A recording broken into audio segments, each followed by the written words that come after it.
Chapter 1. Corsica, a small island in the West Sea. A dark-haired youth sat vacantly by the lake, gazing incredulously at his reflection in the water. What on earth? How have I turned into a child? And where am I? He rubbed his temples, struggling to regain his composure. Surveying his surroundings, he noted the overgrown weeds and a dilapidated wooden cabin behind him. The degree of decay indicated it had been abandoned for some time, clearly not the residence of his current form. At that moment, he began to scrutinize his own visage. Tousled black hair, a smooth and fair complexion, and sharply defined features. Though a few stray blades of grass clung to him, he remained strikingly handsome, his pale blue eyes deep and captivating. Truly, he was quite the sight. The sole drawback was his youthful age in this evidently remote environment. Survival would prove challenging. After taking a few sips from the lake and splashing water on his face, he pondered for a moment before deciding to search for a nearby village. The presence of the cabin suggested that others must inhabit this area. What? You wonder why he doesn't construct a shelter like Robinson Crusoe and survive in the wild? Please, if one can lead a normal life, why resort to savagery? Who in their right mind enjoys sleeping rough? With renewed determination, he rose slowly and set off in a chosen direction. As dusk descended, a chilly breeze swept past him, causing him to shiver involuntarily. Feeling utterly despondent, he gazed at the dense forest before him, an expanse that seemed to stretch infinitely. Despair enveloped him. Why do all the trees look identical here? He lamented, perplexed that the situation was not unfolding as he had envisioned. Starving and realizing he was truly lost, he surrendered to his fate and plopped down onto the ground.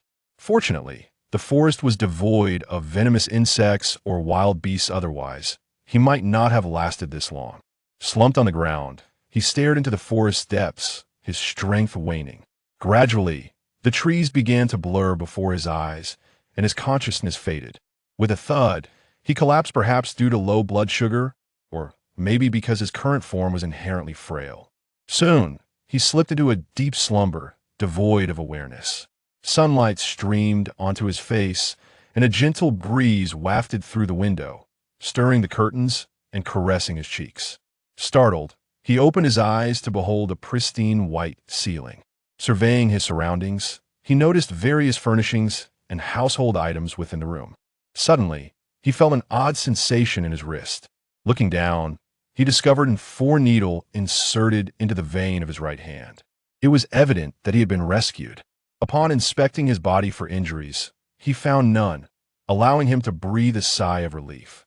Judging by the fact that this person had not taken advantage of his unconsciousness, it seemed likely that they were kind-hearted. At that moment, the door swung open and a small boy dashed in. Upon seeing that he was awake, the boy shouted and ran back out. "Mommy, that brother is awake." Shortly thereafter, a woman entered. She appeared to be in her 40s, dressed simply, yet her elegance was undeniable despite her age. "Little one, how do you feel? Is there any discomfort in your body?" she inquired softly. He quickly waved his hands, stammering, No, I feel perfectly fine now. Thank you for saving me. That's good to hear. Whose child are you? How did you end up unconscious in the forest?" The woman asked, puzzled. Adopting a child's tone, he replied, I don't know who I am. I only remember my name is Lonran. Everything else is a blur." As he spoke, tears welled in his eyes, and he clutched the blanket tightly. "Auntie, I seem to have lost my way home," he sobbed, tears streaming onto the blanket. Instantly, the woman's heart ached, and she enveloped him in her arms. "Child, do not worry. You can stay with me for now, and I will certainly help you find your parents." Lonran nodded through his tears. "Thank you, Annie." Thus, Lonran found temporary refuge. Though his deception was somewhat shameless, he felt it was a necessity.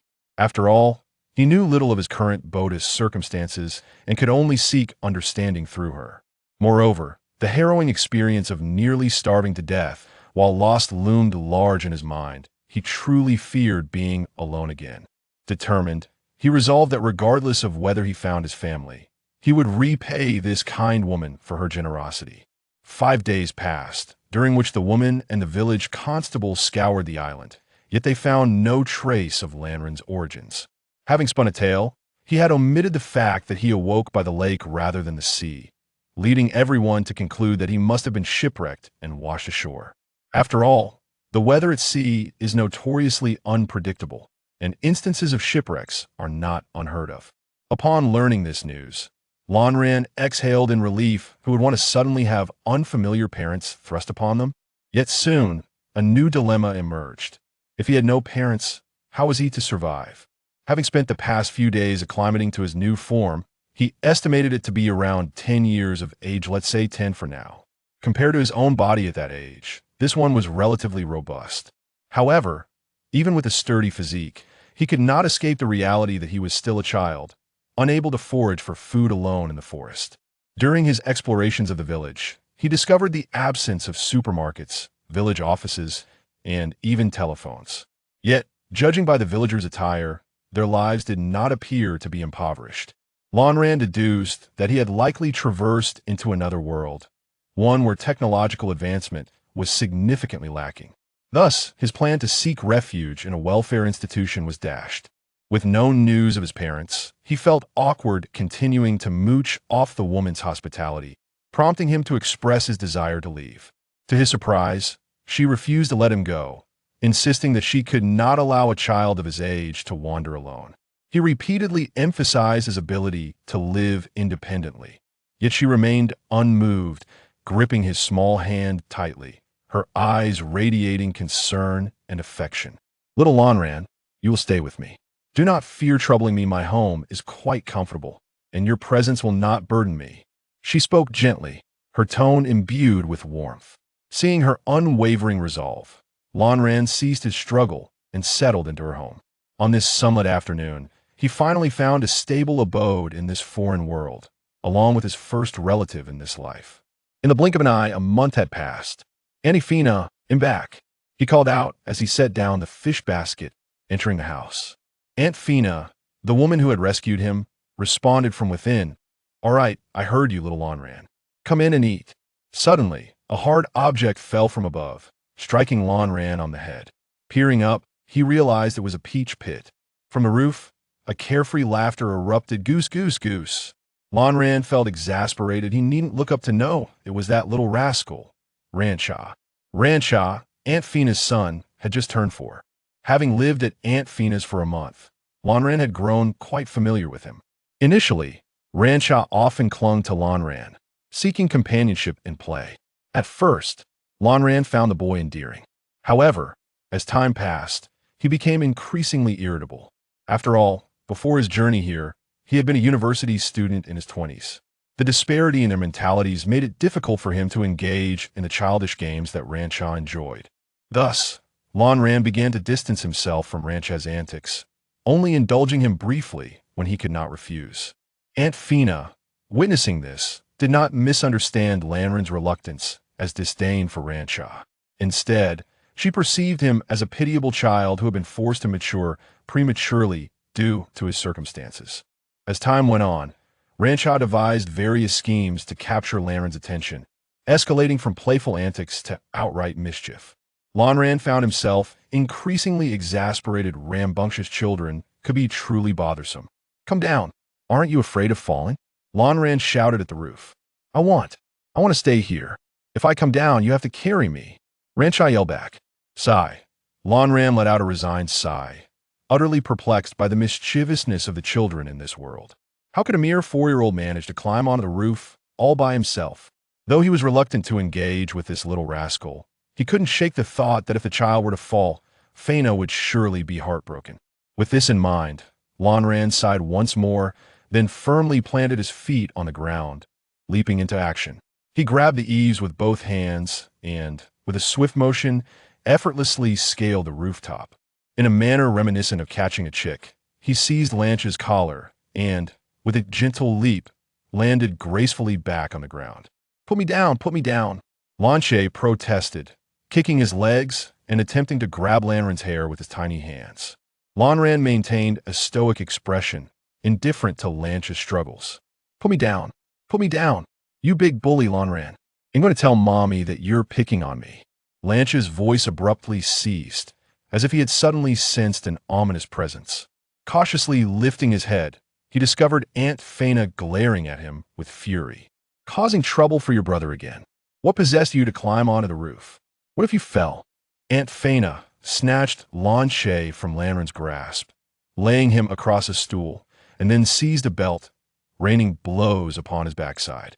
Witnessing this delightful spectacle, Lanren felt an unexpected surge of appetite and hurried to wash his hands before. Aunt Fina's home was not burdened with excessive rules, and since he had matters to attend to shortly, Lanren did not wait for Aunt Fina to take her seat before he began to eat.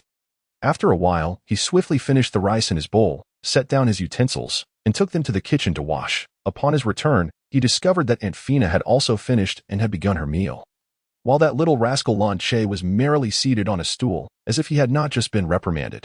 Seeing this scene, Lanren shook his head, inwardly lamenting, "This little brat must have gotten off lightly." "Aunt Fina, I'm off to fish again," Lanren called back as he exited. "That's enough fish for today, little Lanren. Rest for a bit. I've bought you some clothes to try on later," Aunt Fina replied. Without turning back, Lanren waved his hand dismissively, declaring, "Today is the first time I'm meeting Uncle. Uncle Noel mentioned there's a particularly delicious fish in the lake, and I must catch it to welcome him." As he ran off, he added, "I'll try the clothes when I return." Aunt Fina sighed quietly. Alas, this child, who claims our family is affluent and doesn't lack for food, still goes to great lengths to contribute. With a glance at Lan Che, she thought, "Truly, one cannot appreciate what one does not compare. Why doesn't my own child understand what it means to be considerate? All he does is play tricks and indulge in gluttony." Aunt Fina continued to sigh heavily. Meanwhile, Lan Che remained oblivious, busily piling food into his bowl, shoveling rice into his mouth, seeing Lan Che's cheeks puffed with food as he continued to grab more. Aunt Fina's ire flared. With a swift motion, a pair of chopsticks flew through the air, striking Lan Che on the head. In pain, he instantly spewed the rice from his mouth. "There's no one competing with you. Eat properly." Recognizing his mother's anger, Lan Che dared not provoke her further and reluctantly ceased his gluttony, slowly chewing his food. Just as Aunt Fina prepared to eat, she noticed some unidentifiable bits mixed in her rice. Likely remnants of what Lan Che had just expelled. With a snap, the chopstick struck Lan Che's head again, this time with greater force. "Stop spitting your food." Lan Che, on the verge of tears, silently lamented, "Why is it so difficult to eat?" Ultimately, he could only sneak glances at his mother's expression while taking small bites of his meal. On the other hand, after reprimanding Lan Che, Aunt Fina felt her mood lift considerably, experiencing an invigorating sense of relief. It seemed she would have to discipline this little rascal more often. After all, one cannot succeed without a bit of discipline, she mused to herself. Lanren strolled along the lake, searching for the ideal fishing spot. "Oh, little Lanren, back to fish again." A tall figure emerged from the bushes. Lanren was not startled. He continued his search undeterred.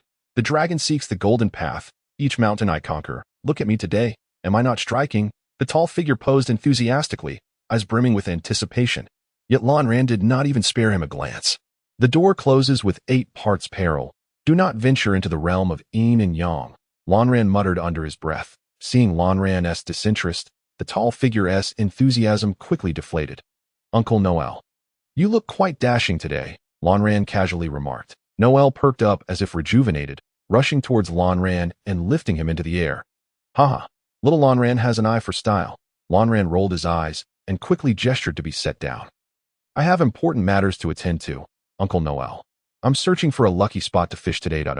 Is there a specific method behind this? Is it related to what you were just mumbling about?" Noel asked, intrigued. Suddenly, Lanren's expression turned serious, and he whispered, "This is a mysterious incantation from my homeland, imbued with ancient Eastern wisdom." Noel's interest piqued. "Really? Don't deceive me. Uncle Ison T. well read." Lanren shot him a sideways glance. Thinking, "Is that a lack of reading? Just look at your burly frame. Do you appear to be a scholar?" Yet, he continued to spin the tale. "Indeed, I do not just eye in my homeland. We speak of feng shui, which encompasses all things, and this incantation is used to gauge it." Noel was taken aback. "What exactly does one do?" Lanren lowered his voice. "Generally, one can sense the magnetic field of this place through the incantation, feeling the vibrations of all living things, thus determining where." He paused dramatically, delaying the final words. Noel grew increasingly impatient, scratching his head like an agitated monkey. "And then, what follows? Treasure?" he inquired eagerly. "You're quite close." Lanren shook his head. "What is it? Speak quickly, little Lanren. Do not tease your uncle," Noel implored, Shaking Lanran's arm in pain from Noel's grip, Lanran quickly withdrew his arm. All right.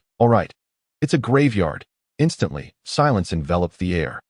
As if time had frozen that moment, a crow flew overhead, cawing loudly. Noel stared at Lanran with lifeless eyes. After all that, it's just a graveyard? What of it? Where there are graves, there are usually accompanying artifacts, treasure. Lanran retorted. Noel disregarded this logic and pressed on. And how does that relate to fishing? It doesn't. Lanran waved his hand dismissively. Then why were you mumbling about it? Because it's all I know. And it makes me sound more knowledgeable. Lanran picked his nose. Noel was left speechless. You little rascal, I won't bother with you anymore. Uncle still has patrol duties. So be careful. I've heard there's a particularly large water monster in the lake. Don't let it eat you. With that, Noel turned and walked away without a backward glance. Got it, Uncle, Lanran shouted after him. Watching Noel's retreating figure, Lanran's mind wandered. Noel was the village constable. Once a Marine in his youth, but he was forced into retirement due to lung issues. He then settled in the village as a constable, and his Marine experience remained his greatest pride. Thus, he wore his faded Navy uniform daily to show off. After reflecting for a moment, Lanran resumed his search for a fishing spot, paying little heed to Noel's earlier mention of a water monster. To him, the credibility of such a creature was akin to the Loch Ness Monster back on Blue Star, merely a prank or a rumor, likely just a large reptile. Soon enough, he settled on a location atop a small cliff, high above the water's surface, ensuring he need not worry about crocodiles or the like. From his vantage point, he observed the myriad fish swimming below, as long as he didn't fumble. He was certain not to leave empty-handed. Before long, he felt a tug on his fishing rod but chose to remain patient, knowing that the fish might simply be teasing the hook rather than truly biting. The tug intensified, and suddenly, the rod bit sharply.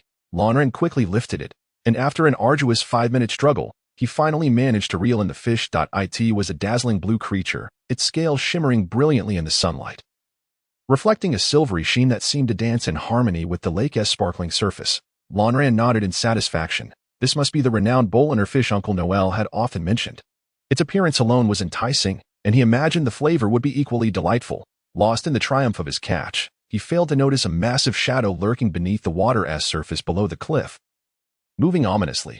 This fish isn't as hard to catch as Uncle Noel claimed. It's simply a matter of having hands. Lanran, with hands on hips, laughed heartily towards the sky. Suddenly, a dark shadow shot up from the water, snapping its jaws around the polar fish still attached to his fishing rod, pulling both the fish and the rod, along with its stand, into the lake. Enraged at this sight, Lanran exclaimed, "Damn it. After all the effort I put into catching that fish, you just take it like that. Spit it out." As he continued to curse, he felt his frustration was not yet alleviated, and impulsively grabbed a stone to hurl into the lake.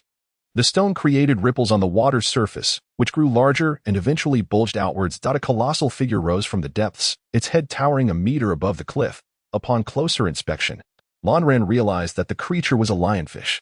Observing this gigantic being, Lanran thought to himself, now I understand why Uncle Noel said this fish is hard to catch. It seems the fish in the lake have all been devoured by it. The lionfish monster, noticing the small figure before it that did not flee but instead muttered to itself, was instantly filled with rage. Roar, the lionfish creature, let's refer to it as the lionfish monster, bellowed at Lanran. It was at this moment that Lanran became acutely aware of the severity of the situation. It seemed he was no match for it. Oh no, should I run? Without further ado, Lanran decisively turned and fled. After running approximately 200 meters, he realized that the monstrous creature had not pursued him. Letting out a sigh of relief, Lanran collapsed onto the ground, panting heavily. What on earth was that? Isn't that the kind of thing that should only appear in movies? Is this sea creature the water monster Uncle Noel spoke of? Suddenly, Lanran seemed to recall something. Wait, a sea creature? The Navy. Oh my God, is this the world of One Piece? Just then, a mysterious voice echoed in his mind. Congratulations, host, for recognizing the world you are in. The system is now being activated. Ding. System activated. Dear host, the multiverse traversal system is pleased to serve you. What? Lanran was utterly bewildered. However, he quickly regained his composure. After all, he had read countless web novels in his previous life, and soon accepted the fact that he had traversed into the world of One Piece and acquired a system. System, are you there? Hey Siri, Shao-do, Lanran tentatively called out. I am here. Host, you need not vocalize. I have already bound myself to your soul. You can summon me within your mind. A voice devoid of emotion responded in his head. Lan Ran breathed a sigh of relief. As he had hoped, they could communicate mentally, which would be convenient in the future. What functions do you possess? Lan Ran continued to inquire.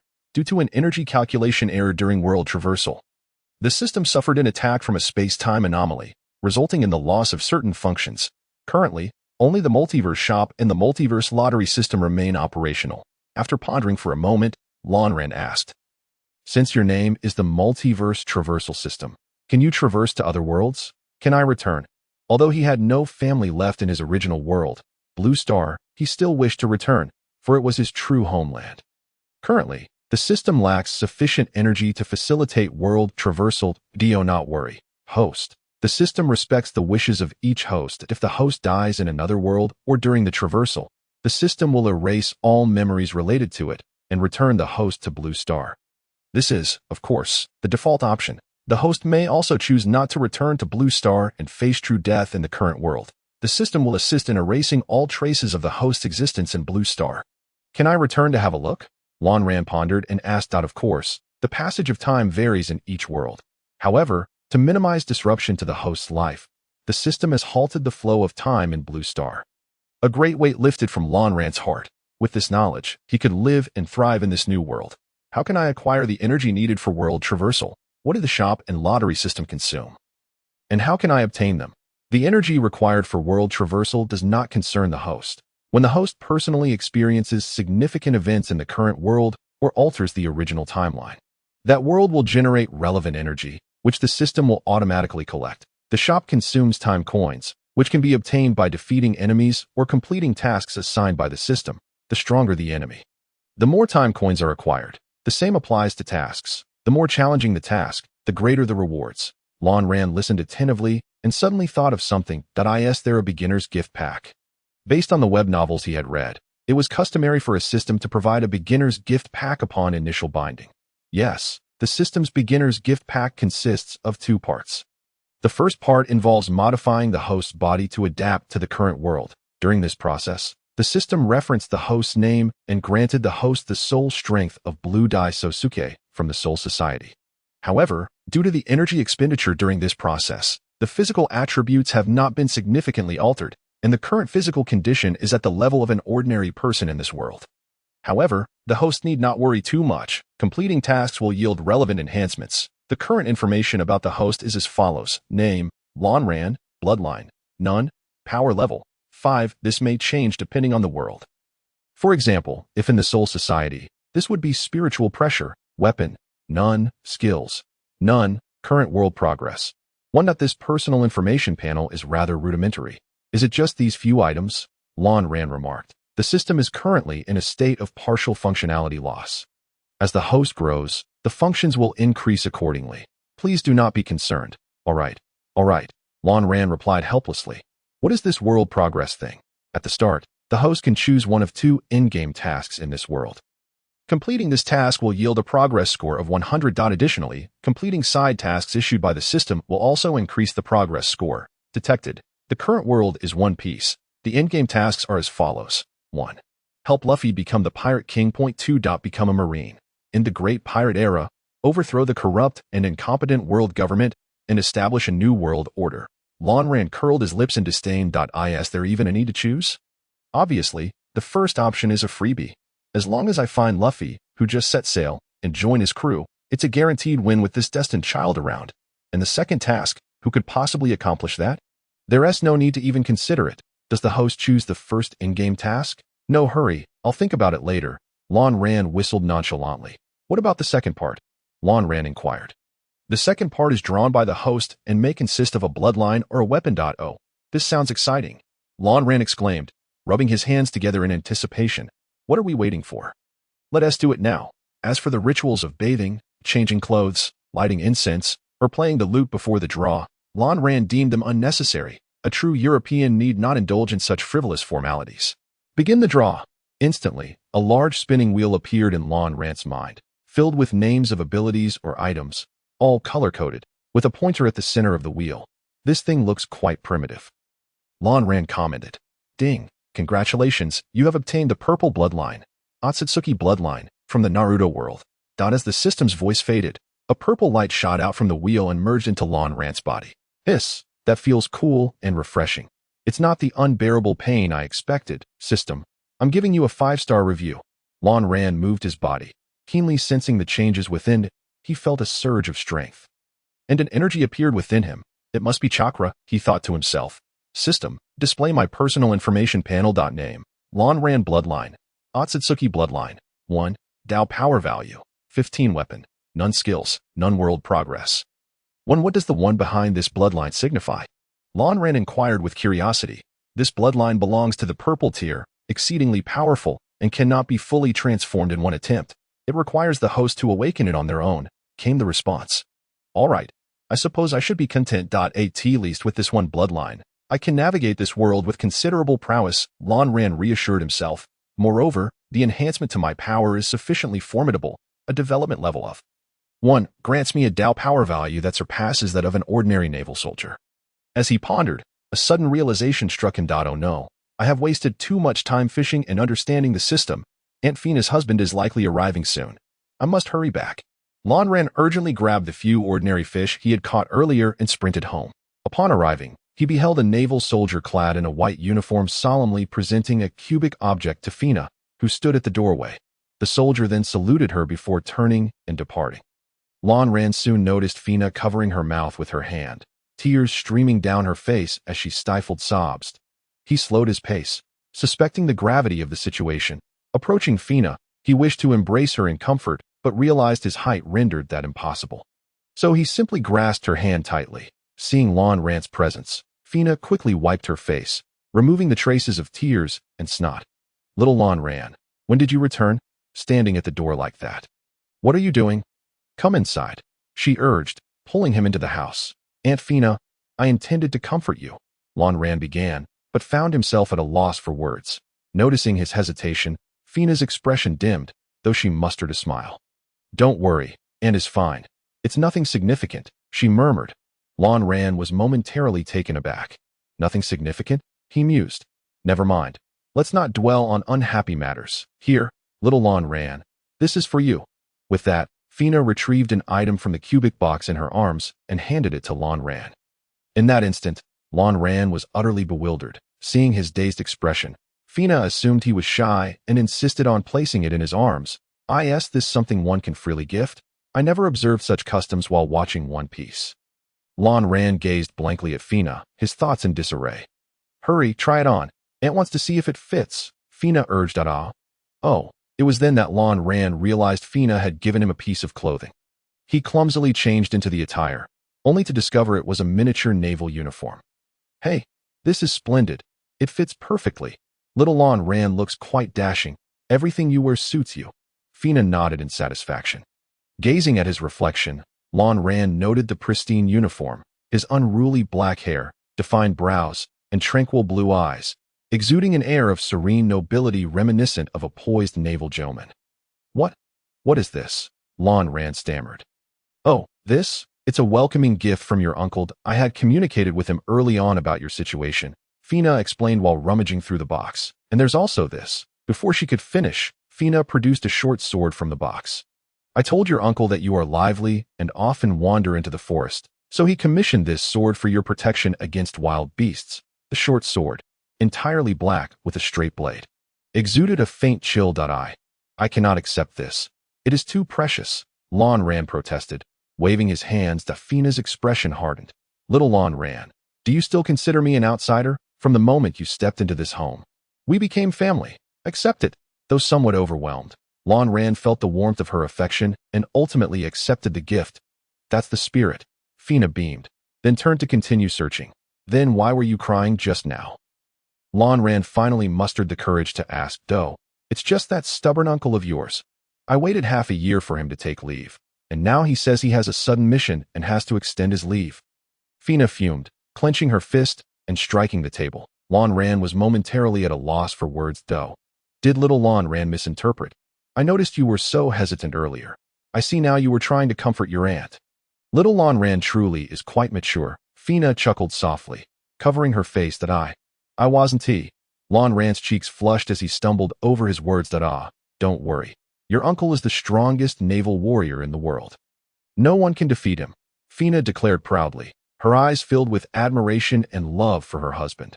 Lan Ran couldn't help but reflect on how fortunate this uncle he had yet to meet was to have married someone as wonderful as Aunt Fina. Just then, the door was kicked open and a small figure darted in. Mommy, where's the gift Dad brought for me? Where is it? Lan Che bounced next to Fina, eagerly trying to peek into the box. Bang! Fina swiftly struck Lan Che on the head. Go wait over there. Don't bother me. Lan Che, wincing in pain, squatted down, realizing his mother was too engrossed to pay him any mind. I found it. Fina exclaimed, pulling out a photograph from the box. She planted several kisses on it before turning to find a frame to display it. Once Fina left, Lan Che dared to approach the box to search for his gift. But being too small, he couldn't reach the box on the table. Seeing him hopping around, Lan Ran sighed and turned to find a chair, lifting Lan Che onto it. Hey, thanks, Geijai, Lan Che exclaimed excitedly as he began rummaging through his gifts. Ugh, Lan Ran shuddered at the nickname. Feeling a chill run down his spine, Lan Che became engrossed in his treasures. Lan Ran turned to seek out Aunt Fina, quietly standing at the doorway of Fina's room. He observed her blissfully framing the photograph, carefully placing it on her bookshelf. At that moment, Fina noticed Lan Ran. Your uncle often cannot return home due to missions, so whenever he cannot make it back, he sends a photograph, she explained with a smile. Yet, Lan Ran perceived a hint of bitterness, longing, and sorrow within her smile. It was then that he noticed her modest bookshelf was filled with framed photographs, most featuring a solitary man, with only a few showing the two together. In the majority of the images, the man wore a serious expression, only smiling in the pictures with Fina. The man in the photograph had purple hair, a sturdy build, and a serious demeanor, arms crossed, draped in the Navy's justice cloak. His uncle, whom he had never met, truly appeared striking. He seemed more than just an ordinary soldier, likely a high-ranking officer given his cloak. Lan Ran mused, observing the resemblance between this uncle and the notorious admiral from his memories, but dismissed the thought, attributing it to mere physical similarities. After all, in the vast world of One Piece, such coincidences were improbable. Furthermore, why would a high-ranking officer's family reside on this small island in the West Sea? As dawn broke, with sunlight streaming brightly, Lan Ran eagerly stepped outside with his fishing rod, the black short sword secured at his waist. Aunt Fina, I'm heading out. Oh, little Lan Ran, please be safe. Fina leaned her head out of the window and called out to Aizen. All right, I understand, trust me. I'm no longer a child. Aizen did not turn around, merely waving his hand dismissively. Each time he set out, Fina would always offer such reminders, although Aizen felt somewhat irked by Fina treating him as a child. He did not show any signs of impatience, for within her words, he sensed her concern and affection, and from these daily admonitions, he felt the warmth of home. Aizen tightened his grip on the fishing rod, thinking to himself, just 1,000 berries more, I must succeed today. A few days prior, Aizen had learned from Rancher that today was Aunt Fina's birthday. Thus, Aizen resolved to prepare a birthday gift for her. He recalled a past occasion when Aunt Fina had taken him to explore the town's market. They had passed by a clothing store, where a white dress displayed in the window bore a striking resemblance to her favorite garment. Unfortunately, Rancher had sullied that very dress, leaving his face streaked with snot, tears, and grime from the rooftop. Consequently, no matter how much Fina tried to wash it, the original color could not be restored. Fina lingered at the entrance of the clothing store for quite some time, ultimately gritting her teeth and stepping inside. However, rather than purchasing the dress for herself, she bought Aizen a complete outfit. Aizen vividly remembered how she had glanced back at that dress with a lingering fondness as she exited the store. Therefore, a few days ago, Aizen made a special trip to the town and visited that very clothing store. To his relief, the dress remained unsold. He approached the owner and requested that she reserve it for him, promising to gather the necessary funds within 5 days. The owner, a kind-hearted elderly woman who had previously heard of Aizen's plight and sympathized with his situation, readily agreed. Over the past few days, after fishing, Aizen had ventured into the forest to gather mushrooms and berries, which he later sold at the town market. The dress was priced at 5,000 berries, and he had managed to save up 3,900 berries, leaving him just over 1,000 short. With this thought, Aizen felt invigorated, quickening his pace towards the lakeside at that moment, 50 nautical miles away from Corsica. a grand ship sailed towards the small island. Its black flags proclaiming the ominous identity of its unwelcome guests. As evening fell, the sun dipped below the horizon, casting a crimson hue across the sky. Eisen struggled to tie 2 bamboo baskets together with vines before strapping them onto his back. With fish in both hands, he trudged towards the town, imagining the expression on Aunt Fina's face upon receiving his gift. She would surely be astonished, then scold him for spending money frivolously, he mused. A faint smile gracing his lips, the dying sun hung low, its blood-red light staining the earth. Yet, upon closer inspection, it became apparent that the crimson hue was not merely the setting sun, but blood. The once peaceful and beautiful village had transformed into a hellish nightmare. Corpses lay sprawled across the ground, some faces frozen in expressions of terror, others in rage, and some in pleas for mercy. In the central clearing of the village, a man with a long scar across his face sat upon a makeshift throne made of 3 stacked bodies. Before him knelt a mother and child. "Spare them. I am Zephyr's wife. If you must kill, then kill me, but do not direct your wrath towards them. They are innocent," Fina cried out, desperation lacing her voice. The man smirked at her words, his lips curling into a sinister grin. The scar on his face contorting grotesquely in the fading light. Do you know how thrilling it is to see Zephyr's wife kneeling before me, begging for mercy? Therefore, I have decided that today shall be a day of indulgence. It is their honor to offer their lives for my amusement," the man declared, arms wide open as he laughed heartily. "You are a devil. My husband will not let you go unpunished." Fina glared fiercely at the man, her voice filled with rage. "A devil? No, no, I am simply an artist, a passionate artist of death. The true devil is Zephyr." The man lowered his head, whispering to Fina, "You may not know me, but your husband surely does. As do many upon these waters. Though, how rude of me. I haven't introduced myself. I am Alexei, an artist." Under the dying sun, Alexei stood tall amidst a pool of blood, distant wails echoing in the background. "Your husband, Admiral Zephyr, arrested me a month ago, simply because he could not comprehend my art. Those who embraced the Lord of Death did so joyfully, yet he deemed me guilty." Alexei cackled madly. "Do you know the torment I endured while imprisoned? Do you know how those guards treated me? You cannot fathom my suffering. Zephyr is the true monster," he shouted at Fina. Seeing her clutching Rancher tightly, Alexei suddenly burst into laughter. What a touching scene of maternal affection. "Alas, Zephyr shall never witness this." "Ha!" he shrieked. "But enough of that. You and Zephyr are both foolish souls incapable of understanding my art." Leaning closer, Alexei whispered in Fina's ear. The chill of foreboding washed over her, causing her body to tremble uncontrollably. Suddenly, a sharp pain pierced through her as a pristine blade emerged from her back. Fina's pupils dilated, and her strength seemed to drain away as she collapsed onto the ground. With a sinister grin, Alexei lifted Fina and her son, impaling them onto a central post in the village. "Thus, I grant you both the agonizing gift of surrendering to the embrace of the Lord of Death." "Ah!" Alexei laughed maniacally. Fina gazed at Rancher, who convulsed in pain, tears streaming from her eyes. "Rancher, your father and I have wronged you," she murmured, her hand trembling as she caressed his head as her consciousness began to fade. She glanced toward the entrance of the village. "Little Eisen, please do not return just yet," she silently prayed. Thud! A dagger plunged into Fina's heart, and she finally succumbed to unconsciousness. Alexei withdrew the blade, blood gushing forth, splattering across his face and enhancing his already terrifying visage. Eisen held the white dress in his hands, humming a tune as he walked along the path back to the village. Suddenly, a sharp pain gripped his heart. Weakness overtook his legs, forcing him to kneel on the ground. Following the pain was a wave of panic, cold sweat beading on his forehead. Something felt terribly amiss, as if he had lost something of immense importance. Eisen tried to steady his breath, but the sensation intensified. "No, something must have happened. What could it be? I must hurry home," Eisen murmured. Resolute, he rose and quickened his pace towards the village. "Please, Aunt Fina, do not let anything happen to you," Eisen chanted in his heart, tightening his grip on the dress. As he neared the village entrance, a thick plume of black smoke rose from the center, flickering red flames illuminating the chaos. "Aunt Fina."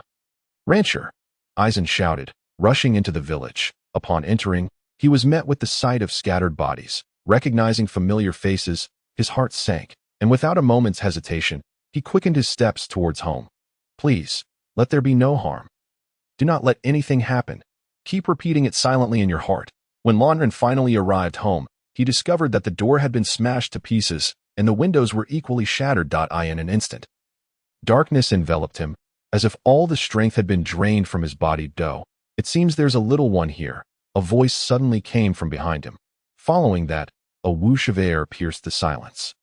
In that moment, Lanran felt as if his head would explode. He knew the enemy was behind him, yet his body was utterly immobilized. There was no time left. Resigned, Lanran closed his eyes. Thud!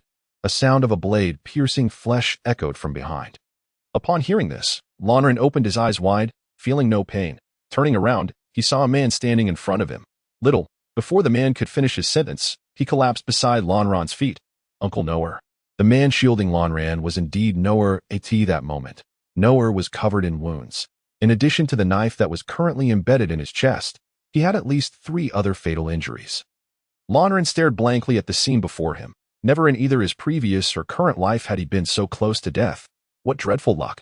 The assailant, a man dressed like a pirate, cursed as he struggled to pull the knife from Noah's chest. Yet, despite his efforts, he could not extract it.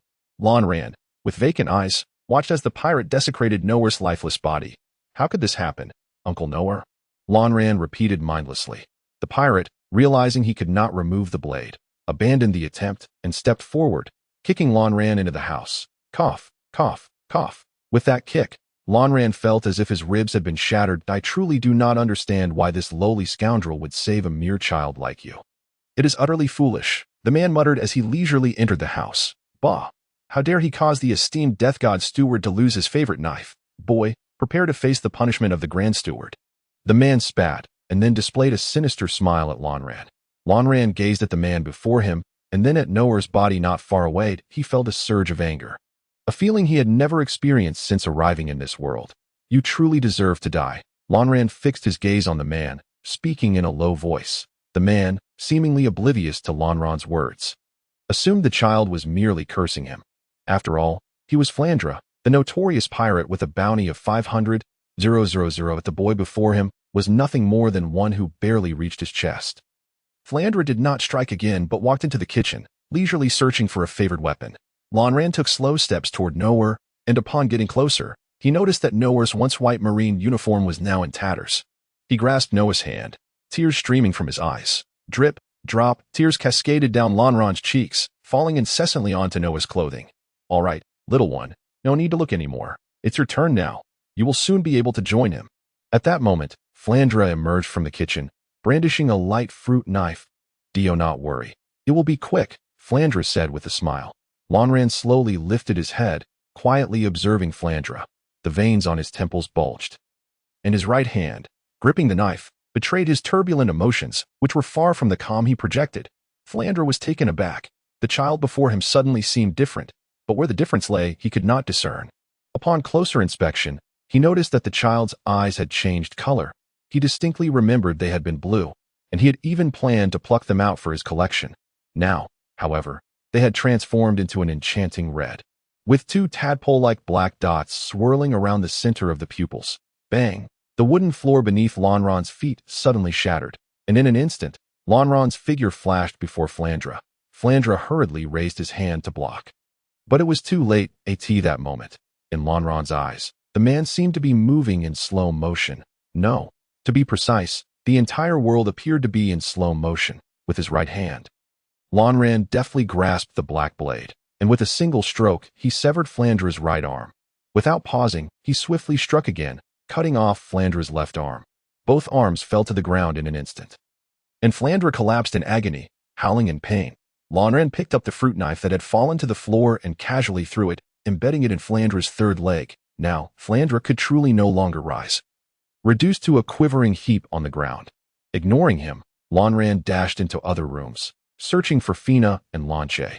After coming up empty-handed, Lanran slowly approached Flandra, crouching down and leaning in to say, "From now on, I will ask and you will answer. All right?" Flandra seemed not to hear Lanran's words, only continuing to wail that a shadow darted past Flandra's leg, and Lanran's blade swiftly descended, slicing off a piece of flesh from Flandra's leg. Ah, you little brat, you're dead meat. The captain will kill you. Just wait." Flandra glared at Lanran, his eyes filled with murderous intent. Lonran remained unfazed, continuing to carve away at the flesh on Flandra's leg. I'll talk.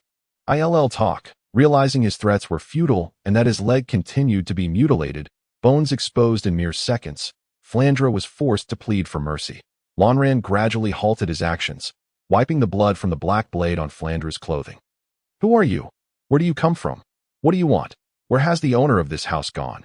Lonran spoke coldly. I am Flandra, a pirate on the Grand Line, vice captain of the Bloodhand pirate crew, and a steward of the Death God, here to take revenge on Admiral Zifa's family, Flandra stammered. Upon hearing the name Admiral Zifa, Lonran's pupils dilated, recalling the photograph he had seen in Aunt Fina's room. A dreadful realization dawning upon him. Where has the owner of this house gone? Speak quickly, Lonran roared. If I am not mistaken, the owner of this house should be a woman, accompanied by a child. They were taken by the captain to the central clearing of the village. Flandra's words were cut short as Lonran's black blade swiftly sliced across his throat. Blood sprayed forth, splattering across Lonran's face. And Flandra's life force gradually faded.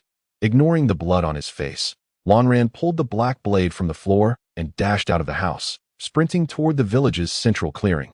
Lonran ran frantically, encountering many members of the Bloodhand pirate crew along the way. He swiftly dealt with the weaker ones and evaded the stronger ones, continuing his frantic dash toward the village center. Upon reaching the village center, he saw Fina and her son's bodies nailed to a post, and a man sitting atop a pile of corpses, smoking a cigarette.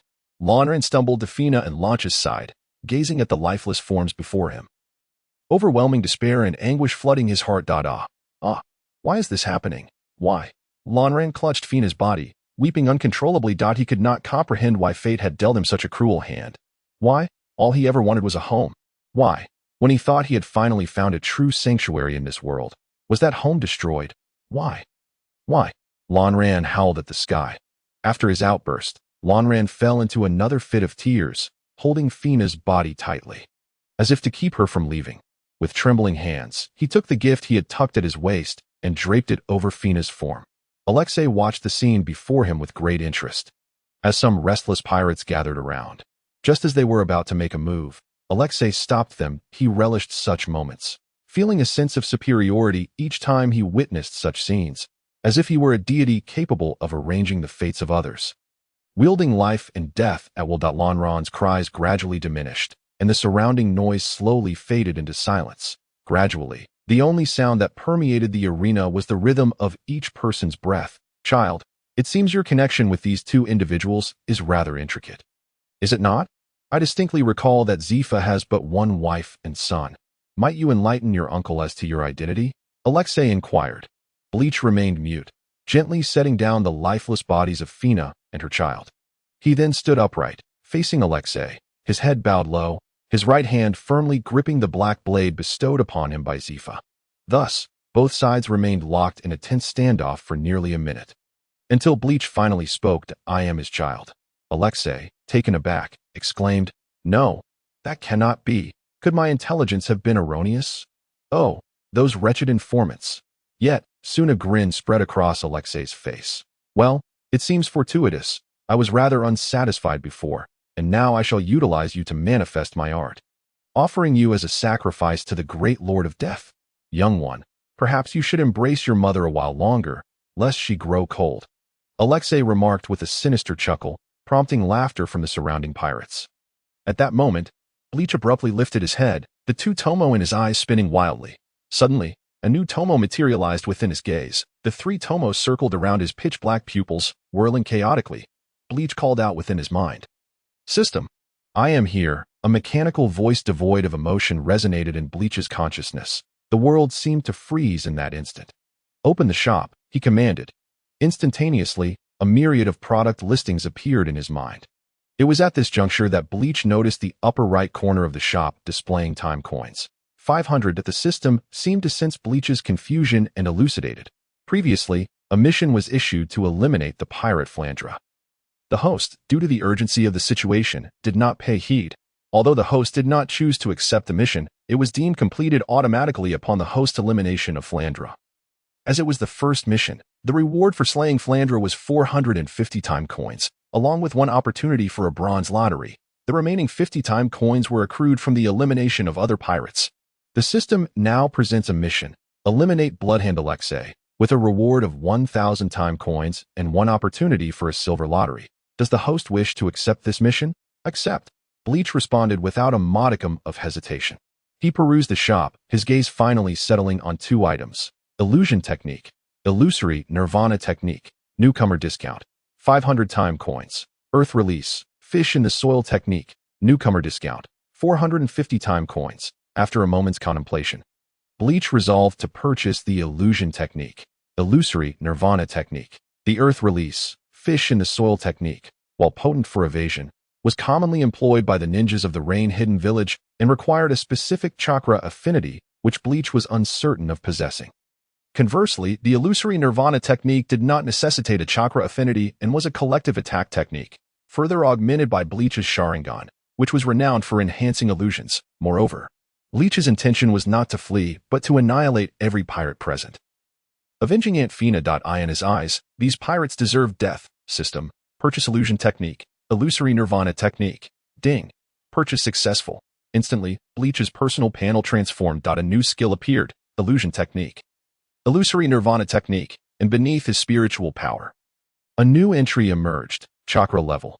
Genand as the scene shifted. Upon catching sight of Bleach's eyes, Alexei was momentarily stunned. Before they could react, Bleach swiftly formed hand seals and declared, illusion technique, illusory nirvana technique. Suddenly, a flurry of white feathers descended from the heavens. The surrounding pirates, filled with curiosity, attempted to touch the feathers, only to collapse before their hands could make contact. After executing the technique, Bleach felt an immediate drain on his energy.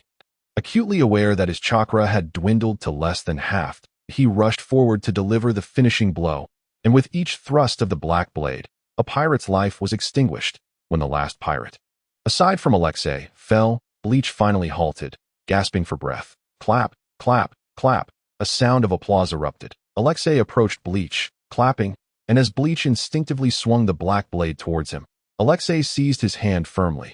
Your reflexes are impressive, but you are still too young. Why eliminate the rabble first when you could have dispatched me while I was vulnerable? Alexei mocked. Bleach glared at Alexei, struggling futilely against his overpowering grip. Seeing Bleach's predicament, Alexei erupted into laughter. Give up.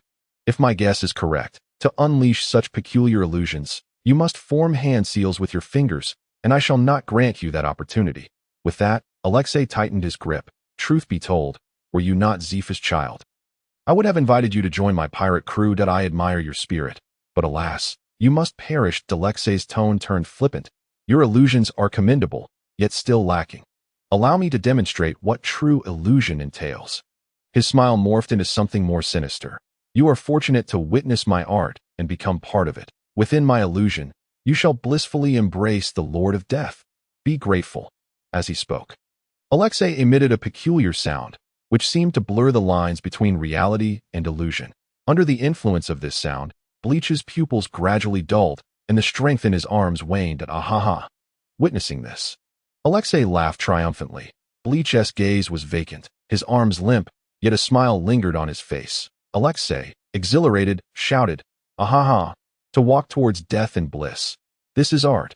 Releasing his grip, Alexei allowed Bleach's body to fall freely as he reached into his back pocket for a cigarette.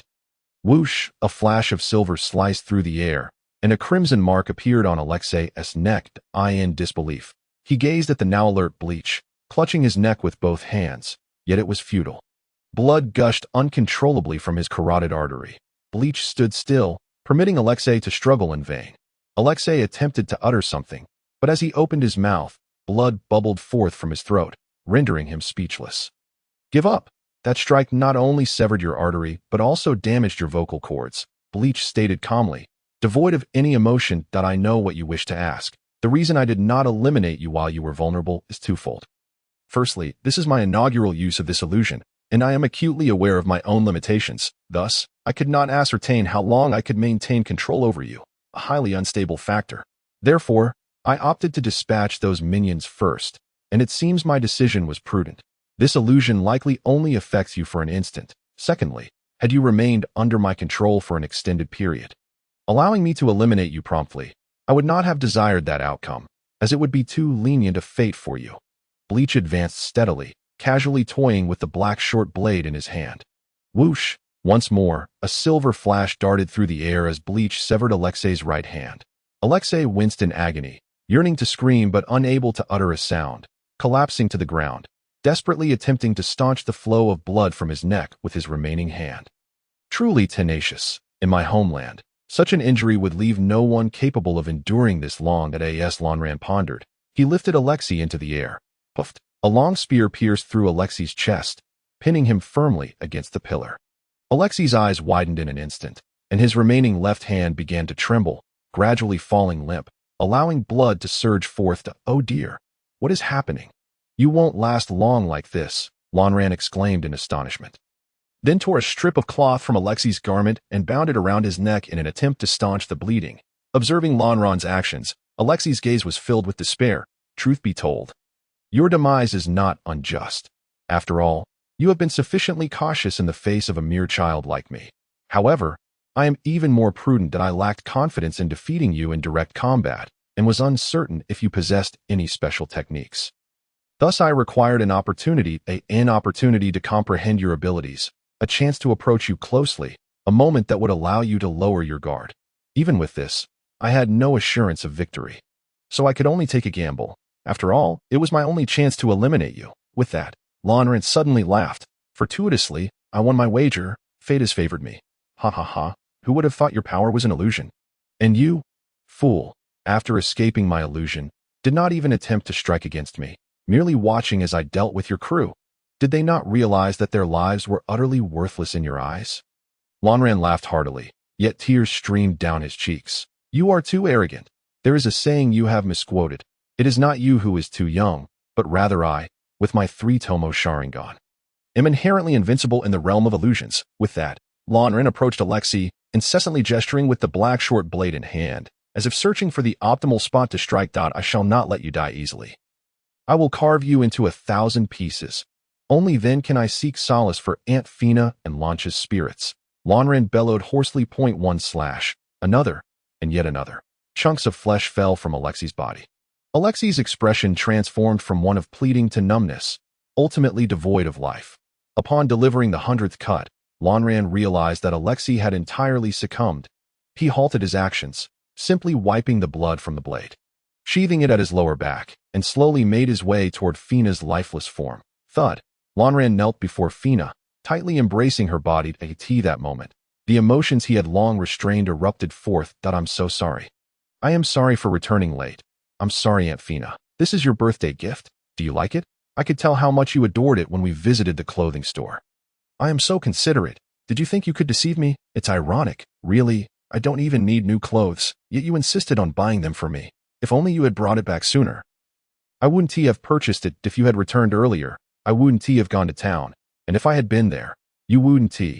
Tears fell drop by drop on Fina's face as Lanran broke down in anguish. It's all your fault. Why didn't you buy it then? It's all your fault. Why didn't I come back sooner? If I had returned just 10 minutes earlier, none of you would have left me. It's all my fault. I'm sorry. Lanran cried out, striking his own face in a frenzied, It's all my fault. I truly apologize. I'm sorry, Aunt Fina. He clung tightly to Fina's body, enveloped in boundless sorrow. The following day, the dawn's light sliced through the inky darkness, illuminating Lanran's face. He opened his eyes, only to discover that the surrounding corpses had vanished, and a tall man appeared behind him. Lanran turned swiftly, only to behold a head of purple hair. In that instant, he fell silent. I'm sorry. I returned late. Zifa's voice came out hoarse. You should be saying this to Aunt Fina, Lanran replied quietly, observing the bloodshot eyes and dirt-streaked clothes of Zifa. Surmising that this man had likely kept vigil throughout the night. Upon hearing this, Zifa found himself momentarily at a loss for words. Lanran merely held Fina's body tightly, kneeling in a pool of blood.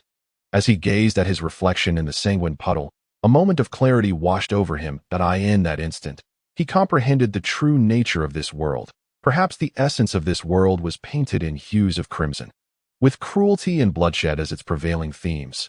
Innocent, ordinary people, a once happy family, had done nothing wrong, yet were met with such grim fates. This world is flawed. With this thought, Lanran clenched his fists tightly. I need strength.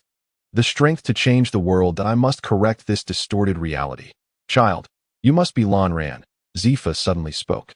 "Yes," Lanran replied without lifting his gaze, staring instead at Fina's profile.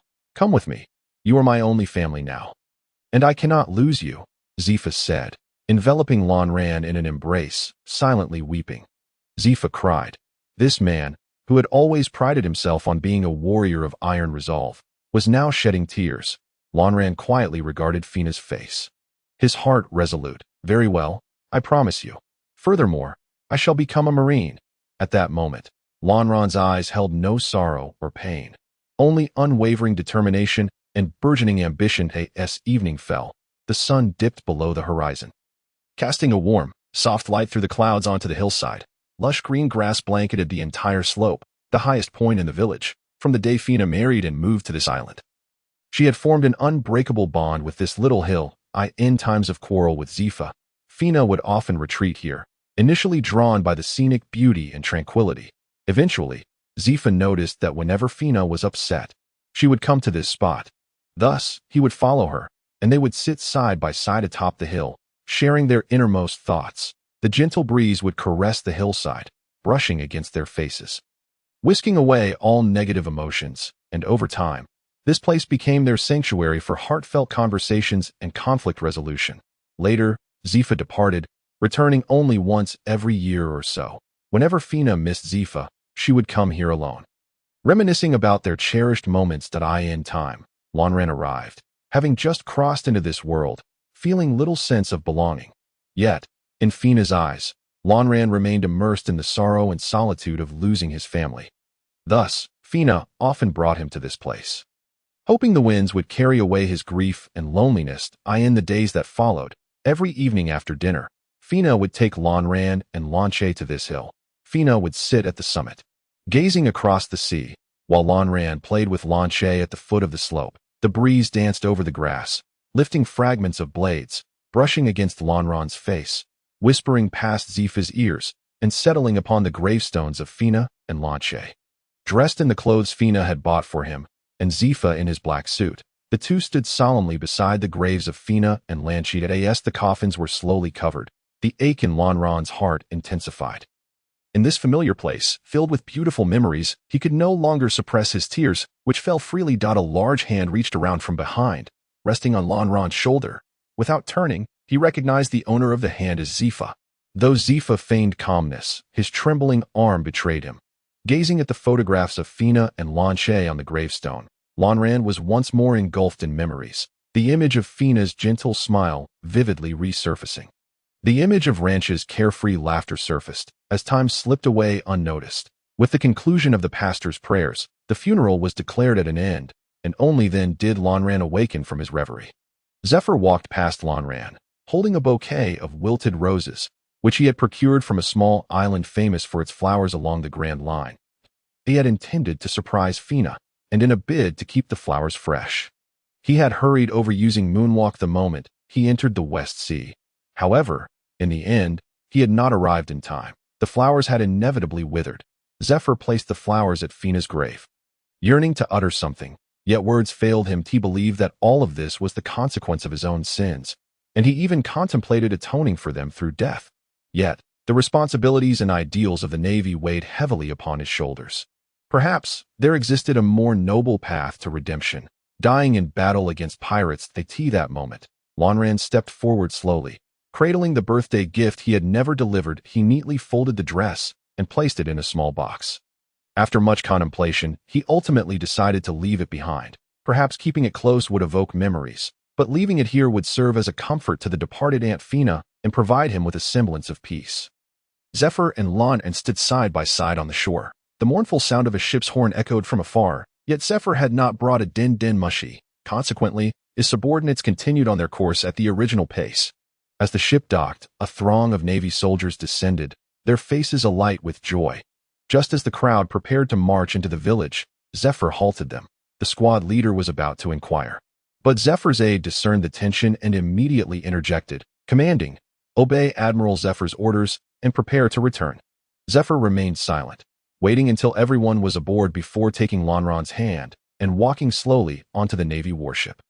The ship soon set sail again, the horn sounding once more, whisking Lanran's thoughts away into the distance. Gazing at the ruins in the distance, Lanran still struggled to comprehend the scene before him. Just 2 days prior, this place had been a thriving, harmonious village. Now, the Bloodhand pirates had spared no one, not even the innocent children. As Lanran and Zephyr buried the villagers' bodies, the brutality and savagery of the Bloodhand pirates once again shocked Lanran. Some villagers were so mangled that they could not be recognized as whole. As dusk fell, Zephyr's aide, Leo, approached, intending to summon Lanran for a meal. Following Leo, Lanran arrived at the door of a room. Leo gently knocked a few times before stepping back, awaiting a response from within. "Come in." A deep male voice resonated from inside. Upon hearing the invitation, Lanran was nudged forward by Leo into the room. What greeted his eyes was a small wooden table adorned with a modest lamp. Plates of food were spread across the table, filling it to capacity. Zephyr looked at Lanran, momentarily at a loss. Before finally murmuring, "Let us eat." Lanran, feeling no such awkwardness, quickly found a place to sit, picking up chopsticks to begin serving himself. Seeing Lanran eat with such eagerness eased Zephyr's initial discomfort, and he too began to eat. Soon enough, the two had finished their meal. Zephyr pressed a button on the desk, summoning a steward who promptly entered, collected the dishes, and exited. After a moment of silence, Zephyr stated, "You take the bed, I will sleep below." He then proceeded to lay out a bed on the floor and reclined on it. Observing Zephyr's actions, Lanran refrained from commenting further and laid down on Zephyr's bed, with his hands tucked beneath his pillow. Lanran quietly stared at the ceiling, striving to accept and adapt to the current circumstances. Perhaps the emotional upheaval of the past 2 days had taken its toll, or perhaps the weariness from the battles had been overwhelming. But Lanran soon drifted into a deep slumber. Seeing Lanran deep in sleep, Zephyr exhaled softly. He quietly rose, opened the door, and stepped outside, finding his aide Leo to discuss a few matters before commencing his routine inspection. Upon returning from his rounds, he discovered Lanran still peacefully sleeping. Zephyr quietly slipped into bed beside him, gazing at Lanran's youthful profile, feeling a sense of tranquility wash over him, and soon succumbed to slumber as well. Zephyr's warship sailed the open sea for over 10 days, finally arriving at the Navy headquarters, Marineford. Had they not encountered several pirate crews along the way, which Zephyr had ordered to pursue and eliminate, their arrival would have been even sooner. The two stood side by side at the bow of the ship. Lanran peered into the distance at the Navy headquarters, while Zephyr's attention remained fixed on Lanran. Throughout these days, as Zephyr and Lanran spent more time together, their relationship grew less estranged. They began to converse like friends, with Zephyr taking on a caring, elder role towards Lanran. Yet, whenever the topic of their relationship arose, both would instinctively steer clear of it. Lanran seemed to sense something, turning to look at Zephyr, who, just before Lanran could catch his gaze, had directed his eyes towards the horizon. Lanran turned and walked slowly back to his room. Glancing back through the crack in the door, casting a deep look at Zephyr, he could see the care Zephyr had for him, yet he felt unable to respond, having just endured the loss of Fina.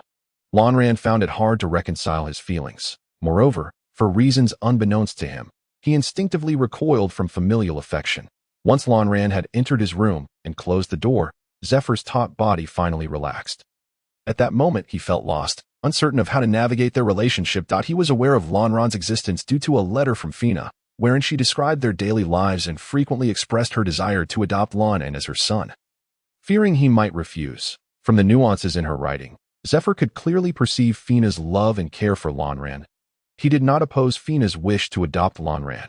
After all, his time spent with Fina and her son had been limited, and Lanran's presence would benefit their family.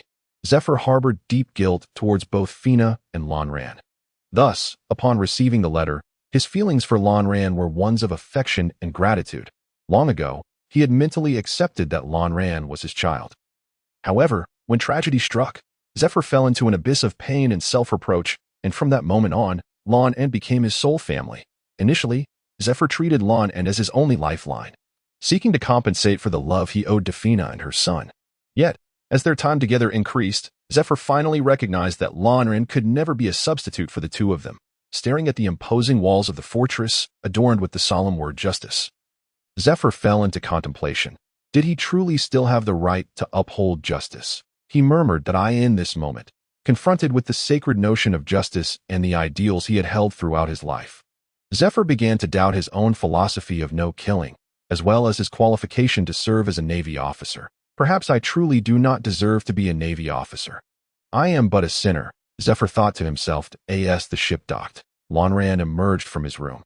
Peering down from the ship's bow, he could only see a dense mass of people. Soon after, he noticed Zephyr's aide Leo rallying the troops to prepare for disembarkation. Prompting Lonran to hasten towards Leo to join them at that moment, a large hand reached out from the side, firmly grasping Lonran's arm. "You will accompany me," Zephyr spoke in a deep voice, yet his tone bore no semblance of command. Rather, it carried a hint of plea. Upon hearing this, Eisen ceased his movements and obediently stood beside Zephyr. With a resounding shout of "at ease," the soldiers on the shore fell silent, swiftly forming two lines to welcome the return of Admiral Zephyr. At that moment, Zephyr took Eisen's hand and descended the ladder with measured steps. Eisen, gazing at the orderly ranks of soldiers before him, felt a surge of nervousness in the eyes of these soldiers. He perceived warmth, admiration, and reverence, an unmistakable testament to Zephyr's popularity and affection among his men as an admiral of the Navy. Sensing Eisen's anxiety, Zephyr subtly tightened his grip on Eisen's small hand. Quickening his pace as they approached, three tall silhouettes emerged to meet Zephyr. Eisen recognized their familiar yet strange faces and immediately deduced their identities. "Ha! Zephyr, you're finally back. While you were away, Old Man Kong kept piling tasks on me, leaving me no time to break my donut record." A hearty laughter emanated from one of the trio, tinged with a hint of grievance. Observing this person's carefree demeanor and his attitude towards Zephyr, Eisen was certain that this was none other than the youthful Carp. The remaining two were undoubtedly the younger versions of Sengoku, with his explosive hairstyle and sunglasses, and Tsuru, a strikingly elegant woman. Eisen mused quietly to himself. Suddenly, two fists struck Carp from behind, forcefully burying his head into the ground. "Shut up," Sengoku interjected, his tone laced with tension. Clearly, he was already aware of Zephyr's family's ordeal. "All right, understood," Zephyr responded, momentarily taken aback, before he nodded slightly, a shadow passing over his face. "You all take him to my place." Zephyr raised Eisen's hand as he spoke. "Sure, you go ahead. We'll look after little Eisen," came a gentle voice in response. Belonging to Tsuru, Eisen was not at all surprised that Tsuru knew his name. After all, more than 10 days had provided ample time for the Navy's intelligence apparatus to gather such information. With that, Zephyr reluctantly relinquished Eisen's hand to Tsuru and made his way toward the marshal's office. Eisen watched Zephyr's solitary figure recede into the distance, and a wave of sadness washed over him once more. Noticing Eisen's eyes glistening with unshed tears, Tsuru quickly scooped him up and said, "Little Eisen must be hungry, right? Annie will take you for a delicious meal. Our Navy mess hall has plenty of wonderful food."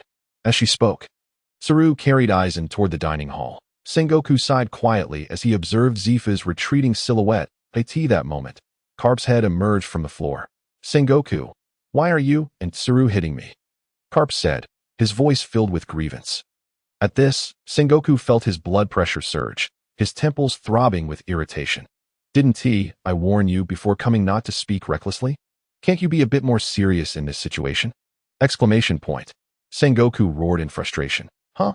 I thought you all were too somber. I was just trying to lighten the mood a bit to cheer Zephyr up," Carp said, nonchalantly picking his nose. "Shut your mouth? If something like this happened in your family, would you be able to cheer up? Stop acting so clever," Sengoku shouted back. Deep down, Sengoku understood that Carp meant well. He was simply lacking in judgment. With this thought in mind, Sengoku continually reminded himself not to let an air-headed person infuriate him. Just then, Sengoku noticed Carp flicking a booger onto himself, and his anger could no longer be contained. Bang! Carp was once again punched into the floor. Sengoku, still unsatisfied, stomped on Carp's head twice before addressing the nearby duty soldiers. When he manages to pull his head out of the floor, "You all can fix it up. Send me the repair bill separately. I'll deduct it from Carp's allowance." The soldiers on duty, stuttering, replied, "Yes, Admiral Sengoku." With that, Sengoku walked away without looking back. Once Sengoku departed, the soldiers hurriedly gathered around to help Carp out of the floor. As evening fell, Eisen was led to Zephyr's residence by a guard. Although Tsuru intended to escort him herself, Eisen ultimately declined, wishing not to impose too much on her. Before him stood a quaint two-story villa. Its snow-white walls adorned with intricately carved railings, surrounded by vibrant blooms, revealing the luxurious treatment afforded to an admiral of the Navy. However, aside from Zifa's residence, only a smattering of houses dotted the area. Perhaps the tragedy that befell Zifa's family has awakened the Navy, prompting them to realize the importance of safeguarding the families of high-ranking officers. Eisen pondered. Upon entering, he was greeted by a simple arrangement of furniture. The floors were spotless, and aside from essential furnishings, the living room bore no unnecessary embellishments. Judging by the layout and decor, it was evident that the owner of this home led a remarkably frugal life, eschewing indulgence. With Zifa absent and having not specified which room Eisen should occupy, he felt too shy to wander about the house. Thus, he settled onto the sofa, remaining still. Time passed slowly, the clock on the wall ticking away, and soon Eisen found himself growing drowsy, unbeknownst to him. He drifted off to sleep. When he finally awoke, he groggily beheld Zifa's weary figure. Zifa, in a daze, opened the door to the house, intending to grab a bottle of liquor from the fridge, only to suddenly remember Eisen's presence. He quickly returned the bottle to the fridge and stealthily approached Eisen. "Uncle, drinking at night isn't good for your health?" Eisen whispered softly. At this, Zifa felt a twinge of embarrassment. "I am sorry for waking you." No, I woke up naturally." Suddenly, Zifa recalled that he and T arranged a room for Eisen and hurried upstairs. Shortly thereafter, he returned carrying a pile of unknown books and a mountain of manuscript papers. "Come. I'll take you to your room," Zifa said, tossing the books into a corner of the living room and eagerly taking Eisen's hand to ascend the stairs. Upon reaching the second floor, they were met with 3 adjacent rooms. The first room contained a wooden desk and an exceptionally large bookshelf, which Eisen surmised to be Zifa's study. The second room held only a bed, a rack with a few uniforms hanging, and a wardrobe. Zifa led Eisen to the third room, and upon entering, Eisen discovered it to be even more austere than Zifa's OWN.IT featured merely a bed. And that was just a bed frame. Dust marks on the bed frame and square patches of emptiness made Eisen realize, recalling the pile of books Zifa had just brought down, that this room was likely used for something else entirely. Observing the sparse furnishings, Zifa awkwardly scratched his head, explaining, "Since I used to live alone, there's not much stuff here, but someone should be bringing more over shortly." Just then, the doorbell rang. Zifa hurried downstairs to answer the door. Moments later, a series of attendants entered, each carrying furniture and bundles of bedding. Eisen silently watched as the once empty room transformed into a cozy abode in a mere 5 minutes. After the room was arranged, the attendants reported to Zifa and then departed. "You'll be staying here from now on. I'll be next door. If you need anything, just call for me," Zifa instructed. "Okay, thank you, Uncle," Eisen replied softly. Zifa, wanting to say something more, found the words caught in his throat. After a moment of internal struggle, he finally managed to utter, "Get some rest, kid."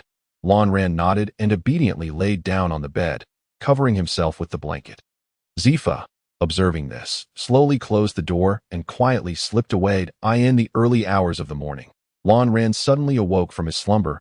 Haunted by memories of that fateful day, he wiped the cold sweat from his forehead. Gazing at the unfamiliar room, lost in silence, outside, darkness prevailed, and the clock on the wall ticked rhythmically. Lanran glanced at the time. It was 5 in the morning. After a moment of contemplation, he rose, dressed, and exited the room. Upon stepping outside, Lanran was startled to discover that the light in Zifa's study was still aglow. He stealthily approached the door, only to find Zifa slumped over his desk, unconscious, the scattered empty bottles littering the floor, and the tightly clenched photographs of Fina and Lanche in Zifa's hand, along with his swollen eyes, revealed the events of the previous night to Lanran. Understanding the situation, he quietly left, retrieving a blanket from Zifa's room. Silently, Lanran approached Zifa, draping the blanket over him before gradually retreating. Before departing, he gently closed the study door behind him. He made his way to the ground floor, found the restroom, and washed his face before stepping outside. Strolling through the Marinvondo Square, he watched as troops marched by, shouting their slogans, inhaling the moist air tinged with the scent of earth, and finally beginning to feel a sense of reality in this world that as he walked, Lanran noticed the buildings dwindling around him, replaced by an abundance of trees. Observing the mountains and dense woods ahead, he surmised he had reached the rear mountains of the Navy headquarters. After climbing for more than 10 minutes, he reached the summit. There, he found a large rock and seated himself upon it. Surveying the sacred ground of the Navy from above, The soldiers engaged in drills appeared as mere ants from this vantage point, while the imposing city walls loomed in the distance, the word justice still clearly visible. Seated quietly on the stone, Lon Ran called out in his mind, "System, present, host, access the character panel." Affirmative. That a beam of light shot forth from the depths of his mind, coalescing into a translucent panel. The current host information was as follows. Name, Lon Ran Bloodline. Otsutsuki power level, 50, Standard Navy. 10, Weapon, a finely crafted short blade skills, Sharingan, 3 Tomo. Illusion technique, Illusory Nirvana technique world progress. 2 System, inquire about the balance of time-space currency and lottery chances. Current time-space currency balance, 1,000, silver lottery. 1. After pondering for a moment, Lon Ran stated. Proceed with the silver lottery to AT. That moment, an ancient-looking roulette appeared in his mind. The wheel spun rapidly before the pointer finally rested on a red space. Congratulations, host. You have acquired a red quality weapon, Shallow Strike, from the anime Bleach. Do you wish to extract it? Surveying his surroundings and finding no one nearby, Lon Ran replied, Extract. As soon as the words left his lips, a long object emanating white light floated before him. Upon grasping it, the white glow gradually dissipated, revealing a Tang Dao shape. Shallow Strike. Lon Ran fell into silence. System, as far as I know, Shallow Strike in the Bleach world is merely an ordinary weapon before awakening its Zanpakuto.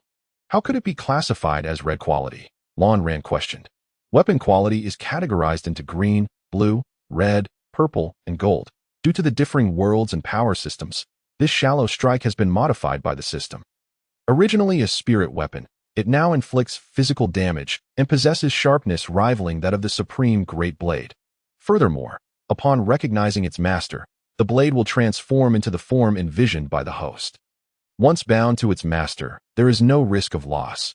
It can be summoned by mere thought and can also be stored within the soul.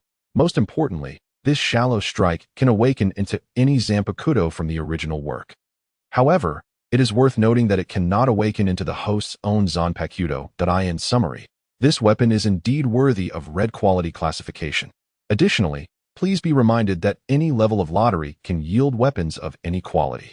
Though the probabilities vary, red quality weapons are exceedingly rare in silver lotteries. Nodding in understanding, Lon Ran felt no dissatisfaction with this weapon. Rather, he was quite pleased that he was in need of a reliable top-tier weapon. As for the black short blade, he ultimately decided to keep it as a cherished memento, burdened with too many memories and meanings to risk its destruction in future battles. According to the original story, Uncle Zifa will establish a Navy training camp this year, and I must seize this opportunity. Time is of the essence, Lon Ran contemplated. Uncle Zifa's trainee ship is attacked in the year 1515 of the Sea Circle calendar, and this year is 1490. Leaving only 25 years. Based on the strength of Edward Weevil in the original, to defeat him, I must elevate myself to an admiral-level power within those 25 years. My existence will undoubtedly create a butterfly effect, so this time frame may be even shorter, and Uncle Zifa may not merely lose an arm that I cannot allow such a tragedy to unfold again. Not even once. Lon Ran's gaze shifted from deep contemplation to one of fierce determination. Suddenly, the system's voice echoed in his mind. Please select the final chapter mission for this world at your earliest convenience. A beam of light, visible only to Lon Ran, shot forth from his mind, projecting a light blue panel before him. Detected. Current world is the One Piece world. The final chapter missions are as follows. 1. Assist Luffy in becoming the Pirate King. 2. Become a Navy officer. In the Great Pirate Era, overthrow the corrupt and inept world government and establish a new world order. Please choose wisely. Gazing at the 2 final chapter missions, Lon Ran suddenly smiled. In that moment, he recalled many things, thoughts of Aunt Fina, Lanche, and the innocent villagers of his hometown. I choose the second option. This time, Lon Ran felt no hesitation, his eyes filled with unwavering resolve. Detected. The difficulty of the second final chapter mission is exceedingly high. A subsystem has been tailored for the host, and the world progress item has been removed. Henceforth, the host may only leave this world upon completing the final chapter mission. What is this subsystem? Lon Ran inquired, puzzled. The purpose of the subsystem is to aid the host in becoming stronger. It features daily tasks, skill proficiency, physical enhancements, and important location sign-ins, among other functionalities. Meanwhile, The main system retains only the shop, lottery, and personal information panel functions. Upon hearing the robust capabilities of the subsystem, Lan Ran felt a surge of excitement, his fists unconsciously clenching. "Now, I feel more confident," he exclaimed. "After all, those at the admiral level are among the pinnacle of power in these seas. Apart from the four emperors, admirals are the strongest to achieve admiral status before that day arrives. Lan Ran's growth must not lag behind that of the three, Akainu, Akiji Kazu. Moreover, to fulfill that final chapter mission, his growth must not only keep pace with them but surpass them. There are many paths to strength: devil fruits, swordsmanship, martial arts. Alas, the road ahead is fraught with challenges." Lan Ran sighed. Suddenly, Lan Ran remembered the blade in his hand. "System, if I were to pursue the path of swordsmanship, what advice do you have?" he asked. System suggests the host inherit the panel of a swordsmanship master. Where can I inherit it? Lan Ran felt a flicker of interest. As the system's voice faded, the mall interface materialized before his eyes. Gazing at the densely packed panels of powerful sword masters from myriad realms, Lan Ran found himself momentarily overwhelmed. "System, please elaborate on your suggestions," he said, somewhat exasperated. "I recommend that the host select the panel of a powerful figure from the anime world of Bleach for inheritance. Given the characteristics of your shallow combat ability, this choice will maximize your benefits." "Are you suggesting that I can not only learn his swordsmanship, but also inherit his Zanpakuto?" Lan Ran speculated. "Indeed, host." With the affirmative response, Lan Ran promptly made his decision. "System, please isolate the panel of powerful figures from that world." Instantly, the list before him transformed, revealing familiar characters to Lan Ran. After contemplating for 5 minutes, he finally settled on 3 character panels: Yamamoto Genre Sai Shigekuni, Urahara Kasuke, and Aizen S. Suk. Yamamoto Genre Sai Shigekuni, the strongest wielder of the flame-type Zanpakuto in Soul Society, the founder of Genre and the head instructor of Genji Shoku, as well as the creator of the Shin Academy, was an unparalleled powerhouse who had not been surpassed for a millennium. Urahara Kasuke, originally known as Urahara Yachiro, was the first Shinigami to hold the title of Kenpachi. Before joining the Godai 13, Urahara Kasuke was notorious as an unprecedented villain in Soul Society's history. Living up to his name, Yachiro, as it was said he had mastered over 8,000 styles of swordsmanship. Aizen S. Suk, well, there's no need for further elaboration. His strength was universally acknowledged, serving as the most formidable antagonist throughout the entire anime. With combat prowess so exceptional that even the manga's creator had to impose a force seal upon him. Faced with the panels of these 3 individuals, Lan Ran felt a wave of indecision wash over him. His foremost desire was to select Aizen S. Suk's panel, not only due to their shared name, but also because Aizen's immense power and charismatic personality were simply irresistible. Yet, when it came time to make his choice, he found himself hesitating. Lan Ran forcibly suppressed his restless emotions, allowing his thoughts to settle as he began to analyze the situation. Though Urahara Kasuke possesses a multitude of swordsmanship styles and excels in combat, her Zanpakuto Shurikai is healing-oriented, and her Bankai's combat style does not suit me. If it were solely about inheriting swordsmanship, she would undoubtedly be the prime choice. However, considering her Zanpakuto, her option becomes less appealing. Aizen S. Suk's early strength stems from his spiritual pressure and the bug-like abilities of his Zanpakuto, while his later strength is derived from the H-Gyoku. It's evident that the panel cannot also provide me with a H-Gyoku. Otherwise, what would be the point of my efforts? I'd simply win by relying on it. The abilities of Kyoka Suigetsu are indisputable, yet in this world, there exist observation haki and conqueror's haki. I am uncertain if these abilities would affect it.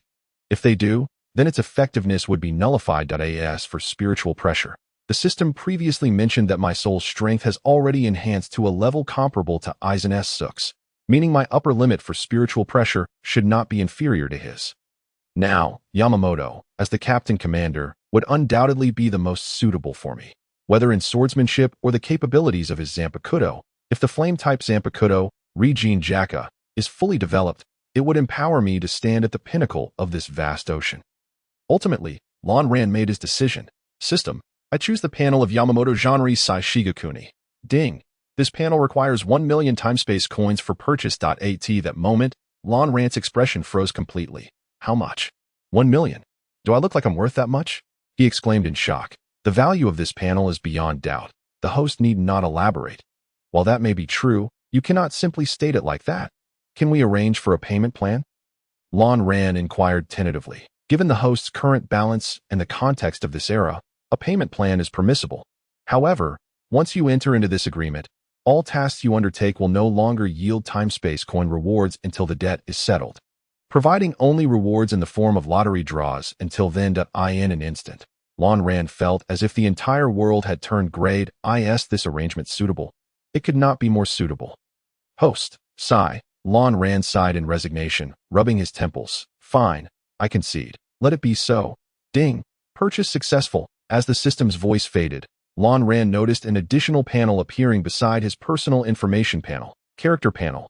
Yamamoto genre Sai Shigekuni. 0. Swordsmanship. 0. Hand-to-hand combat. 0. Shuanpa. 0. Kido. 0. Zanpakuto. Rijin Jaka. Unawakened. Lon Ran was momentarily at a loss for words. This panel seemed rather hastily assembled. Host. A concise panel not only facilitates your operations, but also provides a clear representation of information. All right, that makes sense too. Lon Ran waved dismissively. But what do the zeros represent? He asked, puzzled. The percentage beside each skill indicates your progress in inheriting that character's abilities. Once all skills reach 100, your strength will be nearly indistinguishable from the character at their peak. Suddenly, Lon Ran recalled something. Will I inherit his personality or memories as well? His expression turned serious. After all, no one wished to be influenced and become a stranger to themselves. Rest assured, host, the system has already accounted for this. You will only inherit his skills, and any memories you do inherit will pertain solely to his techniques, such as swordplay and insights into each skill. Phew, Lon Ran exhaled deeply. That is indeed a relief. After scrutinizing the system once more and finding nothing amiss, he closed it, redirecting his focus back to reality. In the distance, the sun began to slowly rise above the horizon, golden rays piercing through the clouds. On the square of Marineford, the training soldiers were gradually dispersing, signaling that it was likely time for breakfast.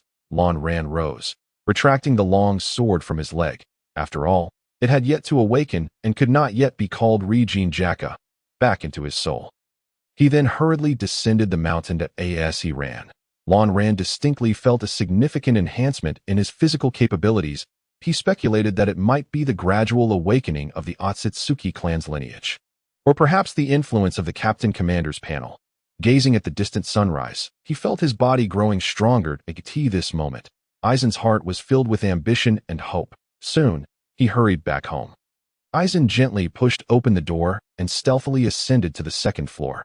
Noticing that Zephyr's study door remained shut and that the bed in his bedroom was devoid of a blanket, Aizen deduced that Zephyr had yet to awaken. He then quietly descended to the first floor, washed his hands in the restroom, and proceeded to the kitchen. The utensils in the kitchen were covered in dust, indicating that Zephyr hardly ever utilized them. After all, the Navy had its own mess hall, and high-ranking officers had no need to cook for themselves. Aizen closed the kitchen door to muffle any noise and began to wash the dishes slowly. In the study, the alarm clock on the desk suddenly rang.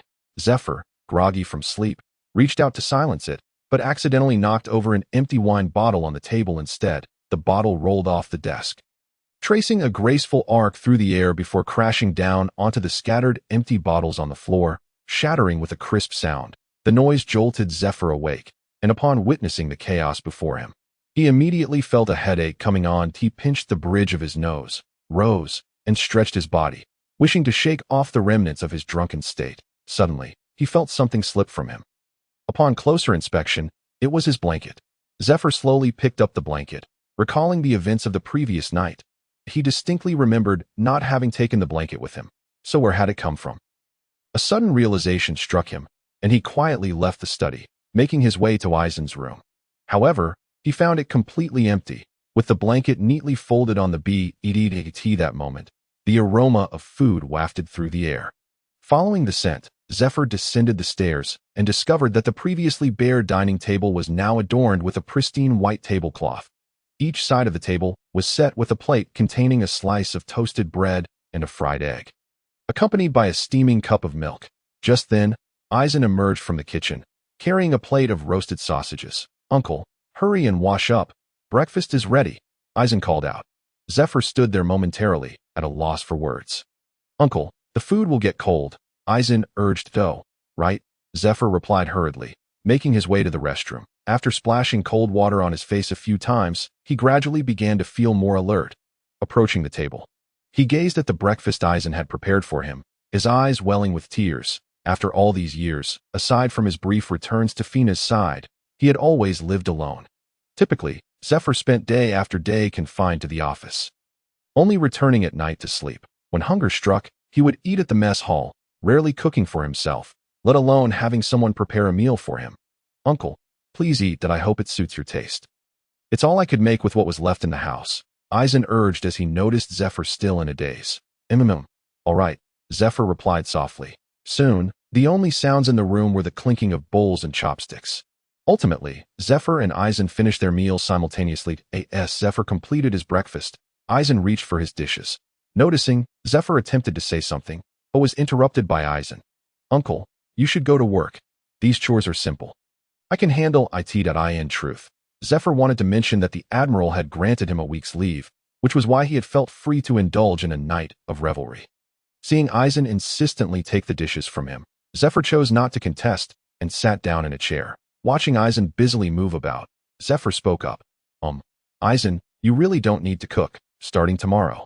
Just join me in the mess hall." Upon hearing this, Eisen paused momentarily before responding. "Okay, I understand, Uncle." Zephyr instantly regretted his words. His intention had been to spare Eisen, a mere child, from the burdens of cooking and the potential dangers it entailed. However, he feared that his concern might lead Eisen to overthink the matter. The clattering of dishes echoed from the kitchen as Zephyr rested his hands on the table, feeling the lingering warmth of breakfast. At that moment, he experienced an unprecedented sense of tranquility. Slowly rising, Zephyr returned to his room, shedding his casual attire and retrieving a black suit from the wardrobe. Once dressed, he fixed his gaze upon the photographs of Fina and Lanche on the table. "Fina, Lanche, rest assured, I will live on.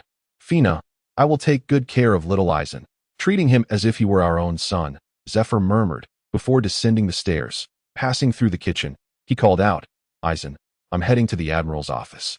I should be back before noon." "All right," Eisen responded, peeking out from the kitchen. Just as Zephyr reached the doorway, another thought crossed his mind, prompting him to add, "If you want to go out and play, feel free to explore nearby, but don't wander too far. Your Aunt Crane lives across the street, the one who took you out to eat yesterday. She has a girl around your age. You can play with her." "Sure, got it, Uncle," Eisen replied, facing away from Zephyr while waving a spatula. Eisen neatly stacked the dishes in the cupboard before leaving the kitchen. After wandering a few steps in the living room, he plopped down onto the sofa. Silently, Eisen gazed at the coffee table, lost in thought. He reflected on the experiences, trials, and tribulations he had faced during this time, reminiscing about the moments shared with Fina and Lanche for the first time in his life. Eisen felt the existence of familial love. Even in his past life, he had never possessed such bonds. He understood from the outset that Fina treated him as her own son, and Lanche regarded him as an elder brother. He also recognized that Zephyr viewed him as a son. Yet, he still found himself unable to accept Zephyr's affection. Perhaps witnessing the deaths of Fina and Lanche before his eyes had instilled a deep-seated fear within him, a fear that familial love would once again slip away. Or it could be Eisen's dread of his current status as a weakling. He believed that only when he possessed the strength to influence the tides of this vast ocean would he be able to genuinely embrace the notion of family. At least, this was how Eisen felt at present. Zephyr trudged heavily down the corridor toward the Admiral's office. Every sailor and officer who passed him stood at attention and saluted, to which Zephyr merely nodded slightly. Maintaining a steady pace toward the office, with a creak, he pushed open the office door and entered. Upon stepping inside, he noticed several staff members reporting to Admiral Steelbone. Without uttering a word, Zephyr took a seat on a nearby bench. The civil servants, upon noticing him, grew increasingly tense, some even stammering as they delivered their reports. Admiral Steelbone paid no heed to Zephyr, his expression unchanging as he reviewed documents in hand before handing them to the lead staff member. The head of the civilian staff, upon receiving the documents, hurriedly whisked his colleague out of the office as if granted a reprieve. Once the crowd around the desk dispersed, Steelbone's true appearance was revealed. His hair had turned entirely white, standing upright in a mountain shape, and his skin was a deep tan, with a stitched scar beneath his left eye. Steelbone was not dressed in a naval uniform, nor even a suit. His broad chest was exposed, revealing numerous scars. Steelbone regarded Zephyr silently before gradually rising and walking to the office door. locking it before returning to his seat. What's the matter? Have you had a change of heart? No longer wish to be a sailor? Steelbone Kong spoke in a low voice. Zephyr remained silent, his head bowed, fixated on the floor. You are aware of these words, yet find them unutterable? Steelbone Kong continued. Then what in the hell were those nonsensical words you spoke to me yesterday? Do you think you can simply choose not to be one anymore? Who do you believe you are forsaking? Is it the uniform you wear, your comrades, or perhaps your wife and children? As he spoke, Steelbone Kong's tone grew increasingly intense and severe. You, Sengoku, Garp, and Crane, I nurtured you all, witnessing your growth that I understand what you desire. It is merely an escape, isn't it? Do you know what I desire at this moment? I only wish to slap you. Steelbone Kong seized a water-filled cup from the table and hurled it at Zephyr's face. The ceramic vessel struck Zephyr, bruising his eye, while the tea cascaded over his head, streaming down his forehead, past his eye socket, sliding over his nose, and dripping down his cheek. Zephyr trembled, the liquid flowing from his face. Indistinguishable whether it was tea or tears, observing Zephyr's state, Steelbone Kong lowered the hand that held another cup, his tone gradually softening. Zephyr, think carefully. Should you abandon your ideals? Should you betray the very essence of justice emblazoned upon your back? But I am no longer worthy of being a Navy officer, Zephyr uttered in a low, hoarse voice. Old man Kong, my 30 years of belief in no-kill has led to this disastrous no-kill, which has cost my wife, my son, and everyone in my village. Zephyr covered his face desperately, yet tears continued to flow, bursting forth from his eyes. Steelbone Kong found himself at a loss for words. This was the collapse of Zephyr's own convictions. The principle of no-kill had been the driving force behind Zephyr's pursuit of justice all these years, as well as his own interpretation of it. I am a sinner, irredeemable. I am unworthy of being a Navy officer. Zephyr trembled as he spoke these words. With that, the office fell into silence. Outside the office door, Sengoku, Garp, and Crane leaned silently against the wall. So, you plan to find a place to farm from now on? To squander your life away? Steelbone Kong interjected, a hint of mockery in his voice. Put simply, you wish to evade responsibility. Rising from his seat, Steelbone Kong pointed to the long scar on his chest, saying, do you recall how this scar came to be? Back when you were a mere soldier on Fosting Island, you and that rascal Garp acted on your own accord. Despite the entire unit's retreat, you disobeyed orders to return and confront a pirate. Had I not rushed over in time to shield you both from that blade, Sengoku and Crane would have had to retrieve your corpses. That knife pierced my lung, and I lay in bed for a month. Do you remember? Huh, Steelbone Kong shouted. Had I known you'd behave this way, why in the world would I have saved you? Wouldn't it have been better to let you perish there? Think about it. Over the years, you have evolved from a mere sailor to an admiral. Countless comrades and mentors have aided and rescued you. Reflect on whether your current actions honor them or they honor their spirits in the afterlife. Do you honor those sailors who idolize you? Should I inform them that their idol, Admiral Zephyr, is nothing but a coward? A thoroughgoing coward. With that, Steelbone Kong lunged towards Zephyr, delivering a punch that sent him crashing against the wall, leaving spiderweb-like cracks in its wake. The entire building shuddered, yet no one dared to speak. Knowing the commotion originated from the Admiral's office, after striking Zephyr, Steelbone Kong's fury subsided significantly. Let me be clear. If you dare betray the Navy, I will eliminate you right here, Steelbone Kong growled fiercely. I truly am unworthy. At least I shall no longer serve as an admiral, Zephyr uttered softly. Though his voice was barely above a whisper, those present, skilled in observation hockey, clearly heard his words. You will no longer be an admiral? No longer serve in the Navy? Do you believe your sins can be erased with such a decision? Steelbone Kong grasped Zephyr's collar, lifting him up. Then what am I to do? Zephyr found himself engulfed in an abyss of confusion. Observing the wavering of Zephyr's resolve to resign, Steelbone Kong gradually loosened his grip, lowering him gently. I lost sleep over your matter last night, Steelbone Kong said, retrieving a cigar from his drawer. The flame from his lighter ignited the cigar. I know the pressure you bear, the burdens upon your shoulders, yet evasion is ultimately not the correct path. Exhaling smoke, Steelbone Kong continued, as you yourself have stated.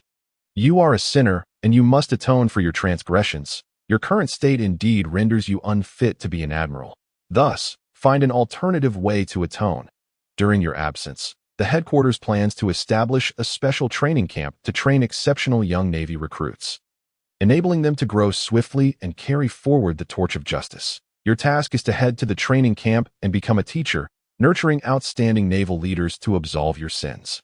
The moment you cultivate capable officers who can bring an end to this chaotic sea will be the moment your transgressions are fully atoned. Do you understand? Upon hearing these words, a glimmer of light returned to Zephyr's eyes. I comprehend. Seeing Zephyr's agreement, Steel Bone Kong slowly returned to his seat, collapsing into his chair. Sengoku will inform you about the arrangements for the training camp. Seek out Crane for matters concerning finances and facilities. If you require more manpower, go to Garp. After all, he has ample free time and might as well keep himself out of trouble. Upon finishing, Steel Bone Kong slammed his hand on the table, exclaiming, "Did you hear me? I heard you."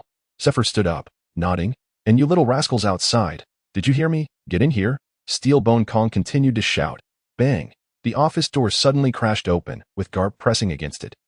Sengoku piled on top of Garped. In that moment, a character appeared on Steel Bone Kong's forehead. Just as he was about to explode with anger, he noticed Sengoku, Garp, and Crane standing upright in front of the desk. "Crane, you two are caught up in their mischief," Steel Bone Kong said, somewhat exasperated. Crane merely smiled awkwardly, saying nothing. "Did you hear everything I just said?" Steel Bone Kong rubbed his temples, utterly drained. "We understand." "Then get out." Steel Bone Kong waved his hand, ushering them away. Just as Zephyr and the others were about to leave the office, Steel Bone Kong's voice boomed once more. "Return and fix my door and wall. Deduct the cost from your allowances." Garp let out a pained exclamation. Just as he was about to retort, Sengoku covered his mouth from behind, forcibly dragging him away. Beneath the blazing sun, Blue Dye stood bare-chested. Gripping his sword tightly, repeatedly executing cutting motions with fervor, Blue Dye disregarded Zephyr's suggestion. Rather than seeking out a young girl to entertain, he preferred to seize the time to grow stronger that moment. Zephyr returned, cradling a stack of papers. These were the materials Sengoku had given him, from which the first batch of trainees for the special training camp would be selected. Observing Blue Dye drenched in sweat under the scorching sun, Zephyr found himself lost in thought. Blue Dye, he seemed to glimpse a reflection of his younger self. "Little Blue Dye, take a break. Soon we shall head to the mess hall for a meal."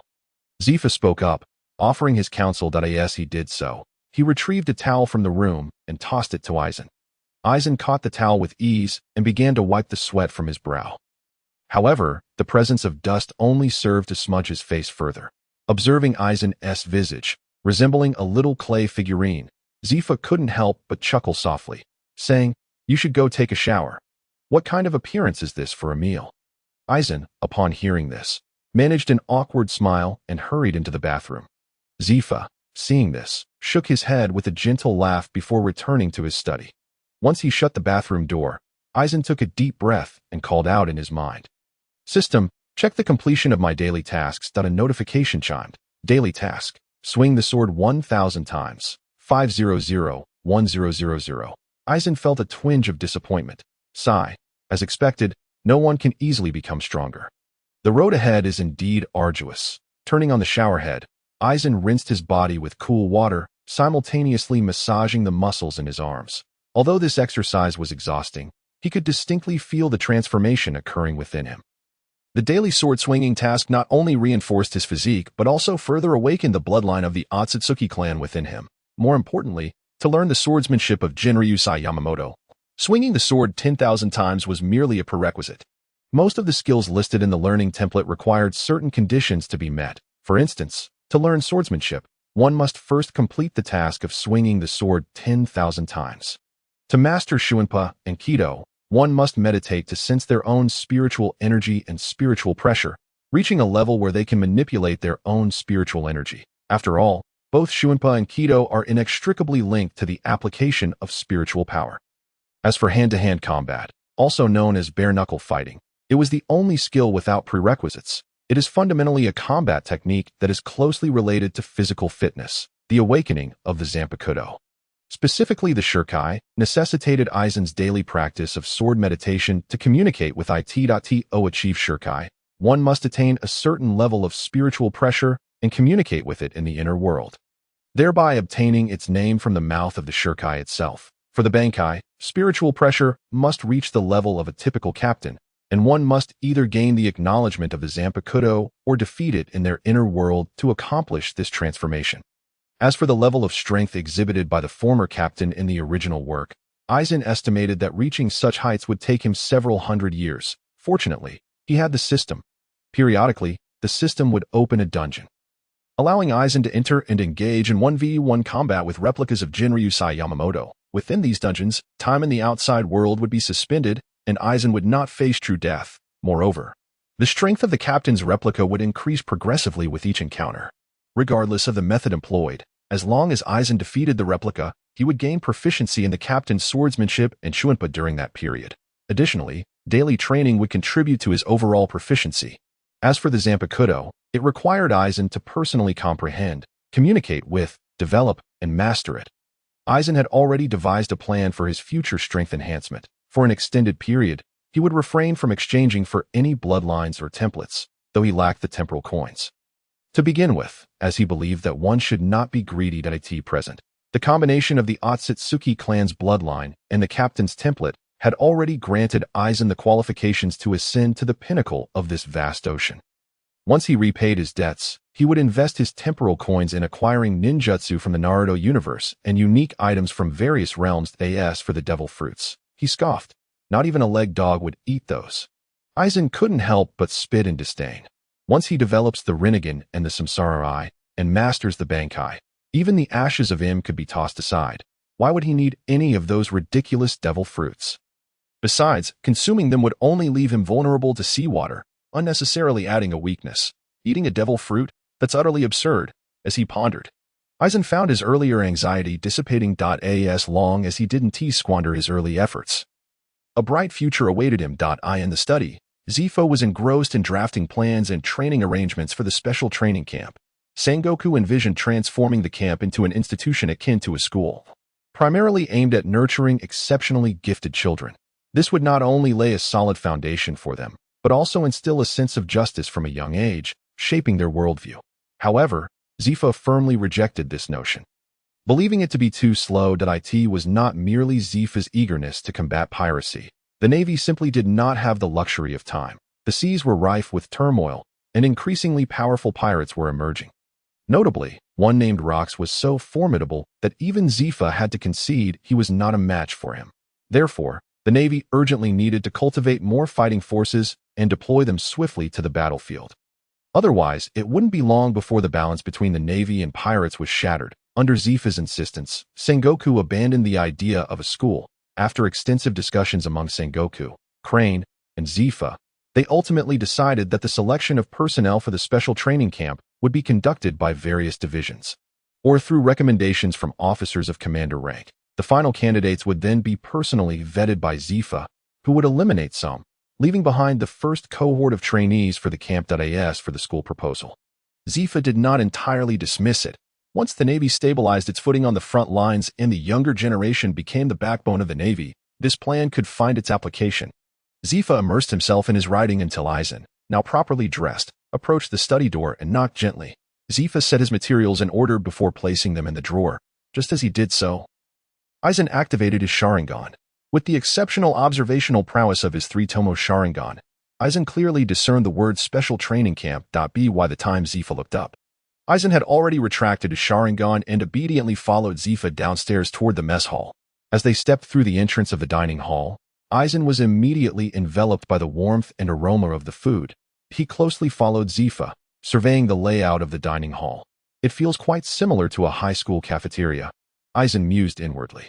Admiral Zifa. Admiral Zifa. It's Admiral Zifa. Exclamations erupted, and the soldiers paused their meals, standing at attention to salute Zifa. Eisen noticed that it was mainly the new recruits expressing their surprise, while the veterans seemed unfazed by Zifa dining in the mess hall. Most new soldiers appeared flustered upon seeing Zifa, while the veterans merely stood to salute him before resuming their meals. Zifa maintained his stern demeanor, offering a slight nod to the soldiers before striding toward the second floor. Upon reaching the second floor, Eisen immediately spotted Carp indulging in a hearty meal. Beside Carp sat a young man with spiky black hair and tattoos adorning his face, seemingly around 20 years of age. He must be Monkey D. Dragon, Eisen thought to himself. Watching Carp devour a ham larger than his own head in just a few bites made Eisen swallow hard. He had never found the scene particularly striking while watching the anime. But witnessing it firsthand was a completely different experience. The most astonishing part was that after consuming such a colossal portion, Carp's belly showed no signs of change. Could this be the legendary constitution of a strong individual? Lan Ran couldn't help but ponder. Zfa simply greeted Carp and then took Lan Ran to the window to get food. Upon reaching the window, before Zfa could utter a word, the chef handed him several plates of food. Although Zfa's meal was substantial, it paled in comparison to the mountainous feast spread across Carp's table. Lan Ran merely carried a plate of noodles and a steak. Settling down beside Zfa, just as he was about to pick up his chopsticks, he was interrupted by Carp's loud and ravenous eating sounds nearby. To be honest, it was quite challenging to focus on one's meal when seated next to someone devouring food with such fervor. Lan Ran had to admit that he was taken aback by Carp's voracious appetite. The whole roasted lamb he had just consumed seemed to be larger than his own frame, causing cold sweat to bead on Lan Ran's forehead. Noticing Lan Ran's hesitation to eat, Zfa was about to speak when he followed Lan Ran's gaze and spotted Carp. Understanding immediately, Zfa realized that Lan Ran was indeed intimidated by Carp's dining manner. In an instant, Zfa was behind Carp, raising his fist high before bringing it down with great force. Bang! Carp's head was thrust deep into the enormous roasted fish on the table. Behave yourself. You fool! Zfa roared. The surrounding naval soldiers were startled by the scene, their bodies trembling involuntarily. Several who exhibited similar eating habits as Carp tightly shut their mouths. Meanwhile, Dorag burst into laughter upon witnessing Carp's predicament.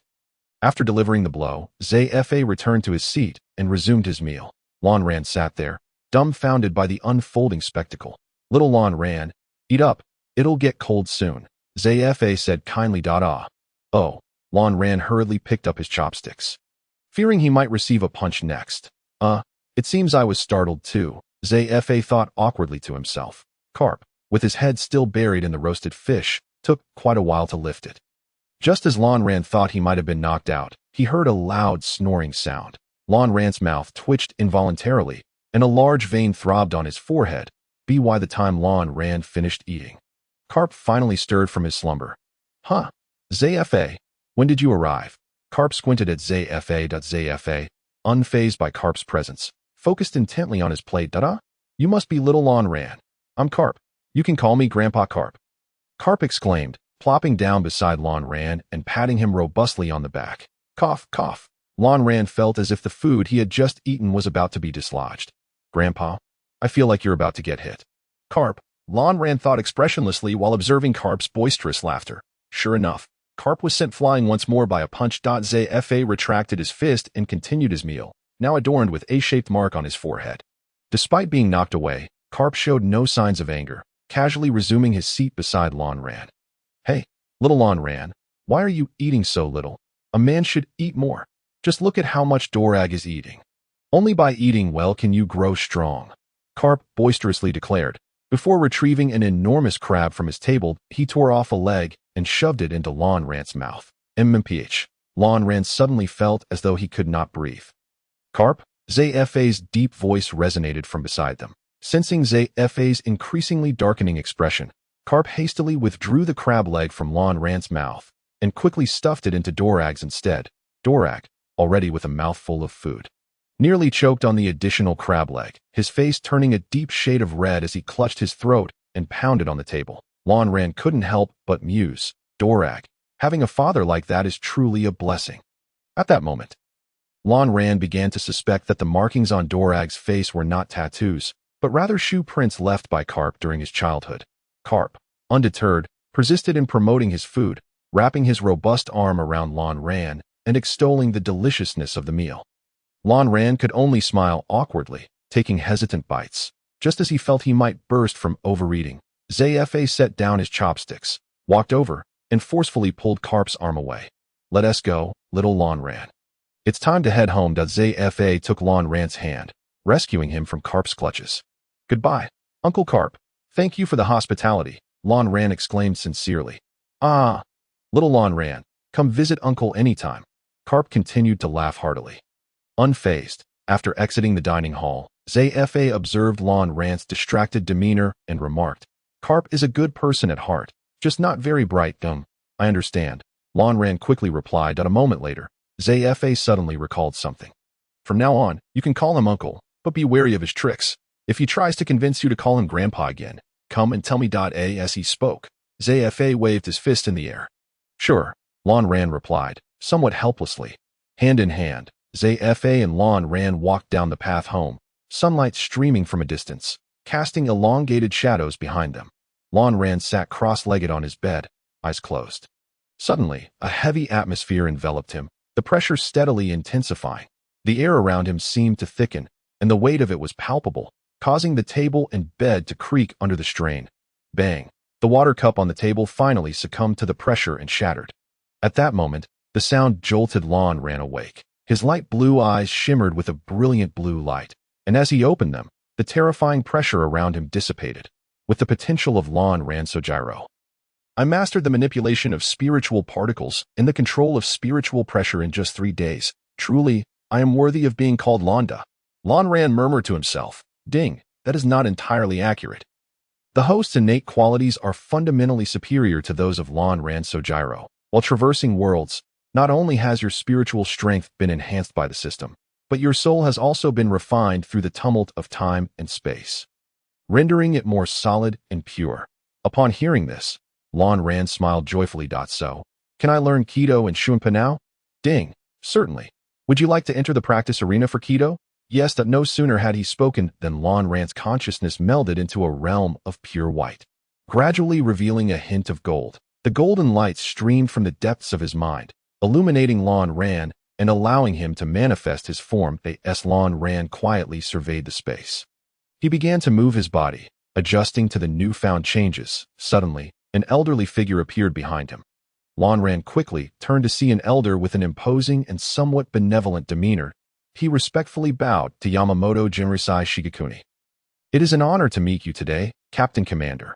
Lon Ran's respect for Yamamoto Jinrusai Shigekuni was deeply felt. As the Shinigami world materialized before him, he held immense admiration for all that the Captain Commander had accomplished. As the strongest Shinigami of a millennium, he had single-handedly safeguarded the Soul Society for 1,000 years, nurturing countless powerful Shinigami. A man of stern integrity and unwavering principles, he lived a life devoted to his beliefs until his final stand on the battlefield. The old man is well aware of his duties. The aged and frail voice of the captain echoed from afar. Upon lifting his gaze, Aizen noticed the captain's figure had instantaneously shifted to a distant location. With a soft thud, the captain's cane lightly tapped the floor, causing the surrounding environment to transform. The originally pristine white space morphed into a setting reminiscent of a shooting range. Aizen swiftly approached and stood beside the captain. Kid, in essence, is a form of advanced spellcraft, divided into Beikud, Shaka, and HK. The captain spoke in a grave tone. Aizen nodded in acknowledgement, as he was already familiar with this knowledge from his anime viewings. A novice practitioner of Kid could cast spells through chanting, while those with profound mastery could forego the incantation. Nevertheless, regardless of one's level of expertise, chanting invariably augmented the power of the spell. Forsaking it, though expedient, resulted in diminished potency. Without further ado, today we shall study Beikud number 110. Beikud is aimed at direct attack and destruction, targeting the opponent with assault, as demonstrated thus. With that, the captain extended a finger towards the target range. Beikud number 1. As soon as the words left his lips, a distant target shattered in response. The magnitude of Beikud's power is not only contingent on the presence of chanting, but also on the spiritual pressure exerted by the caster. Although Beikud number 1 is a basic spell, its potency varies according to the caster's spiritual pressure input, as illustrated here. Beikud number 1. This time, a visible shockwave surged across the entire target range, causing all targets in front of Aizen to splinter instantaneously. Observing the spectacle before him, Aizen swallowed hard. Now, you give it a try. Beikud number 1 does not require chanting. It is merely a straightforward technique for releasing spiritual energy. You only need to remember the flow of your spiritual energy. As he spoke, the captain demonstrated Beikud number 1 once more. Just as Aizen was about to attempt it, a sudden thought struck him. He closed his eyes, and, upon reopening them, his pupils had transformed into a crimson hue. 3 tomo swirling within his astonishment. The Sharingan could be utilized in this realm. Aizen gazed with delight at the captain's spiritual energy pathways. I es it due to my pure Sutsuki lineage. The Sharingan possesses the abilities of the Byakugan as well. However, Aizen did not dwell on this for too long. Shifting his focus back to the captain, he began to observe the flow of spiritual energy. Bakud number 1. Asish. Bakud number 1. Asish. Aizen and the captain simultaneously uttered the phrase. And at that moment, both of their fingertips released a shockwave. Your aptitude is quite remarkable. Is it due to your unique eyes? Even prodigies typically require an hour to master Bakud number 1 on their first attempt.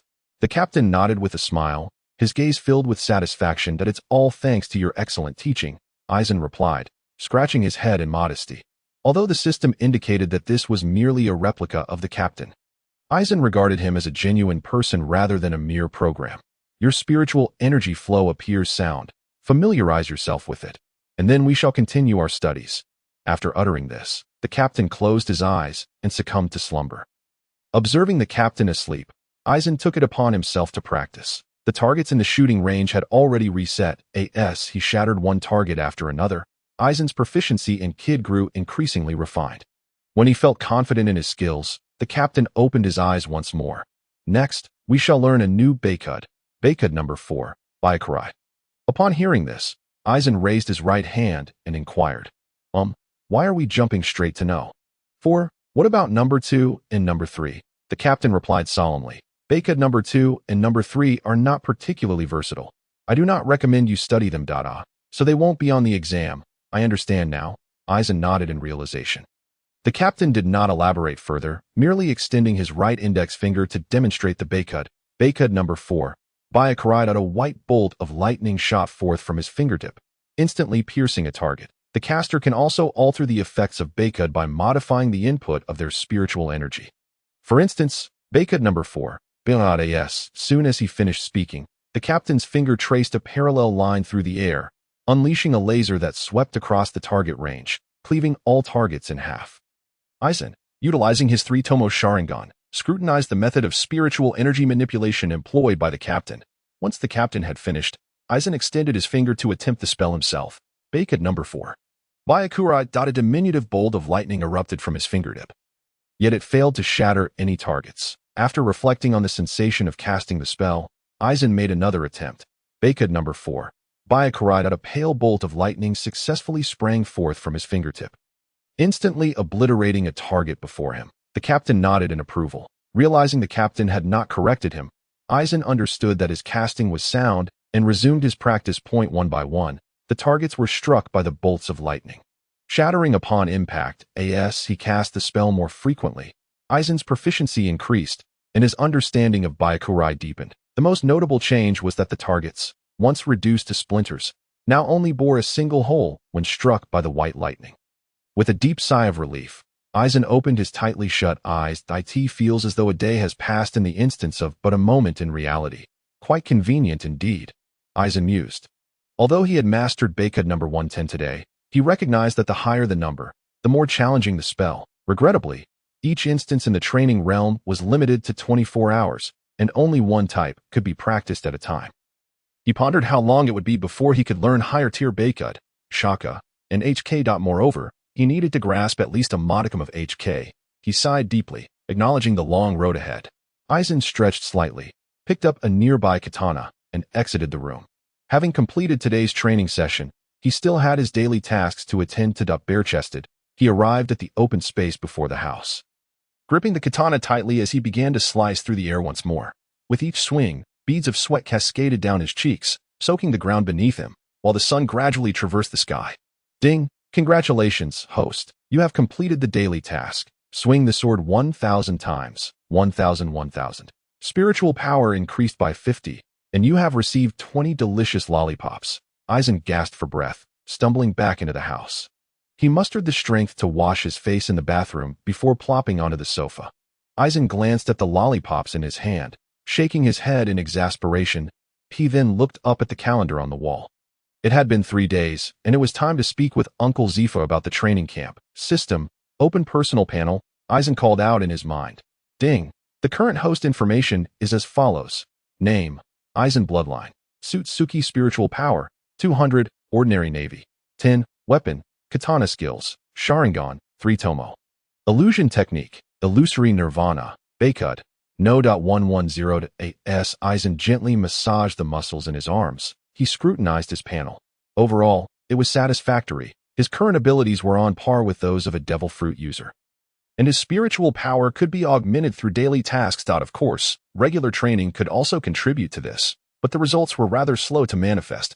His upcoming plan was to enter the special training camp, learn the 6 forms of the Navy, harness hockey, and simultaneously enhance his combat skills and experience. Satisfied with his panel, Aizen nodded to himself. I can't afford to procrastinate any longer. Once the list is finalized, it may become troublesome. He contemplated whether Zifa would include him in the list once it was confirmed. In his recollection, Zifa during this period was still the same stern, rule-abiding, just, and serious individual. Without further ado, Aizen donned his clothing, reabsorbed his katana, and dashed out the door. At this hour, Uncle Zifa should be in his office. He would not call Aizen for dinner until later, so he figured he could catch him now. As Aizen murmured softly to himself, he sprinted towards the Navy headquarters building. With the support of his formidable 200 Duryoku physique, he soon arrived at the entrance of the headquarters, noticing that the guards at the door did not obstruct his passage. Aizen swiftly made his way inside. After Aizen departed, the 2 guards at the entrance whispered to each other. Guard A asked, "Why didn't you let me stop that child just now?" Guard B replied, "Are you blind? Don't you have any recollection of him?" Guard A responded, "Recollection? What recollection? I've never seen him before." Guard B insisted, "Think carefully. Do you remember what that child brought back by Admiral Zifa looked like?" Guard A gasped, "No way. Are you saying that child is him?" Guard B continued, "Not only that, but this child has a special relationship with Admiral Zifa. I was the one who took him to the Admiral's residence that day." Guard A exclaimed, "No wonder. So he's a relative of Admiral Zifa." Guard B added, "I suspect it's more than just a relative. He could very well be Admiral Zifa's son. In any case, we shouldn't have stopped him." Guard A exclaimed, "So he is indeed the rumored son of Admiral Zifa." As Aizen stepped into the headquarters, he heard a chime. "Ding. Are you checking in at an important location? Navy headquarters, Marineford?" Check-in. Upon successful check-in, he received the ninjutsu, water release, water dragon bullet technique. How splendid. This technique is truly practical in this world. Aizen cheerfully rubbed his hands together, strolling through the Navy headquarters. Aizen suddenly found himself at a loss. How thoughtless of me. I forgot to ask where Uncle Zifa's office is. Gazing at the winding corridors, he felt somewhat disoriented. Officers of all ranks, regardless of gender, cast curious glances at Aizen. Under their scrutiny, Aizen's cheeks flushed with embarrassment, wishing he could find a crack in the ground to hide in. "Isn't that little Aizen?" A gentle voice called from behind him. Aizen turned to see Crane. "Little Aizen, are you here to see Zifa?" Crane inquired warmly. Yes. Aizen nodded eagerly. "Please, take me away from here. This is so embarrassing." He silently screamed in his mind. "Come, follow me, dear," Crane said, taking Aizen's hand. Aizen looked at Crane's back with gratitude. Soon, under Crane's guidance, Aizen found Zifa's office. It's on the top floor. What was I wandering around on the first floor for? Aizen thought, nearly in tears, with a creak. Crane pushed open the door and led Aizen inside. Upon entering the office, Aizen was greeted by a mountain of documents piled high on the desk. From the sea of paperwork, Aizen caught a glimpse of something purple. "Zifa, guess who I ran into on the first floor?" Crane chuckled. Hearing her voice, Zifa lifted his head, emerging from the paperwork. He looked at Aizen in surprise. "Little Aizen, what brings you here? Is there something on your mind?" Aizen stammered. I just..." Observing Aizen struggle to articulate his thoughts, Zifa discerned the essence of his visit after some time spent together. Zifa turned to Crane and said, "Thank you, Crane. You may return to your duties. I need to speak with this young one. All right. Crane playfully elongated her words, then gently ruffled Aizen's hair. "Little Aizen, remember to think of Andy." Feeling uneasy from the head pat, Aizen quickly replied, "Thank you, Aunt Crane." "Ha ha ha." Crane laughed as she exited the office. Now, only Zifa and Aizen remained in the room. Zifa, with a kind expression, said, "So, little Aizen, what is it that you wish to discuss?"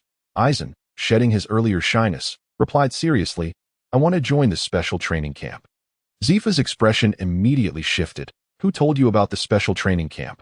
"I saw it myself," Aizen said calmly, undeterred. "You saw it?" Zifa asked, perplexed. since he had only taken the documents home on the first day. All other materials concerning the special training camp were kept in the office, and Eisen had no opportunity to peruse them while they were under Zifa's watch. Yes, Eisen closed his eyes, and when he opened them again, his irises were blood-red with the 3 tomo. Zifa was not taken aback since he had already witnessed Eisen's eyes on the day of Fina's incident. What is the ability of your eyes? Zifa inquired. Within a certain range, I can achieve X-ray vision. Eisen explained that I saw you after you returned home that day. I merely glanced and saw it. Zifa fell silent, then picked up a piece of paper, covering a single character with his hand. Just as he was about to speak, Eisen interrupted him. Is it the character weather? Zifa paused, then slowly rose, walked to the door, opened it to check the surroundings, and then locked it again. Zifa quietly asked, "Is this your devil fruit ability?" Eisen remained silent for a moment before answering. No, originally, Eisen intended to claim that this was his devil fruit ability to ensure his safety. If others discovered it was a racial ability, he would face unprecedented dangers, akin to the Lunalaria tribe. The lightest consequence would be having his eyes gouged out by enemies, while the gravest would involve being subjected to dissection experiments by the world government.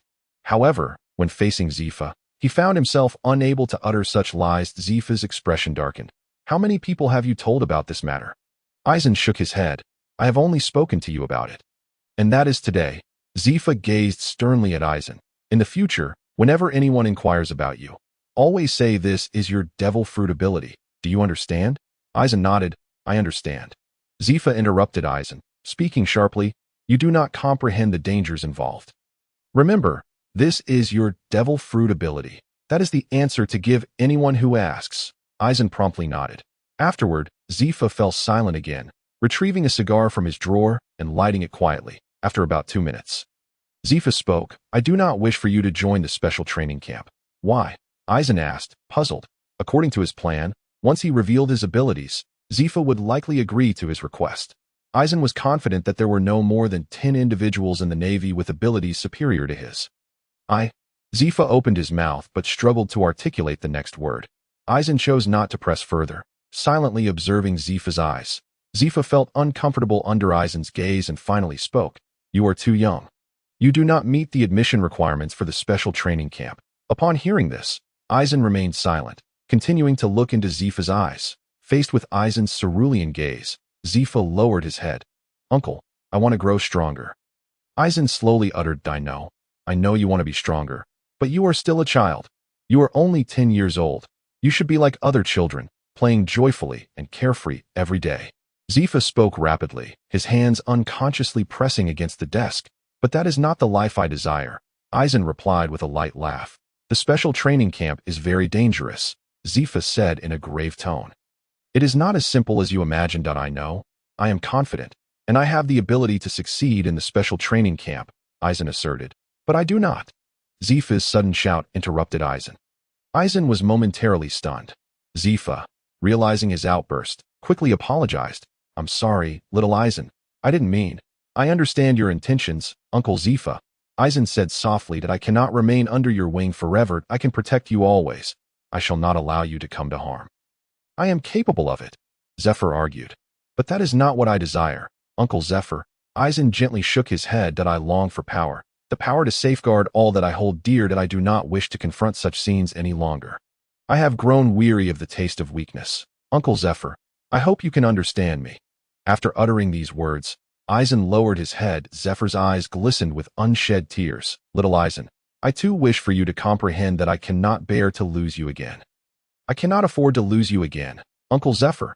Eisen suddenly lifted his head, his eyes brimming with emotion as he gazed at Zephyr. Uncle Zephyr, you are my last remaining family. With that declaration, Eisen turned and bolted out of the office, leaving Zephyr stunned and at a loss for words. As Eisen ran, he rubbed his eyes. He had expressed all he wished to say. If Zephyr remained opposed, he would have no choice but to seek out Admiral Kong. Should Admiral Kong also refuse, he would find a way to secretly set sail, relying on the system to grow stronger on his own. Inside the office, Zephyr bowed his head, puffing on his cigar. After a while, he retrieved a stack of documents from his drawer. The first page featured a photograph of a stern-looking young man. The name section boldly displayed the characters Sakazuki. This was the list of candidates for the first phase of the special training camp that Zephyr had compiled over the past few days. which he intended to submit to Admiral Kong the following day. Zephyr quietly perused the documents. The youngest candidate was 18 years old. Eisen was merely 11, far too young. Although the training program had yet to be fully established, it would undoubtedly involve real combat, even facing pirates with live weapons. The thought made Zephyr's hands tremble. Sigh. He exhaled deeply and took out a blank form from the drawer. With trembling hands, he began to fill in Eisen's information. After approximately 5 minutes, he finally completed the form. Still shaking, Zephyr gently picked up the document, hesitating to place it among the others. Suddenly, as if he had made a resolute decision, he swiftly inserted Eisen's information into the stack. After this action, Zephyr slumped into his chair, feeling utterly drained. He was uncertain whether his decision was the right one and what the future might hold. Yet, he had made his choice. Zephyr understood that he could not entirely prevent Eisen from pursuing his ambitions. The child's strong-willed nature mirrored his own youthful defiance. Huff. Zephyr let out a long breath, placed the documents back into the drawer, and rose to leave the office. Upon Eisen's return, he lay in bed without eating. The room's light was extinguished, and he quietly gazed out at the night sky. The clock ticked away, and Eisen's thoughts grew increasingly restless. Just then, the door swung open. Eisen quickly closed his eyes, feigning sleep. Zephyr peeked through the gap, observing Eisen's tightly shut eyelids. After a moment of silence, he spoke in a low voice. In half a month, the special training camp will commence. You should prepare yourself. As he spoke, Zephyr handed in a meal box. I know you haven't eaten, so I brought you some food. Eat it while it's warm. With that, Zephyr closed the door and returned to his own room. Upon hearing the door click shut, Eisen couldn't help but smile. He hurriedly got up, grabbed the meal box from the floor, and devoured its contents ravenously.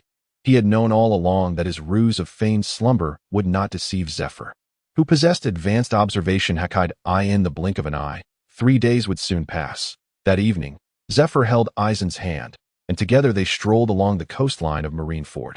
The waves crashed against the rocky shore, sending sprays of water into the air.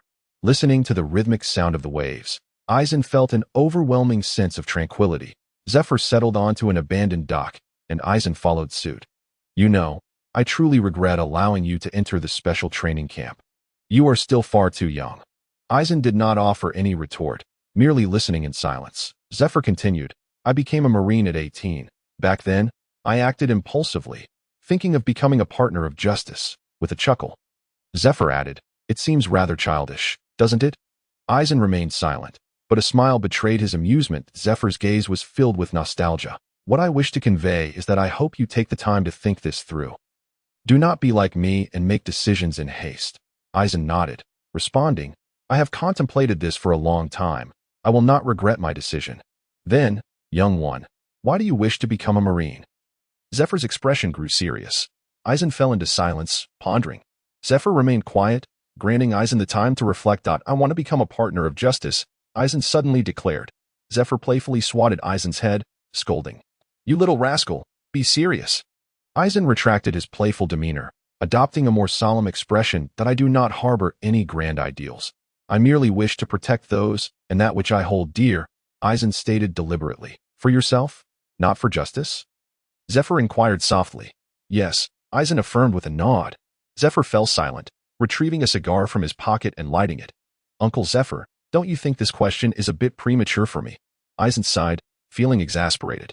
You just said I was too young and warned me against acting impulsively. This. Zephyr chuckled once more. You little scamp. Very well, I shan't ask so much. He had initially intended to persuade Eisen further, but the boy's clever retort had caught him off guard. All right, let us not dwell on this. It is time to return home, gather your belongings, and prepare. With that, Zephyr slowly rose, brushing off his clothing before turning to leave. After a few steps, he glanced back and said, What are you still doing here? Go home. I'll stay a little longer. You head back first, uncle, Eisen replied, turning his back to Zephyr and waving his hand. Zephyr shook his head in resignation, muttering something under his breath. Once Zephyr's presence faded, Eisen softly murmured, I apologize, Uncle Zephyr. I deceived you. My ambitions stretch far beyond this. From that day forward, he had already resolved the path he would take in the future. He did not believe in fate, nor in the absurdity of destiny. What nonsense. Nika, joy boy. Only they could save this world. Ha! Eisen scoffed coldly. Only absolute power can dictate everything. He clenched his fists tightly. I shall personally rectify this flawed world.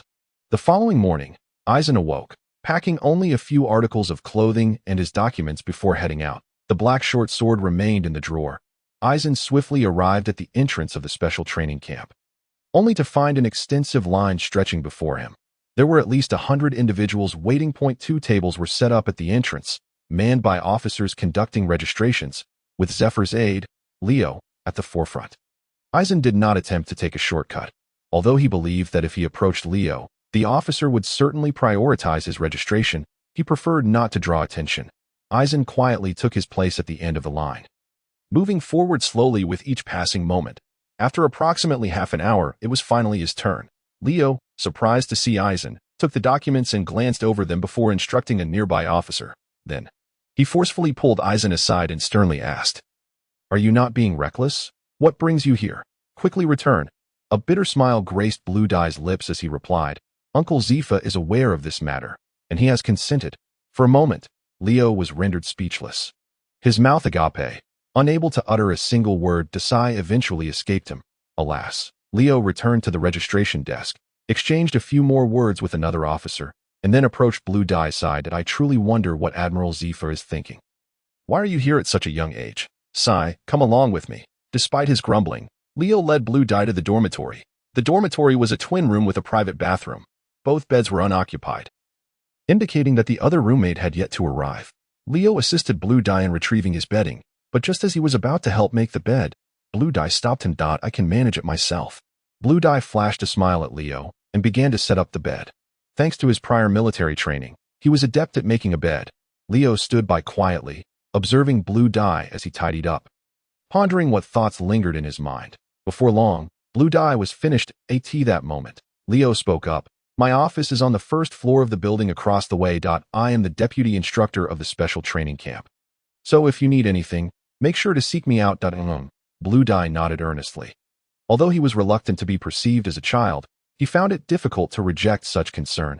Just as Leo was about to say something further, he was interrupted by a sudden call. An officer rushed in, whispered a few words to Leo, and then pulled him away. Before leaving, Leo called out to Blue Dye, "If you need anything, come find me." Little Blue Dye. "All right." Blue Dye waved at Leo as he departed.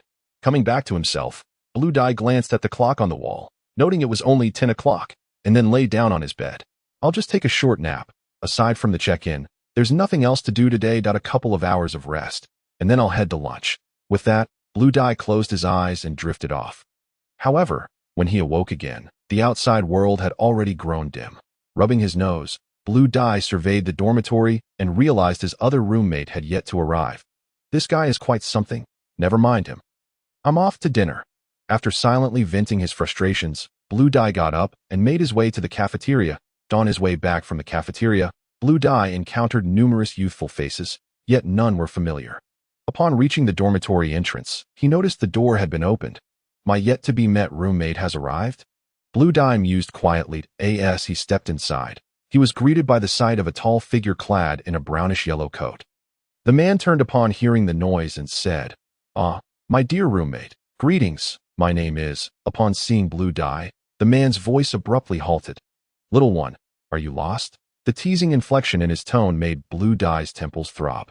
"I am your roommate, and also a trainee in the special training camp." Blue Dye managed to suppress his irritation as he replied, "Oh, so even children are joining the Navy now. My name is Porcelino. I look forward to working with you, little brother." The man grinned, seemingly delighted. "It truly is a pleasure to meet you in person." Blue Dye forced a smile, gritting his teeth as he responded, "Indeed, quite renowned." "Am I really that famous?" Porcelino asked in surprise, pointing to himself. "Yes, quite famous indeed," Blue Dye said with a smile, "and notoriously annoying." In the early morning, as dawn broke, a light mist hung over the training ground. Perhaps due to his long-standing habit of rising early, Blue Dye naturally awoke. He slowly sat up, hearing faint snoring, and glanced sideways to find Porcelino sleeping soundly. Although he found Porcelino's chatter tiresome, Blue Dye chose to keep the noise to a minimum out of kindness.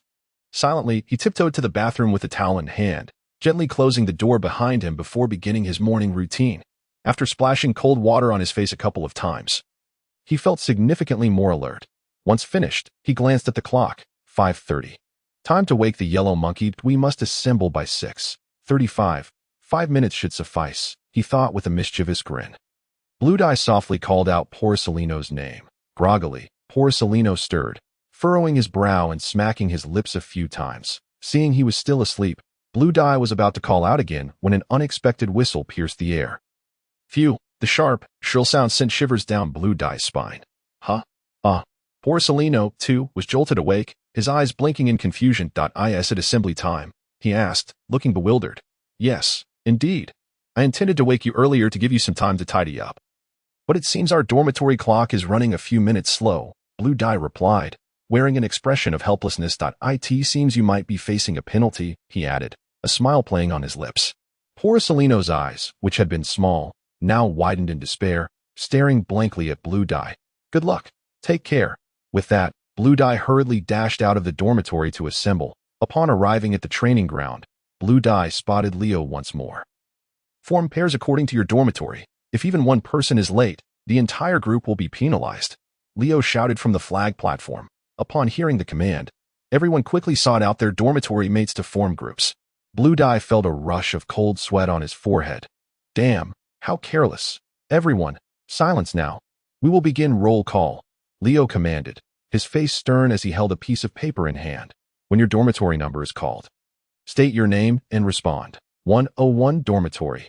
Cowlin, present. Saka, present. 102 dormitory. Morris, present.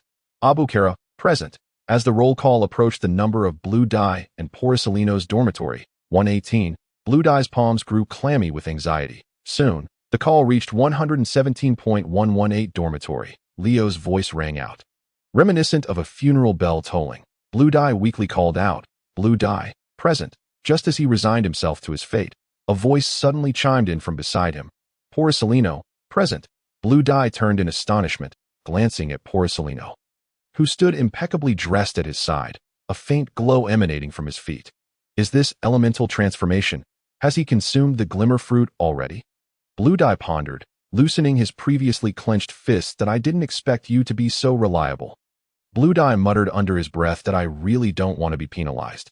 It sounds exhausting, Porcelino replied, pouting softly. Blue Dye couldn't help but shoot him a glance, internally cursing. What a lecherous demeanor. Of course, his murmurs were barely audible. Known only to himself. Well done. Not a single person late on the first day. Splendid. Now, everyone listen closely. Your first training task is to run 10 laps around Marineford to warm up. The first group to finish will earn 10 points. And no helping one another. Listening to Leo's orders, Blue Dye couldn't help but swallow hard. 10 laps around the island. Who could possibly manage that? With eager anticipation, he gazed at Leo, awaiting further instructions. However, after delivering his command, Leo immediately blew his whistle, prompting everyone to pair up and take off running. Sigh. Here we go. Blue Dye resigned himself to the task. Porcelino matched his pace, neither fast nor slow, simply trailing behind him. Blue Dye glanced at him in exasperation. Why are you following me? Your stamina is undoubtedly impressive. You should lead. Alas, we must both reach the finish line for it to be deemed a success. So I shall accompany you. After all, Porcelino remains as nonchalant as ever. You can't possibly pity me, can you? Afraid I'll be the last and embarrass myself. So you've come to keep me company? Eisen suddenly inquired. Oh dear, how unappealing it is to have your true nature exposed. Little brother, Eisen remarked, his tone dripping with sarcasm, as Porcelino felt a surge of exasperation. Upon hearing Eisen's whimsical words, Porcelino chose silence, merely pursing his lips to whistle, trailing leisurely behind Eisen. By the fifth lap, Eisen felt his legs growing heavier with each step. When he glanced at Porcelino, he found him still wearing that unhurried expression, only slightly more breathless than at the start. What a monster! Eisen couldn't help but muse. Behind Eisen, several others were also panting heavily, mirroring his own exhaustion. It seems I'm not the weakest after all.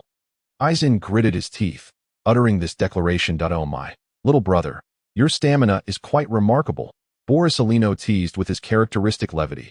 Has anyone ever told you that your tone can be quite infuriating? Eisen retorted through clenched teeth. Oh really? I don't believe so, Porcelino replied, feigning innocence with open palms.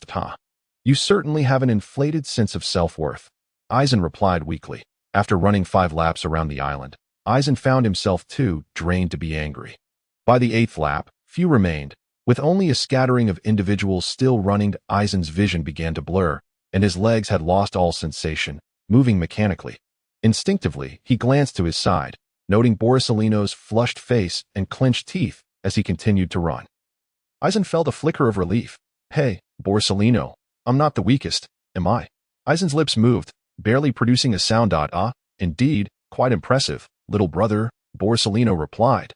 Forcing a smile. Do you believe I can reach the finish line? Aizen's eyes suddenly sparkled with determination. If I manage to run to the end, you must no longer call me little brother. Call me by my name. Borsalino regarded Aizen with a strange look, paused, and then replied, very well. Hearing Borsalino's response, Aizen's lips curled into a faint smile. That I will reach the finish line. I am not weaker than any of you. As they entered the 9th lap, Aizen's surroundings became a haze, rendering everything indistinct. His mouth felt parched, yet he pressed on. Perhaps it was a matter of pride, a desire to surpass himself, or simply the sheer will to continue running. Borsalino, too, began to falter, his legs trembling. Initially, he had planned to feign exhaustion during the 8th lap, allowing himself to be carried off to rest. However, Aizen's words compelled him to keep running. No matter what, it would be quite unseemly to lose to a child, Borsalino thought, gritting his teeth, though lazy and carefree.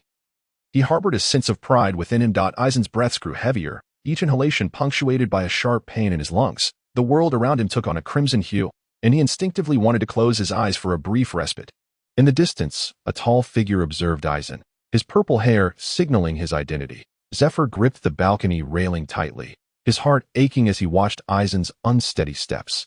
Leo could no longer bear to watch, repeatedly urging Zephyr to allow Aizen to rest. After all, Aizen was merely an 11-year-old child, and no one would raise an eyebrow. Yet, Zephyr endured the pain in silence, unwilling to relent. From the moment Aizen approached him about joining the special training camp, Zephyr realized he must respect Aizen's choices and no longer view him as just a child. This is his decision and his path. I cannot be an obstacle in his journey, Zephyr thought, though his grip on the railing remained unyielding. 9 laps ought to suffice, right? Aizen pondered vacantly. In a daze, he seemed to glimpse the figures of Fina and Rancha in the distance. Fina, bathed in light, opened her arms, ready to embrace him. Meanwhile, Rancha waved enthusiastically, laughing heartily and beckoning Aizen to join in his play. Aizen's face gradually brightened with a smile of pure happiness. This was the life he longed for. They were his most cherished family. He yearned to be enveloped in Fina's embrace, to frolic carefree with Rancha each day.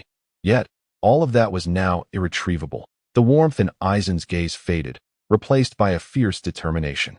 Without strength, all of this would be but a fleeting illusion, easily shattered. If he lacked the power to protect them, he did not deserve such happiness. He refused to fall behind any longer. He would not lose those he cherished again. Suddenly, a surge of blue energy coursed through Aizen's body, enveloping him entirely. This energy invigorated him.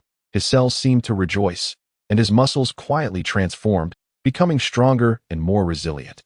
Aizen felt the change within, his body gradually lightening, and the burning pain in his lungs diminishing. Aizen shouted, propelling himself forward in a burst of speed.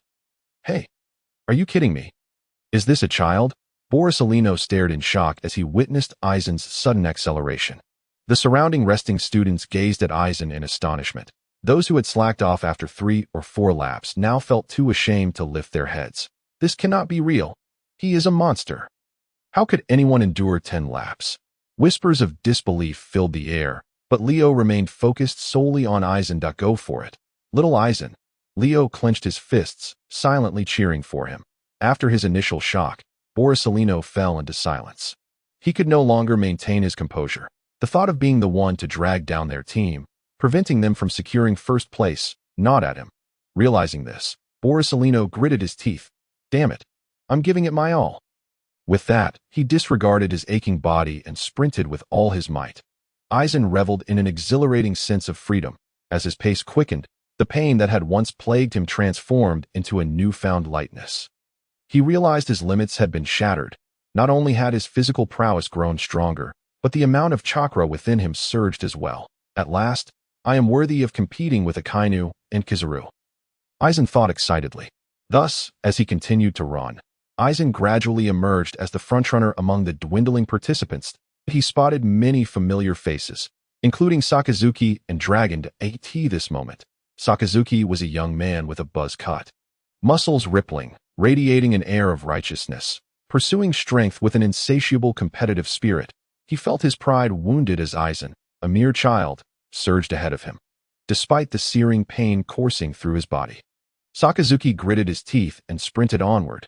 Dragon, on the other hand, remained indifferent, merely intending to finish the 10 laps. After all, he was already assured of second place, having no need to vie for first, particularly since his roommate had long since collapsed and been carried away. What is Sakazuki thinking? His roommate was taken away. What is he fighting for? Dorich, lost in thought, muttered to himself, at least coming in third isn't so bad. The old man won't make a fuss over me. Suddenly, a flash of yellow zipped past him, darting directly to the front. Wang Defa. Dorich's eyes widened as he beheld the figure of Porcellino, who surged ahead of him. You all must be out of your minds. Dorich cursed under his breath, quickening his pace. Porcellino, however, spared no opportunity for Dorich, exerting every ounce of his strength. The distance between them stretched to 20 meters and continued to widen. Damn it! Dorich could no longer contain his frustration and began to shout. He gritted his teeth and sprinted forward. If I lose to 3 people in a row, the old man will definitely beat me to a pulp. Dorich thought anxiously. Meanwhile, Eisen remained oblivious to their mental struggles. Even if he were aware, it would not concern him. He had successfully transcended his limits, breaking through the constraints of his body. Even if he were surpassed by Sakazuki now, he would not feel disheartened, for he firmly believed that losing to these monsters was only temporary, and he would undoubtedly become stronger than them in the future. In the distance, a crimson hue appeared on the horizon as Leo and an aide held a red ribbon, awaiting the arrival of the first-place winner. Good grief, it's like a sports day. Eisen quietly scoffed. This segment had not originally been planned. It was a spur-of-the-moment idea from Leo, who, deep down, still viewed Eisen as a child. Meanwhile, Sakazuki had ceased running, laboriously taking one step after another, and Porcellino was not much better off. As for Dorich, he was on the brink of collapse. Why can't everyone just finish this segment in good spirits? Dorich was in a frenzy. Initially, Sakazuki and Porcellino's stamina had been on par with his, but now he had been far surpassed by both, likely relegating him to 4th place. As for Eisen, he was a mere spectator. With the enhancement of chakra and spiritual energy, Eisen's pace remained unimpeded, smoothly reaching the finish line. Leo hurried over and embraced Eisen, his trembling hands revealing how unsettled he was. Eisen did not resist Leo's embrace, only laughing joyfully. Brother Leo, I told you I could do it. Eisen grinned proudly. Indeed. Leo nodded vigorously. After embracing Eisen, Leo quickly composed his expression, returning to a serious demeanor. However, the slight upturn of his lips betrayed the joy he felt within. After taking a couple of sips of water, Eisen sat on a bench, massaging his legs while observing the remaining competitors. Watching Porcellino struggle to move, Eisen felt a wave of exhilaration. Come on, Porcellino! Eisen shouted gleefully, his tone brimming with cheer. Ironically, it was not Porcellino who was provoked, but Sakazuki. With bloodshot eyes, Sakazuki let out a scream, and, despite the excruciating pain in his legs, surged forward. Seeing this, Porcellino steeled himself, suppressing his imminent breakdown, and sprinted as well. Dorich, who had long given up, trudged along at a snail's pace. As he saw Sakazuki approaching with eyes wide and bloodshot, Eisen felt a twinge of unease. Wait, did I provoke him? Surely not. I didn't even mention him that he won't bite. Will he? Contrary to Eisen's concerns, Sakazuki, fueled by adrenaline, collapsed at the finish line, unconscious. Eisen let out a sigh of relief upon witnessing him fall. Following closely was Porcellino, who merely slumped to the ground, conscious yet in a state of utter exhaustion, looking no better than a fainted competitor. Upon Porcellino's arrival, Leo blew the assembly whistle, and everyone rushed over at the sound. Meanwhile, Dorich, still dragging his feet, could no longer contain himself. Hey, there's still someone here. Wait for me. Dorich shouted in despair, but aside from his roommate, no one paid him any mind. Reluctantly, he hastened his pace toward the finish line. Once Leo confirmed that everyone had gathered, ignoring Dorich's lamentable state, he began his speech. This training primarily tests your determination and physical endurance. Some of you, attempting to cut corners, think you're clever, believing I can't see through your tricks? Who are you fooling?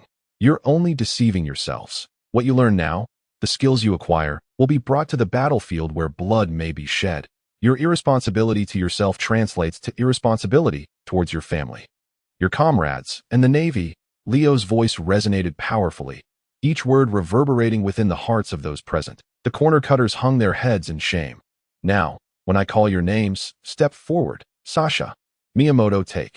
Morris. One by one, names were called out, and those mentioned walked away dejectedly from the ranks. You have been eliminated, Leo declared coldly. Upon hearing this, the eliminated students were taken aback. They had anticipated merely punishment, never expecting Leo to be so unyielding and expel them outright. One of the eliminated students stepped forward defiantly. This is unfair. How can we be eliminated for a minor mistake? Our stamina exceeds that. Give us another chance, and we will surely outdo them. As he spoke, he pointed at some of the exhausted students sprawled on the ground. The students he pointed to lowered their heads in shame. Exactly. We are far superior to them. By eliminating us, you're stifling the emergence of future Navy leaders. The crowd of eliminated students rallied behind the instigator, raising a clamor. Seeing the support, the leading student grew emboldened, striding up to Leo with an air of arrogance. We are the sons of commanders. My father is Rear Admiral Kasiba, and if you eliminate us, you won't fare well either, the student threatened, leaning closer to Leo. To his surprise, Leo dismissed the threat with a mere glance of scorn. The insulted student felt his pride wounded. His face burning with indignation, in a fit of rage, he reached out, grabbing Leo by the collar. Aizen, witnessing this, instinctively moved to intervene, only to see the student thrown aside by a shadow. Leo's reflexes had proven swifter, executing a shoulder throw that sent the student sprawling.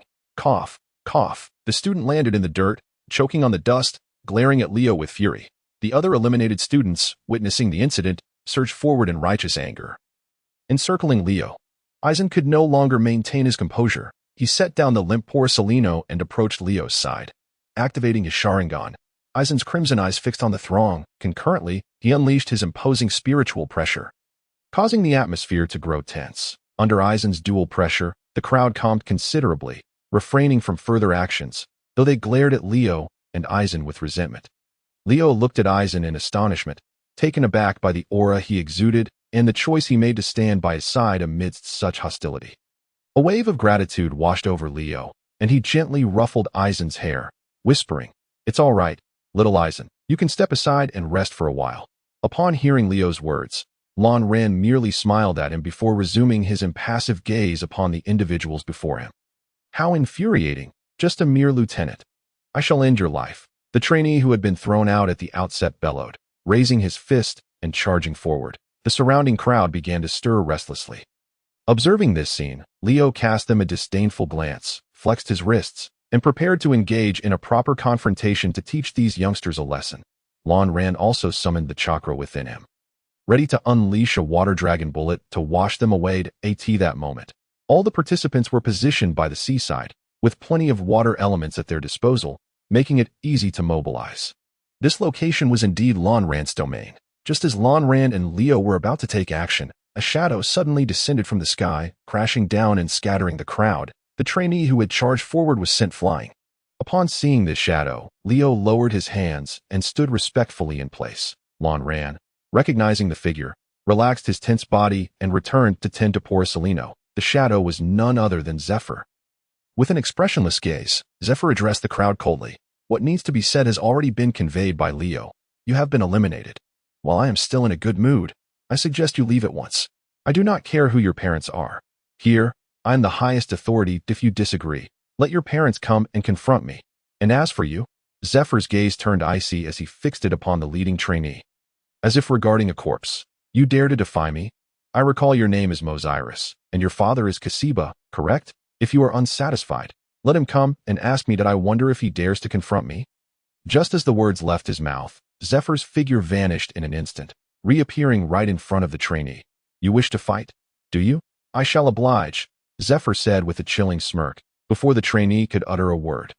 Zephyr unleashed a powerful punch. The trainee's body flew like a cannonball, crashing into a tree by the seaside before plummeting into the ocean. Witnessing this, the other trainees who had been stirring suddenly trembled uncontrollably.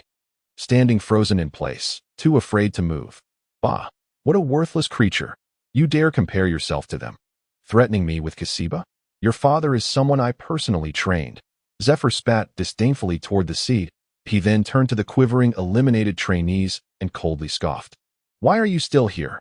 Begone. Upon hearing Zephyr's command, the trainees scattered like frightened birds. Zephyr instructed another lieutenant beside him, saying, after retrieving that boy from the sea, deliver him to his father, the lieutenant.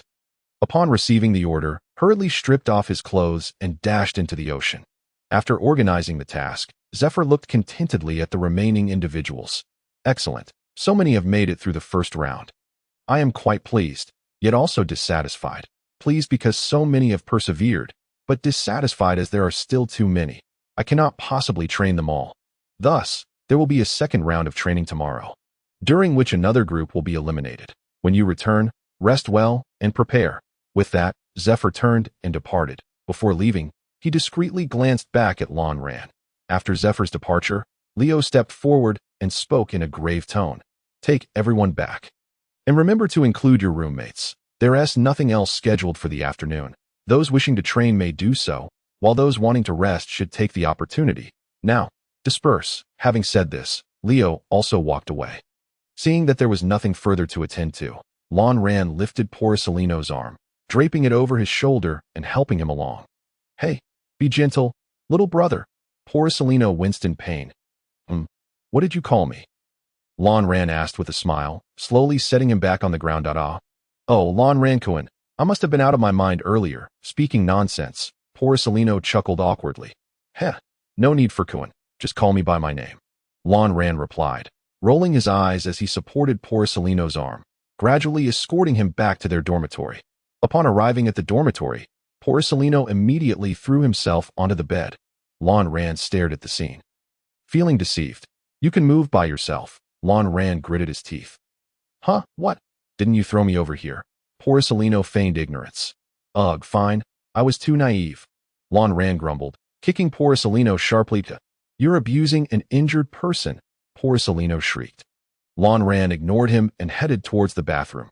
His clothes were soaked with sweat, clinging uncomfortably to his skin, necessitating a change. After approximately half an hour, Lan Ran emerged from the bathroom, feeling refreshed, only to find a brownish-yellow object wriggling on the floor. What on earth? Lan Ran yelped in shock, tossing the basin of water at it. Thud. The basin struck the object squarely, causing it to quiver before a hand slowly emerged from within. Lan Ran, are you trying to kill me?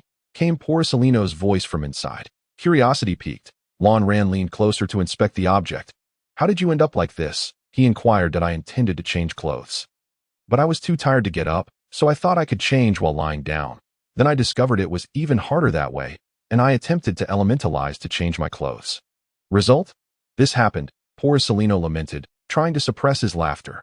How embarrassing, but I still don't want to move, so I'll just stay like this. Porcelino's voice came, filled with resignation. All right, you've convinced me. Just elementalize yourself back out first. Lan Ran instructed as soon as he spoke. A burst of light began to radiate, slowly transforming into photons before coalescing into a figure on the bed. Thus, a naked man was born. Lan Ran could hardly bear to look. Covering his eyes with one hand while dragging Porcelino's hand with the other, pulling him into the bathroom, he tossed him under the shower head and turned on the water. Take your time washing. I know you still have the strength, Lan Ran said helplessly. That I've been more than considerate. All right, when you come out, keep it down. I'm going to sleep, that if you wake me, just wait for it. Lan Ran threatened with a mischievous glint in his eyes. Having said that, he prepared to climb into bed. Lan Ran-san. Porcelino murmured softly, shut up. A clothes rack came crashing down against the bathroom door.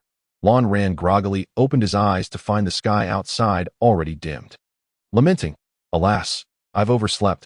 I hope it's not too late. He glanced over to Porcelino's bed, finding it completely empty.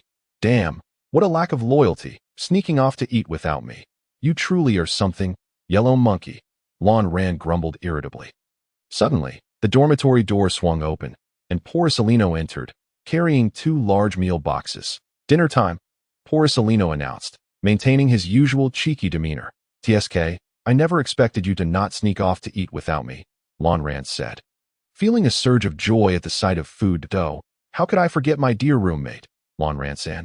I'm surprised you care so much, Borisolino replied with a grin. Borisolino said with a sorrowful expression. Eisen shot him a glance, remaining indifferent to Borisolino's antics, and directly picked up his lunchbox to eat. Noticing that Eisen was ignoring him, Borisolino felt a wave of boredom wash over him and ceased his mischief. Joining Eisen in the meal, for a moment, the dormitory was filled only with the sound of clattering utensils. Eisen quickly finished his meal, tidied up a bit, and prepared to head out. Borisolino, taken aback, exclaimed, "Where are you going?" "It's getting late. I'm going to exercise. It's my routine," Eisen called back without turning. Despite feeling extremely fatigued that day, Eisen did not neglect completing his daily tasks. Borisolino smacked his lips upon hearing this. Choosing not to say anything further, Eisen did not leave the training camp, partly because students were forbidden from doing so, and partly because the camp was expansive, rendering any exit unnecessary. He found a small grove, and seeing no one around, summoned his shuriken and began to practice his slashes. As time passed, the sky transitioned from a dusky hue to an inky black. The once gentle breeze turned chilly. 999, 1000. Ding. Congratulations, host. You have completed the daily task. Swing your sword 1,000 times. 1000. Earning rewards. 50 spiritual power and 20 delicious lollipops. Eisen looked at the lollipops in his hand with a bemused expression and said, "System, please store these in the system space." Earning 20 lollipops daily had accumulated quite a collection over the days. Initially, Eisen found them delightful, as they truly were quite tasty.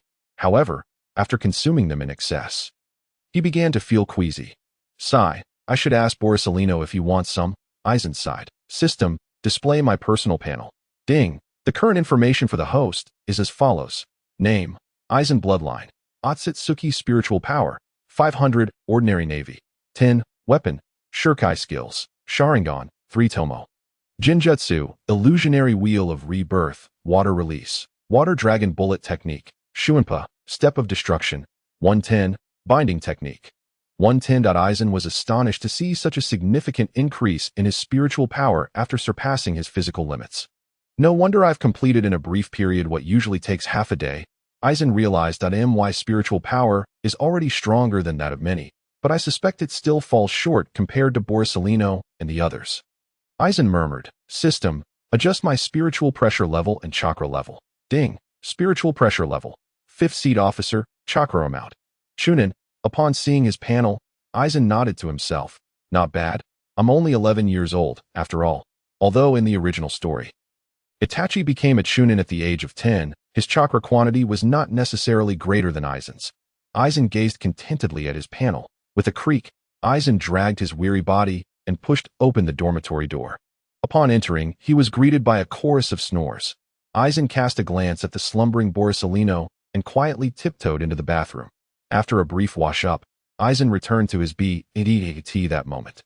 The outside world was devoid of any noise, save for the faint chirping of cicadas. The dim light at the door spilled through the window, illuminating Eisen's face. After a deep breath, he called out to the system in his mind.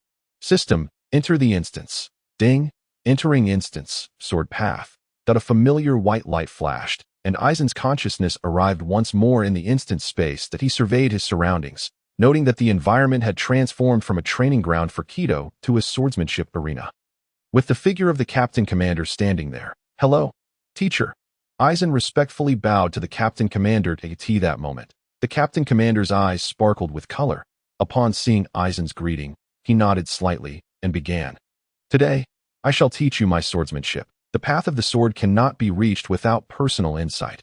Therefore, I hope that while you learn my techniques, you also discover your own sword path." In response, Eisen nodded in agreement, saying, "I understand, master." Seeing Eisen's humility, the captain commander nodded approvingly.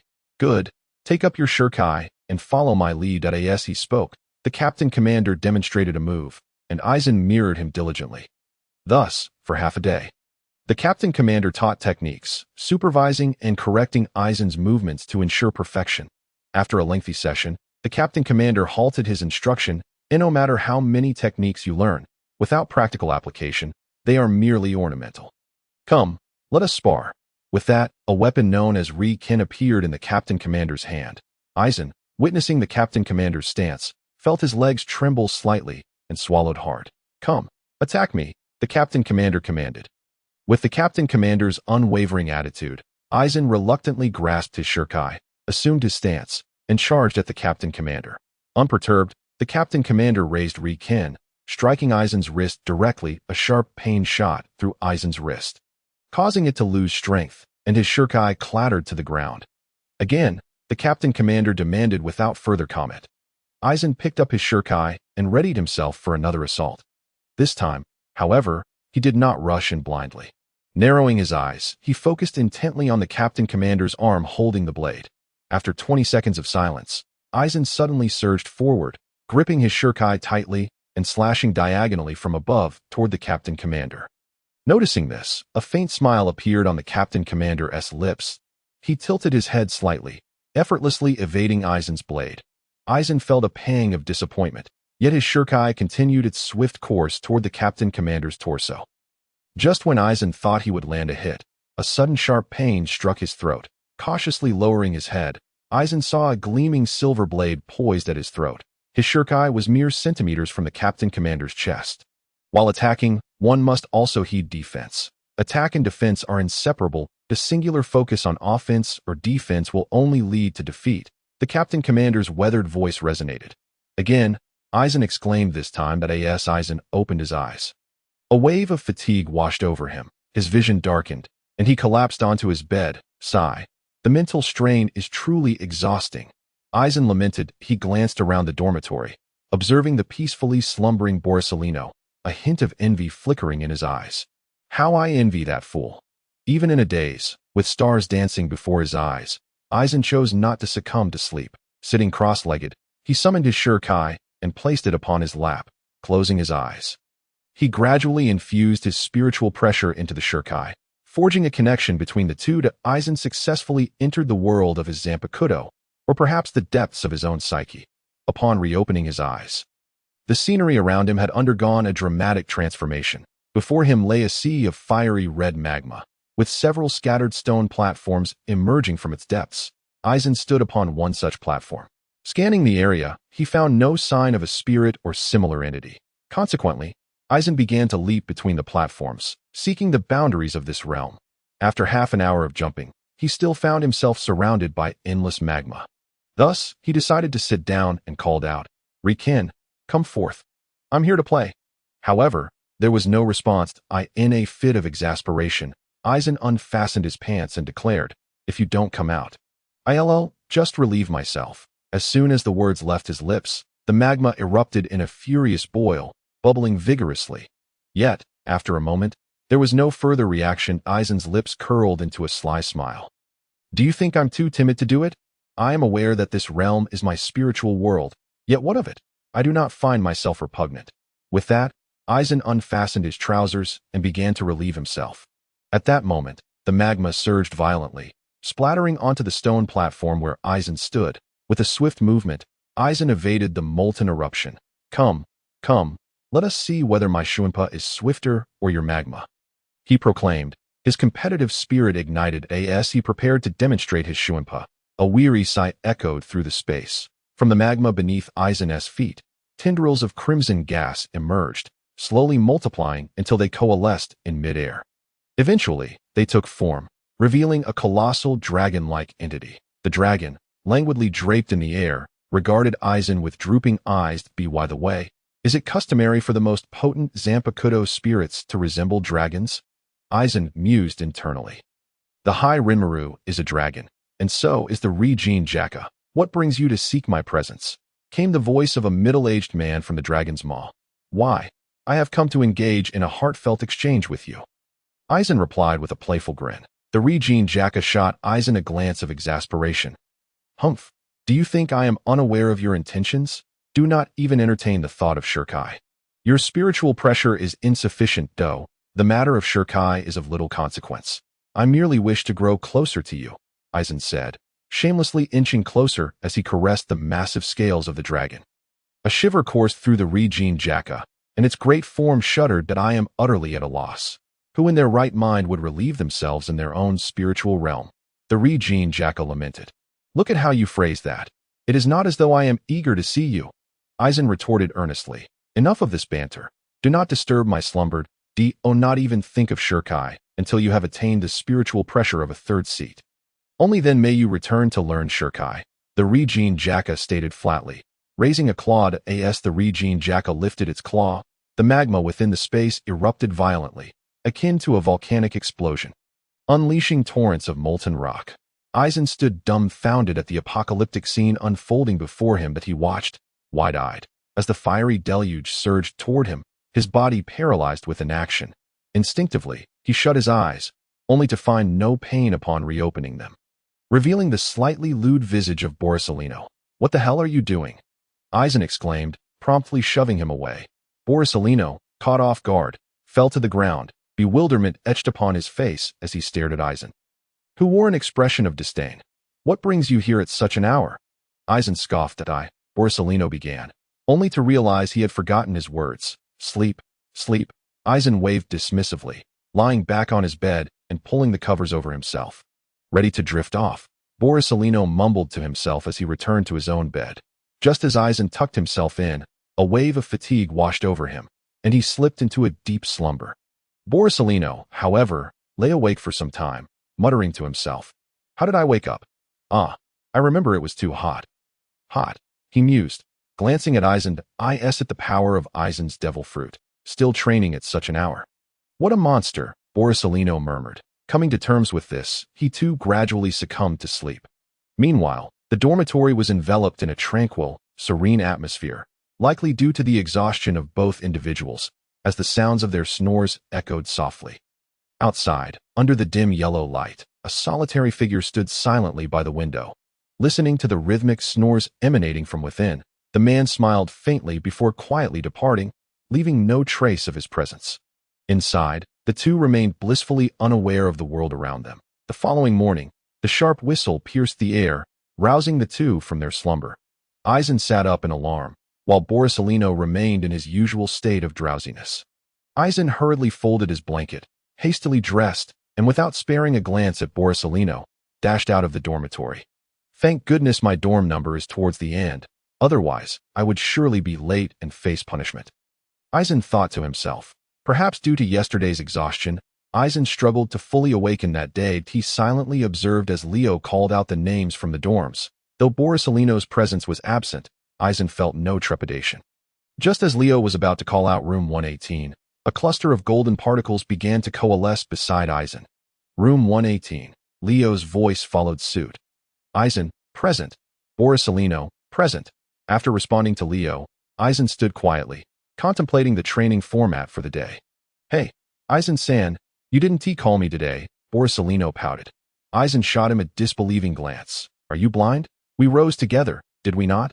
With that, Eisen chose to ignore Borsalino's antics. Leo quickly finished calling names that he folded the roster and stepped aside. Suddenly, a shadow descended from above, crashing into the ground with a force that shattered the earth, sending dust swirling into the air. The dust engulfed the area. People's visibility was obliterated, and the particles invaded their respiratory tracts, prompting fits of coughing. In the crowd, Dorag stirred slightly. A gust of wind swept through, revealing Zephyr's silhouette amidst the swirling dust, donning black sunglasses, wearing a black jacket on top and beach shorts below. Zephyr addressed Leo. Is everyone here? Leo nodded. Observing the group of spirited recruits, Zephyr nodded approvingly. Today's training will consist of two parts. For the first part, you have two options. The first is to engage in combat with your instructor Leo. Whether you choose to fight him collectively or in turns, defeating him will signify your victory. The alternative, Zephyr said, pulling a bell from his pocket and attaching it to his waist, regardless of the number of participants. If you can seize the bell from my waist, you will win. With that, Zephyr flashed a grin. What will your choice be?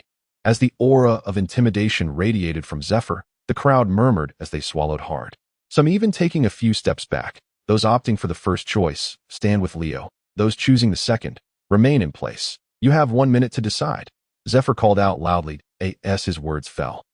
A surge of recruits dashed toward Leo, leaving only a few figures standing still.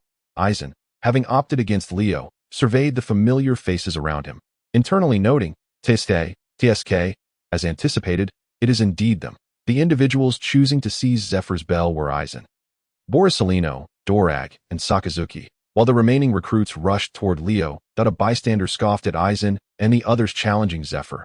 How foolish! Who do they think they are, attempting to snatch something from an admiral?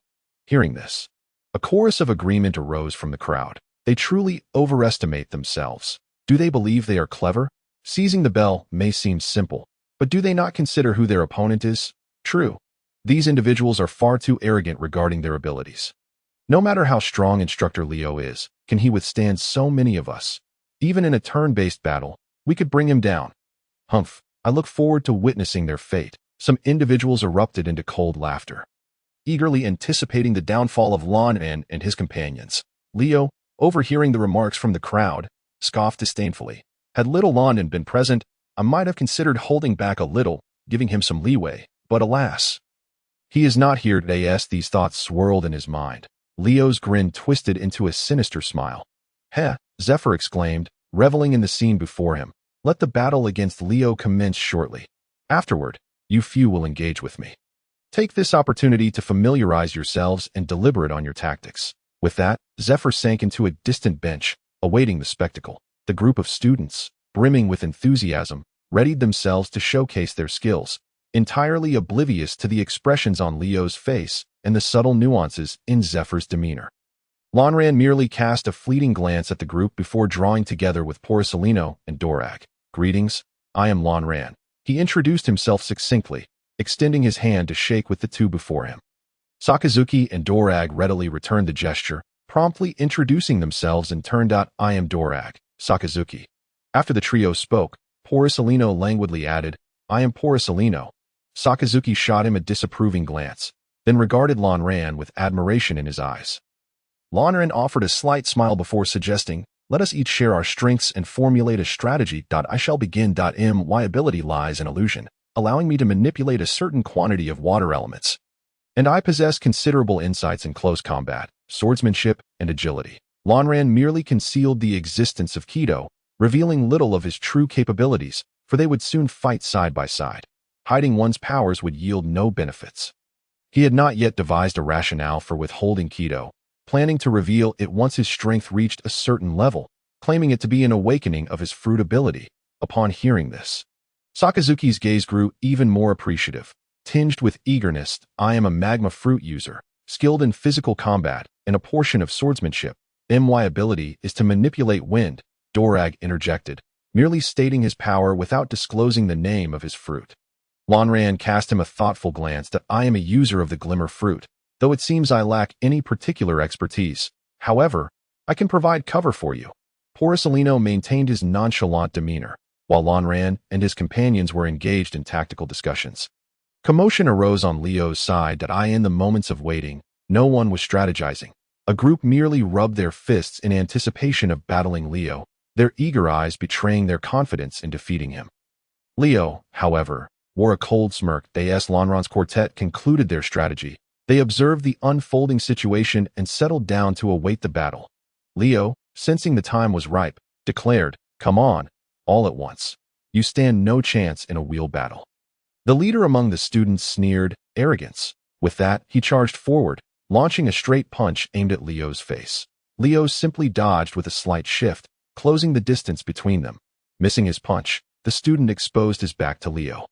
This student, bold enough to be the first to charge, was evidently no ordinary foe. He swiftly pivoted, attempting a whip kick to repel Leo. Yet Leo effortlessly seized his leg, rendering him immobile despite his desperate efforts. Panic surged through the student as he reached out to strike Leo's face, but Leo retaliated with a powerful punch to his foot. Agony coursed through the man's leg, and darkness clouded his vision as he instinctively shielded himself. Leo then delivered a forceful kick, sending him flying. The remaining students bore witness to the unfolding battle, exchanging worried glances as their expressions darkened. Point one remarked, stop boasting. Instructor Leo is not someone any one of us can defeat alone. We must attack together. Others chimed in. Right, we 1T stand a chance one by one. Let us all go in together and unleash our techniques without holding back. With determination, they assumed combat stances. Some drew weapons, others discreetly produced hidden projectiles, while a few underwent mysterious transformations. Noticing their readiness, Leo couldn't help but smile. The leading students shouted, "Let us go all out," and charged forth.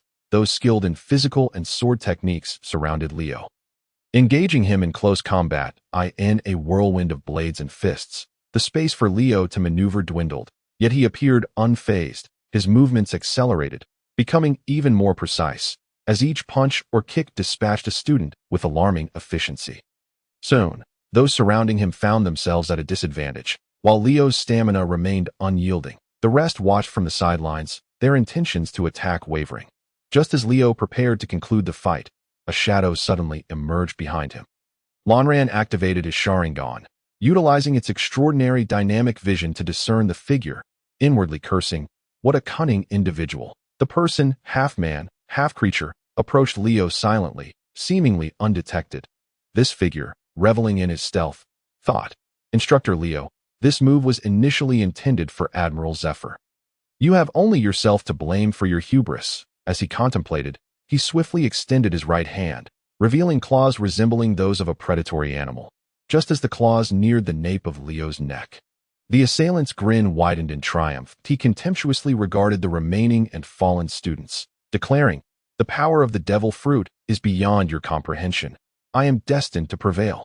In that instant, Leo's figure abruptly vanished, reappearing behind the assailant with a speed surpassing tenfold that of before. The student was left in shock, witnessing Leo's fading silhouette. Realizing something was amiss, he felt a sudden, excruciating pain in his back as he was sent flying. Leo maintained his striking pose, coldly observing the figure that soared through the air. Upon landing, the struck student coughed up blood, attempting to rise, but finding himself utterly drained of strength. Yudachi, a user of the animal-type cat fruit in its leopard form, excels in stealth and assassination. He once infiltrated an island alone for 3 days, successfully eliminating a pirate with a bounty of 10 million. Am I correct? Leo coldly recited the individual's information.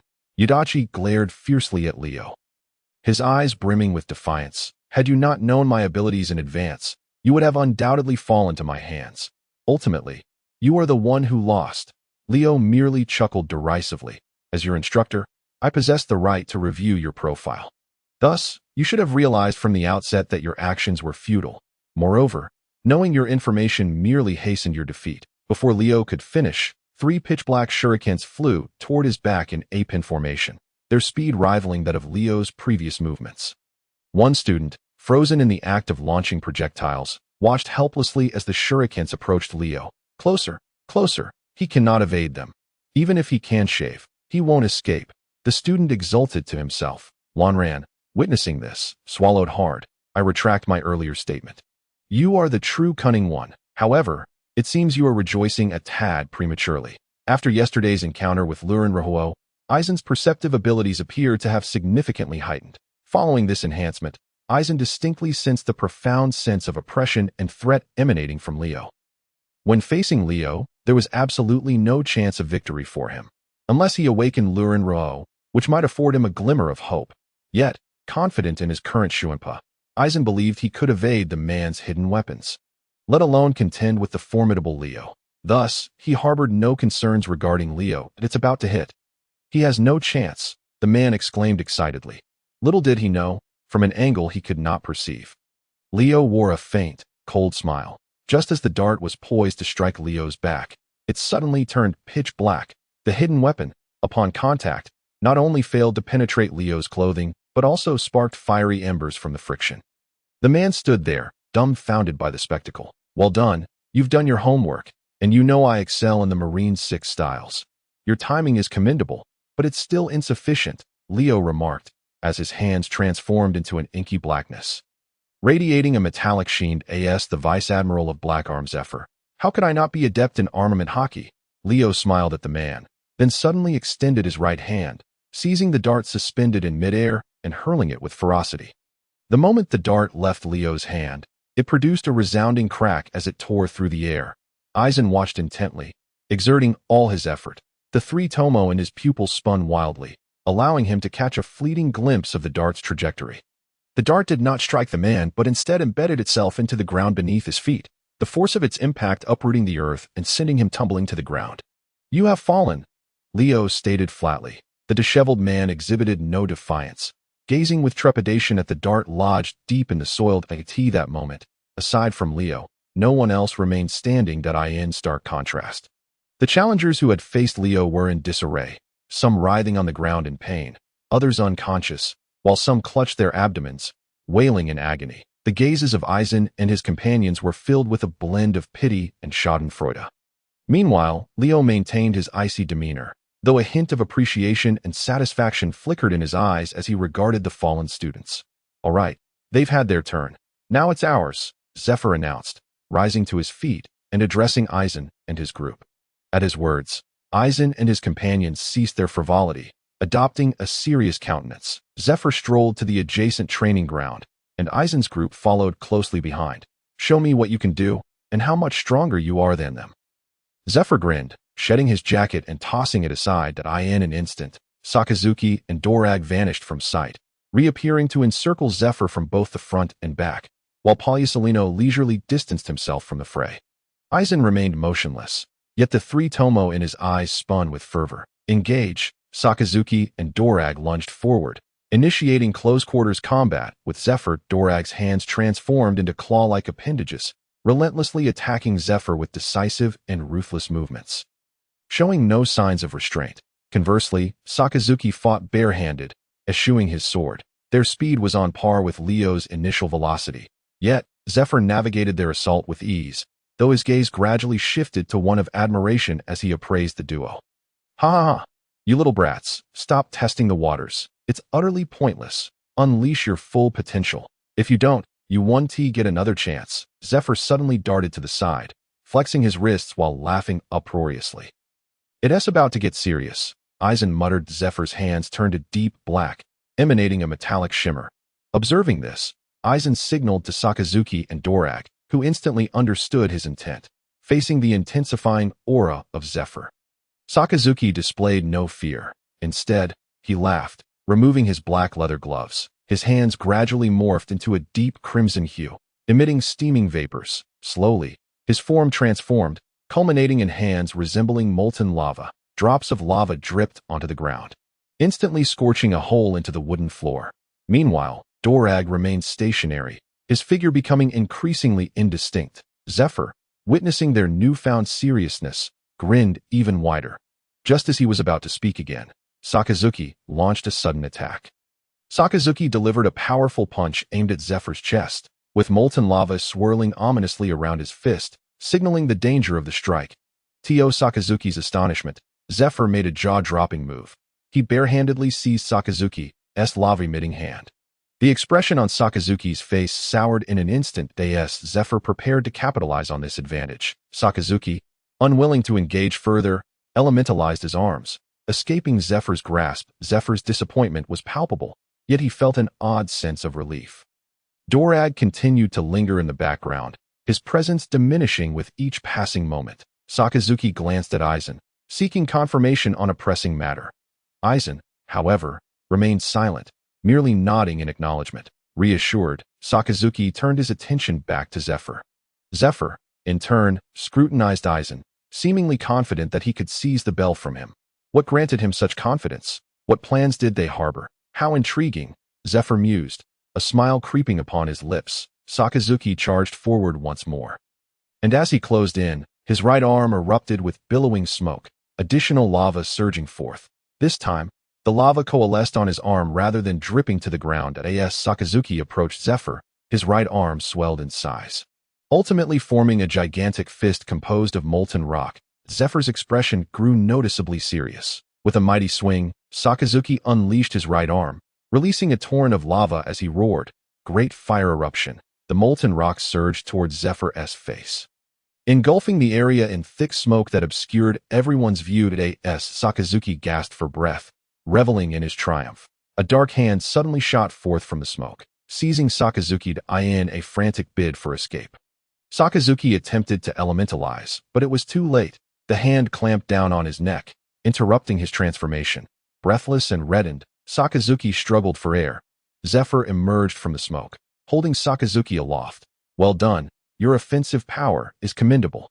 Though the effect could use some work, You might consider emulating the principles of a volcanic eruption to enhance the impact of your techniques. Sakazuki pondered this advice, contemplating its feasibility, yet before he could delve deeper into thought, Zephyr interrupted him. With a swift motion, Zephyr struck Sakazuki's abdomen, causing him to expel bile, his arms falling limply to his sides. Just as Zephyr prepared to strike again, Dorag's silhouette appeared abruptly behind him, his hands forming claw-like shapes, cloaked in a faint aura of darkness. Just as Dorag believed he was poised for success, Zephyr's sly smile betrayed his anticipation from an unseen angle. Without turning, Zephyr unleashed a powerful punch backward, sending Dorag crashing into the wall of the training ground. Dazed, Dorag attempted to rise, his eyes filled with disbelief. Zephyr's form then darted forward, gripping Dorag by the throat and hoisting him into the air. Your timing is woeful. Your abilities relate to the wind, correct? Knowing there's smoke, you still sought to ambush me at this moment. Truly foolish. Zephyr scoffed disdainfully as he spoke. With that, he delivered another punch, causing Dorag to lose consciousness entirely, collapsing onto the ground. After completing this, Zephyr turned to face Aizen and Borsalino. If this is all you have, I must say, you have greatly disappointed me. Aizen smiled wryly, slowly revealing his shirkai. Following Aizen's movement, Borsalino also sprang into action, his hands emanating a golden light, his expression turning serious. Aizen approached Sakazuki, helping him to his feet, while Borsalino joined them, facing the imposing Zephyr. Aizen enunciated deliberately. Since you insist, let us three challenge you. Admiral of the Navy. No sooner had he finished speaking than Aizen charged forward with his swords drawn, while Borsalino extended his right index finger, pointing at Zephyr. Upon seeing Aizen rush him, Zephyr's emotions became somewhat complicated. To be candid, Aizen's swordsmanship was not particularly remarkable, having only practiced for a few days. Moreover, during this time, the captain had taught him more about combat techniques than true swordplay. Over these days, Aizen had primarily learned the intricacies of sword usage in battle and accumulated considerable combat experience and instinct through countless skirmishes with the captain at AS, from mastering the swordsmanship akin to that of Mihawk in the original story, which could slice waves and tear the sea asunder. That was something Aizen would need to comprehend on his own. With both hands wielding his sword, Aizen executed a thrust at Zephyr from an exceptionally tricky angle. Zephyr was slightly taken aback by Aizen's attack. Although this surprise was fleeting, he was astonished by the finesse of Aizen's sword techniques, noting that it would be challenging for an average person to evade or counter them. Yet, even with this acknowledgement, Aizen would still be unable to inflict damage upon him until he grasped the realm of iron cutting. In an instant, Zephyr's arms were enveloped in a layer of pitch-black hockey, and he simply blocked Aizen's every strike with his arms, making no further effort. Aizen understood Zephyr's approach and could not conceal his displeasure. After being repelled by Zephyr, Aizen refrained from launching another attack. Instructor Zephyr, please take our battle seriously. Aizen gazed directly into Zephyr's eyes, speaking earnestly. Zephyr felt a shiver run down his spine under Aizen's intense gaze, awkwardly rubbing his nose. That I assure you, I will not go easy on you. I merely wish to gauge your capabilities. Aizen cast a deep look at Zephyr, then turned to Sakazuki and asked, how are you holding up? Can you continue the fight? Sakazuki took a deep breath, a smile tugging at the corners of his mouth. Of course, let's show Admiral Zephyr our true prowess. Aizen and Sakazuki charged in from opposite sides, both refraining from utilizing excessive special abilities. Aizen wielded his sword, while Sakazuki engaged Zephyr in hand-to-hand combat. This encounter was entirely different from the previous one. Aizen unleashed the full extent of his shunpa and swordsmanship. The earlier exchanges, reminiscent of child's play, had merely served to buy time for Sakazuki to recover. Now, a swift resolution was imperative. Clang, clang, clang. Aizen's sword struck Zephyr repeatedly, sending sparks flying, the speed of his attacks increasing. Zephyr found himself momentarily overwhelmed by the onslaught from the two. After all, it felt somewhat unfair to battle two students simultaneously. If he were to fully envelop himself in hockey, it would truly be excessive. Zephyr contemplated eliminating one opponent first, determining that Aizen posed the greater threat. As Aizen consistently targeted areas not reinforced by hockey, he attempted to ambush Aizen repeatedly, but Aizen's instinctive sword blocks or swift shunpa evaded his strikes. What exceptional combat instincts and footwork! Zephyr could not help but exclaim. In response to Zephyr's compliment, Aizen merely smiled broadly, intensifying the force of his strikes. Meanwhile, Borsalino, who had been silent for a while, began to exert himself as well. Beams of laser erupted from his fingertips, forcing Zifa to divert his focus to defend against them. Overwhelmed by the trio's relentless assault, Zifa felt a throbbing headache and resolved to act decisively. He suddenly accelerated, pushing Sakazuki and Aizen back. Then, Zifa slammed both fists into the ground. Instantly, a web-like pattern of cracks spread across the surface, a shockwave sweeping outwards, causing the ground within a 10-meter radius to shatter. Aizen and Sakazuki hurriedly dodged to avoid being caught in the chaos. I'll deal with you first, shiny boy." Zifa's eyes gleamed with a predatory intensity as he turned towards Borsalino. Upon meeting Zifa's gaze, Borsalino was instantly drenched in cold sweat. Before he could react, Zifa's figure shot forward, prompting Borsalino to raise his arms defensively. However, Zifa's next move saw him appear right in front of Aizen. With a punch empowered by Haki, Zifa sent Aizen flying. Fortunately, in that split second, Aizen instinctively raised his sword to shield his chest. Other than a sore arm, his body sustained minimal injury. Aizen drove his sword into the ground to dissipate his momentum, leaving a long crack in the earth. Unwilling to let Aizen escape, Zifa refused to relent. He stomped his right foot down hard, leaving an afterimage in his wake. Shave. This time, Zifa's movement was beyond Aizen's sight, even when he activated his Sharingan to its fullest. The next moment, Aizen was sent hurtling backwards, crashing through the wall of the training ground. This time, Aizen was not as fortunate. The sharp pain in his abdomen caused him to clutch it tightly. Curling up on the ground like a boiled shrimp, Zifa regarded the fallen Aizen with no intention of holding back, preparing to deliver a decisive blow. Observing this, Sakazuki and Borsalino rushed in. Sakazuki's hands were enveloped in thick black smoke, ready to unleash another flame burst. Zifa, however, paid no heed to Sakazuki, focusing instead on Aizen, his right leg coiling with power as he aimed a fierce kick at him. It seemed as if they were cornered. Just as Zifa's foot was about to connect with Aizen, the latter flipped over and locked eyes with Zifa. Jinjitsu, illusion of the Nirvana Temple. The three tomo spun wildly, and shadowy chakra poured forth from Aizen's pupils. The moment Zifa glimpsed Aizen's eyes, he fell into a stupor, overwhelmed by a wave of exhaustion akin to the tide. Controlling a powerhouse of admiral caliber truly drains the spirit. Aizen gritted his teeth inwardly. "Now is our chance," he bellowed. Aizen's hands flew through a series of hand seals, leaving behind afterimages. Meanwhile, Sakazuki reached Zifa's back, his right fist erupting with magma. Condensing into a colossal fist, flame burst, a torrent of flames surged forth, accompanied by thick black smoke, engulfing Zifa's figure. Water style, water dragon bullet technique. Streams of water coalesced around Aizen, forming a massive dragon that opened its jaws wide to strike at Zifa. Borsalino, radiating golden light, gathered it in his hands. Star stream, a golden beam shot forth, striking Zifa amidst the swirling smoke. Exhausted after their powerful combined attack, the three gasped for breath. Aizen and Sakazuki nearly collapsed, while Borsalino merely panted heavily. As the smoke began to dissipate, Zifa's disheveled form emerged. "How are we faring? Is he finished?" Sakazuki inquired anxiously. "It should be fine. I believe in him," Aizen replied softly. Zifa emerged from the smoke, disheartened and ragged, his clothing in tatters, offering a wry smile. "I never expected to find myself in such a predicament. I underestimated you all.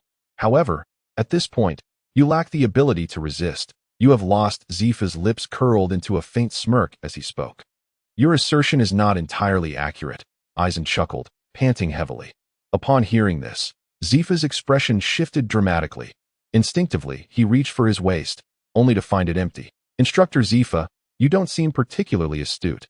Have you not considered why the smoke dissipated so quickly?" The mocking voice of Dolag echoed from a short distance away. His figure gradually emerged behind Zephyr. "I ask at you." Zephyr gazed at Dolag in disbelief.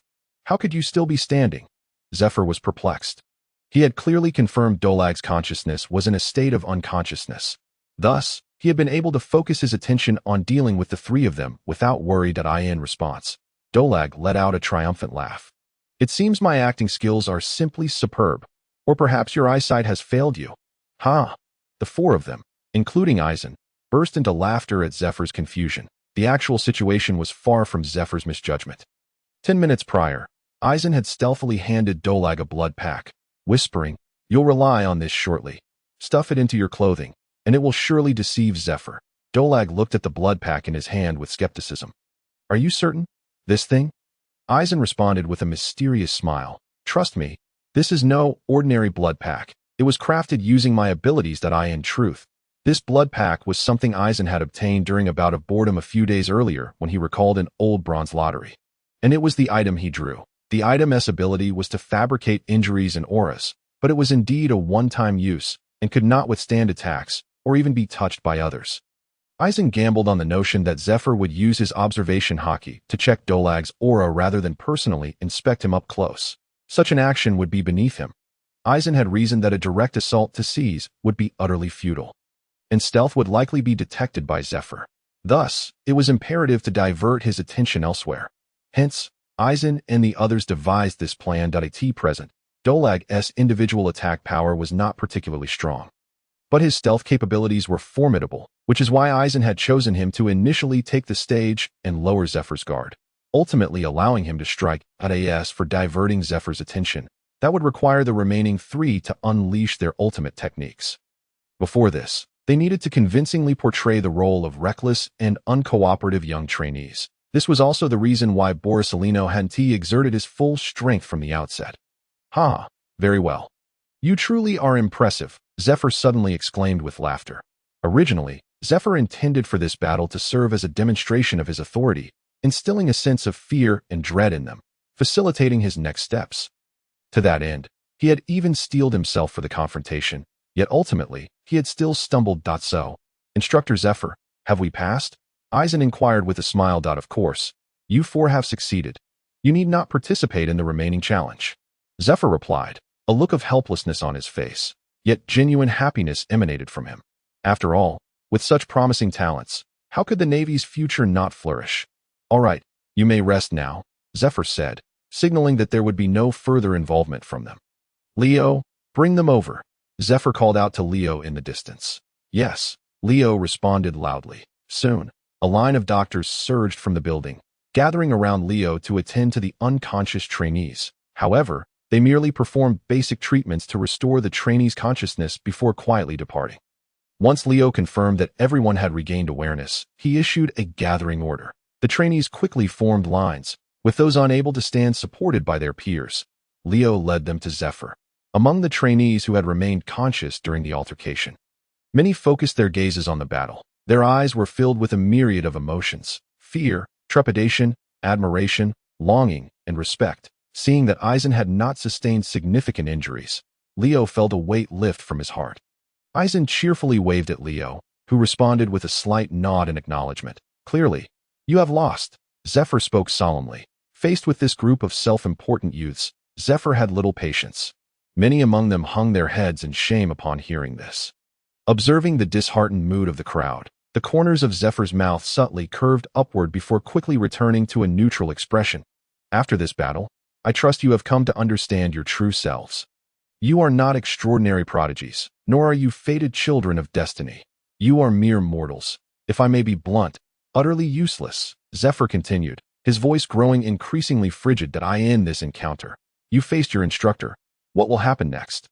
Will he hold back? Will your enemies? You confront foes stronger than yourselves, yet never consider cooperation, only how to steal the spotlight. You think only of using your comrades as bait, of how to benefit from others' conflicts.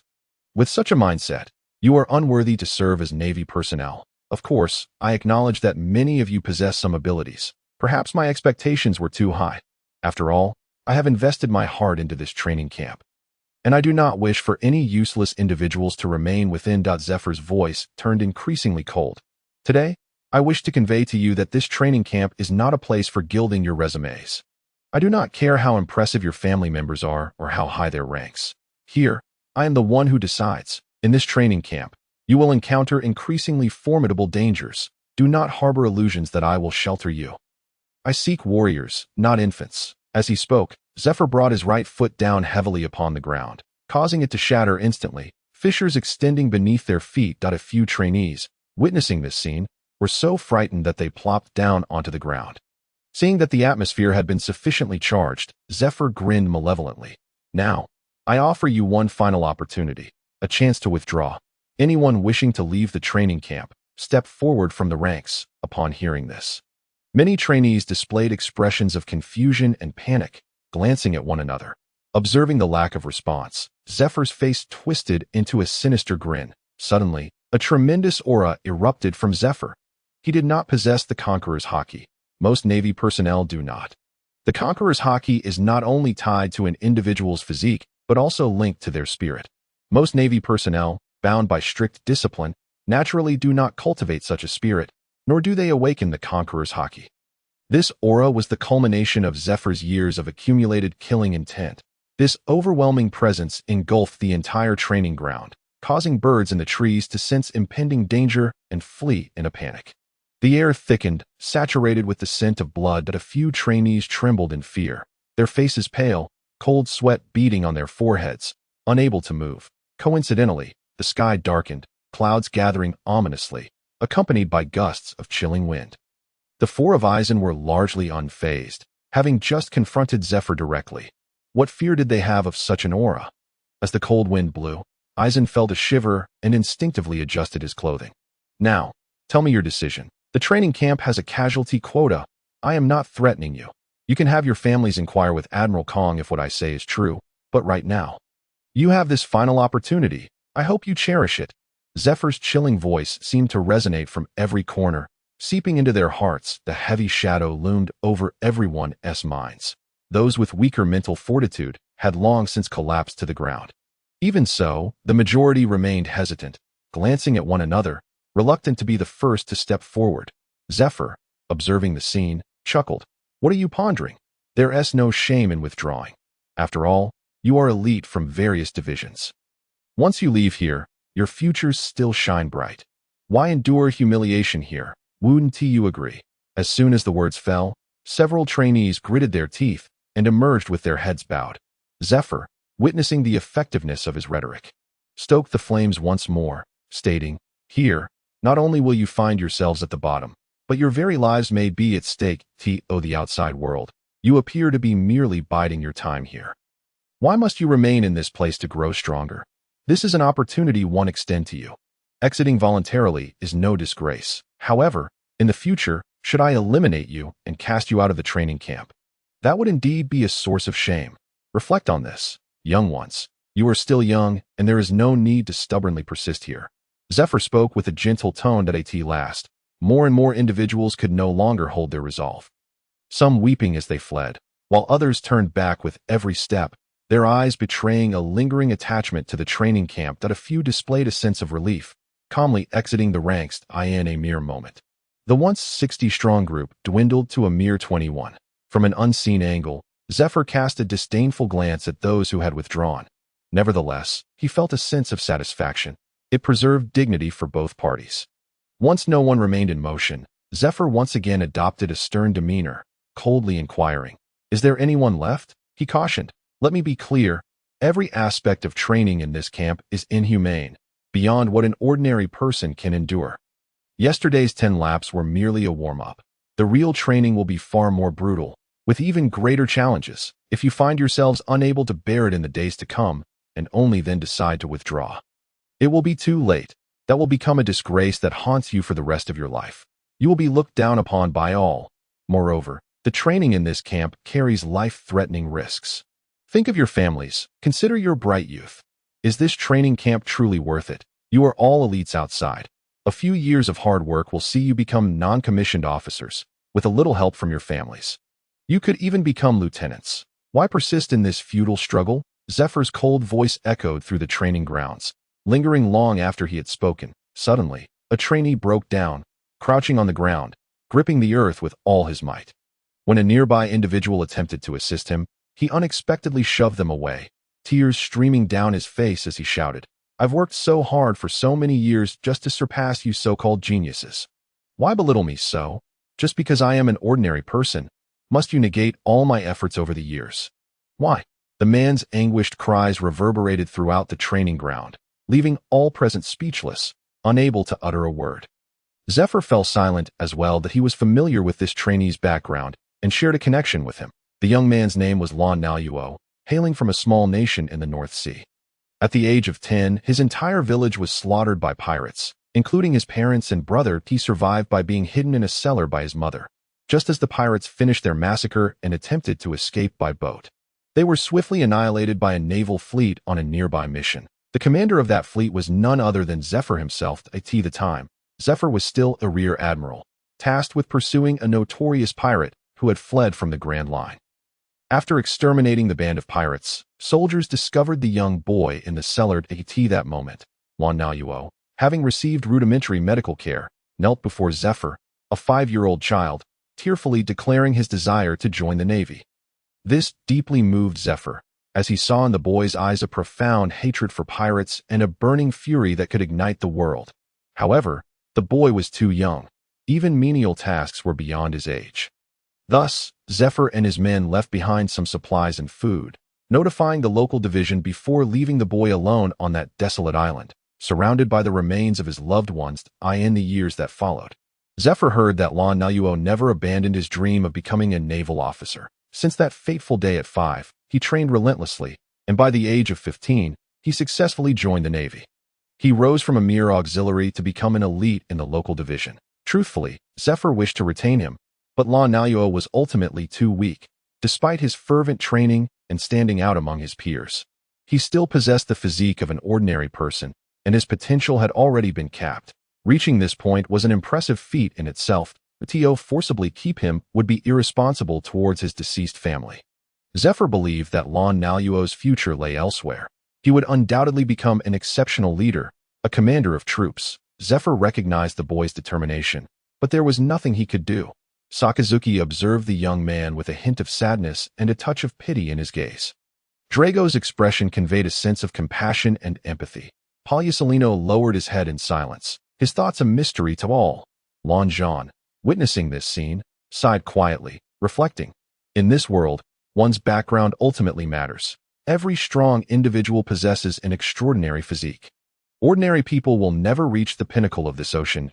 If I were without my system, facing the monstrous talents of Palyasolino and the others, I too might crumble. That I hope he doesn't completely abandon hope after leaving. Zephyr slowly approached, enveloping Lan Naluo in an embrace, gently patting his back. Once held by Zephyr, Lan Naluo could no longer contain himself.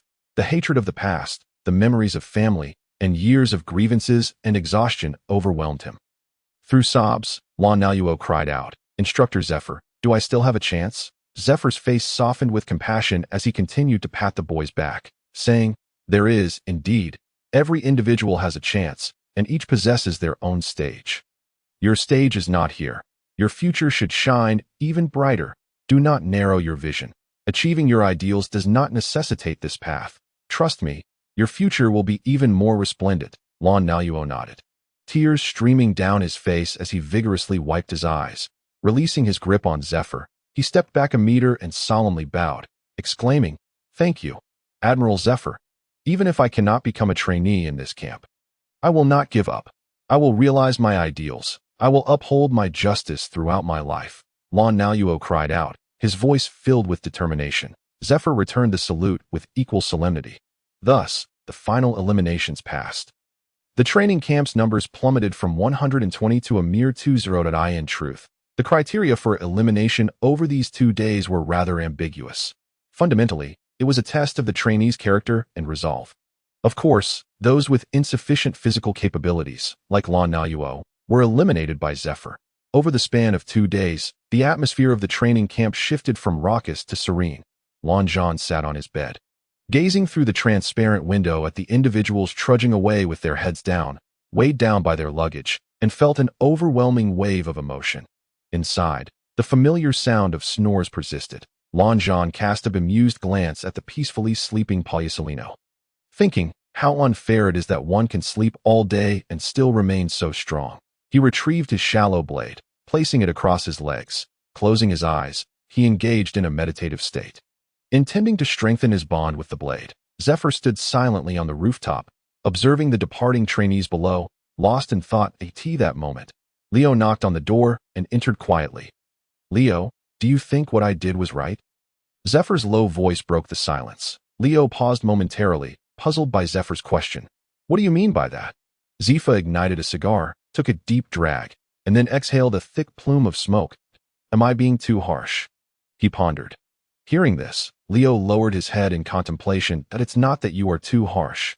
After all, the requirements of this training camp are set as such, and your intentions are ultimately for their benefit. Leo replied. Upon hearing Leo's words, Zifa's previously troubled expression eased significantly. Indeed, this cohort bears a unique mission, Zifa remarked. After all, what the Navy requires now are not merely elites, but true powerhouses capable of reaching the pinnacle of strength. With that statement, Zifa fell silent once more, and the room was enveloped in quietude. From the inception of the training camp, the theme and objectives for its inaugural session had been the subject of prolonged discussions among Zifa, Sengoku, and Tsuru. The number of pirates had been steadily increasing, their strength growing ever more formidable. Consequently, the pressure faced by the Navy had become unprecedentedly immense. That, of course, the current wave of pirates was not as abundant as during the era ignited by Roger's Great Pirate Era. Yet when comparing the number of vice admirals and high-tier combatants from that time, the Navy today found itself somewhat lacking in strength against the pirates. Currently, the only high-tier combatants were Zifa, Sengoku, Tsuru, and Carp, with very few vice admirals, while below them, there was almost a generational gap in strength. In stark contrast, pirates of all kinds sprang forth like mushrooms after rain. Thus, Zifa and his compatriots unanimously resolved to invest the utmost resources to facilitate the rapid growth of the current cohort. Blue Dye and his peers, even if they could not nurture a future admiral from this group, they aimed to replenish the vice admiral level strength within 4 years. Zifa and Leo's gazes inadvertently drifted into the distance. Blue Dye sighed helplessly, observing his sweat-soaked attire, clearly having been driven out by the relentless training of Flowing Blade. With resignation, he shed his clothes and tossed them into the laundry basin, stepping out of the dormitory with his upper body bare. Holding a shallow blade, the dormitory door creaked shut behind him. Borisolino opened his eyes, silently watching Blue Dye's retreating figure, lost in thought. Blue Dye made his way to the back mountain of the training camp, seeking a cool spot where he began to wield his shallow blade. Expressionless, he struck with determination, his gaze fixed ahead. In that moment, his mind was tranquil, leaving no room for distraction. Time passed incrementally, yet his pace of striking did not wane. 999, 1000. As the 1000th strike landed, a crisp notification chimed in Blue Dye's ear. Ding! Congratulations, host, for completing the daily task. Strike 1,000 times, 1000, 1000. Reward, 50 Dao power and 20 delicious lollipops, with practiced ease. Blue Dye stored the lollipops in his system space and stretched his body. He crouched down, clenched his fists tightly, and struck the ground with force. Bang! A small crater formed beneath his blow, reducing a stone conveniently located under his fist to dust. Blue Dye keenly sensed the growth of his strength. For now, his Dao power was sufficient, though it did not measure up to the 3 monsters, Borisolino and the others. It was stronger than most. There was no need to rush the increase of Dao power. Eventually, he would catch up to them. Currently, as he owed a substantial debt to the system, the thought of exchanging for ninjutsu was out of the question. Thus, his focus should be on mastering the Navy's 6 styles, honing his body, haki, swordsmanship, and shuinpa. Blue Dye murmured to himself. As for swordsmanship, I need to comprehend my own sword intent, but a breakthrough in the short term seems unlikely. He gazed down at the shallow blade in his hand, letting out a resigned sigh. Sword intent is an elusive concept, not something one can simply will into existence. If I weren't indebted to the system, I could consider searching the shop for something akin to a sword intent comprehension card. But alas, I must rely on myself. With another sigh of resignation, Blue Dye hoisted the shallow blade and prepared to return to the dormitory. Just as he stepped out of the forest, a series of rumbling sounds reached his ears. Intrigued, he followed the noise to the nearby shore. Utilizing shuinpa, his footsteps were nearly inaudible as he stealthily positioned himself behind a rock. Peering out, another rumble echoed, followed by a plume of black smoke. As the smoke dissipated, Blue Dye beheld a familiar figure. A kainu, bare-chested, relentlessly unleashed his magma eruption upon the sea. Has he been inspired by Uncle Zifa to develop a new technique? Blue Dye speculated silently. Could his signature move, Meteor Volcano, have been conceived in this very context? He boldly conjectured, feeling a thrill of excitement. This was witnessing history in the making. Blue Dye chose not to greet Akainu, observing for a while before quietly departing. Upon returning to the dormitory, he found Borisolino's bed emptied. In that instant, a profound sense of urgency washed over him. He wouldn't have gone to train as well, would he? Blue Dye swallowed hard. They've all rolled up their sleeves. As for Drago, Blue Dye need not even ponder. He had heard that after Drago's roommate left, he moved back home, enduring Carp's relentless training. His strength was sure to be advancing swiftly. With a silent resolve, Blue Dye retracted the foot he had just stepped into the dormitory with. I suppose I should continue training as evening descended. Blue Dye staggered into the dormitory, weary from the day's exertions. Upon opening the door, he was greeted by the sight of Borisolino sprawled on the ground, resembling a puddle of mud. Hearing the door creak, Borisolino stirred slightly, his muffled voice emerging from beneath. Blue Dye, could you lend me a hand?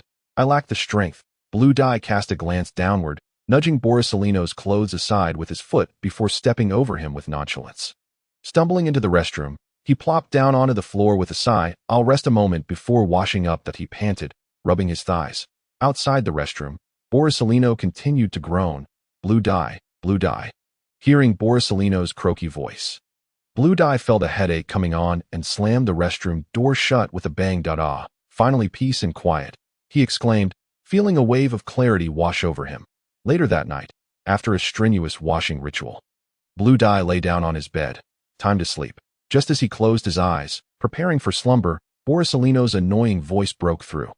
Blue Dye, why do you work so hard? You're barely in your teens. Blue Dye opened one eye and glared at Borisolino, who lay in bed like a maggot, retorting, aren't you doing the same? What? How could that possibly be? Clearly, I don't work as hard as you, Borisolino exclaimed in disbelief. Just go to sleep. We have training tomorrow, and I'm exhausted, Blue Dye replied with exasperation. But Borisolino began to protest. Yet, upon seeing Blue Dye bury his head under the covers, exuding an aura of utter disinterest, he dropped his playful demeanor in a voice only he could hear. He murmured, what kind of person are you, Blue Dye? The following morning, the familiar whistle echoed. Instinctively, Blue Dye sat up, adeptly folded his blanket, and rushed outside. Standing on the training ground, where there had once been over 100 participants, only 20 remained, creating a palpable sense of emptiness. Yawning, Blue Dye awaited roll call, harboring no concerns for Borisolino. After spending these days together, he had come to understand Borisolino's nature well, that he dreaded trouble, sought every opportunity to slack off, yet managed to avoid derailing major tasks, often opting to cut corners on trivial matters. When faced with a choice between being late and receiving punishment, he would undoubtedly choose to arrive a few seconds early. Room 118, Blue Dye. Borisolino, Blue Dye, present. Borisolino, present. Indeed, as anticipated, the voice of Borisolino resonated from the side. That a slight smirk appeared on Aizen's lips as he remarked, the natural type devil fruit is truly convenient, isn't it? Borisolino, feeling a tad bashful, scratched his head and replied, not really. You're not that much faster than me, are you? Aizen shot him a glance of exasperation, choosing to remain silent as he awaited Leo's commands. Once the roll call was completed, Leo scanned the crowd and declared, everyone, now, run to the logistics department to collect your weights. Hurry, hurry, hurry. With Leo's urging, everyone dashed off, the logistics department situated just behind the Zephyr office building. Upon arrival, Aizen immediately spotted a towering pile of weights amassed before him. Those whose names I call, step forward to collect your weights, Leo announced. Kandal Yaluzi, present. A booming voice echoed as Aizen turned to see a muscular, towering man emerge from the line. This is Kandal Yaluzi, Aizen muttered to himself. This man was indeed the animal-type devil fruit user who had battled Leo that day. He appears quite charismatic. I never would have guessed he was a schemer, Aizen silently critiqued. Justin Bieber, present. A cold voice rang out as a slender man stepped forward. Aizen furrowed his brow at this individual. The true schemer had made his entrance. This was the same student who had ambushed Leo with hidden weapons. Contrary to his name, Justin Bieber bore an unremarkable face, the kind that would easily blend into a crowd. Next, as Leo continued to call names, Aizen took the opportunity to familiarize himself with his potential future colleagues. It was evident that those who had remained until now, having passed Zephyr's scrutiny, were no ordinary individuals. Their future prospects were undoubtedly boundless. At last, Leo called out Aizen's name. Stepping forward from the line, Aizen accepted the weights handed to him by Leo. To his surprise, the weight was not as trivial as he had anticipated. Aizen had speculated that Leo would surely lighten the load, fearing he might struggle to carry it. However, the weight was nearly equivalent to that of Porcelinos. This revelation rendered Aizen's premeditated protest about the weight utterly obsolete. In truth, Leo had intended to lighten the load. But Zephyr had intervened. After their encounter that day, Zephyr had come to truly recognize Aizen's formidable strength and monstrous physique. The weights were undoubtedly justified. As for concerns about hindering growth, nonsense. 20 nutritionists were on standby for one-on-one support. The finest ingredients and medicinal supplies were available without limit. Who could possibly suffer from nutritional deficiencies? Moreover, in the world of One Piece, which strong individual was short? Aizen, satisfied as he weighed the burdens in his hands, eagerly anticipated the training ahead. The weights were divided into several components. There were ankle weights, arm weights, torso weights, and even a long strip resembling a tail that hung behind him. As for the weight itself, Aizen could only describe it as quite heavy. After several days of training, coupled with daily tasks, his strength had surged to over 700. Even with his 700 strength, he felt a sense of tightness in his chest and heaviness throughout his body while carrying it. It was hard to imagine how others fared. Seeing that everyone had donned their weights, Leo smiled and announced, "Next, your training regimen is quite simple. Frog jumps. The area, same as before, jump around the base. Continue until I call a stop." Upon hearing this, a wave of panic swept through the crowd. What? Is he trying to kill us? Jump until he says stop? More like jump until I drop dead. Is the instructor completely unhinged? Doesn't he fear training us to death? The crowd buzzed with murmurs of disbelief. Leo gazed at them with a smile, slowly stating, "Don't even think about slacking off. Do you see that person in the white coat?" He pointed towards a tall, graceful figure standing at the sidelines. "She is a superhuman-type devil fruit user and a professional. If any of you dare to slack off, you won't be able to hide it from me. Of course, I will also call a stop before your bodies give out, so feel free to train with peace of mind." Aizen activated his Sharingan, glancing towards the sideline where a stunning beauty with silver hair and crimson eyes stood. Her gentle aura radiated an ethereal glow reminiscent of Yamato Nadeshiko. She smiled and gestured towards the students on the field. Instantly, the students erupted with excitement, shouting, "Wow, a beauty, a beauty! Let me at her. I can do it. Can I lie in the beautiful sister's arms for treatment?" Observing the fervor of the crowd, Aizen rolled his eyes in disbelief at a fresh face, not from the original story, yet a unique devil fruit user. It seemed she had been hidden away by the world government. The marshal of the air was truly pulling out all the stops, Aizen mused. Huff, huff, Aizen panted as he jumped little by little. Beside him, Porcellino was even more exaggerated, his tongue hanging out like a panting husky. "I can't take it anymore. Aizen-san," Porcellino's weak voice called from the back. Aizen shot back without looking. "You mutt? This is the 10th time you've claimed you can't go on." Porcellino felt a wave of indignation wash over him. "That I've said it 10 times, and you can't even lend a hand to your poor roommate. Get lost, you scoundrel," Aizen retorted weakly. Aizen glanced back, noticing that most had fallen far behind him. Only Sakazuki and Drago remained ahead, the students trailing behind. Seeing Aizen and his companions far ahead, grumbled, "Are they all monsters? I can't go on. I'm going to drop dead. Brothers, remember to tell my girlfriend I love her." "Get lost. You still have the energy to show off your affections." At that moment, a voice unlike the others rang out. "Finally, I've been waiting for this moment." The crowd turned in surprise. What the heck? Has he lost his mind?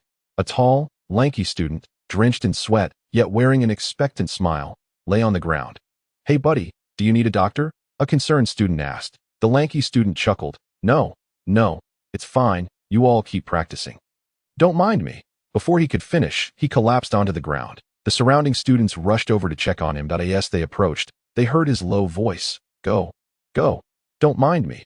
For a moment, no one dared to act hastily.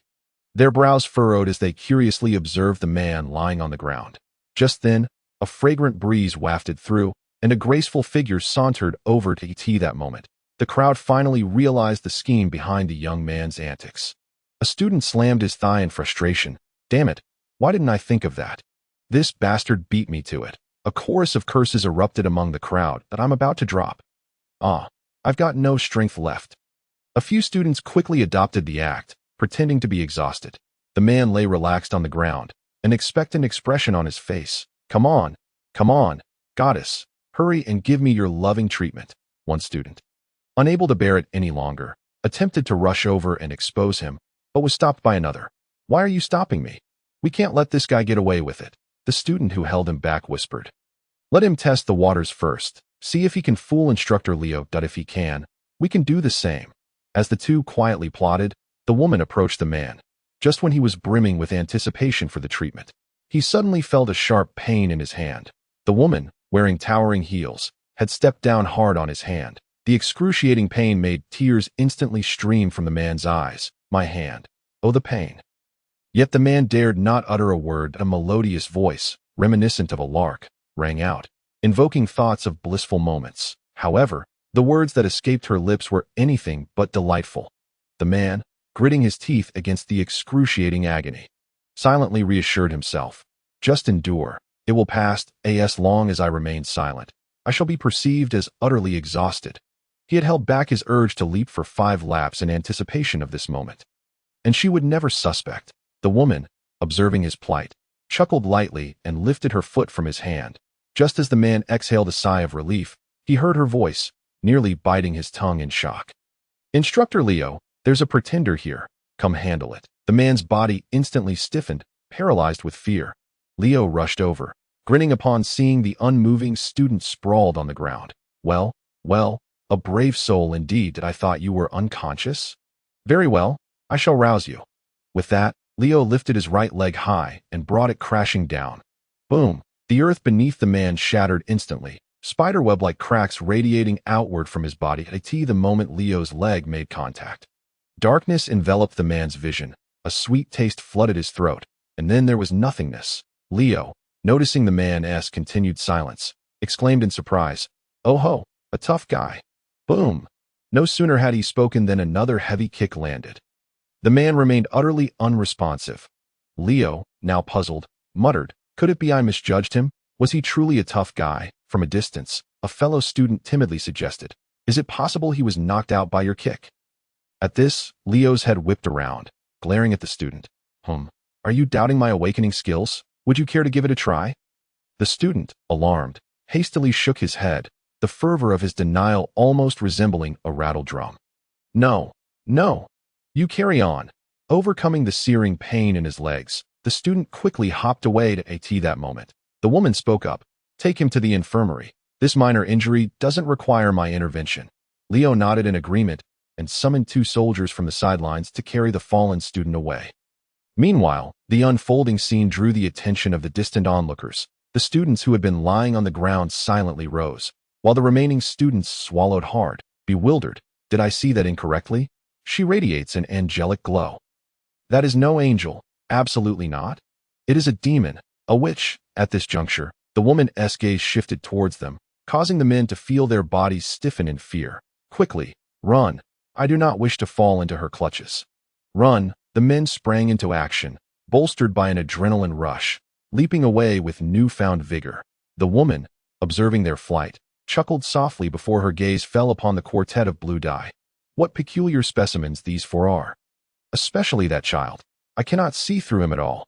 What is that energy within him that restores his body? I am so eager to study it. As blue dye hopped along, he suddenly felt a chill run down his spine. Glancing around, he met the woman's penetrating gaze. What does she want with me? He pondered, though he quickly dismissed the thought and continued with his frog jumps. After all, he was in a training camp, under the watchful eye of Zephyr, and he trusted that no one could harm him here.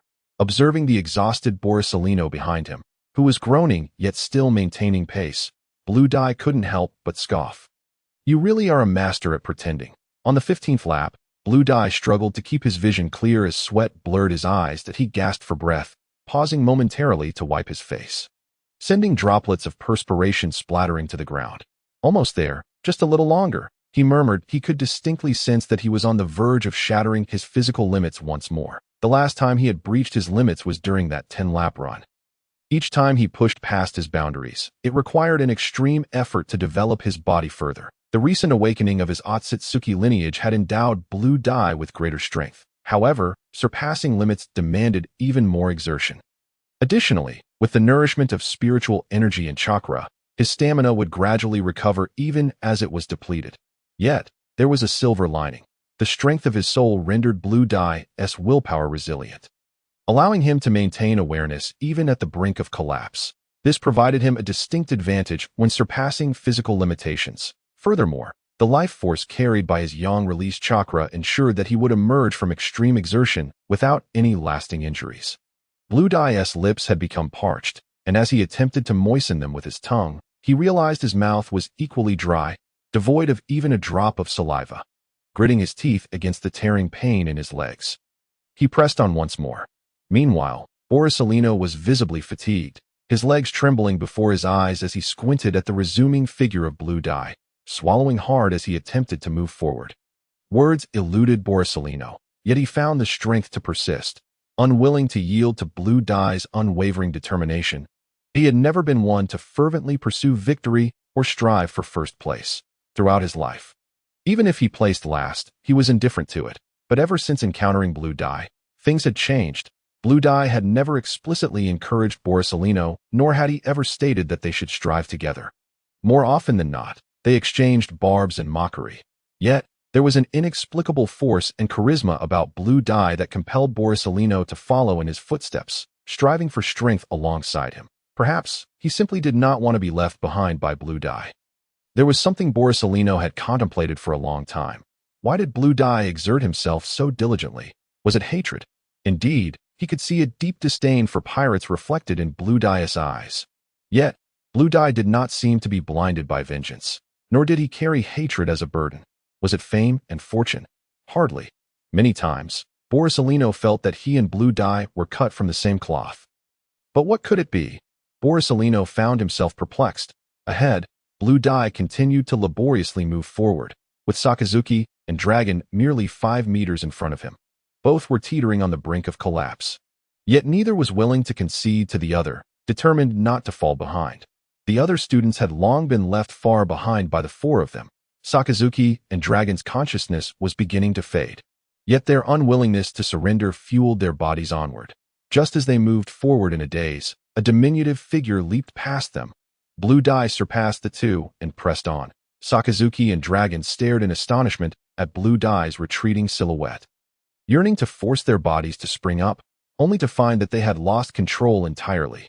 Thus, they remained frozen, watching as Blue Dye's figure gradually distanced itself from them. Meanwhile, Borsalino, having caught up to Sakazuki and Dragon, refused to give in. He continued to push himself to follow Blue Dye. However, each leap he took became increasingly smaller, until he was merely inching forward in place. Yet, he remained steadfast, his eyes fixed intently on Blue Dye. Of course, Blue Dye was oblivious to the internal struggles of the others. With each jump, his leg muscles tore slightly, only to be repaired by chakra.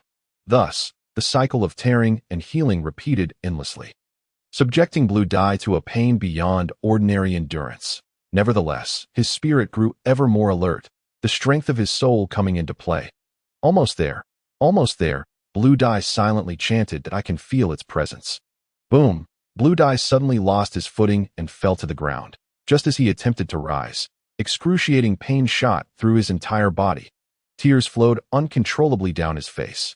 Aizen closed his eyes, his countenance twisted in agony, feeling as if his teeth might shatter. Aizen bellowed, scrambling to his feet. He once more prepared to leap, urging himself inwardly. Move. I command you to move. At last, Aizen's legs responded, his muscles gathering strength. He sprang into the air. In that very moment, a surge of blue energy materialized from his core, enveloping his entire being in an instant. Immediately, the vitality of his muscles surged, as if every part of him were rejoicing. Bang! Aizen collapsed onto the ground once more, but this time, a smile graced his face. Ha! Aizen laughed heartily, tears streaming down his cheeks. Meanwhile, Borsalino, witnessing Aizen's halt, sighed in relief, closing his eyes and lying down in earnest. In the distance, Leo, observing the scene, rushed to grab the woman. Yet, she remained unmoved, causing Leo's expression to contort into one of fury. What do you mean? Did you not see him fall? He has reached his limit. Hurry and provide aid. Leo roared. The woman, however, replied coldly. Firstly, Mr. Leo, I am affiliated with the world government. You have no authority to command me. Secondly, he does not require my assistance. Her eyes brimmed with desire and curiosity. Gazing intently at Eisen's fallen form, his body has already begun to heal itself at her words. Leo was taken aback, staring blankly at the prostrate Eisen. Eisen's legs had already begun to bleed from the intense exertion. Yet now, they were visibly transforming before his eyes. The muscles writhed, and more dark red bruises emerged. Slowly, within the span of a minute, Eisen's legs returned to their original state, now even stronger and whiter. If not for the pool of bruised blood surrounding him, marking the recent turmoil, Leo would scarcely believe the spectacle before him. What is this? Leo watched in astonishment, rendered speechless. Suddenly, he realized something, casting a glance at the woman before turning to flee. At that moment, a hand landed on his shoulder. Zephyr had quietly arrived, his gaze fixed intently on Eisen. Seeing Zephyr approach, Leo exhaled in relief, eager to speak. However, Zephyr interrupted him. Leo, take our esteemed guest from the world government to the office and wait for my return. Leo nodded solemnly at the command, then turned to the woman. Zephyr recalled something and called out to Leo once more. Remember, wait for my return, before I come back. Do not let her see anyone. No one at all. Not even a fly. Zephyr's expression grew grave as he regarded Eisen, who radiated a blue light, his heart beginning to race. This was akin to the self-healing ability of a Zoan-type devil fruit user upon awakening. If this were a bloodline ability, it would be extraordinarily outrageous. They absolutely must not be allowed to discover this. Zephyr raised his gaze towards the retreating figure of the woman, his eyes sharp and expression frosty, like a beast poised to strike. Meanwhile, Eisen remained blissfully unaware of the events unfolding around him, his consciousness having drifted into a pristine white space. Eisen curiously surveyed the boundless expanse around him, shouting loudly a few times, only to find no echo in response. At that moment, a venerable voice echoed. Here, little Eisen, over here. Following the sound, Eisen beheld a figure standing there, cloaked in white. As he approached, the white light gradually receded. Upon the revelation of the person's true form, Eisen's pupils dilated in shock. Ah, you are Master Yamamoto, Eisen exclaimed, astonished at the sight before him. The figure resembled Yamamoto Genre Sai Shigekuni, as Eisen remembered him, dignified and solemn, yet exuding a hint of kindness. Bald with numerous wrinkles adorning his face, a cross-shaped scar from 2 knife wounds gracing the right side of his forehead, long eyebrows, and a beard tied with a purple cord, draped in a familiar purple and white haori. Eisen stood there, speechless, unsure of what to say. The elder smiled warmly at Eisen, chuckling gently. Are you surprised? Why I am here, and how I possess my own consciousness? Eisen nodded dumbly in response. Yamamoto stepped closer, gently ruffling Eisen's hair. He continued, my origins are quite the tale that I, who was slain by Yawatch, should have disintegrated into spirit particles, fading into oblivion, just as my consciousness was on the brink of dissolution. A beam of white light enveloped me, and I was brought here to an entity known as the system informed me that it would erase my autonomous awareness, leaving only my memories and physical form. As he spoke, a deep sigh escaped Yamamoto, the colors in his eyes dimming. I once rose to resist, but it was futile. My power was insufficient to defy it. Just as I was about to surrender, it offered me the chance to retain my entire consciousness here. At this juncture, a spark returned to Yamamoto's eyes. It told me I needed to instruct someone. I acquiesced, yet I had my own conditions. I needed to see that person myself, to judge their character and determine whether they were worthy of inheriting my legacy. Otherwise, I would rather have my consciousness erased than teach someone who could endanger the world. Simply possessing that body and those fragmented memories would not suffice for them to truly inherit my teachings. With that, Yamamoto cast a profound glance at Eisen. As for the person it mentioned, that would be you. Upon hearing this, Eisen's eyes widened in disbelief as he gazed at Yamamoto. You mean to say, you have been watching over me all this time? Yamamoto smiled and nodded. Indeed, reflecting on it, I have truly been fortunate throughout my life. Yamamoto's gaze drifted into the distance, recalling how, in his youth, he had strayed from the righteous path, taking countless innocent lives, only to encounter a benefactor who guided him back to virtue. In his middle age, he met numerous like-minded individuals, among them his esteemed disciple, Yukitake J. Shur, and Kai Raku Shunsui. Establishing the Godii 13. Although Shunsui was often frivolous, I recognized his character and acknowledged his strength as he spoke. Yamamoto suddenly burst into laughter in his twilight years, despite the Soul Society facing dire calamities. And with him unable to intervene, he witnessed the emergence of Ichigo Kurosaki and his companions. I saw their potential, which far surpassed my own. They invigorated the Soul Society, and I believe under their stewardship, it will flourish. And in my final moments, I encountered you, little Aizen, the one worthy of inheriting my legacy. Aizen gasped in disbelief. You mean to say you approve of me? Yamamoto smiled and nodded. So, do you wish to become my disciple? Aizen, hearing this, eagerly nodded like a bobblehead. Yes, I wish to. No sooner had he spoken than Yamamoto erupted in hearty laughter. Huh. Very well. You may depart now, little Aizen. Yamamoto regarded Aizen with a benevolent gaze. Huh? What? Aizen stared in confusion at the elder. You summoned me here just to meet me? Unbelievable, murmured Aizen. Yamamoto, the venerable elder, smiled and nodded in acknowledgement. Well then, Aizen began, but before he could finish his sentence, he noticed Yamamoto gesturing with his hand. Come, you shall meet my esteemed self. Yamamoto said, his eyes twinkling with mirth as he regarded Aizen. A familiar white light flashed once more, and Aizen's consciousness regained control of his body. Although Aizen felt somewhat disoriented, he quickly acclimated to his surroundings. Upon returning to his corporeal form, he sensed his body swaying gently. Narrowing his eyes, Aizen surveyed his surroundings. 2 individuals were bearing a stretcher, upon which he laid. He clenched his fist lightly, assessing his physical condition. I feel remarkably well. It must be the further awakening of my bloodline. Not a single scar remains, a testament to my healing abilities at work. Aizen mused inwardly. However, this extraordinary self-healing seemed a direct consequence of the bloodline awakening. Likely beyond what he could typically achieve. Aizen was acutely aware of his own physical state and possessed a keen self-awareness. Such an exaggerated healing capacity was nearing the complete awakening of his bloodline. Fully realized members of the Otsutsuki clan could withstand cosmic radiation with their very flesh, and their regenerative capabilities were nothing short of extraordinary. Consider the character Madara from the original narrative, who, after being struck by Night Kai's space warping force, still managed to restore himself to his original state. Aizen smacked his lips, preparing to speak, when he felt a firm grip on his arm. Squinting, he turned to find that it was Zephyr who held him fast. Zephyr regarded Aizen's face, shaking his head slightly. In an instant, Aizen comprehended Zephyr's intent and resumed his charade of unconsciousness, remaining utterly still. Zephyr then spoke in a low voice. Take him to my office. His internal injuries are severe. I will ensure the world government personnel attend to him personally.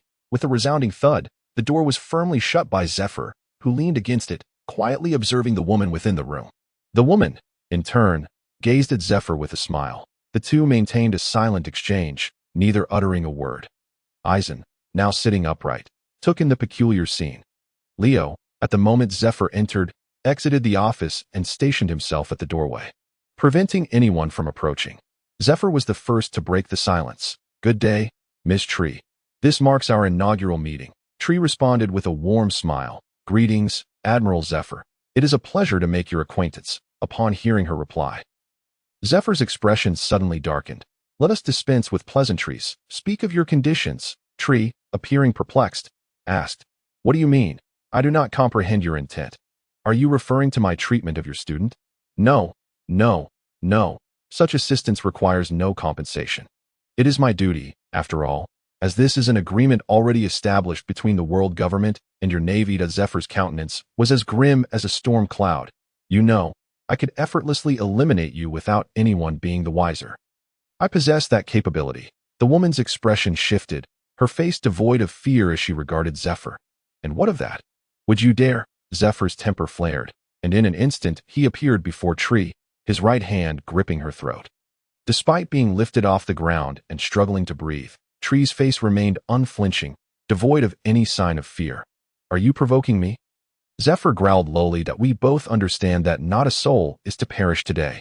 Tree managed to say, her words a struggled, if I were to die, I can assure you that the identity of this young boy would be thoroughly uncovered within 3 days and reported to the elders. I have complete confidence in my standing. But Zephyr's expression grew increasingly grim as he released his grip on her neck, causing Tree to fall to the floor. Yet, upon landing, Tree's face bore no hint of anger. Continuing to smile serenely, Zephyr took a deep breath, asking, "What is it that you truly seek?" Tree replied, "Are you suggesting you desire my discretion?" After a brief silence, Zephyr nodded slightly. Tree's smile widened. "Rest assured, I shall keep your secret without requiring any form of compensation. Everything comes at a cost. There are no free lunches in this world. Now, state your terms." Zephyr fixed his gaze intently on Tree's eyes, searching for any hidden motives. Yet, all he found was a glimmer of mirth. Tree chuckled. "You need not worry. What I desire is beyond your means. But she said, casting a loving glance at Eisen. Eisen, feeling an unsettling chill run down his spine from her gaze, nervously clenched the hem of his clothing. "What can I possibly offer you?" At this juncture, Eisen began to grasp the unfolding scenario. He anxiously tightened his grip. The dynamics in the room were apparent. Zephyr distrusted her, yet found himself unable to eliminate her. It was clear that this woman was not merely a unique devil fruit user, but likely possessed an exceedingly rare healing-type ability and held a position of significance. Eisen was at a loss as to what he could provide her and was equally uncertain of her true intentions.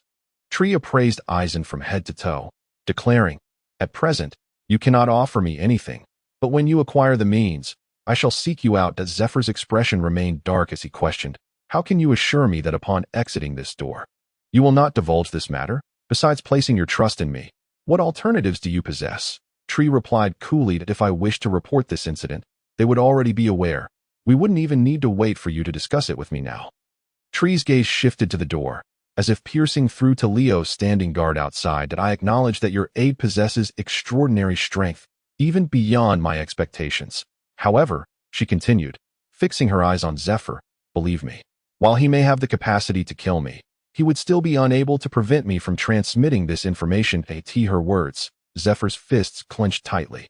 Observing this, Eisen grasped Zephyr's hand and stated, "I trust you. If you can keep my secret, I will assist you in any future endeavors, provided they do not contravene my principles or exceed my capabilities." Tree beamed with joy. "Then there shall be no issues. A delightful partnership awaits, young Eisen." With that, she extended her right hand in a gesture of handshake. Without hesitation, Eisen took her hand, replying, "A pleasant collaboration. Miss Tree, is there anything else?" Zephyr inquired. "If there are no further matters, I must attend to your student's treatment." Tree replied with a smile, her demeanor evidently buoyant. Zephyr regarded her with a penetrating gaze before stating, "You may take your leave." Upon receiving Zephyr's response, Tree cheerfully hummed an unknown tune as she walked toward the door.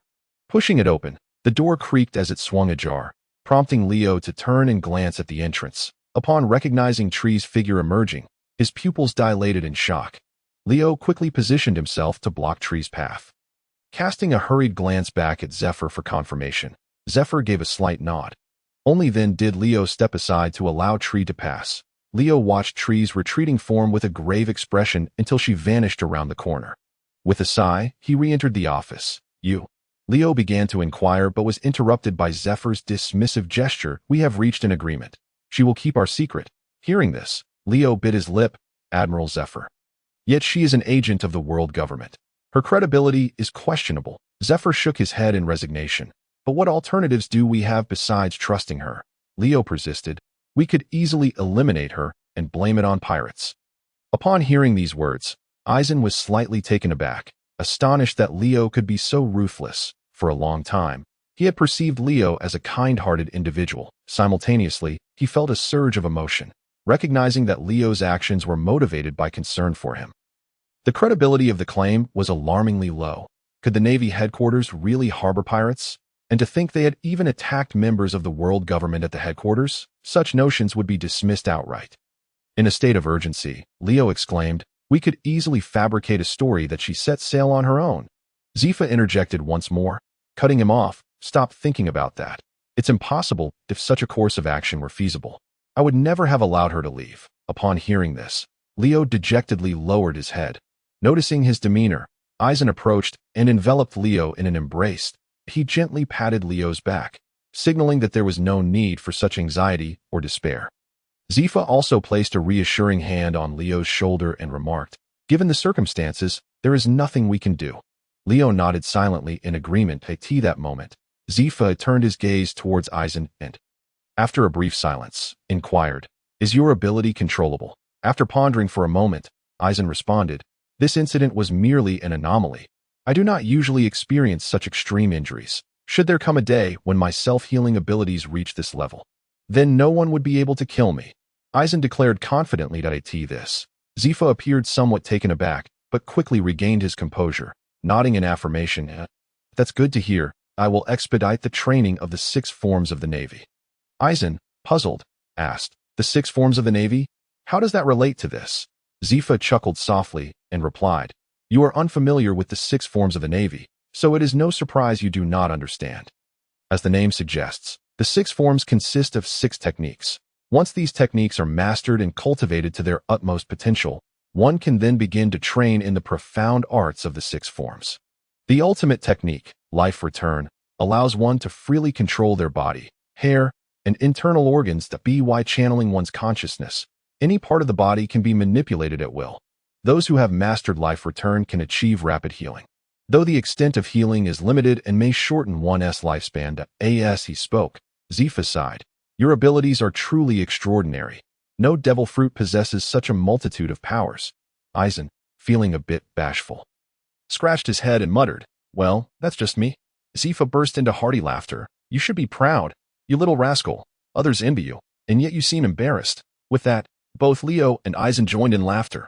Once their mirth subsided, Zifa clapped Eisen on the shoulder, saying, "Since everything is settled, let us proceed. We have training this afternoon. Make sure to rest well." Eisen nodded, exchanged farewells with Leo, and turned to leave the office. However, the moment he stepped out, Zifa's expression shifted dramatically, his earlier jovial demeanor replaced by a brooding intensity. Leo's countenance darkened as well. "Let us take one step at a time. I will not allow anyone to harm Eisen, no matter who it is." Zifa's eyes gleamed with a crimson hue, his face clouded with a sinister aura, radiating an overwhelming sense of hostility. Leo, too, exuded a palpable aggression, his intensity rivaling that of Zifa. As Eisen approached the infirmary, he was suddenly met with a cacophony of anguished cries. "Oh, it hurts. Why did you wake me? Oh, let me die." Cold sweat broke out on Eisen's forehead, and his foot, which was about to step into the infirmary, retracted reflexively. At that moment, a voice called out from behind him, "Eisen-san, what are you doing?" Turning to look, he saw Borisolino leaning against the wall, enjoying a popsicle. Eisen, exasperated, stared at Borisolino and replied, "Why aren't you inside?" Borisolino, with an air of innocence, responded, "I recover quickly.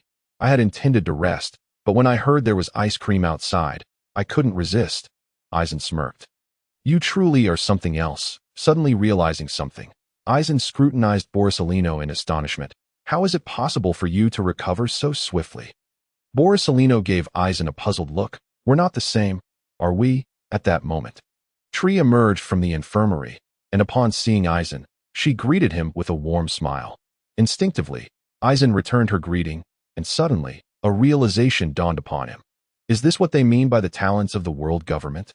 Eisen pondered in astonishment. Exhaustion, depleted stamina, and muscle strains have all healed in such a short span, leaving only pain. With her, we can push our physical limits without fear of lasting injuries. Furthermore, we can break through our bodily constraints without risk. No wonder Admiral Kong was willing to strike a deal with the world government for her. Eisen's gaze towards Tree grew increasingly serious. At that moment, Leo entered the infirmary, casting a quick glance around, and noticing that most had nearly recovered, he then declared, "Everyone, we will have lunch shortly. Afterward, please rest on your own, that we will gather at the training ground at 1:30 p.m.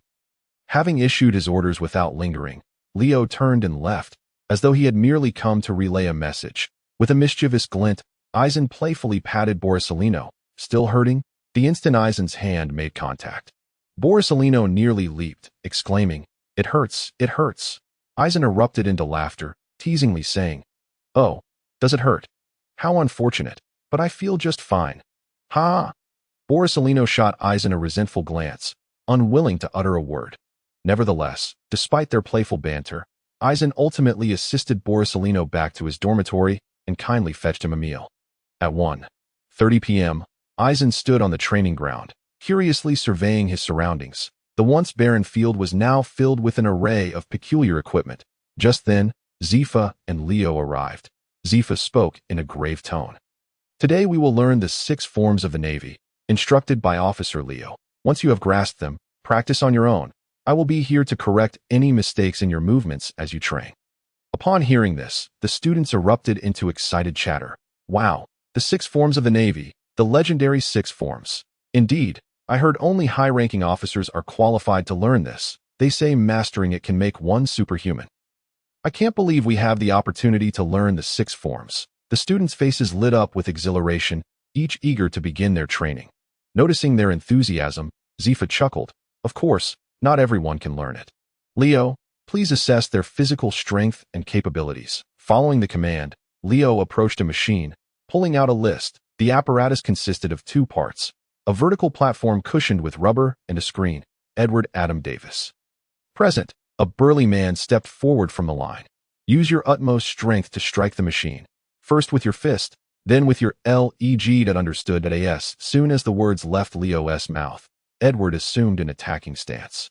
With a resounding thud, he punched the machine, causing the numbers on the screen to fluctuate before finally settling at 500. Punch strength. 500. Now, attack with your leg. Edward, following the instruction, retracted his right leg and executed a side kick against the machine. The numbers danced again, ultimately resting at 480. Leg strength. For 80. You may return. After jotting down a few figures in a folder, Leo allowed Edward to rejoin the ranks. Next, Brown Smith. My dear friends, please do not abandon this book. I am sincerely dedicated to writing it. Admittedly, the initial pace has been somewhat slow, but I genuinely aspire to meticulously depict each character. I have no desire to pen a mindless, gratifying narrative. Recently, I have been updating with 2 chapters daily and am preparing for a recommendation. I hope you can place a little more faith in me. Thank you all immensely. Lastly, I would appreciate it if you could take a moment to peruse my profile. Even if you just chat with me for a bit. It would be enough to know that someone is reading this book. Currently, I am writing in solitude, which makes it exceedingly difficult to persevere. Leo sequentially called out names, testing each individual's prowess. Soon, it was Blue Dye's turn. Blue Dye, present. Upon hearing the command, Blue Dye stepped forward from the line. Standing before the machine, he suddenly felt a surge of excitement, his palms tingling. Prepare, Leo whispered. Blue Dye assumed a fighting stance, his right arm gathering strength as he did not intend to conceal his abilities. With a resounding impact, Blue Dye struck the machine, and the display screen flickered to life, the numbers rapidly ascending. It soon settled at 1,000. Everyone gazed in astonishment at the figures on the screen.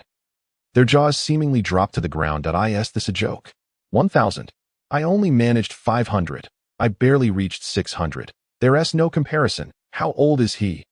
The disparity between people is staggering. A power level of 1,000 belongs to a superhuman.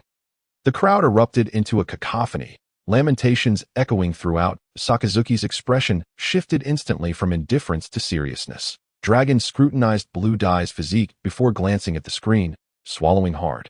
Meanwhile, Borsellino stared blankly at the numbers, nervously nibbling his nails, murmuring, "This is truly terrifying. He is so young." Zifa gazed at Blue Dye with a smile of satisfaction, the upward curve of his lips betraying his inner joy. That Leo's expression was equally captivating. A mix of shock and delight, accompanied by a wry smile, pondering, what was I doing at his age? With this thought, Leo pressed his temples in exasperation and continued, "Next, use your legs." Upon Leo's command, Blue Dye eagerly executed a powerful kick against the device. The numbers fluctuated once more, ultimately stabilizing at 1050. This time, the arena fell into complete silence. Zifa's facial muscles twitched involuntarily. Although pleased with Blue Dye's formidable strength, he felt a tinge of despair within. Blue Dye surveyed the value with satisfaction, nodding. "My power level is quite impressive. I have already surpassed most of CP9 during Luffy's chaos at Eni's lobby. And I am merely 11 years old. I have ample time ahead of me." Regaining his composure, Leo glanced at the list and called out, "Sakazuki." The imposing figure of Sakazuki stepped forth, assumed his stance, and delivered a heavy punch to the apparatus. A wave of energy radiated outward from Sakazuki, causing the air to stir and sending Blue Dye's hair fluttering. The ground beneath Blue Dye quivered noticeably. The numbers on the screen surged with a speed surpassing Blue Dye's. It soon settled at 2200. The tested students were rendered speechless, their eyes filled with trepidation as they regarded Sakazuki as if he were a beast. Zifa's expression darkened instantly, though the heaving of his chest betrayed his inner turmoil. This number caused Blue Dye's previously joyous countenance to falter. Damn, this is insane. 2200. Without any systematic training, how could he achieve 2000? Is there no room left for others to thrive? Blue Dye muttered, frustrated. Truly, he is destined to be a future admiral. I had underestimated them. With this thought, Blue Dye suddenly turned to Borsellino. If Sakazuki is this formidable, he surely won't be any less. Borsellino, sensing Blue Dye's gaze, nervously asked while picking his nose, "What are you staring at?" Blue Dye? Blue Dye grinned broadly and replied, "When it's your turn to test, you must give it your all. If I discover you've concealed your strength, don't expect me to deliver your meals in the future." At this, Borsellino halted, his nose picking abruptly. "You don't think I'm like that monster, do you? I'm weak as can be." Borsellino quickly shook his head in protest. Blue Dye, however, simply smiled at him and softly said, "You might want to try." Borsellino swallowed hard at Blue Dye's demeanor. Dragon strolled forward, eschewing any stance, and swiftly unleashed a punch. The speed of the numbers on the screen, second only to Sakazuki, halted at 1900. After witnessing Sakazuki's astounding display, Blue Dye's mental fortitude had strengthened considerably, and he was not overly surprised this time. Nevertheless, he regarded Dragon with a curious expression. It appears he didn't exert himself fully. As the leader of the Revolutionary Army, someone capable of expanding its ranks to such an extent, his strength must not be inferior to that of an admiral. If he were to unleash his full power, he might even surpass Sakazuki. Before Blue Dye could ponder further, Leo's voice interrupted his thoughts as it was now Borsellino's turn.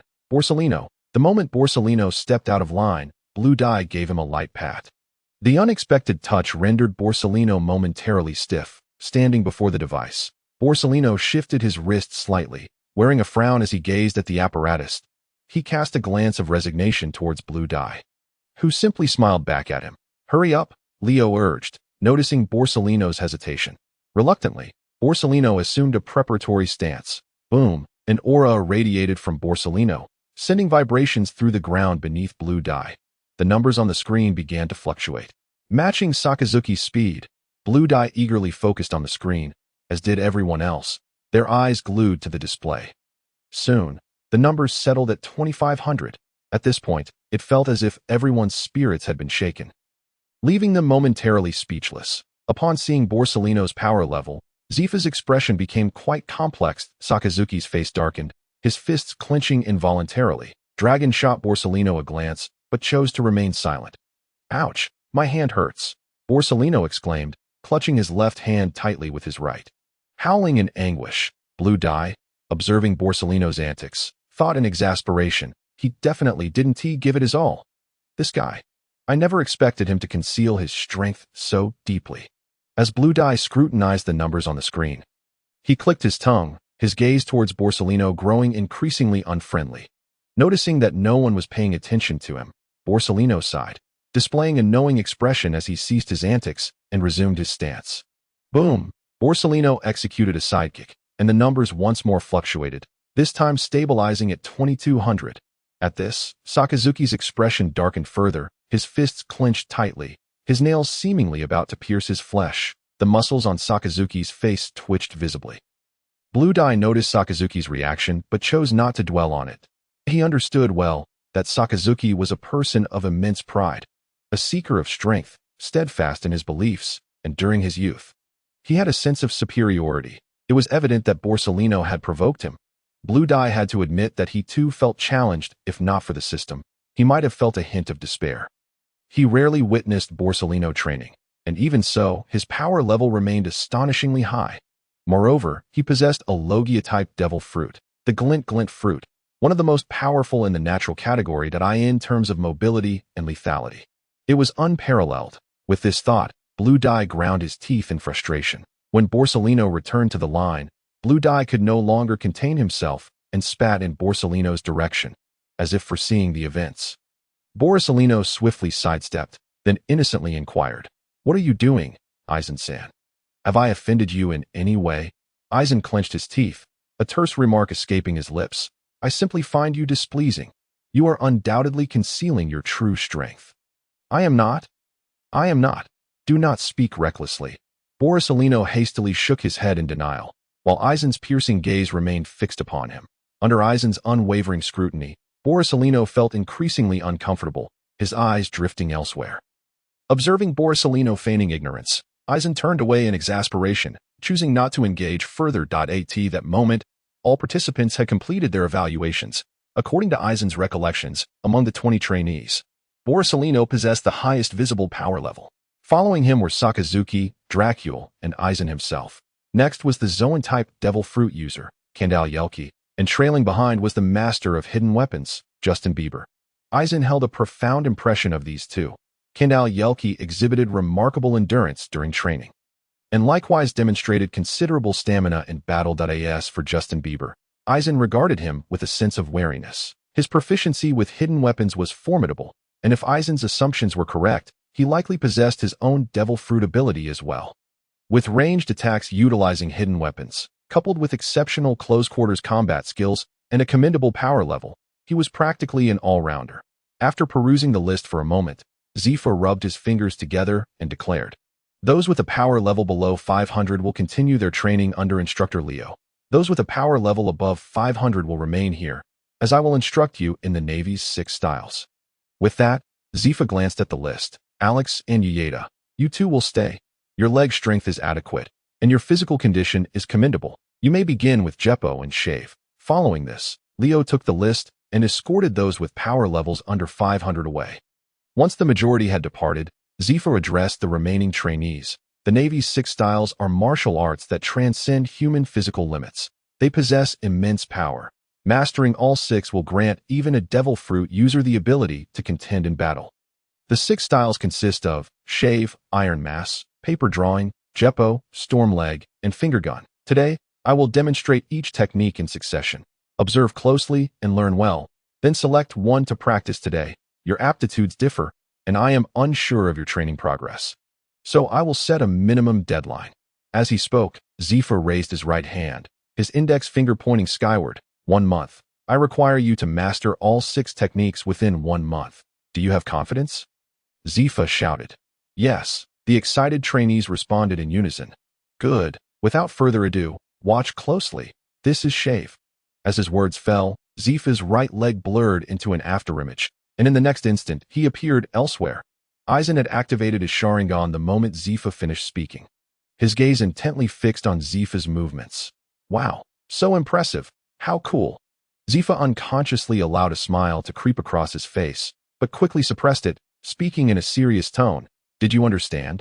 Upon hearing Zifa's question, the trainees fell silent. Zifa sighed, patiently explaining the principles and key movements of the technique. Shave requires one to rapidly step on the ground dozens of times within a fleeting moment. 36 seconds, utilizing the explosive reactive force generated for high-speed movement. Once mastered, it appears as though one has vanished from the enemy's view. The trainees nodded in understanding, albeit without full comprehension, observing their expressions. Zifa felt a headache coming on. However, as it was his first time teaching the 6 styles, he could only take it slow. As for Leo's proficiency, it stemmed from years of witnessing Zifa's demonstrations and inquiring about the principles, allowing him to develop his own understanding. Just as Zifa prepared to demonstrate once more, Aizen raised his hand. Instructor Zifa, I would like to give it a try. Zifa looked at Aizen in surprise. Have you mastered it? Aizen, feeling somewhat bashful, replied, I think I'm close. I'd like to see if my movements are correct. Zifa nodded, feeling a sense of pride. All right, go ahead. Aizen stepped out of line, grounding himself as the muscles in his right leg tensed.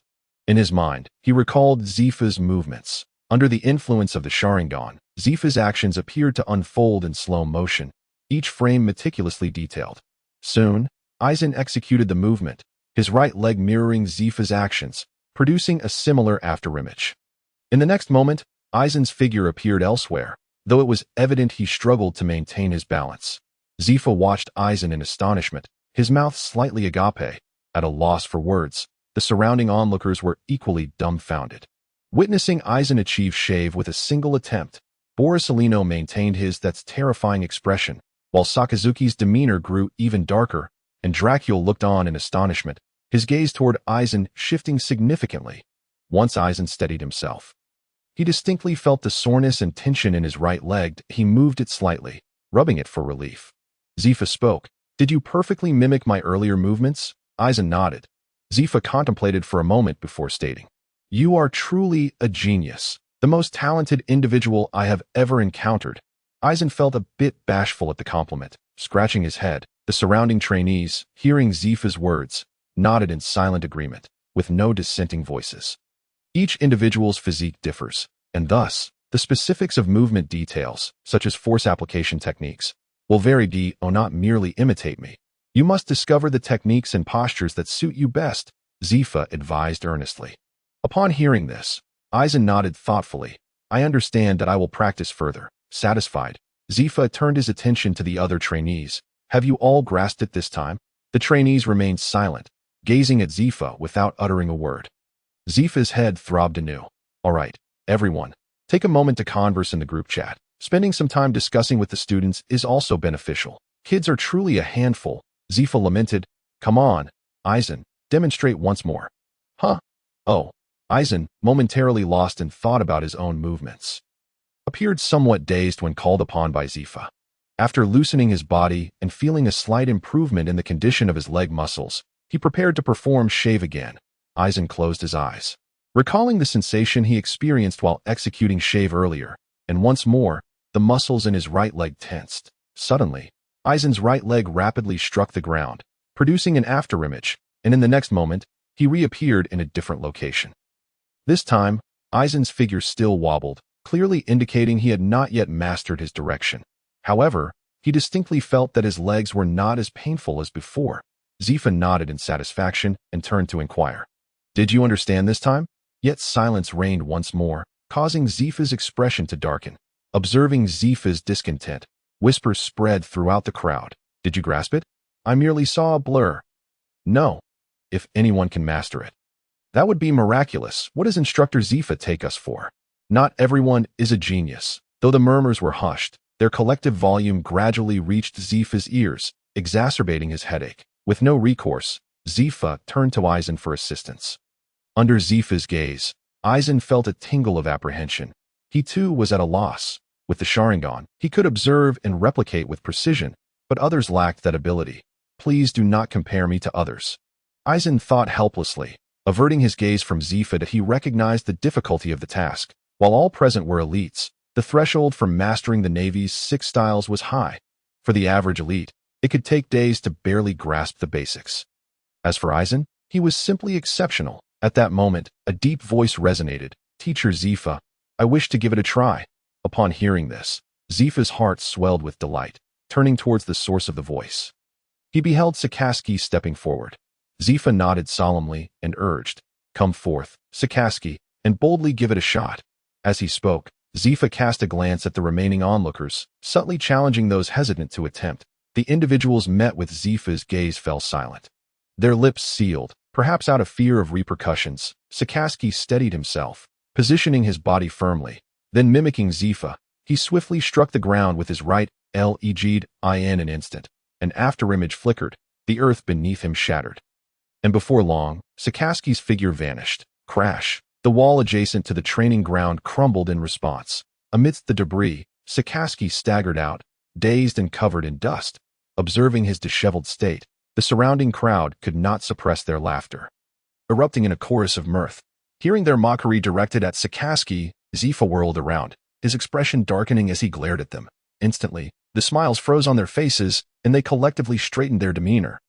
Lowering their gazes, Sakazuki shook his head, staring blankly at his legs.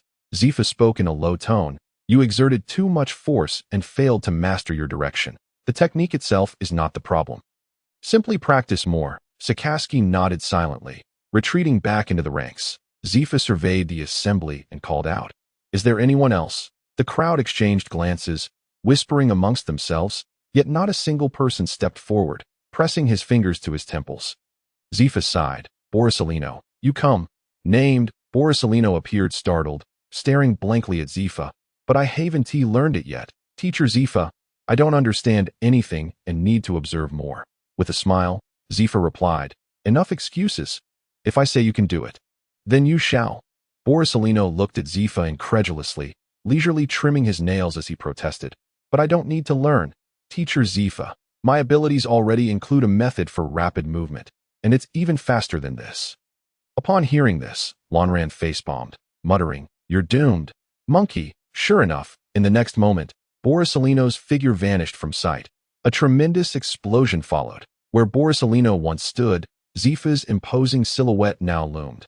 Lonran, who had kept his Sharingan activated, finally comprehended the events that had transpired. Zifa had swiftly appeared before Borsalino and delivered a powerful punch, sending him flying. The students, witnessing the spectacle, immediately fell silent. Standing upright with newfound respect, a large character appeared on Zifa's forehead as he bellowed. Do not overly rely on your devil fruit abilities, you fools. Is your power not formidable? Why can't you evade? Can you evade? Even if you possess a Logia type, it matters not. I will still strike you. Lonran observed the scene with exasperation, internally lamenting, why provoke Teacher Zifa? He has been simmering with frustration, and you just had to give him a reason to unleash it. After landing the blow, Zifa felt a wave of relief wash over him. His body easing somewhat, he firmly quelled the rising corners of his mouth and declared, I am not merely addressing him. I speak to every one of you present. While the powers of the devil fruits are undeniably potent, they harbor their own weaknesses. Many elements can counter them. Seawater, sea stone, and hockey can all nullify your abilities. What will you do if your powers are restrained or rendered ineffective? Wait to perish at that point. If you lack martial arts skills, you won't even be able to run. As he spoke, Zifa's gaze darkened as he scrutinized the assembly, warning, if I discover anyone overly reliant on their devil fruit abilities at the expense of their martial arts training. Humph! A shiver ran through the crowd, and several devil fruit users shook their heads vigorously, assuring that they would never fall into such a trap. Zifa regarded the audience with a cold smile. At that moment, Borsalino emerged from the rubble, grumbling, I was merely speaking the truth. It's my own ability. Why shouldn't I use it? Zifa turned his head sharply, his eyes icy as he regarded Borsalino. His fists clenching silently. Borsalino, eager to continue, was interrupted by Lonran. Recognizing the precarious situation, Lonran swiftly appeared beside Borsalino and covered his mouth. When I tell you to try, just try. No need for all this chatter. Lonran whispered. Then, with a cheerful demeanor, he added, Teacher Zifa, Borsalino must have hit his head. He is not thinking clearly. Please don't be upset. Zifa replied coolly. Is that so? I find him quite lucid. Lonran patted Borsalino reassuringly, saying, really? Right, Borsalino? Hurry and apologize to Teacher Zifa. Struggling against Lonran's hand, Borsalino stammered, attempting to voice his thoughts, but upon meeting Lonran's fierce gaze, he obediently fell silent. Join the group, my friends. I need you all. This is truly challenging. But you can safely add the book to your shelves. Trust me, I will not indiscriminately abandon it. Ultimately, Borsalino stood dutifully. He quickly struck the ground with his right leg, creating an afterimage similar to Sakaski's. Yet the ground remained intact. In the next moment, Borsalino's figure appeared at a distance, landing face first into the dirt, choking on a mouthful of soil. This time, the laughter erupted uncontrollably, as the first person burst into laughter. The rest followed suit. Even the typically stoic Sakaski joined in the mirth. Zifa did not intervene this time. Instead, he observed Borsalino being ridiculed, the corners of his mouth subtly rising. Lonran, too, covered his face tightly, suppressing his laughter, coughing intermittently. Borsalino, looking aggrieved, rose to his feet, lamenting, I told you I couldn't do it. Why must you make me try? Lonran, biting his lower lip in sympathy, patted Borsalino's shoulder. His voice tremulous, it's all right. Everyone has a moment like this. Just take it lightly. Borsalino, with deadpan eyes, gazed at Lonran and replied despondently, And what about you, Lonran? Lonran turned his head away, whistling nonchalantly, Don't compare yourself to me. I am a genius. Borsalino felt a surge of frustration welling up in his chest, unable to release it, leaving him breathless. Ignoring Borsalino's grievances, Zifa turned his attention to Drago, calling out, Drago, come demonstrate. This time, Zifa did not say try, but instead commanded a demonstration. Lonran narrowed his eyes at Drago, internally acknowledging, he truly conceals his prowess. One must commend him as Karp's son. Drago stepped forward nonchalantly, positioning himself firmly before executing a swift and decisive move, his figure appearing elsewhere without a hint of instability. Zifa, having nothing more to add, turned and proclaimed, "Now, everyone, attempt it on your own. Do not fear injury. A medical team is always on standby. As long as you aren't reduced to rubble, we can mend you." As soon as he finished speaking, the trainees reluctantly dispersed, recalling the movements of their peers, and commenced their own attempts. Zifa observed their actions closely, offering timely corrections whenever mistakes were made. Lanran shook his head in resignation, realizing, Teacher Zifa is still too impatient. The trajectory of the shave is something that an ordinary person cannot perceive purely with sight, aside from a bit of guidance and correction. It also requires extensive practice, as for those who learn rapidly. They are akin to geniuses. Individuals with such potential, provided they do not falter along the way, will undoubtedly carve a place for themselves in this vast ocean. Sigh.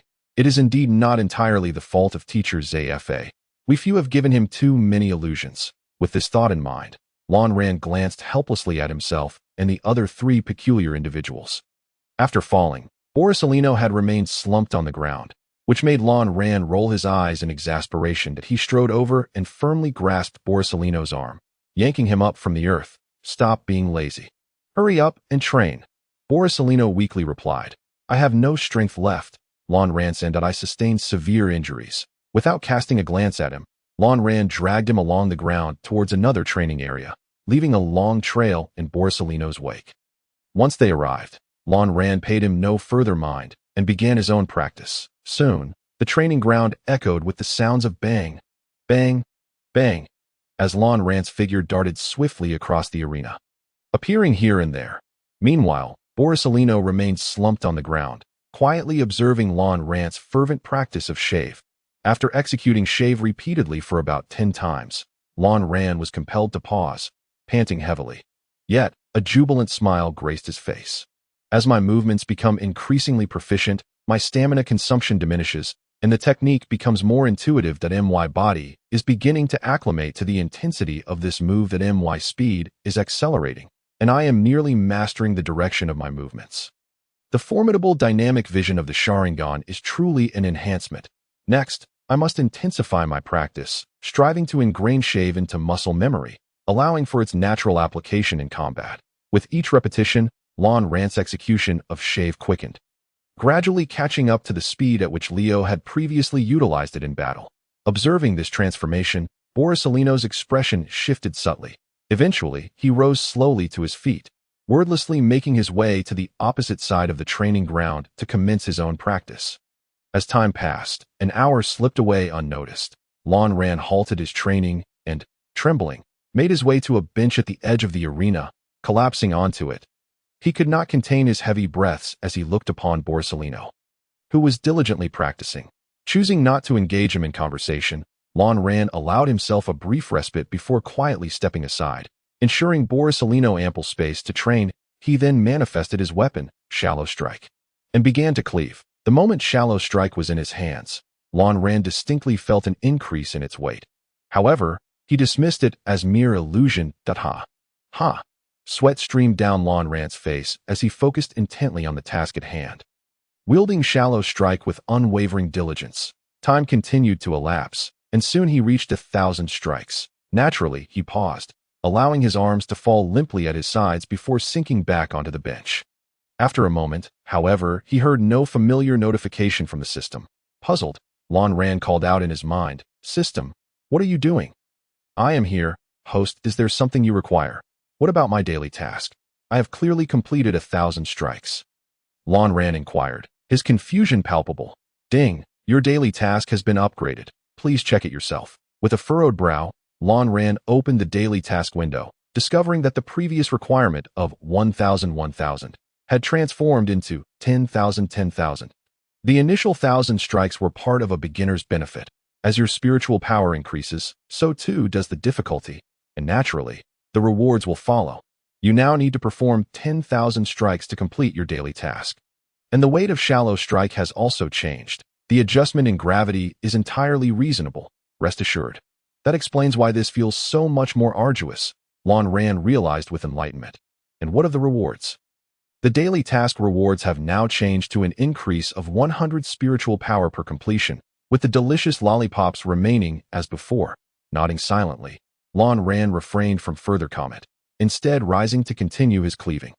Recommendation: friends, feel free to boldly suggest this book to your acquaintances.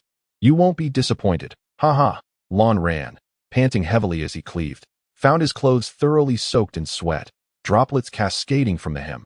Each breath sent a searing pain through his lungs. He acutely felt the profound ache in his arms, heavy and fatigued, yet he could not afford to cease. With over 9,000 strikes completed, he understood that stopping now could mean he would not muster the strength to lift the blade again today. His legs were equally pained, trembling uncontrollably as he stood precariously. Each swing of shallow strike made his body sway more and more. 9998, 9999. At that moment, Lan Ran finally lost his balance, teetering forward, in a moment of desperation. He thrust the blade of shallow strike downward, embedding it in the ground to support his weight. The world around him dimmed, forcing him to press his forehead against the hilt, gasping for breath as sweat trickled down into his eyes, blurring his vision. Ultimately, Lan Ran summoned the last reserves of strength to rise. Struggling, he pulled shallow strike from the earth. The moment he did, the inertia caused him to lean back. Fortunately, he had regained a modicum of strength, allowing him to steady himself. Gritting his teeth, he endured the excruciating pain in his arms, gripping the hilt tightly. 1110000. At last, Lan Ran completed the 10,000 strikes. Ding! Congratulations, host, for completing the daily task. Swing the sword 10,000 times. 10,000, 10,000.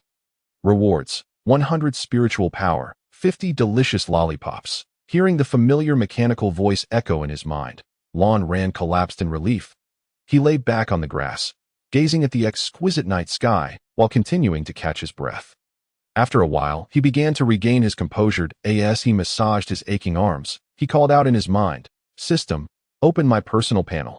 Ding! The current information of the host is as follows. Name: Lan Ran Bloodline. Otsutsuki Spiritual Power, 1100, Ordinary Navy. 10, Weapon, Shallow Strike Skills, Sharingan, 3 Tomo. Navy 6 Styles, Shave, Illusion Technique, Illusionary Nirvana Technique, Water Release, Water Dragon Bullet Technique, Shuinpa. Number 120, Binding Technique. Number 120. Lan Ran gazed at his panel in silence, lost in thought. 1100 Spiritual Power. The rate of improvement is still too slowed. I shall temporarily set aside the training of binding and breaking techniques for now, focusing instead on the swordsmanship, Shuinpa, and physical techniques, compared to the optimism of previous days. Having witnessed the true strength of Borsalino and his peculiar companions, Lan Ran found himself once again engulfed in anxiety. The acquisition of ninjutsu now relied solely on signing in, while the prospect of further evolution of the Sharingan left him helplessly pressing his temples. Deep down, he harbored an earnest wish that it would not evolve. Even if the Mangeki Sharingan would bestow immense power. As he rubbed his temples, he whispered softly to himself, with shallow strike in hand. Lan Ran made his way step by step towards the dormitory. The training ground was near the sea, the salty air permeating the atmosphere, evoking a sense of melancholy. Lan Ran gazed up at the sky. The starlit expanse was exceptionally clear, the distant stars twinkling, and in that moment, he felt an unparalleled tranquility within. A pure-blooded Otsutsuki. Lan Ran's lineage was extraordinarily remarkable, which explained the high starting point of his Sharingan. Although in the original story, the universally acknowledged genius Uchiha Itachi awakened his 3-tomo Sharingan at the age of 9, later on, his physical condition deteriorated, and by the end, he could only fight through sheer willpower. Such circumstances were undoubtedly linked to the premature awakening of the 3-tomo Sharingan. Lan Ran had previously harbored suspicions regarding this matter, as the Sharingan is fundamentally representative of Yin-type chakra, the excessive concentration of Yin-type chakra within his body, compounded by his youthful age and incomplete physical development, resulted in an imbalance of Yin and Yang, leading to his persistent ill health and the lingering consequences of childhood ailments. By the time he awakened the 3-tomo Sharingan at the age of 11, Lan Ran felt a profound sense of satisfaction. However, after experiencing 2 awakenings of his bloodline, he was suddenly struck by the realization that his Sharingan remained at the 3-tomo stage, showing no signs of evolution. Even though his ocular power had grown significantly and his yin-type chakra was abundant, the three tomos showed no inclination to merge into a singular form. Well, one step at a time, I suppose. What is meant to come will come, Lanran sighed deeply, murmuring to himself as he approached the dormitory. He was greeted by the faint sound of snoring. Carefully, Lanran pushed open the wooden door of the dormitory and stepped inside with caution. There lay Borsalino sprawled across the bed, utterly devoid of decorum. After casting a brief glance at him, Lanran intended to freshen up, but was suddenly captivated by the delightful aroma of food. Following the scent, he discovered a steaming bowl of rice dish placed on the table beside Borsalino's bed. "Tisque," Lanran exclaimed in astonishment, feeling a twinge of gratitude towards Borsalino, before sitting down at the table and heartily digging in. The bowl, more akin in size to a basin, was filled to the brim with food, and Lanran finished it within 5 minutes. Despite consuming this substantial meal, his stomach still felt empty. Resigned, he rubbed his belly and retrieved a lollipop from the system space. Savoring its sweetness, this lollipop, a reward from the system, not only tasted exquisite, but also served to replenish stamina and energy. When one was well fed, it acted merely as a snack, but when hunger struck, it became a vital source of energy, showcasing remarkable practicality. As he enjoyed the lollipop, Lanran made his way to the bathroom to wash up. That night, within the dormitory, the alternating sounds of snoring filled the air as Lanran lay sprawled in a big shape on his bed. Deep in slumber, his blanket having long since fallen to the floor, Borsalino's appearance was even more disheveled, not only assuming an ungraceful sleeping posture, but also absent-mindedly picking his nose in his sleep. At that moment, the door creaked open quietly, and Zephyr stealthily entered. Upon witnessing Lanran's sleeping position, a faint smile appeared at the corners of Zephyr's mouth. With great care, he picked up the blanket from the floor, dusted it off gently, and cautiously covered Lanran. Despite Zephyr's somewhat clumsy motions, Lanran remained blissfully unaware, lost in his deep sleep.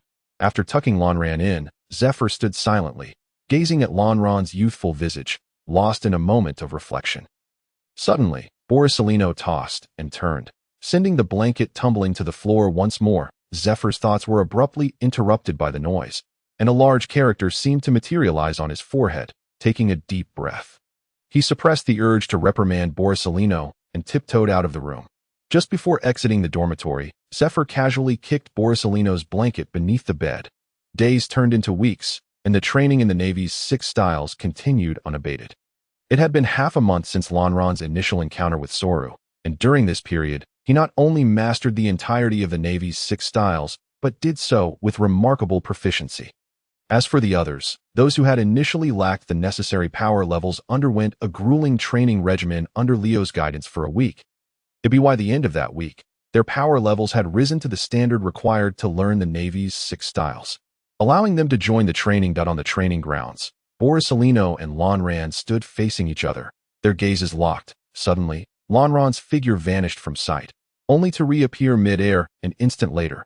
"Raging leg," Lanran exclaimed. The muscles in his right leg contracted and extended rapidly, generating immense kinetic energy, and with a swift kick, he unleashed a series of white cutting waves. Seeing this, Borsalino firmly planted his feet on the ground, his muscles taut, and he bellowed, "Iron block," in the view of Lanran's Sharingan.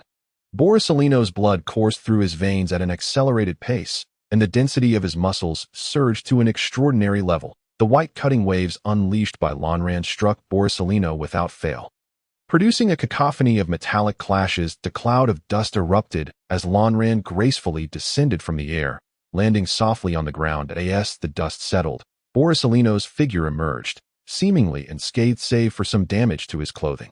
He stood there without a single bruise. Upon witnessing this, Lanran inwardly cursed. Who the hell said Iron Block was ineffective? Why is he completely unharmed? Damn it, it truly depends on who wields it. How terrifying. Lanran-senpai, I almost got hurt. Borsalino's teasing voice echoed. Observing Borsalino's lewd expression as he pouted while speaking, even after spending so many days together, Lanran found it utterly intolerable. With a powerful stomp, Lanran propelled himself forward, appearing before Borsalino in an instant. Finger gun. Lanran extended his right arm, pointing a finger poised to pierce Borsalino. Yet Borsalino remained steadfast, pouting mockingly. It's futile, Lanran-senpai. You cannot breach my defenses. After all, there is an inherent difference between an adult and a child's physique. No matter how you try, you cannot change the fact that you are still a child. Lanran's face darkened at this remark, and he thrust his right hand forward with great force. A resounding clang of metal echoed as Lanran's finger gun collided violently with Borsalino's iron block, neither side gaining the upper hand. Frustration mounted on Lanran's face as he repeatedly unleashed finger guns, attempting to break through Borsalino's defenses. Meanwhile, Borsalino wore an indifferent expression, his eyes betraying a sense of disdain for Lanran. The sounds of metal clashing intensified, and the mockery in Borsalino's demeanor deepened, yet Lanran refused to relent, continuously employing his finger gun technique. "Give it up, Lanran-senpai," Borsalino began, but before he could finish, he caught sight of a sly smile creeping onto Lanran's face.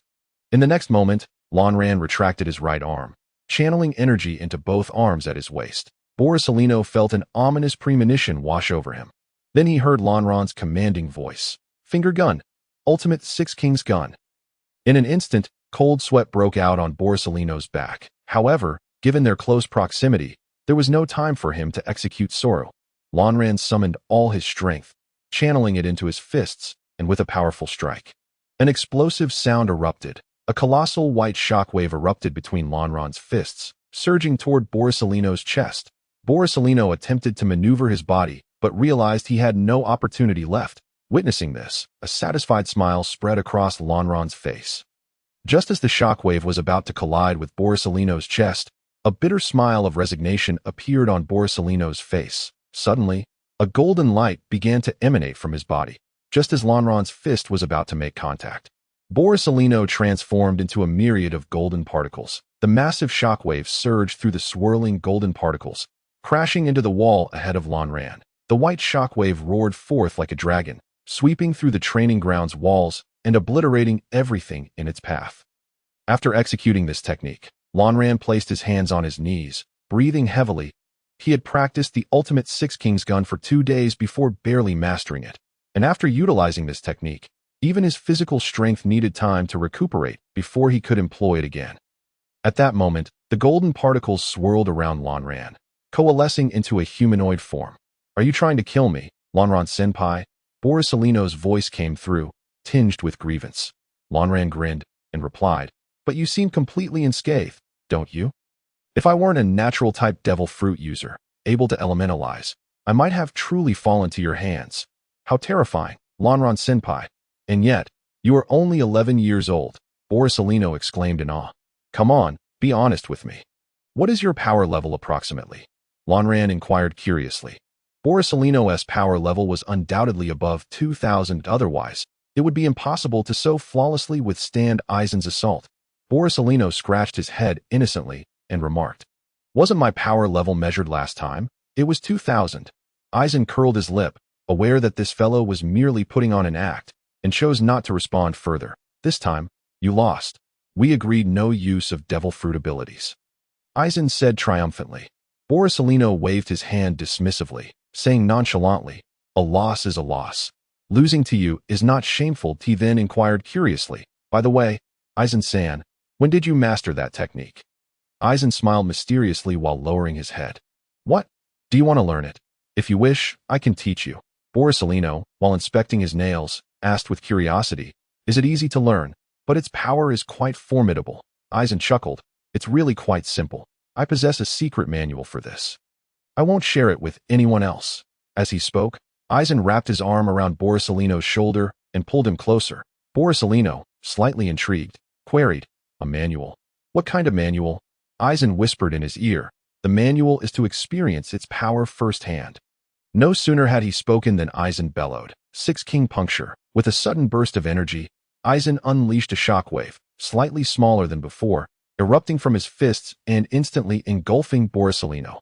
This time, Borsalino had no time to evade using elementalization. The shockwave swept through, propelling Borsalino's figure into the sky, yet that was not enough. With a resounding boom beneath his feet, Aizen leapt into the air, his leg muscles tensed, and he executed Storm Leg. Storm Leg Chaos. 2 enormous white slashes surged forth, encompassing a vast area, swiftly covering Borisolino's figure. After executing the move, Eisen calmly descended using moonwalk, landing gracefully on the ground. From a distance, he gazed upon the scene, where dust swirled, obscuring any trace of Borisolino. Satisfied, Eisen nodded approvingly, humming a tune cheerfully as he jogged toward the cafeteria. But it was a fine day. Everything he wished for seemed to come to fruition. My friends, the battle narrative is about to unfold, with moments of grandeur and face-slapping to come. The plot is soon to fall into place, so stay tuned. Half a month had passed as evening approached. A refreshing breeze caressed the faces of the people, whisking away their irritations and anxieties. In the training grounds, everyone stood at attention, 1 meter apart, their expressions stern as they awaited Zephyr's arrival. Then, a heavy, muffled footfall gradually approached. Zephyr, wearing sunglasses and draped in a black cloak, made his way toward the crowd with deliberate steps. Leo, as usual, closely trailed behind him. Zephyr walked past the crowd and finally stood at the forefront. Through his sunglasses, he scrutinized the faces of everyone present, silently nodding in approval at their spirited demeanor. As of now, everyone has mastered the 6 styles. I am quite pleased, Zephyr declared with a smile. Hearing this, smiles of joy spread across the faces of the crowd. However, Zephyr's tone abruptly shifted. But that is not enough. Simply having learned it does not signify mastery. This skill may not necessarily aid you in future battles.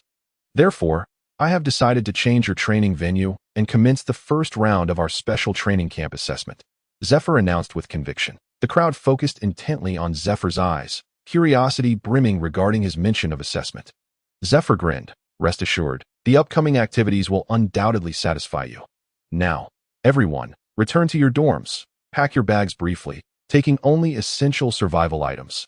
Leave behind anything unnecessary. We depart tomorrow morning at 6. Those who are late will be directly eliminated from the special training camp. Do you understand? Yes, the crowd responded in unison. After saying this, Zephyr smiled and turned to leave. Leo stepped forward, commanding, "Tomorrow, only survival items are permitted. No food or water allowed. Assemble at the port tomorrow." Dismissed. With that command, the crowd hurriedly gathered together to discuss. Only Eisen and his 3 companions, showing no curiosity, walked away directly. Over the past half-month, Eisen's relationship with Sakazuki and Dragon had progressed rapidly. The impetus was Eisen's desire to further hone his Navy's 6 styles. And while Borisolino was indeed formidable, his understanding of the 6 styles was not as profound as Eisen's.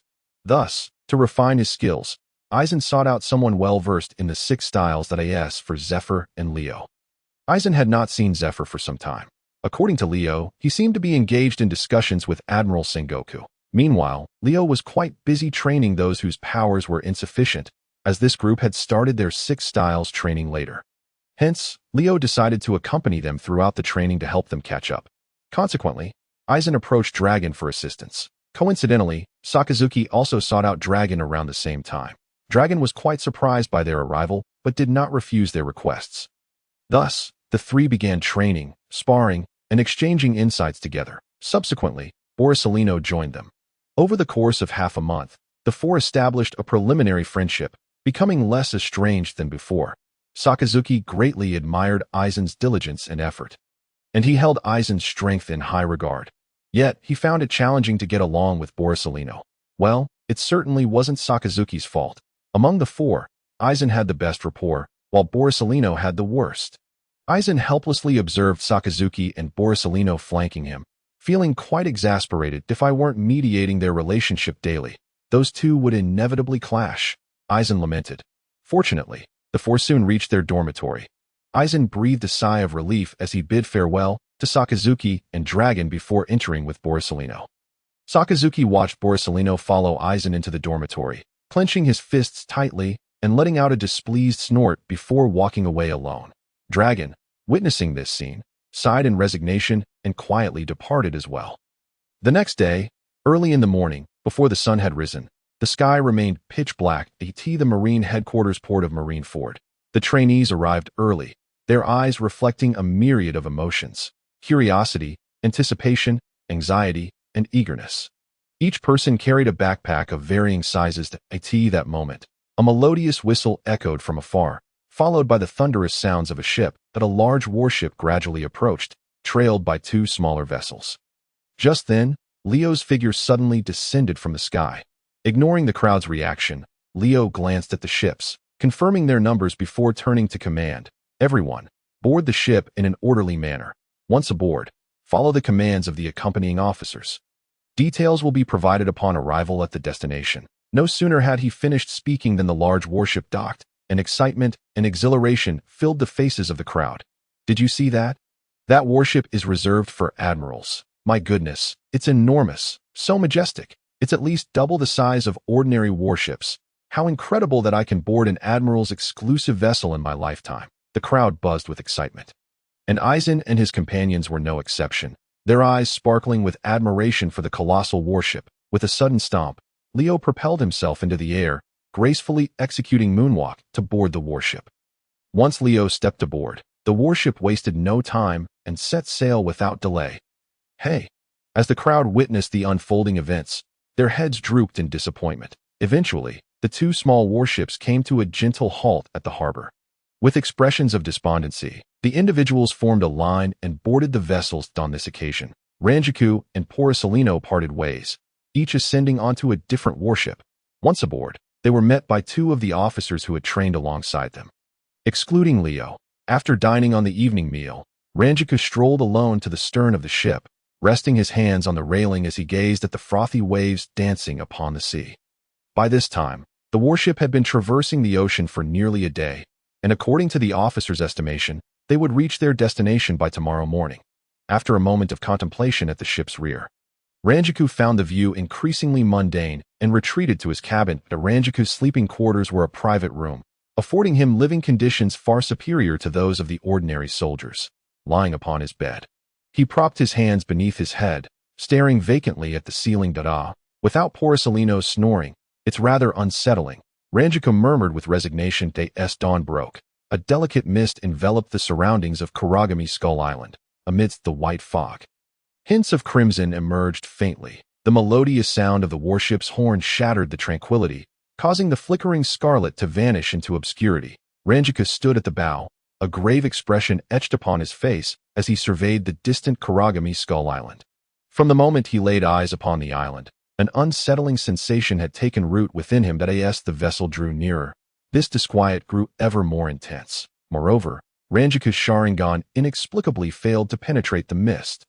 It was well known that, based on his observations, his Sharingan possessed the abilities of both the Sharingan and Byakugan. Logically, such ordinary fog should pose no barrier to his perception. With utmost concentration, Rangiku discerned the unusual nature of the mist. It could not merely be classified as fog. Rather, it was a peculiar amalgamation of substances. Fog is typically defined as a meteorological phenomenon composed of tiny water droplets or ice crystals suspended near the ground. Such a composition should be incapable of obstructing Rangiku's Sharingan. This substance, exhibiting both liquid and solid particles, subtly pulsated with an energy flow. Neither in his previous life nor in this one had Rangiku encountered anything like it. Furthermore, he was certain that, aside from himself, none of those present could detect such intricacies. This level of observational acuity was not something an ordinary individual could possess. Even masters of Kenbunshika Haki could only vaguely sense that something was amiss. Thus, as Rangiku grasped this fact, his muscles involuntarily tensed. The warship navigated through the veil of white mist, coming to a halt in shallow waters, whereupon the officer organized the trainees to commandeer the small boats and set sail towards the island.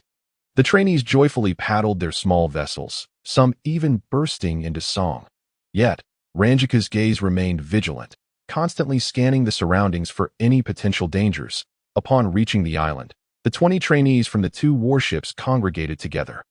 "Rangiku, I missed you," Porcellino exclaimed dramatically, extending his arms toward Rangiku.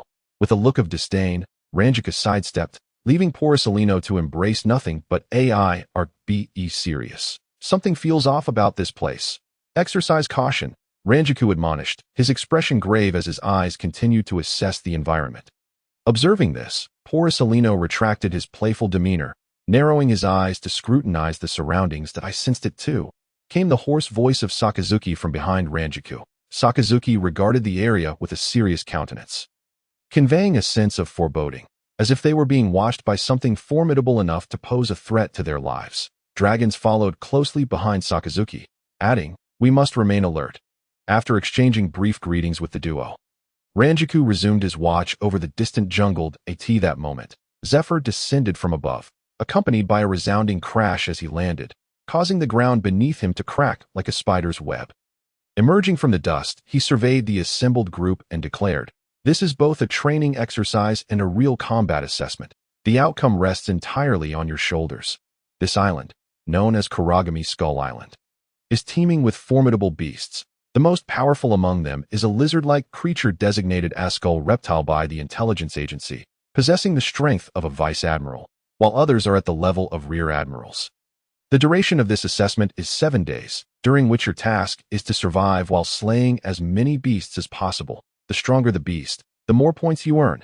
After the 7 days, your scores will determine your rankings. Differing ranks yield varying rewards. Shortly, each of you will receive a distress signal device. Should you find yourselves in life-threatening situations and require assistance, you may activate it, and I will dispatch help.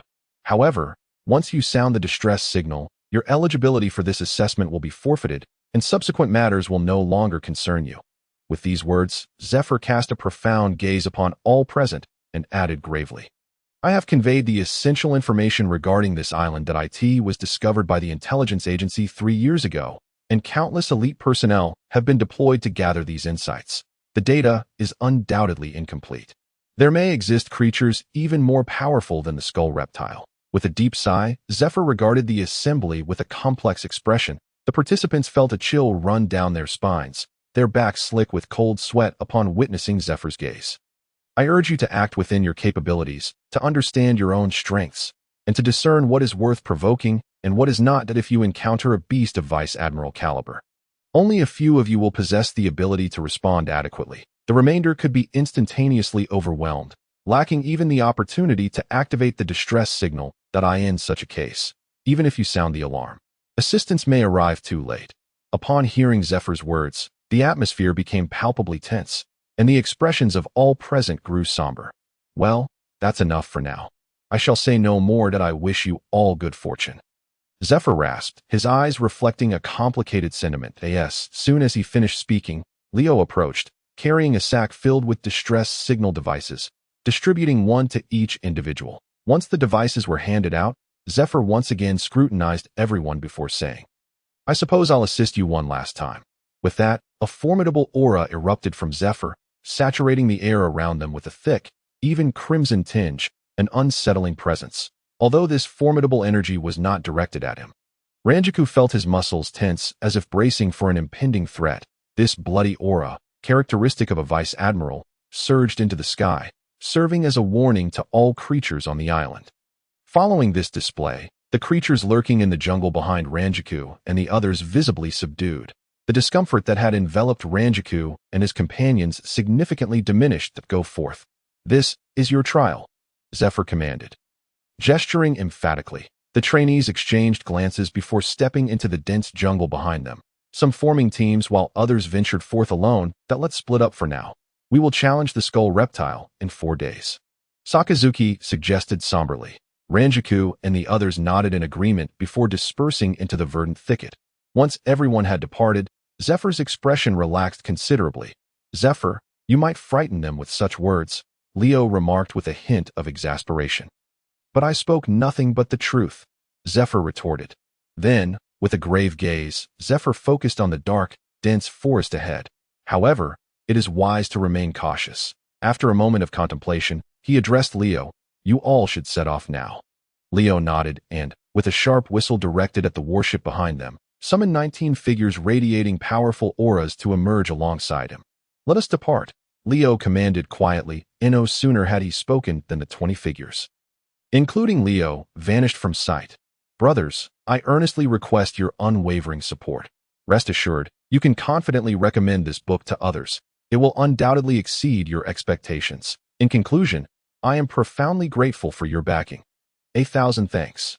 Truly, I am thankful." Lonran waved a shallow strike with one hand, carving a path through the dense jungle, while clutching the distress signal distributed by Leo in the other hand. Lanran was not blindly overconfident. Believing he was beyond the need for assistance, according to ZFA, should he encounter such a formidable beast, his only recourse would be to flee. He would possess no other means. As Lanran ventured deeper, the hues of the surrounding trees darkened, gradually shifting from green to black. This transformation of color piqued Lanran's curiosity. It is well known that the green color of plant leaves is due to the presence of a substance called chlorophyll, which facilitates photosynthesis, allowing plants to store sunlight in chemical form for their growth and development. Yet here, the leaves of the plants grew increasingly dark. Plants evolve and adapt their physical features to survive in their environments. Hence, there is but one possibility. The plants here do not rely on sunlight for growth. They must be nourished by a unique energy source. Lanran caressed the robust trunk, squeezing it gently. Its hardness was remarkable. Gazing up at the towering canopy, Lanran murmured, "Furthermore, the energy contained within this substance surpasses all known energy sources of mankind." Suddenly, Lanran recalled the white mist he had observed earlier, that subtly flowing energy. Could it be related? After this thought crossed his mind, Lanran smacked himself lightly, exclaiming, "Why ponder so much? This is none of my concern. My current task is the assessment." He vigorously shook his head, casting aside these extraneous thoughts, and devoted himself to observing his surroundings. Since entering the jungle, he had yet to encounter a single beast, let alone a ferocious one. It must be the lingering aura of teacher ZFA. Lanran mused wryly. Truly, a formidable general. Even the mere remnants of his presence have driven all beasts within a mile away. Unconsciously, Lanran clenched his fists, vowing, "I too shall reach such heights. No, I will surpass teacher ZFA." Finding no way to earn points, Lanran decided to alter his strategy, prioritizing the search for water and the construction of a shelter. Activating his Sharingan, he generated a sonic boom beneath him, propelling himself into the air. Gliding gracefully, he surveyed the local terrain from above. With the assistance of his Sharingan's exceptional long-distance vision, he soon discovered a natural waterfall serving as a water source. As for the shelter, he chose to establish it atop a sheer cliff. Lanran tensed the muscles in his legs, then contracted them, swiftly sweeping outwards. In an instant, a vacuum was created, and a spiral wave of white vacuum surged towards the cliff beside the waterfall, with a resounding crash. A cloud of dust erupted from the cliff face. Lanran quickly formed hand seals, summoning streams of water that coalesced around him, gradually taking the shape of a colossal dragon. Water release. Water dragon bullet technique. With a soft command from Lanran, the water dragon surged forth, crashing into the cloud of dust. In an instant, the dust was swept away along with the shattered stones. The mist gradually dissipated. A cylindrical cave emerged before him. Satisfied with his success, Lanran nodded appreciatively before generating another sonic boom beneath his feet and entering the cave. The force of his gale step was not particularly strong, resulting in a cave depth of merely 3 meters. After placing his belongings at the far end, he exited the cave. It was time to search for food. Given the circumstances, fish seemed to be the only viable option. With a resigned sigh, Lanran made his way to the pool beneath the waterfall, employing his gale step once more. Gale step. Lanran unleashed his technique again. Chaos. Several waves of white vacuum surged into the water, instantly creating tumultuous ripples. In no time, a number of stunned fish floated to the surface, their eyes rolled back in shock. Casually, Lanran collected fish one by one. After gathering about 20, he paused his actions. Too many to consume at once, and without refrigeration, they will spoil. Perhaps I shall return another time. Grumbling to himself, he hoisted his catch and departed. Just a second after Lanran's exit, the depths of the pool surged violently. Within the water, a massive, shadowy figure began to materialize. Suddenly, a flash of crimson illuminated the dark waters. This crimson hue persisted for several seconds, fading only after Lanran had completely vacated the area above the pool. Yet, in the ensuing minute, the waters churned incessantly, the fish within frantically fleeing as if pursued by a predator. Abruptly, a torrent of bright red surged forth from the depths, accompanied by countless fragments of fish, rising to the surface and floating there. After a tumultuous 10 minutes, the waters finally settled once more. Meanwhile, Lanran remained blissfully unaware of the events transpiring nearby as he prepared his meal, whistling a tune. He deftly processed the freshly caught fish, With a swift incision, he gutted the fish, rinsed the innards, and placed them directly over the flames. The fire was ignited using a lighter. Lanran had not only brought clothing, but also an assortment of seasonings. A lighter, flint, and medical supplies. Soon, the tantalizing aroma of the cooking fish wafted through the as night fell. Lanran stood at the cave's entrance, bare-chested, gazing down at the distant pool that a full day had passed. Yet the frightened animals had yet to return. Lanran sighed in resignation. He had chosen this location for his shelter specifically due to the nearby water source, well aware that all creatures would come here. His intention had been to patiently await their return. However, a day had elapsed, and not a single ferocious beast had graced his presence. After sitting at the entrance for a while, Lanran decided to abandon his post and retire for the night. Enough of this. If tomorrow brings no game, I shall seek them out myself, he muttered. The creatures frightened away by Zfa's presence were mostly weak, while the powerful beasts that maintained their territories would merely perceive Zfa's aura as a warning. Should tomorrow yield no results, Lanran would have no choice but to confront those formidable beasts. Truth be told, Lanran was reluctant to engage with such powerful foes so soon. After all, this island held many peculiarities, and he had initially intended to hunt weaker beasts to gain a preliminary understanding of the area, but if he lacked confidence, he would prefer to avoid any unknown, powerful threats that in the next chapter. Updates will come at night. There were too many matters to attend to today at dawn. The air was thick with moisture. Last night's bonfire had long since extinguished. The cave's ceiling was coated with an array of water droplets. And suddenly, one fell, landing on Lanran's nose. The unexpected chill jolted him awake, and he quickly opened his eyes to find it was merely a droplet from above. With a sigh, Lanran shifted his body to avoid further drips. He then closed his eyes once more, seeking to rejuvenate himself. Present, Lanran still felt quite fatigued. Last night had marked his first experience of survival in the wild. Although he was no longer entirely defenseless, he remained on edge. Every minor sound from outside roused him from his slumber. Consequently, he had only managed to doze off around 3 in the morning. Suddenly, a roar echoed from outside the cave. Hearing this, Lanran furrowed his brow, reluctant to rise. The roar soon evolved into 2 distinct sounds, their pitches rising higher. Annoyed, Lanran pulled the blanket over his head. However, the source of the cries seemingly had no intention of allowing him to rest. The roaring persisted for 5 minutes, gradually giving way to the sounds of a struggle. Boom! Boom! A tremendous crash reverberated, causing the very cliff where Eisen resided to tremble, but a small stone plummeted from the cave's ceiling, striking Eisen squarely on the head. Eisen sat up, his face contorted in fury, grasping at his hair in a frenzy.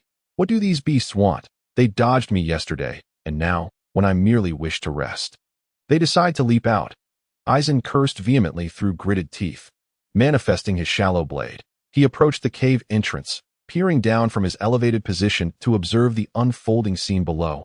Eisen gazed downward, witnessing a fierce struggle between 2 colossal creatures, a saber-toothed tiger and a gigantic bear, each as large as a jeep. The bear seemed to have the upper hand, as the saber-toothed tiger lay weakly on the ground, its body riddled with wounds, a pool of blood beneath it. With a sinister grin, the bear advanced, its powerful claws seizing the tiger's body and violently hurling it against the mountainside. Boom! Realization dawned upon Eisen. The earlier crash had been caused by this very encounter. Excellent. Splendid. Eisen murmured with a sinister smile as he stretched his limbs, preparing to leap down to teach the bear a lesson, when suddenly an unsettling sensation washed over him. The hairs on his back bristled, and his muscles tensed involuntarily. Instinctively, Eisen crouched low, gripping his shallow blade tightly, his expression grave as he scanned his surroundings. Eisen held great faith in his sixth sense, which had awakened further since his Otsutsuki lineage had progressed, elevating his spiritual pressure to that of a third seat. This sixth sense often aided him in evading numerous dangers, particularly in combat. With a serious demeanor, Eisen lay prone on the ground, cautiously peering out to observe the scene below. As the bear prepared to relish its victory, the sky suddenly darkened. The bear looked up in confusion, and Eisen instinctively followed its gaze, only to behold a creature that resembled both a bird and a pterosaur unfurling its wings, instantly blotting out the sun. Eisen's body recoiled in response, and the enormous bird, seemingly oblivious to his presence, dove directly toward the bear. The bear trembled, collapsing to the ground, its forelegs transforming into legs as it scrambled desperately to escape. However, it was futile. The bird possessed a long, pointed snout covered in spikes, reminiscent of a monstrous being Eisen had seen in a film from his past, Kong, Skull Island, known as Icarus's wing. The Icarus wing swooped down with ferocity, impaling the bear and leaving a series of deep gashes across its back. Having accomplished this feat, the Icarus wing soared back into the sky, as if it had merely been toying with the bear. Blood gushed from the bear's back, accompanied by excruciating pain, yet it dared not linger. Frantically clawing its way toward the jungle, just as it neared the safety of the underbrush, the Icarus wing dove once more, its wings spread wide, generating a gale that uprooted several trees at the jungle's edge. Unsurprisingly, the bear was pierced by the bird's razor-sharp claws, blood spraying from its body in an instant. The Icarus wing landed, its feet firmly planted on the ground, yet two small claws remained on its wings. Using these claws, it seized the bear's carcass, ravenously tearing into it. The bear's upper body was swiftly ripped apart by the Icarus wing's beak, blood erupting like a small fountain, splattering onto the ground. The Icarus wing chewed eagerly on the bear's remains, droplets of crimson cascading from its beak, plopping onto the earth below. Instinctively, Eisen swallowed hard, too terrified to make a sound, as he quietly retreated back into the cave. The Icarus wing quickly consumed the bear's body, then turned its attention to the saber-toothed tiger's remains. Meanwhile, Eisen pressed his back against the wall, striving to sense everything occurring outside with his spiritual energy. Before long, the saber-toothed tiger was devoured as well, and the Icarus wing smacked its beak a few times, spreading its wings wide before soaring back into the sky. Eisen sensed with his spiritual energy that no large animals remained on the ground. And just then, a massive shadow swept past the cave entrance, creating a whirlwind. Eisen swallowed again, confirming the absence of any disturbances outside, and cautiously peeked out of the cave. Upon peering out, Eisen beheld a landscape strewn with blood puddles and dismembered corpses. Devoid of any other remnants, taking a deep breath, Eisen returned to the cave. Damn it, so it truly is Kong, Skull Island. Not only do they share a name, but the monsters are identical, Eisen muttered under his breath. It should have moved on. It's time for me to hunt. Despite the formidable presence of the giant bird, Eisen knew he was not without means to contend with it. However, the bear's fate served as a cautionary tale, teaching Eisen not to engage in battles near water sources, for one could never know what lurked in the shadows, waiting to reap the spoils. Eisen gathered his belongings, securing a water bottle at his waist. Preparing for his departure, standing at the cave's mouth, he stretched his body before launching himself into the air with a powerful leap. As Eisen glided through the air, a sudden, powerful gust of wind swept from behind him. A vast shadow enveloped Eisen. Instantly sensing the shift in air currents, Eisen's expression darkened. Cursed be it! Desperation surged within him. Without turning to look back, Eisen twisted midair, propelling his legs backward with all his might. Boom! A resounding explosion echoed as Eisen's figure vanished from his previous spot, soaring toward the distant jungle. In the next moment, the Icarus wing appeared precisely where Eisen had just been, its crimson eyes fixated on the figure darting through the skies. The corners of its beak curled into a menacing grin as it emitted a sharp, grating cry that sent shivers down one's spine. Eisen cast a glance back, his heart sinking at the sight of the creature's anthropomorphic expression. Damn it, this thing possesses intelligence, he cursed inwardly. The Icarus wing spread its colossal wings, which spanned an impressive 20 meters, casting a shadow over the land. With a powerful flap, it generated a tempest that whipped through the air. In an instant, its form morphed into a dark silhouette, rapidly pursuing Eisen through the skies. Stealing a glance over his shoulder, Eisen was nearly taken aback by the creature's speed. Thank heavens I didn't engage it in the air. My chances of victory would have been virtually non-existent. Gritting his teeth, Eisen activated his moon step with all his might. In a mere 5 seconds, he entered the jungle, just as the Icarus wing closed in on him. The Icarus wing dove down, its spiked snout aimed at Eisen's back, attempting to employ the same tactics it had used on the bear, just as the snout was about to make contact. Eisen suddenly turned to face the Icarus wing, a menacing grin spreading across his face. Extending his right hand, a silvery orb of light materialized at his fingertip, pulsating with arcs of electricity. Bakud no. 4. Baya Karai. Eisen exclaimed, in an instant. His overwhelming spiritual pressure surged forth, transforming the orb into a formidable white lightning bolt that shot forth with a thunderous roar. All of this transpired within the span of a single second. Upon witnessing this, the Icarus wing's crimson pupils contracted in alarm, its wings flapping frantically in an attempt to evade the impending strike. However, Eisen denied it the opportunity. He had deliberately closed the distance between them, leading the creature to believe it had the upper hand, thereby lowering its guard. The white lightning beam struck true, obliterating half of the Icarus wing's face in a blinding flash. The creature's anguished wail echoed through the jungle, its distinctive shrill cry resonating across the expanse. The paralyzing effect inherent to the thunderbolt rendered its body utterly uncontrollable, causing it to plummet into the depths of the jungle, its form obscured by a dense canopy of leaves.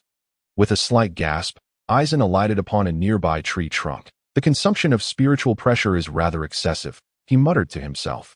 Gripping Shirkai tightly in his right hand, he exerted his legs with force and leaped forward. Just as he was nearing the thicket, the sharp beak of Icarus Wing suddenly burst forth from the foliage, lunging directly at Eisen. With both hands firmly clutching Shirkai, he raised it defensively before his chest, successfully blocking the assault from Icarus Wing and subsequently shifting its trajectory. Under Eisen's formidable strength, Shirkai and the beak of Icarus Wing collided violently, even sparking in the process. The remaining eye of Icarus Wing glowed a menacing crimson. Fixated on Eisen with unyielding intensity, its beak gaped wide, emitting a piercing, unpleasant shriek. Eisen smirked, spitting at Icarus Wing. "You beast, holding a grudge. Are you still seeking revenge against your father?" It seemed Icarus Wing understood Eisen's taunt, its expression twisting into a more ferocious grimace as it charged at him with renewed vigor. "Come on, just the opportunity one need to test my training," Eisen cackled, retracting Shirkai into his body. As Icarus Wing approached, Eisen's muscles tensed instantaneously, his back rippling with power. Resembling a bear in stature, he grinned wickedly at the oncoming Icarus Wing, his right arm coiling back, ready to unleash his might. "Bone shatter," Eisen bellowed, his right fist thrusting forward, compressing the air before him and generating a sonic boom. His fist collided with Icarus Wing, deforming its visage upon impact. In the next heartbeat, the force of Eisen's blow propelled it from its position, sending it crashing into over a dozen trees before it gradually came to a halt. Eisen tilted his neck and stretched his upper body, joints popping audibly. He retreated slightly with his right foot, muscles bulging in his leg as he stomped down with force. In an instant, the tree trunk beneath him splintered into fragments, and Eisen's form vanished from sight. Dazed from Eisen's powerful strike, Icarus Wing found its surroundings blurring. Just as it struggled to rise, Eisen reappeared before it. Once again, Eisen's muscles tensed and swelled, his fists aligning at his waist, producing a creaking sound. Ultimate technique. Eisen growled .6 King Spear, his fist shot forth, a white shockwave forming between them, hurtling toward Icarus Wing. Icarus Wing stared blankly at the spectacle, utterly devoid of any capacity to resist this attack. In the following moment, its head was brutally slammed into the ground, the area of impact grotesquely deformed, with a viscous, white substance oozing forth. Eisen flexed his arms slightly before descending from the trunk to inspect the scene. At this juncture, Icarus Wing lay unconscious, its body limp and twitching involuntarily. Eisen summoned Shirkai once more, gripping it tightly as he brought it down in a powerful slash.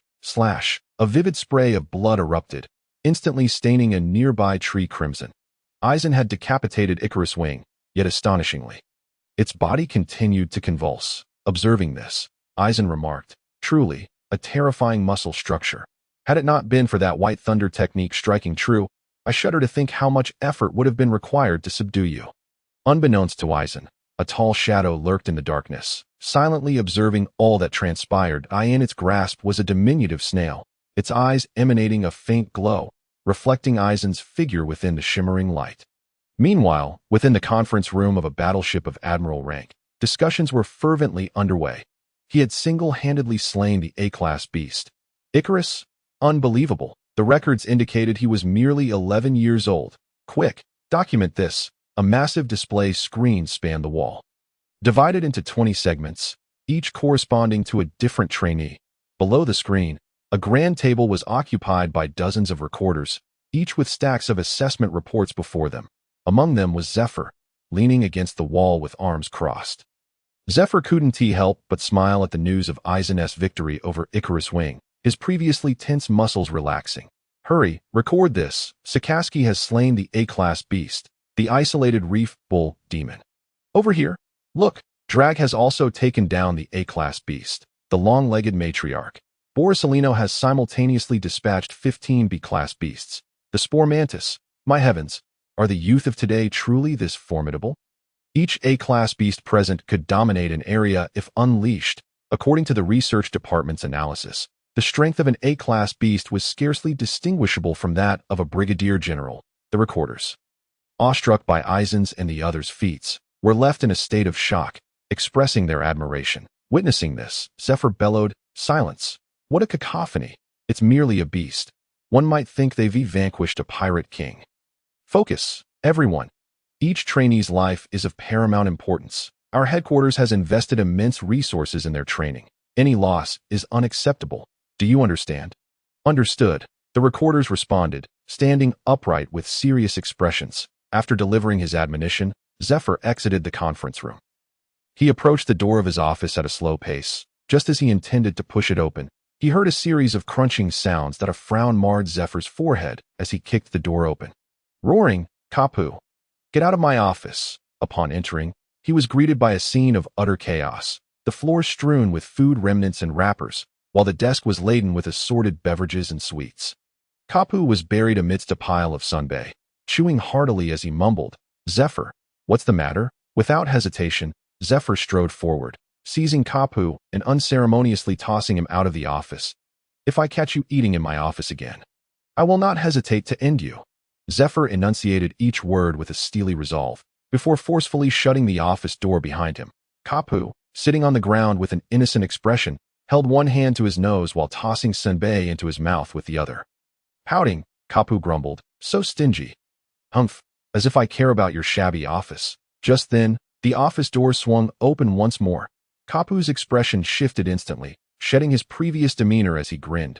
"Zephyr, did you eat?" Before he could finish, a large mass of darkness was hurled out of the office, hurtling toward him. Bam! The black garbage bag struck Kapu squarely on the head. "Take your trash and leave," Zephyr's furious voice echoed from within the office. Kapu, seeing this, pouted, rummaging through the garbage bag until he retrieved half a bag of unfinished sunbae. As he tossed them into his mouth, he muttered, "What a cheapskate." Then he walked away to in the office. Zephyr, having cleared Carp's litter to the corner, sank into his chair with a sigh of relief that a large display screen adorned the wall of the office, showcasing the current performances of the trainees. When Zephyr saw that Aizen had safely returned to his lair, the weight on his heart finally lifted. Among these individuals, Zephyr was most concerned about Aizen, not out of favoritism or personal feelings, but simply as a natural human inclination. All the trainees, except for Aizen, were at least 20 years old, while Aizen was merely 11 in age when other children were still in elementary school. Aizen would face the ferocious and powerful beasts alone. Many had advised Zephyr against allowing Aizen to participate in this assessment. Thus far, Aizen's displayed potential was enough to suggest he could undoubtedly become a pillar of the Navy. There was even a possibility he might rise to the level of a Rocks-class powerhouse. The thought of an unexpected mishap resulting in his premature demise was unacceptable to all. Yet, Zephyr stood firm against the tide of opposition and brought Aizen here. That it was not solely because he believed in Aizen's strength and intellect, but also because he understood he could not prevent Aizen from pursuing his path. The current Aizen was no longer the feeble child he once was. He was now fully capable of holding his own against those of the rank of commander. Furthermore, Zephyr felt it was essential to respect Aizen's ambitions and choices. Of course, Zephyr was not entirely confident, which is why he had summoned Carp to this place, not merely for Aizen, but for the safety of all the trainees. After all, Zephyr was but one man. Should two trainees find themselves in peril, he would be unable to assist them both. Taking a deep breath, Zephyr retrieved a cigar from his drawer, lit it, and exhaled plumes of smoke. Soon, a thick haze enveloped his figure. "I hope Leo can protect Aizen," Zephyr murmured. His gaze pierced through the swirling white smoke, fixated intently on the large screen. After confirming the kill of Icarus's wing, Aizen disregarded its corpse and departed, wielding his shallow blade. "Leo, not far behind Aizen, held a din mushy and closely followed in his wake. Just as Aizen was about to exit the jungle, he suddenly halted. Turning back, Aizen fixed his gaze on a distant tree, a smile creeping across his lips. After observing for a moment, he turned and walked away. Following Aizen's departure, Leo emerged from behind the trunk, shaking his head with a wry smile as he grasped a din mushy equipped with a microphone. "Report to headquarters. I've been spotted." Upon hearing Leo's words, gasps of surprise echoed through the conference room at headquarters.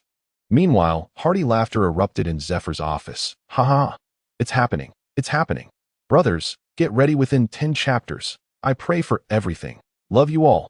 2 days swiftly passed. During this time, Aizen transitioned from a passive stance to an active one, hunting ferocious beasts in the jungle. With Icarus's wing as a cautionary tale, Aizen no longer underestimated the beasts here.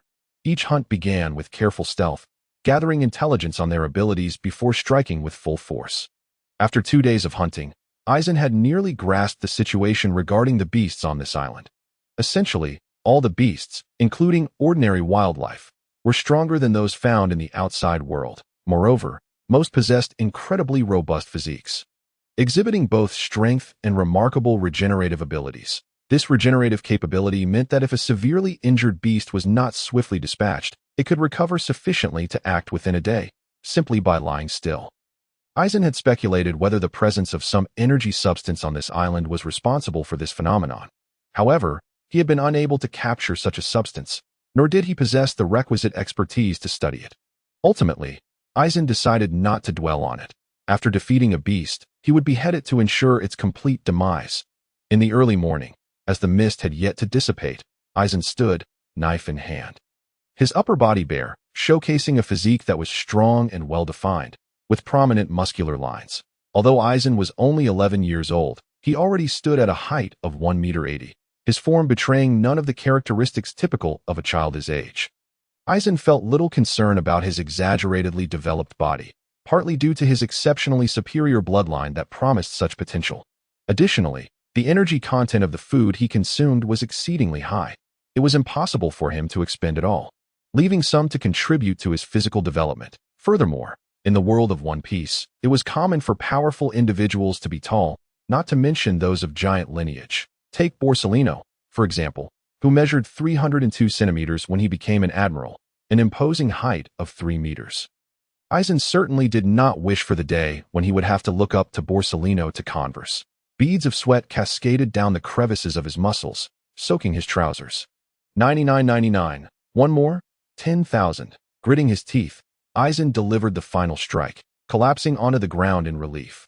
Ding! Congratulations, host, for completing the daily task. Swing the sword 10,000 times. 10,000, 10,000. Reward. Dao power increased by 100. And 50 delicious lollipops. Panting heavily, Aizen commanded, "System, display personal panel."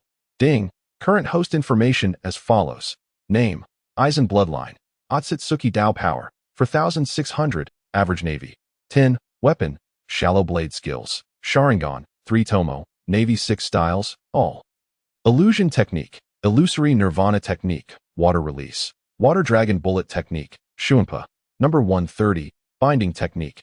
Number 130. Upon seeing his Dao power, Aizen frowned. System, what is the meaning of my Dao power? Why has it increased so rapidly? Aizen inquired at that moment. The personal panel's functionality became apparent, allowing Aizen to clearly observe the changes and growth of his strength. Ordinarily, the effects of Dao power growth were not so pronounced, without specific testing. Many would remain unaware of their increasing strength. Ding! The increase in the host's Dao power is not due to the system. The Dao power gained from your daily tasks will remain unchanged. Aizen furrowed his brow once more, his fists clenching instinctively as he sensed his own strength. You mean, this is all from my own training? Aizen speculated. Indeed, host, impossible. Aizen asserted resolutely. He had scarcely had time to train over the last 2 days. It had been all combat, and while fighting could enhance strength, it shouldn't be this exaggerated. Suddenly, a spark of insight flashed in Aizen's mind, as if he had stumbled upon something significant. It must be that energy substance. It affects all living beings on this island, not just the beasts. Aizen mused.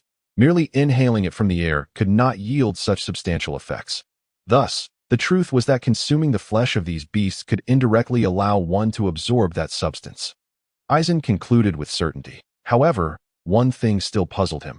If that were the case, Zephyr had no reason not to inform them in advance, and the world government had no reason to leave this opportunity solely for the Navy. The other possibility was that they had not discovered this fact at all. Or perhaps, ordinary human bodies were incapable of absorbing this energy. This oversight could explain why both the world government and the Navy recognized only the beasts' formidable physiques without realizing that consuming their flesh could lead to energy absorption. Then why can I absorb it? Eisen pondered that it because I possess the bloodline of the Otsutsuki clan.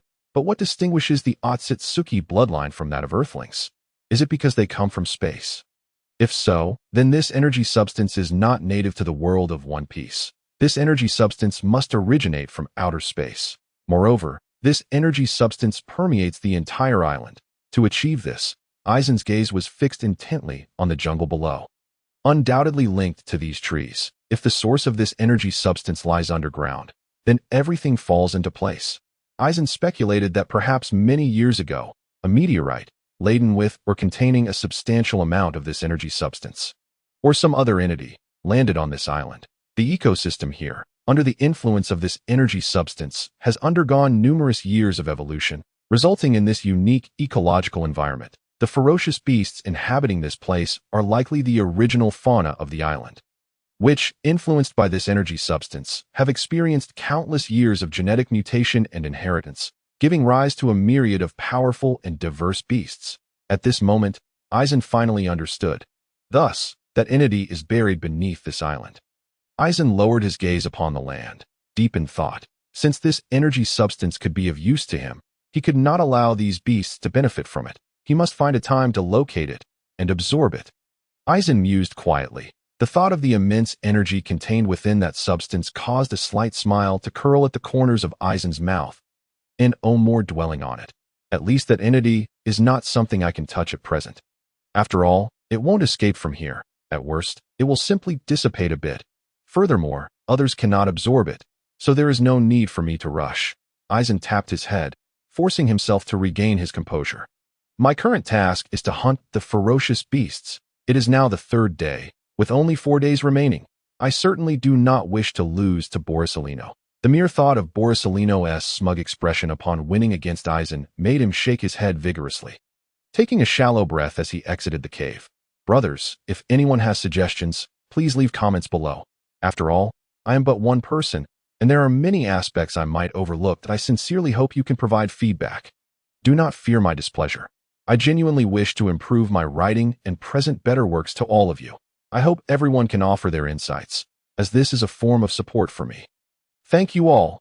Iow. A lamenting howl erupted from the mouth of a colossal creature resembling a yak. The massive yak swayed unsteadily, struggling to remain upright, its body marred by countless wounds, with no area untouched. Blood streamed down its fur, pooling beneath it in a large crimson puddle. Meanwhile, Eisen sat quietly on a nearby cliff, observing the enormous yak as it lamented. The yak's eyes burned red, filled with hatred and murderous intent as it howled angrily at Eisen. However, with each howl, the volume diminished, and gradually, the great yak began to weaken.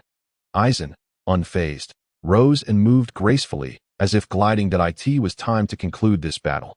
Eisen ascended above the massive yak, halting mid-aired at that moment. The hidden observer, Leighton, widened his eyes in shock. How is this possible?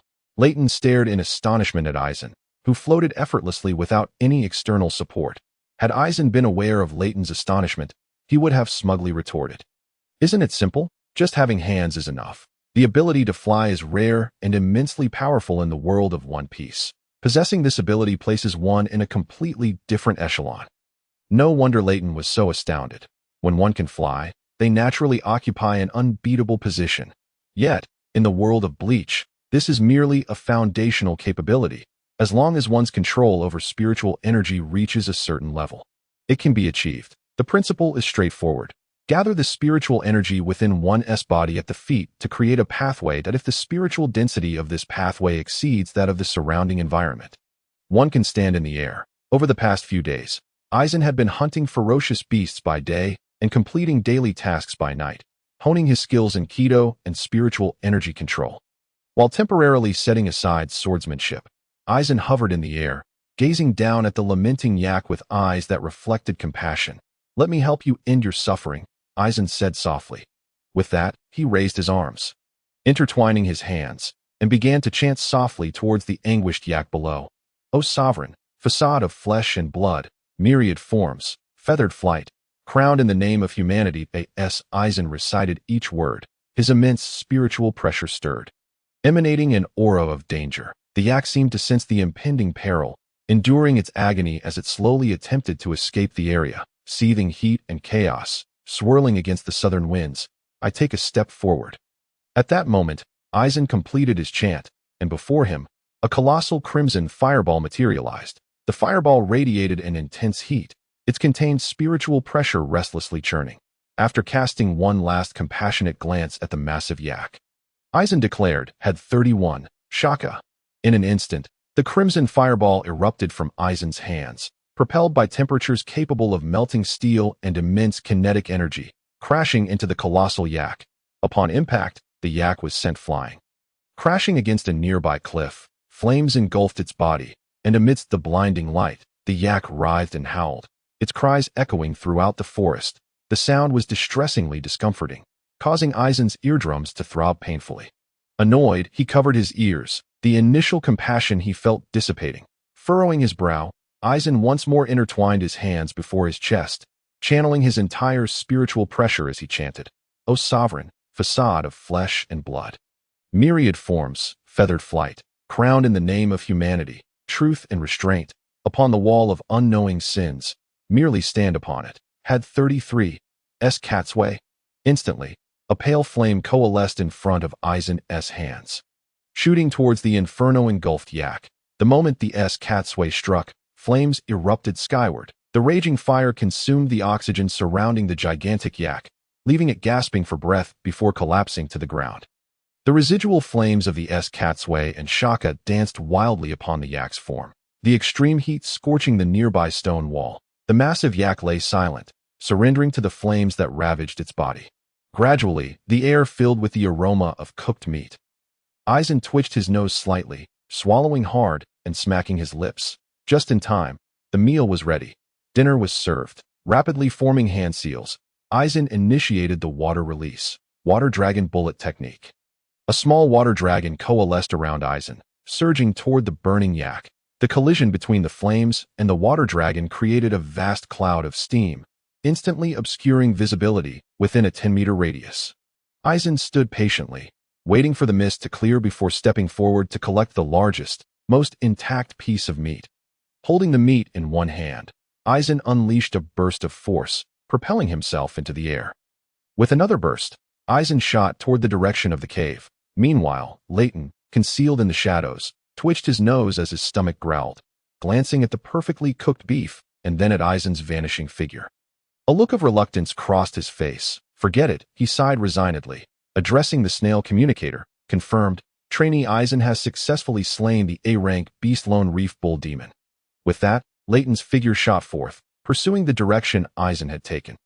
As Aizen soared through the air, he continued to move with the grace of moonlit steps. Just as he neared the cave, a powerful gust of wind surged from behind. Recognizing this familiar approach, Aizen cursed silently, "Still haunting me. Huh." With a sudden thrust against the air, Aizen accelerated, increasing his speed several-fold. Once he had created some distance, he turned to face his pursuer, gritting his teeth. "You're seeking death?"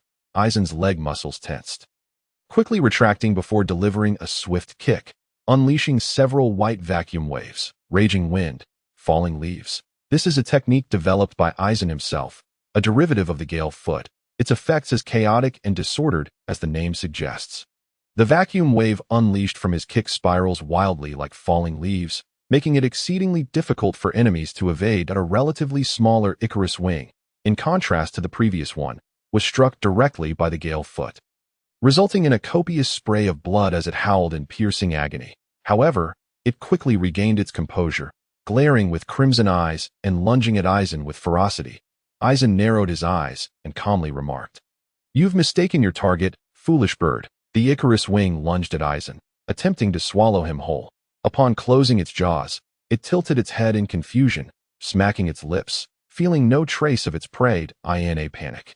It opened its mouth again, only to find it empty. Before it could ponder further, Aizen's voice resonated from behind it. Shuanpa, Aizen murmured, and in the next instant he appeared on its back. Aizen firmly gripped his Zanpakuto. Whispering to the Icarus wing, one slash, a name so simple, yet wielding terrifying power, a flash of silver light erupted as Aizen severed one of the Icarus wing's wings with a single stroke. Blood gushed forth, and the creature wailed in despair, spiraling uncontrollably downward. A thunderous sound erupted beneath Aizen's feet as he dashed forward, pursuing the plummeting Icarus wing with the grace of a moonlit step. His legs propelled him skyward as his body descended rapidly, quickly catching up with the Icarus wing. Its eyes widened in terror as it beheld the approaching Aizen, emitting a cacophony of frantic shrieks. Aizen grinned, how unpleasantly shrill, reminiscent of your compatriot. But alas, you shall soon join him. No sooner had he spoken than Aizen accelerated once more, his form vanishing in an instant, in the blink of an eye. He reappeared behind the Icarus wing, eager to test a newly acquired technique. Let me try this new move, Aizen exclaimed with a smile. Extending his hands parallel to the Icarus wing, he intoned, pyramid, light pillar. Bind them, the souls upon the torturous tower lament, weep, and endure. Thus, the three converge as one, to bind your form. As Aizen chanted, his spiritual pressure surged, distinct from the previous brutality of the red fire cannon. This time exuding a sense of tranquility and stability. Bakud number 30, Shitatsu Sansen.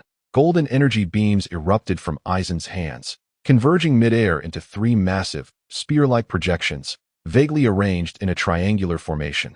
The three formidable beams surged toward the falling Icarus wing, which sensed imminent peril and flapped its remaining wing desperately in an attempt to evade Aizen's assault. Yet, with one wing already severed, its frantic flapping only hastened its descent. The three golden triangles struck the Icarus wing's head and legs directly. The impact of Shitatsu Sansen propelled the Icarus wing violently against the cliff face. Its body was pinned to the rock, utterly immobilized. The tremendous force inflicted severe internal damage, and it gasped, blood pouring from its mouth in torrents. Aizen hovered in the air, a smile gracing his lips as he observed the Icarus wing, awaiting its demise. Not bad at all. Though the incantation was a bit lengthy, I am not yet capable of omitting it. In a real battle, the constraints are numerous. Either my opponent must be unable to strike me, or I require someone to cover me, he mused while rubbing his hands together, contemplating the practical applications of Bakud. The Icarus wing continued to writhe in agony, its struggles growing increasingly futile. Although it was unaware of the nature of the three golden beams, it recognized that if it could not escape, death awaited. With each desperate thrash, its wounds gaped wider, blood streaming down the cliff and into the abyss below. The wretched cries of the Icarus wing jolted Aizen back to reality. He regarded the thrashing creature with a frown, disdainfully stating, "Give up. I infused Shitatsu Sansen with a third of my spiritual pressure at this rate. If you manage to break free, I might as well retire." With that, Aizen raised his Zanpakuto, grinning wickedly at the Icarus wing. "Foolish bird, your voice is unbearable. You must be related to Borisolino. I wager there's some familial connection. Considering it a favor to his beloved friends and brothers," he declared, "I shall grant you a swift passage." Aizen's eyes gleamed as he tightened his grip on his Zanpakuto, muscles tensing, softly proclaiming, "One slash." A flash of silver light illuminated the scene, and in the next moment, a faint crimson line appeared across the Icarus wing's neck. The creature stared blankly at Aizen, attempting to scream, only to find its vocal cords rendered numb. Blood gushed from its throat, filling its belly, as the world around it faded to a deep crimson and then descended into darkness. Its struggling limbs stilled, and the rise and fall of its chest gradually ceased. Once certain the Icarus wing had succumbed, Aizen summoned a path of spiritual energy beneath his feet, stepping forward to carve a portion of meat from its carcass for dinner. While Aizen diligently attended to his task, the tranquil depths below began to stir. The once serene waters, now tainted with the Icarus wing's blood, roiled ominously. Schools of fish erupted from the surface, creating splashes as they leapt, and slowly, a small whirlpool formed as time passed. The vortex expanded, revealing a horrifying crimson hue from its depths. unbeknownst to Eisen, who remained captivated by a blue crystalline entity discovered within the Icarus wing. The whirlpool's intensity grew till he extracted the crystal with his Zanpakuto, holding it curiously aloft. What is this? Eisen mused, intrigued by his first encounter with such an object within a beast's body. However, before he could ponder further, the blue crystal melted upon contact with Eisen, transforming into a viscous liquid that seeped into him. Eisen furrowed his brow, astounded by this grotesque occurrence. Clenching his fist, he struck the mountainside, causing the rock to shatter into a web of cracks. Crumbling into the depths below, closing his eyes, he patiently attuned himself to his body, feeling no significant change, merely a restoration of energy. System, what alterations have transpired within me? He silently queried. Ding. Unknown energy detected. Absorption confirmed.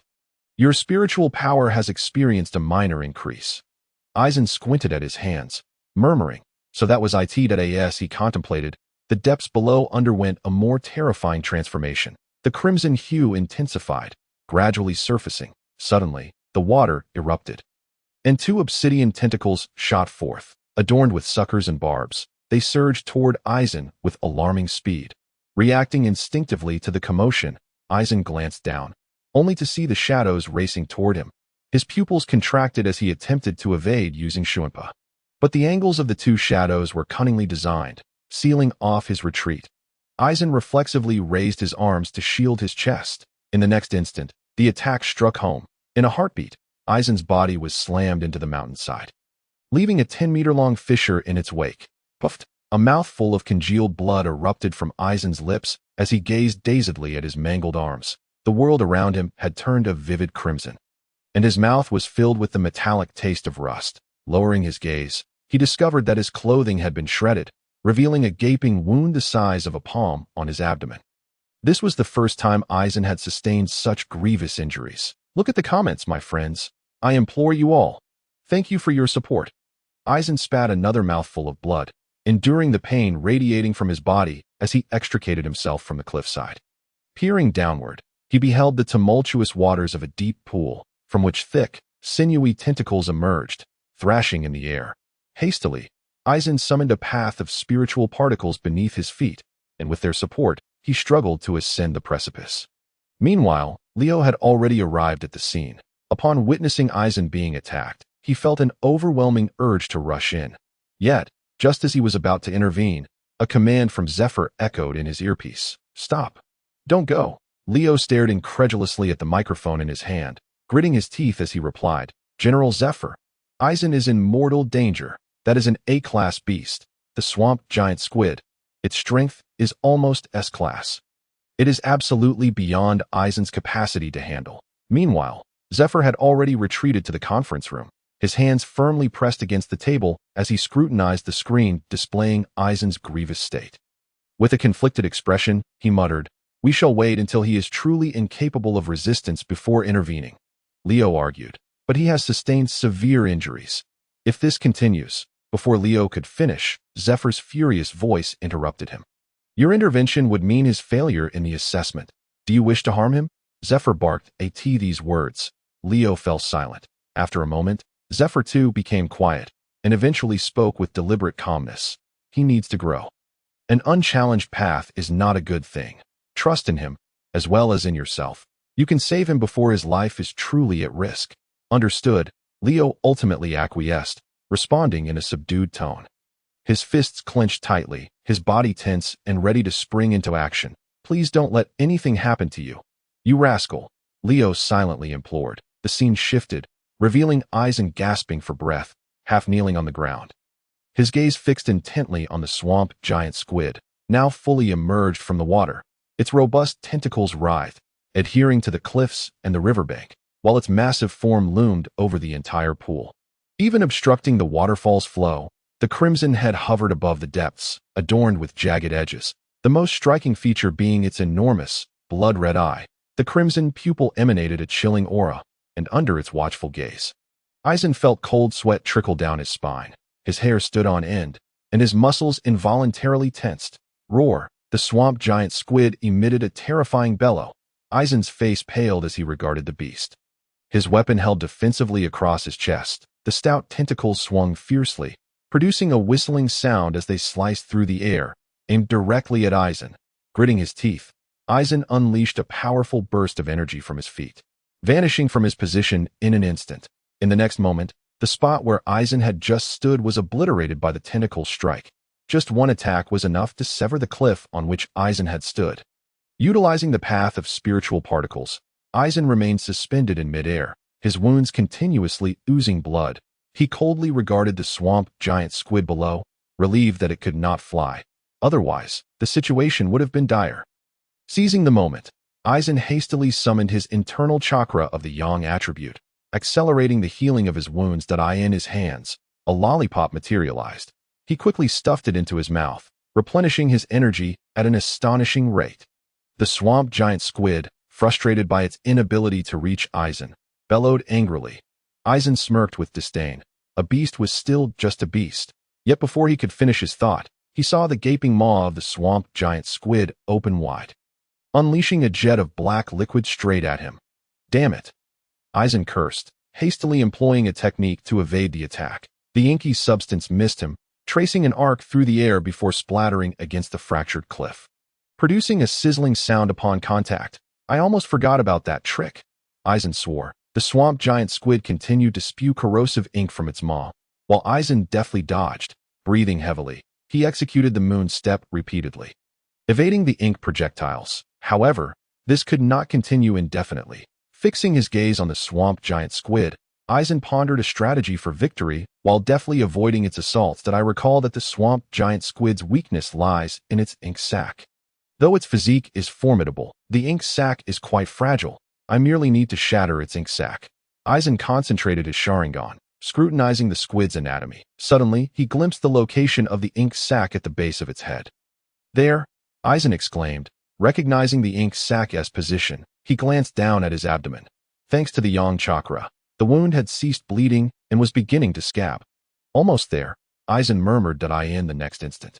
He launched himself into action, mobilizing every muscle in his body. He spun at high velocity, consolidating all his force at the apex of his speed, charging toward the swamp giant squid. Iron block jade. As Aizen barreled toward the creature, the swamp giant squid nonchalantly raised its robust tentacles to intercept. Upon contact with Aizen's rapidly spinning form, a cloud of blood mist erupted. Aizen's figure pierced through the squid's tentacles.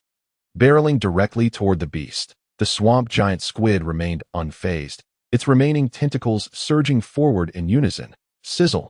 A thunderous friction echoed as Aizen's spinning body collided with the squid's appendages. In an instant, blood mist enveloped the surface of the pool, casting a crimson hue over the entire world. Leo watched anxiously, his grip on the console tightening. Stay calm. Aizen will be fine. Zephyr's raspy voice crackled through the earpiece. In the conference room, Zephyr pressed down hard on the table, forcing himself to remain composed. The blood mist churned relentlessly, a testament to the ongoing battle within. Zephyr analyzed coolly. The fight continues. Hearing this, Leo gradually regained his composure. Just then, a figure suddenly burst forth from the blood mist, tracing a graceful arc through the air before landing on the water. It was Aizen. Upon seeing this, Leo took a deep breath and crouched down once more. Aizen concentrated his chakra at the soles of his feet, enabling him to stand upon the water's surface. As the blood mist began to dissipate, both Aizen and the swamp giant squid became visible. Each of the squid's tentacles bore bloodstains, and it had lost 2 of its 8 appendages. In contrast, aside from being drenched in the squid's blood, Aizen bore no other injuries. With a grin, Aizen sneered. Not bad, quite resilient. Let's see how you fare against this technique. Aizen's hands began to weave through the air with lightning speed, producing afterimages. The sequence of hand seals resembled that of the water dragon jutsu, albeit with slight variations. Clap. Aizen brought his palms together and shouted, water style, water dragon jutsu, advanced version, double dragon bite explosion. Boom. In an instant, the deep pool erupted in a colossal wave, 2 enormous water dragons leaping into the air. The dragons spiraled around the swamp giant squid, and at Aizen's command, they opened their massive jaws, roaring as they lunged toward the creature. Roar! The swamp giant squid, sensing the provocation, howled defiantly at the 2 water dragons. Its massive tentacles struck fiercely at the dragons, But as the tentacles collided with their bodies, the dragon's jaws clamped down upon the squid. In an instant, the two water dragons shattered into a mist of droplets. While one dragon bit off a substantial chunk of flesh from the squid's head, the other dragon severed one of its tentacles entirely. Ah, roar! The swamp giant squid howled in agony, blood gushing from its wounds. Observing the anguished creature before him, Aizen smirked. This isn't over yet. Raising his hands, he summoned his spiritual pressure, reciting with deliberate enunciation the scattered bones of beasts, spires, crimson crystals, wheels of steel. In that moment, Aizen's immense spiritual pressure surged violently. Threatening to overflow, gritting his teeth, he struggled to contain it, continuing his incantation. Motion is the wind, stillness is the void. The sound of long spears clashing fills the empty city. As Aizen manipulated his spiritual pressure, a tremendous aura gradually emanated, instilling a profound sense of oppression. The air surrounding Aizen seemed to warp subtly. The swamp giant squid, sensing an immense danger, looked around, only to discover that the source of this overwhelming pressure was the diminutive figure before it. Enraged, the swamp giant squid bellowed at Aizen, launching a thick tentacle through the air in a swift assault. It sought to prevent Aizen from unleashing that which terrified it. However, it was too late. The veins at Aizen's temples bulged, blood oozed from his nostrils, and his eyes burned crimson. In an instant, a golden sphere of light coalesced before Aizen's palms, radiating a mesmerizing halo. Soon, the golden arcs upon the sphere began to flow, gradually altering its form. Despite his body nearing the brink of overload, Aizen persevered, completing the incantation of his skill. Gritting his teeth, he forced out a phrase through clenched jaws. Destruction art. Number 63. Thunder Roar Cannon. In a heartbeat, the light sphere transformed into a robust golden beam, thundering toward the swamp giant squid. The creature, in a panic, attempted to evade, only to realize its massive size rendered escape impossible. In a frantic effort, the swamp giant squid withdrew its remaining tentacles, shielding its head, leaving only the tentacle aimed at Aizen to continue its attack. Aizen howled in agony, blood seeping from the corners of his eyes and ears. The incoming tentacle, perfectly aligned with the path of the thunder roar cannon, was obliterated upon contact. Before the swamp giant squid could emit a cry of despair, its colossal form was struck by the powerful golden beam. Boom! A tremendous explosion resonated. The swamp giant squid was hurled into the mountainside by the impact. The collision stirred up a massive cloud of dust. Gradually, as the dust settled, a meaty scent wafted through the air, and the swamp giant squid lay motionless against the wall. Slowly, its limp body slid from the mountainside, sinking gently into the water. Aizen gasped for breath, struggling to maintain his stance atop the water's surface. At that moment, everything around him began to blur. The blood seeping from his eyes rendered the world awash in crimson. Aizen bent down to splash water on his face, desperately trying to stay awake. He refrained from recklessly advancing, instead standing patiently in place, tense and ready for battle. However, 5 minutes elapsed with no sign of movement in the water. Aizen exhaled deeply, tremblingly grasping his shallow blade as he approached the shore. Yet just as he neared, the tranquil waters suddenly roiled. A thick, scarred tentacle surged from beneath the surface, hurtling toward Aizen with a fierce roar. Hearing the rushing wind behind him, Aizen's pupils dilated, instinctively shielding himself with the shallow blade. Boom! The tentacle's strike was instantaneous, its immense force sending Aizen careening through the air. He crashed into 5 massive trees before finally coming to a halt. Cough! Aizen spat out a mouthful of congealed blood, feeling as though his ribs had shattered. At that moment, the swamp giant squid slowly emerged from the water. Once boasting 8 tentacles, it now had only 1 remaining. Its head, previously struck by the thunder roar cannon, was now charred, with only a portion intact, emanating a faint, acrid scent. The swamp giant squid fixated its soul in scathed crimson eye on Aizen, its gaze brimming with unabashed fury and murderous intent. Enduring the excruciating pain coursing through him, Aizen attempted to rise, only to find his legs unresponsive. Reluctantly, he braced himself with his still-functioning left hand, managing to stand with great difficulty. The swamp giant squid dragged its massive head, inching closer with its solitary tentacle, its advance laborious, yet relentless. Roar! As it drew near, the swamp giant squid could no longer contain its excitement. releasing a frenzied bellow infused with rage and hatred directed at Aizen. Aizen weakly gripped his shallow blade, helplessly watching as the swamp giant squid approached, his body utterly immobilized. He understood that he must act, or he might perish here today. This was far removed from his training camp sparring sessions with Palyasolino. The swamp giant squid bore no intention of holding back. It was intent on extinguishing Aizen's life. Meanwhile, in the shadows, Leo was frantically urging action, yet he received no consent from Zephyr. Zephyr, with a grave expression, observed Aizen's injured form, his hands instinctively clutching the table as he muttered to himself. Why isn't he using that technique yet? Is he unable to master it? The scene shifted as Aizen murmured to himself. Facing the imminent advance of the swamp giant squid, must I resort to that technique? Aizen had one final card to play, the ultimate secret of the 6 forms. Life return. After mastering the 6 forms, Aizen had secretly sought out Zephyr to inquire about the mysteries of cultivating life return. Zephyr had been reluctant to allow Aizen to learn it prematurely, aware of the severe toll it exacted on the body, potentially even shortening one's lifespan. Yet, after Aizen's earnest pleas, Zephyr ultimately relented. That it was not Aizen's determination that swayed Zephyr, but rather the memory of Aizen's miraculous self-healing abilities that instilled a measure of confidence in teaching him life return. Aizen did not disappoint Zephyr. Within mere days, aided by the Rinnegan and heightened perception, Aizen swiftly grasped the essence of life return. At the very least, utilizing life return now would alleviate his injuries, restoring his ability for basic movement. With the assistance of Yang Chakra, turning the tide against the swamp giant squid was not beyond possibility. As the swamp giant squid approached, Aizen steeled his resolve. He maximized his sensory perception, channeling every ounce of awareness. Yang Chakra surged within him. Aizen resolved to employ the still immature life return. Though he had already begun his action, others could not perceive the transformations within him.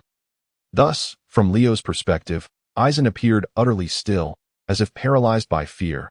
Leo, in a panic, clutched a nearby tree trunk, shouting into the microphone, "Zephyr, Admiral, it's time." Zephyr, equally anxious, watched the swamp giant squid close in on Aizen, urgently calling out, "Make your move." Upon receiving the command, Leo released his hold on the imaging snail, bursting forth with a swift explosion of sound, just as Aizen attempted to connect with his entire muscle structure. He suddenly lost that sensation. Life return had failed. Aizen, faced with the approaching swamp giant squid, forced a bitter smile, murmuring, "Damn, I miscalculated." At this moment, Aizen found himself perilously close to the creature, its massive maw gaping wide as it lunged for him. Gazing at the ring of sharp teeth, Aizen faintly detected an acrid odor. Staring at the imminent threat of those jagged fangs, he whispered, "Is this the end?" Zephyr, Fina, Lanche, Leo, Palyasolino. Faintly, Aizen perceived a beautiful golden radiance, their silhouettes shimmering within.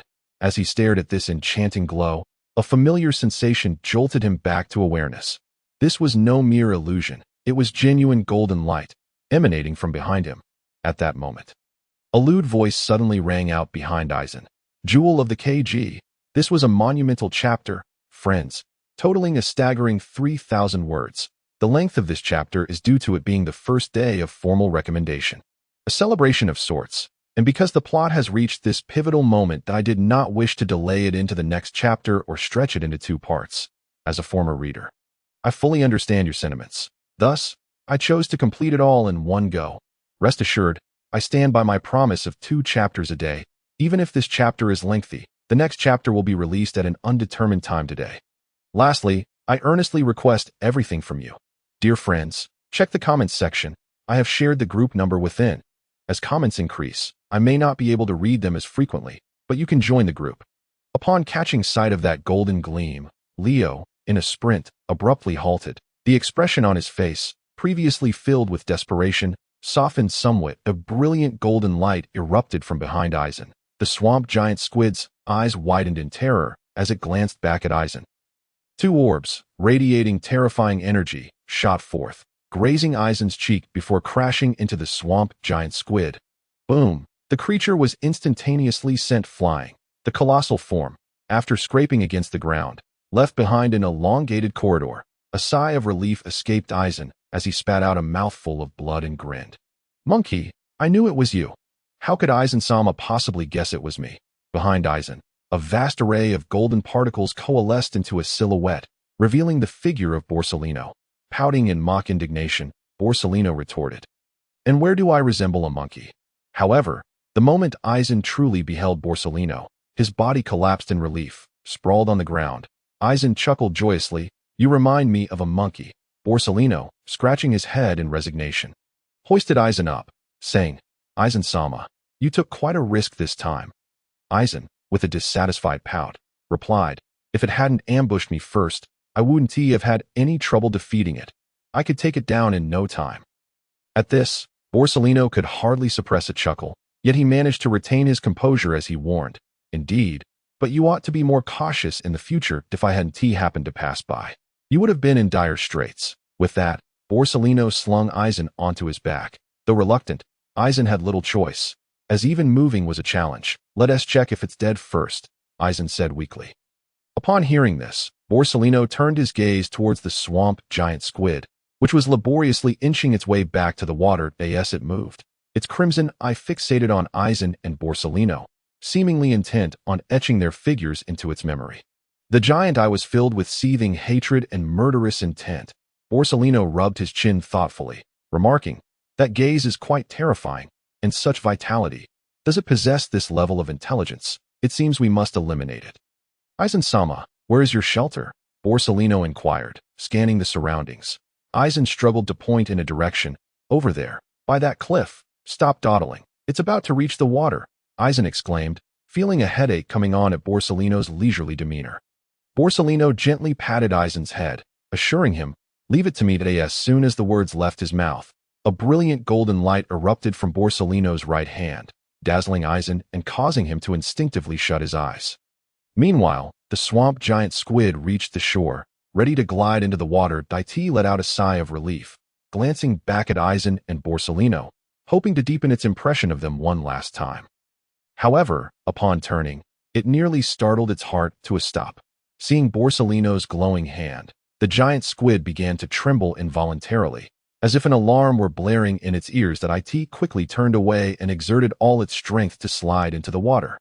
Just as its tentacles touched the surface, Borsalino's attack arrived as promised. The golden light from Borsalino's hand instantly extended 100 meters. A radiant beam of light flashed across the heavens and the earth. The air resonated with a buzzing sound. The soaring golden beam swept across the vast body of the swamp giant squid, cleaving it in two. This golden beam, having rent the squid's body asunder, continued its relentless course towards the forest and the cliffs beyond. In an instant, the forest erupted in a tremendous explosion. Countless trees were torn asunder. The towering cliffs were sliced cleanly in half by the beam. Aizen stood in stunned silence, witnessing this awe-inspiring spectacle, murmuring, "You're astonishingly strong." Borsalino chuckled, scratching his head. "Nah, that was merely my most powerful technique. It took quite a toll." Aizen smacked his lips. "Let me finish it off." Despite its current state, Aizen felt a twinge of unease. Borsalino carried Aizen over to the corpse of the swamp giant squid and gently set him down.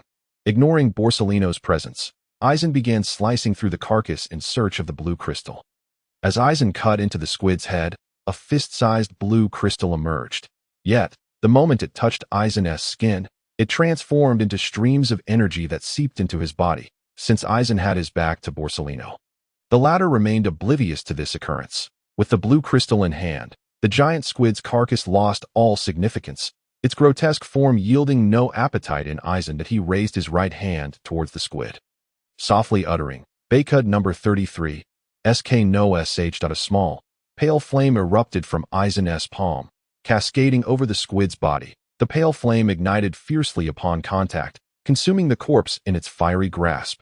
Borsalino observed this scene, merely pursing his lips before returning to his task of grooming his nails. Once the flames had nearly finished their work, Aizen finally spoke. "Let us go. At this." Borsalino ceased his nail care, disregarding Aizen's input, as he effortlessly hoisted Aizen onto his back once more. Aizen struggled against him, exclaiming, "Borsalino, put me down. I can walk on my own." Borsalino replied nonchalantly, "Oh really? Can you use moonwalk? If you can't, you might not make it back. Who told you to build your shelter on a cliff?" Hearing this, Eisen felt a mix of defiance and resignation, but ultimately chose to keep quiet. In the next moment, a loud explosion resonated beneath Borsellino's feet. With Eisen on his back, the two sped towards Eisen's cave.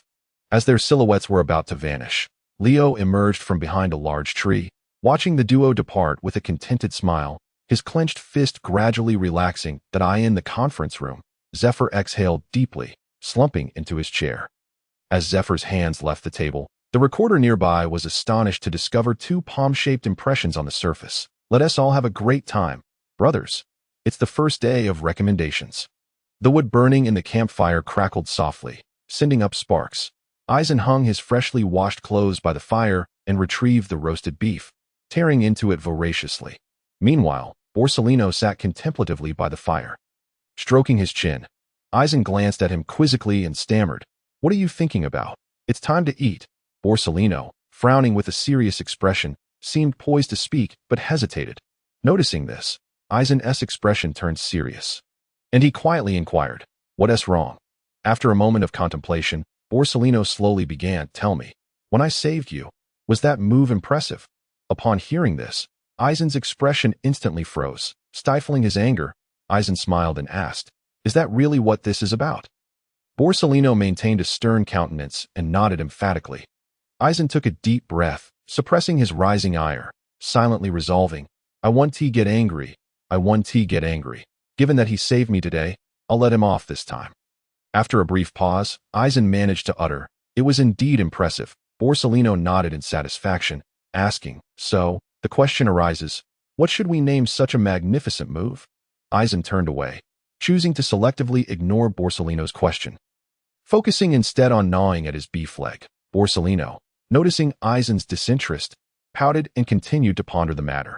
Eisen quickly finished the entire beef leg, feeling pleasantly full and energized.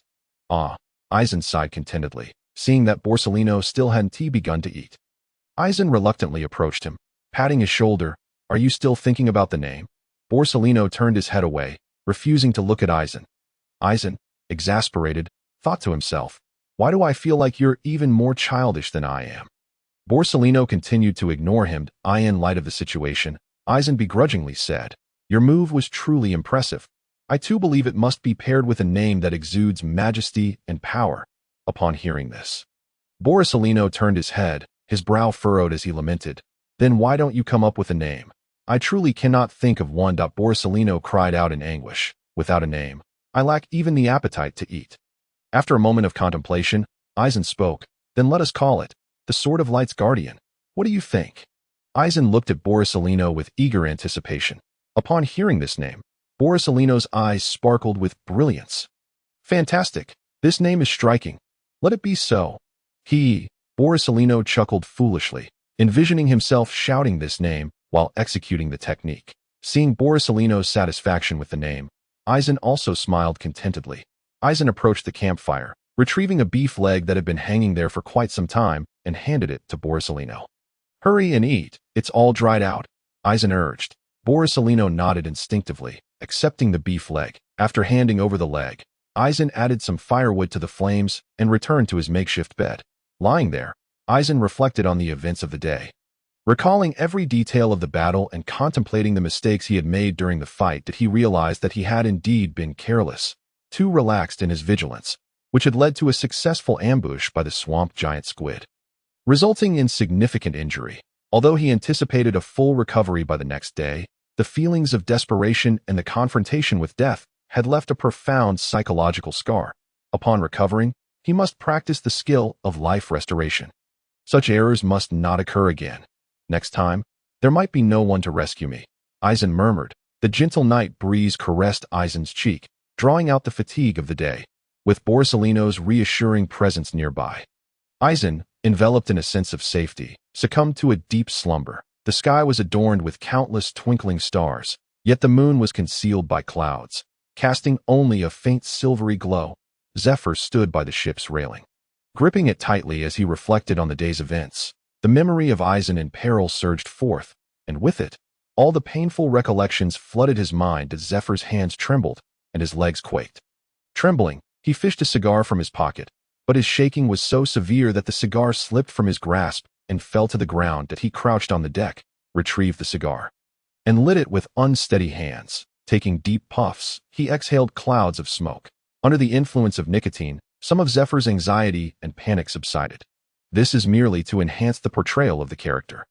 I advise everyone to steer clear of tobacco and alcohol. Zephyr was in turmoil, his heart wavering.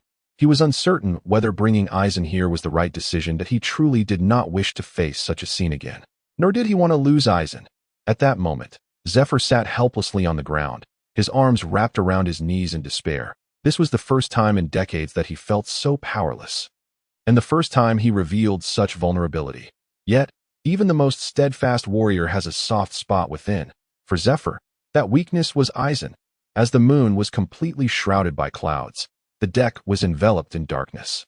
In this vast expanse of blackness, only a flickering light could be discerned. Garp leaned against a corner, silently observing Zephyr slumped on the deck. As a comrade of many years, Garp could not fathom what had caused the iron-willed Admiral Zephyr to display such a demeanor. Zephyr had long been aware of Garp's presence, yet he was at a loss for how to explain his current state. Furthermore, he did not wish Garp to witness his vulnerability. Garp wanted to comfort Zephyr, but found himself at a loss for words. Rubbing his temples in frustration, Garp muttered softly, "Alas, I've never done this before. If only Sengoku and Tsuru were here." Thus, Zephyr remained on the deck for the entire night, while Garp stood silently in the shadows, both understanding each other without the need for words. Boom! Boom! The sound of a colossal explosion reverberated. A gigantic spider, its legs extending 20 meters in length, relentlessly jabbed at a small black that was jumping around on the ground. As the camera zoomed in, the small black that came into focus. It was Eisen. Eisen continuously employed Shuinpa, evading the attacks of the long-legged mother monster. While dodging, Eisen struck with his sharp blade, leaving countless wounds on the creature's legs. Green blood flowed down, creating pools of emerald on the ground. The pain from these injuries provoked the long-legged mother monster, eliciting a shrill cry. The creature's compound eyes fixated on Eisen's darting figure. Although it could discern Eisen's position, its attacks could not keep pace with his swift movements. In a fit of rage, the long-legged mother monster opened its massive jaws, its throat beginning to swell as the muscles in its neck tensed. Seeing this, Eisen chuckled. "Finally, you can't hold back anymore, can you?" The long-legged mother monster clenched its jaws tightly, gathering strength before unleashing a jet of white liquid. Just as the liquid was about to strike Eisen, his figure blurred, and the white liquid shot past, hitting a bamboo stalk behind him. Upon contact, the white liquid instantly solidified into a tough web. When Eisen beheld the web, a smile of satisfaction spread across his face. "At last, I've been waiting for you."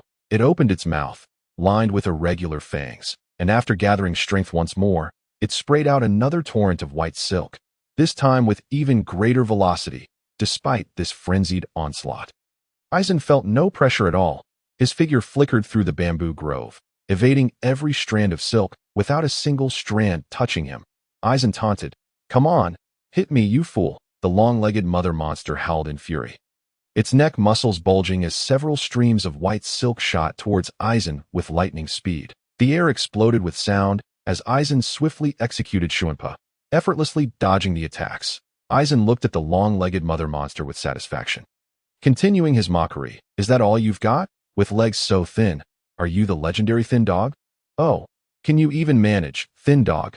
Eisen's taunting remarks pierced the creature's ears like daggers. Hissing in anger, the long-legged mother monster opened its mouth wide, intending to spray silk at Eisen once more, only to discover that nothing emerged this time. Frustrated, it strained its neck, its mouth agape, yet not a single strand of silk was produced. The scene shifted to the bamboo grove where Eisen battled the long-legged mother monster, now festooned with its webs. Within a 100-meter radius, scarcely a hint of green remained visible.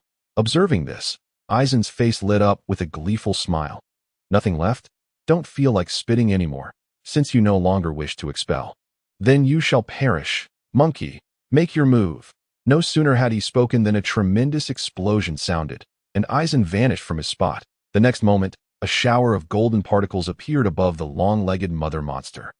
The golden particles gradually coalesced into a humanoid form, and Borisolino's figure materialized. "Finally, it's my turn. I was almost falling asleep." Borisolino complained. Aizen appeared atop a distant bamboo stalk. Enough chatter. The silk has run out. And it holds no more value. End it swiftly. Aizen rolled his eyes and urged. Borsalino, upon hearing this, leisurely raised his right arm, which began to emanate a dazzling golden radiance as it ascended. As Borsalino raised his right arm before him, it had completely transformed into a congregation of light particles. That moment, Borsalino's expression grew serious, and he intoned solemnly, "Sword of Light's Aegis." With a hum, a golden sword of light surged skyward from Borsalino's right arm, aimed directly at the frenzied, long-legged mother monster. In an instant, the golden sword swept across the massive form of the long-legged mother monster, its power unabated as it simultaneously obliterated the bamboo forest behind her. The long-legged mother monster stood in stunned silence, watching in disbelief as her body was cleaved in two, crashing heavily to the ground. The scene shifted to the bamboo grove, where swathes of bamboo were reduced to mere carbon remnants. The once verdant expanse now a chaotic ruin, reeking of charred remains. Notably, except for the patch of bamboo draped in cobwebs, Borsalino had deliberately avoided targeting it during his attack. A heartfelt exclamation escaped Aizen's lips. This fruitability is truly magnificent. How is it that he alone possesses it? After his moment of lamentation, Aizen approached to examine the corpse of the long-legged mother monster. Once he confirmed its demise, he began to dissect it with a sense of relief. Initially, Aizen had been reluctant to engage in such a gruesome task, but with repeated practice, he overcame his disgust and became increasingly adept. Yet, within the body of this A-class beast, Aizen found nothing of interest. Is that thing random? Faced with Borsalino's disdainful gaze, Aizen merely shrugged. Continuing his dissection of the long-legged mother monster, he meticulously severed the creature's corpse into sections, laying them out upon the ground. Then, he retrieved remnants from another long-legged mother monster he had hunted the previous day and arranged those as well. Standing upright, Aizen activated his Sharingan, patiently observing the differences between the two. That the size disparity is to be expected. The color of the blood is identical, Aizen murmured. The patterns on their bodies are also the same. Wait. Suddenly, Aizen identified a crucial distinction. The patterns were not identical. The skin adorned with blue crystals bore faint blue markings, barely perceptible to the untrained eye. Aizen picked up a piece of the severed limb and scrutinized it intently. Does this imply that they have grown by absorbing this specific energy? No wonder their size is lesser than their kind, yet their strength is comparable. Aizen exclaimed, realization dawning upon him. What size? Borsalino inquired. Curious. Aizen waved dismissively. It's nothing. Borsalino approached, equally intrigued. Aizen, what exactly are you examining? Aizen, with utmost seriousness, replied, I am investigating the potential for hybridization between these beasts and sows. What? Borsalino stared at Aizen, astonished. Do you even comprehend what you are saying? Borsalino retorted, exasperated. There must be some limits to your flippancy. Aizen thoughtfully rubbed his chin. Given the formidable physiology of these beasts, if they were to hybridize with sows, would not their offspring also possess extraordinary traits?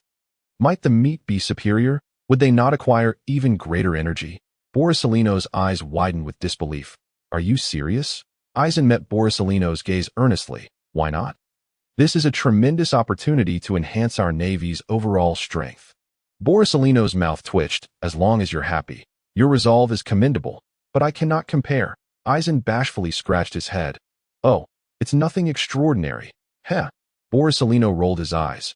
What shall we do next? Borsalino inquired. Well, our next step should be to rendezvous with Sakazuki and the others. Aizen pondered momentarily before reaching a decision. Tomorrow is the last day. We must seek it out. After all, having come this far, we cannot fail to greet the strongest here. A confident smile spread across Aizen's face. Pray for everything. O esteemed comrades, the climax is imminent. High energy ahead. Aizen directed his gaze toward the strands of white silk, realizing that without them, their efforts would have been in vain. With these silks, they would have a greater chance of confronting that skeletal crawler. As they had arrived without any offensive weapons, Aizen resolved to craft some tools for a more assured hunt of the skeletal crawler. Subsequently, during a chance encounter, Aizen and Borsalino encountered a long-legged mother monster. And after witnessing its remarkably resilient silk, Aizen resolutely decided that the long-legged mother monster should contribute more to this world. Thus, the morally dubious scene unfolded where Eisen playfully provoked a long-legged mother monster merely to compel it to shoot him, referring to the silk, of course. Borsalino smirked and ventured into the bamboo grove to gather the silk. Whoosh, whoosh. The sound of air violently tearing through the atmosphere resonated from above. The spore mantis foraging on the ground all looked around in confusion until one spore mantis caught sight of the unfolding scene above. A deluge of magma rocks, glowing red as they scraped through the air, plummeted toward them at breakneck speed. That spore mantis stared blankly at the apocalyptic sight, its berries slipping from its grasp. Shattering upon impact, soon, more and more spore mantises noticed the sky, some trembling in terror, mouths agape, staring blankly at their impending doom, while others leapt frantically, desperate to escape. Ultimately, all their efforts proved futile that a seemingly endless barrage of magma meteors compressed the air with explosive sounds, igniting crimson flames as they rained down upon the gathering of spore mantises. In an instant, the entire rainforest was engulfed in flames. This group of spore mantises had no chance to even let out a cry of despair before being consumed by the torrent of meteors and thick smoke. After approximately 10 minutes, the flames gradually subsided, and the smoke began to clear. With a thud, a towering figure descended from the heavens, crashing heavily onto the obsidian-laden ground. The immense impact shattered the obsidian surface into countless fragments. Sakazuki, his expression cold, gazed mercilessly at the smoking, heated ruins. Confirming that there were no survivors, he disdainfully snorted before turning away. Thus, the rainforest, which had long harbored B-class beasts known as spore mantises, was utterly annihilated. Rendered into a barren wasteland, the fearsome spore mantises, who had dominated this realm for over a century, were now declared extinct. In the shadows, an aide responsible for safeguarding Sakazuki and documenting the event stood with his mouth agape. Eyes glazed over, hands trembling as he absorbed the scene before him. This is overwhelming. It's terrifying, the aide stammered into his microphone. Meanwhile, the conference room aboard the warship fell into an eerie silence. The visual and oppressive force of Sakazuki's meteor volcano was simply too powerful. No one could remain composed in the face of such an apocalyptic display. Record the number of spore mantis Sakazuki has slain and assign him the corresponding points that moment. Zephyr's hoarse voice echoed from the doorway. The crowd snapped back to reality, turning to acknowledge Zephyr. Admiral Zephyr. Zephyr waved his hand, speaking gravely. How many failures have we encountered thus far? Upon hearing this, the lead recorder stepped forward immediately to report. Admiral Zephyr. To date, 14 cadets have failed. The circumstances of these 14 cadets included those who had sought help voluntarily, those rescued by accompanying aides in life-threatening situations, and those who required medical treatment due to severe injuries. Zephyr nodded slightly. Who remains among the cadets? The recorder perused the records and reported. The remaining cadets are Sakazuki, Borsalino, Dracul Mihawk, Eisen, Kandar Yelik, and Justin Bieber at present. Sakazuki, Mihawk, Borsalino, and Eisen are converging in proximity, suggesting they may have prearranged to meet at this time. Meanwhile, Justin Bieber and Kandar Yelik are collaborating to combat an A-class beast, the Blazing Dragon Eagle, currently facing significant challenges as both are grounded, ceding the initiative to the Blazing Dragon Eagle. After a moment of contemplation, Zephyr commanded, order the accompanying adjutant of the failed trainees to set off immediately to protect Kandar Yelik and Justin Bieber. Once they reach the designated location, they are to leave 2 image phone bugs and concentrate the remaining ones at the location of the 4 Sakazuki members, recording their battle in its entirety. With that said, Zephyr seated himself. Crossing his hands against his nose, his piercing gaze fixed intently upon the screen where the 4 individuals were approaching that as anticipated. They were likely preparing to challenge the island's overlord, the skeleton crawlers. The revelation stunned everyone in the conference room. They could scarcely believe that these 4 trainees dared to challenge the formidable skeleton crawlers, who possessed the strength of a vice admiral. Just as the room was enveloped in disbelief, a hearty laughter resonated from the entrance. Ha! These rascals truly are capable. As the crowd turned to see, they beheld Carp, clutching a large bag of sunbae, tossing the snacks into his mouth while laughing heartily. Vice Admiral Carp?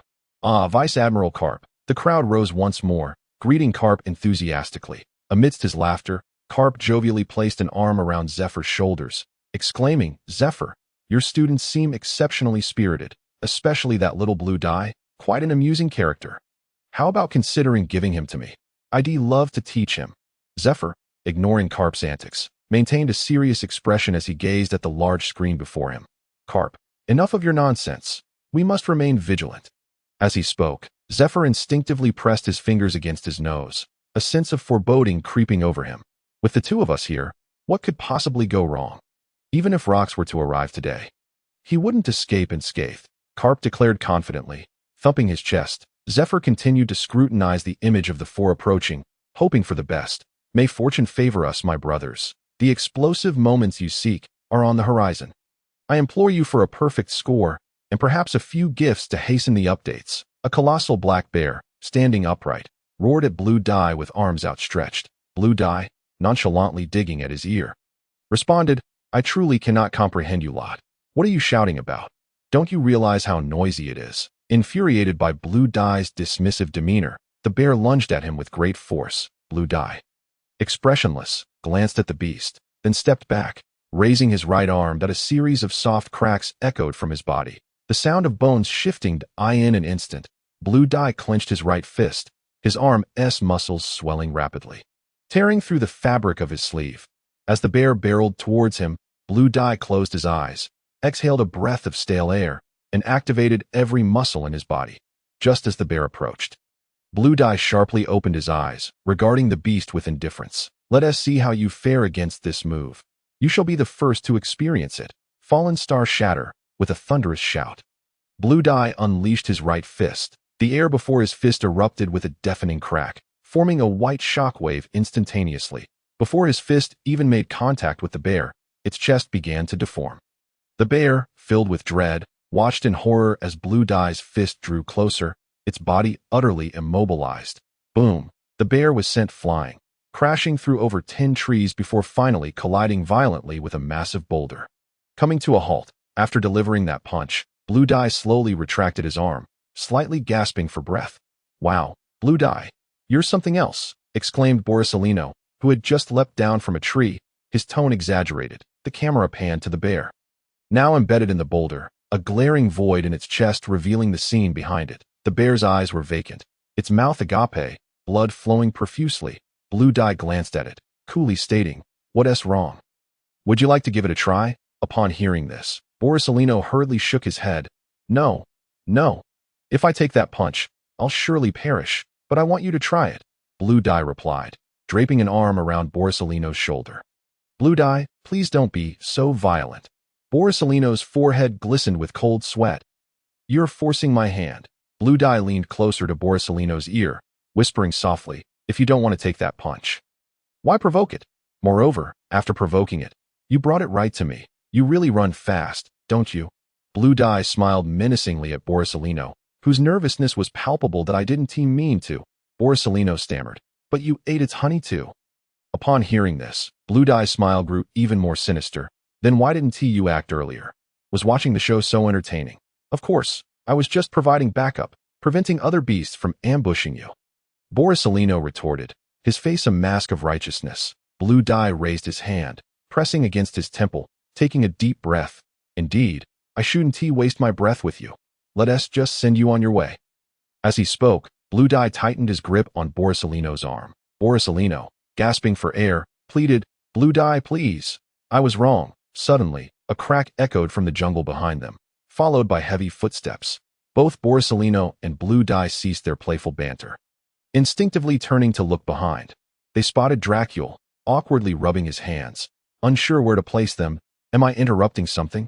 Dracule inquired hesitantly. The two exchanged glances and forcefully pushed each other away. Ugh, Blue Dye grimaced at Borsalino's unsavory face, while Borsalino reciprocated the disdain. Don't get the wrong idea. My orientation is perfectly normal. I merely wanted to knock him. Blue Dye hastily clarified, though. Dracule regarded them with a peculiar expression. You have my utmost trust. Thank you. Blue Dye bowed deeply to Dracule, his demeanor exceedingly sincere. He wished to avoid such humility, but after spending so many days together, everyone knew Dracule had a big mouth. Blue Dye truly did not want his illustrious reputation tarnished by Borsalino. I believe you, Dracule finally managed after a moment of silence. Blue Dye began when a sudden explosive sound interrupted him. Boom! Thick smoke billowed from the nearby forest, faint glimmers of red flames flickering within. Instantly, Blue Dye activated his Sharingan, taking a quick glance before turning to the others. "Let us go. It's Sakazuki." Nodding in acknowledgement, Dracula agreed. Such a chaotic scene could only be attributed to him. Borsalino squinted at the distant flames. Lost in thought, Sakazuki stood atop a massive Shinjin dragon, his right arm completely transformed into magma, droplets of molten rock cascading from his hand onto the dragon, which was whimpering pitifully beneath him. Just then, Blue Dye and the others approached. Upon seeing Dracula, Sakazuki's expression remained cold as he offered a slight nod, a mere acknowledgement as for Borsalino. Apologies, but Sakazuki's eyes were not accommodating to impurities. The moment Sakazuki laid eyes on Blue Dye, his demeanor shifted instantly. He forced a smile. Blue Dye reciprocated the greeting with a smile, then gazed in astonishment at the Shinjin dragon. "Have you prepared dinner as well?" Upon hearing the words, the Shinjin horned dragon let out a desperate wail. Just as Sakazuki was about to respond to Aizen, the anguished cry interrupted his thoughts. With a grim expression, Sakazuki glanced down at the Shinjin horned dragon beneath him. His leg muscles taut as he forcefully stomped down. Boom! Instantly, the ground beneath him erupted, and the body of the Shinjin horned dragon was swallowed into the earth. At that moment, the Shinjin horned dragon was rendered completely lifeless. Sakazuki's right hand gradually transformed from its magma form back to flesh, and he stepped down from the creature. "You all take a break. Especially you, Sakazuki." Aizen spoke. "Leave this creature to me. Dinner will be ready in half an hour." Sakazuki nodded with a smile, while Dorag, feeling slightly embarrassed, attempted to offer assistance, but was halted by Aizen. "Allow me. Your culinary skills are all rather lacking," Aizen said with a chuckle. With that, Aizen seized hold of the lazy Borsalino. "Threatening you? Right now. Go chop up its meat. Otherwise," he added with a smile that belied his intent, as the faint glint of silver reflected off his shallow strike. Seeing this, Borsalino hurriedly dashed over, eagerly attending to the corpse. "Please, brothers, the group is rather sparse. Everyone, come join us." In the early morning, the thick fog lingered, dewdrops clinging to the branches of the trees, as a spider emerged from its lair, laboriously hanging on a thread to mend the web damaged by last night's wind. Suddenly, a hand reached out from the fog, parting it to unveil the first ray of sunlight of the dawn. Aizen activated his Sharingan, the tomo in his pupils spinning incessantly as his gaze penetrated the mist. Observing everything in his vicinity from all angles, within 100 meters, there was not a single beast to be found. Aizen murmured softly, and no sooner had he spoken than 3 figures emerged from the fog. Approaching Aizen's side, Sakazuki frowned, surveying the dense mist around them, and inquired, "Are you certain this is the place?" Aizen nodded slightly. "Based on the intelligence you provided, I have analyzed and concluded that this is the most likely habitat of the skeleton reptile." Dorag raised his hand and asked, "Should I disperse the fog?" Aizen lifted a hand to stop him. "No need. This mist is peculiar, its composition identical to that surrounding the Diamond Skeleton Island. This fog has an inexplicable connection to the magnetic field of this area. Or perhaps some other element. Even if you disperse it, it will gradually return. Rest assured, with me here, even if a ferocious beast ambushes us, I will inform you at the first opportunity." Dorag nodded slightly. Lowering his hand at Aizen-san, "Your eyes are truly convenient," Borsalino remarked, pouting.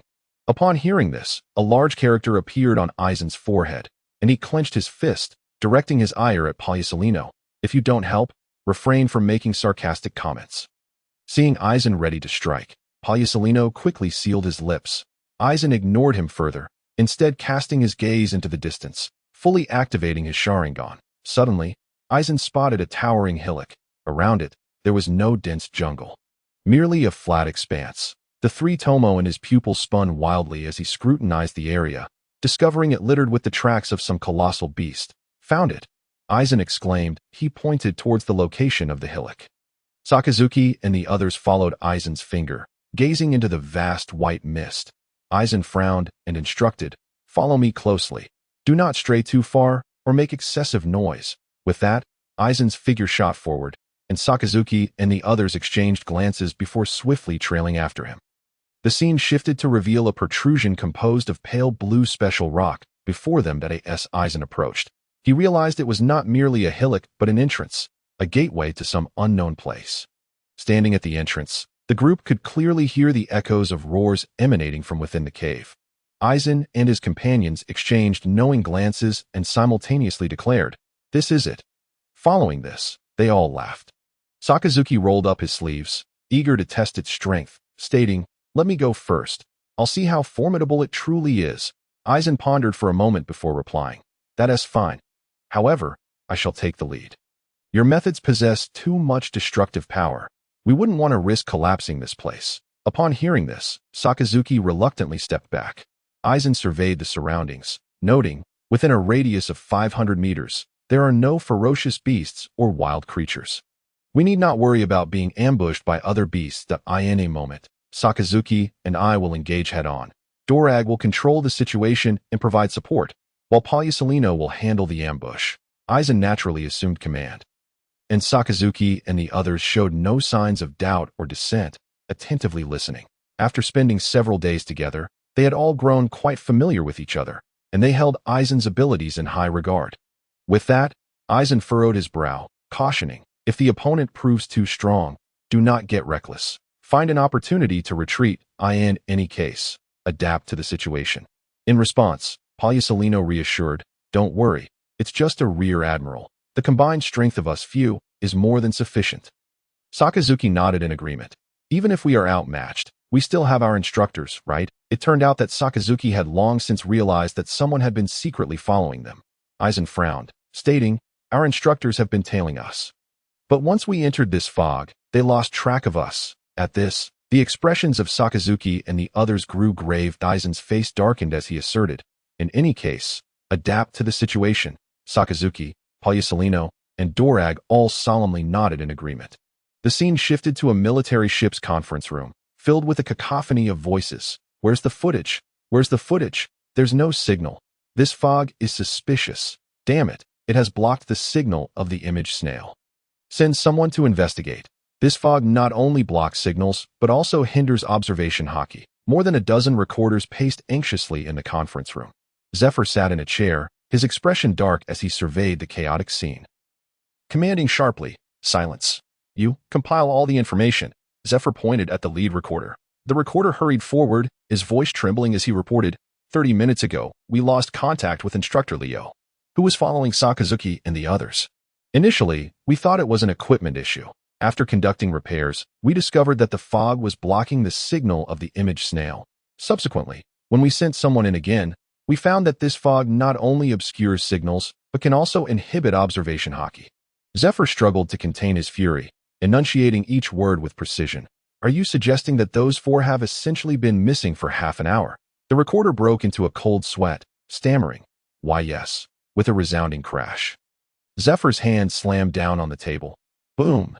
Instantly, the long table spanning half the conference room splintered into shards and splinters. Zephyr turned to the two world government officials at the door, bellowing, "Why didn't you mention such crucial intelligence?" The two world government officials exchanged glances before simultaneously responding, "Apologies, but this is classified information from the world government. We are not obligated to disclose it." In a flash, Zephyr appeared before the two, seizing one by the throat and lifting him off the ground. The other, attempting to intervene, was frozen in fear by Zephyr's fierce glare, trembling in place. Zephyr turned back to the individual he had lifted, fixing him with a piercing gaze. "I will ask you one last time.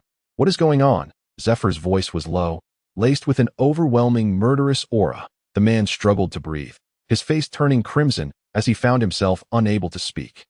He hastily gestured for the other to answer. The individual from the world government, positioned nearby, was paralyzed with fear upon encountering such an unprecedented situation for the first time. Fortunately, at that moment, reason triumphed over terror. He understood that if he failed to elucidate the circumstances, both he and his companion might very well perish here today. The nature of this fog remained a mystery to us, only known to obscure observation hockey and signals. Zephyr cast a frigid gaze upon him, his voice raspy as he inquired, "Then why did you not speak sooner?" Upon hearing this, the man's forehead was instantly drenched in cold sweat. "This is not my fault. It is the higher-ups who forbade us from speaking. We are merely following orders. I am innocent." The man could no longer maintain his composure. he suddenly collapsed to the ground, clinging to Zephyr's leg in a desperate wail. Oomph! Zephyr kicked him aside. Thud! The person, whose throat was grasped, fell to the ground, gasping for fresh air. You expect us to assist you in navigating this fog? Zephyr's fury morphed into mockery. You two are merely waiting for us to ascertain the situation before recording the intelligence. Aren't you? The two individuals sat on the ground, utterly devoid of dignity, tremblingly nodding at Zephyr's words. Thud! Zephyr's fist slammed against the wall. Cursed world government. Suddenly, Zephyr turned his head, his eyes gleaming like swords, fixed intently upon the two before him. Should anything untoward befall us, do not expect to leave this place alive. Water release. Water dragon bullet technique. With a soft command from Aizen, torrents of water swirled around him, converging before him to form a colossal water dragon. Thud! The water dragon surged into the entrance, producing a resounding echo. Aizen gripped his blade tightly, leaning forward in preparation. Sakazuki stood alongside Aizen, his right arm transformed into magma, exuding billowing heat and smoke. The stones on the ground began to tremble. Followed by a seismic uproar. Roar! A feral howl erupted from within the cave. Swish! Aizen's blade resonated with a sharp clang. Here it comes.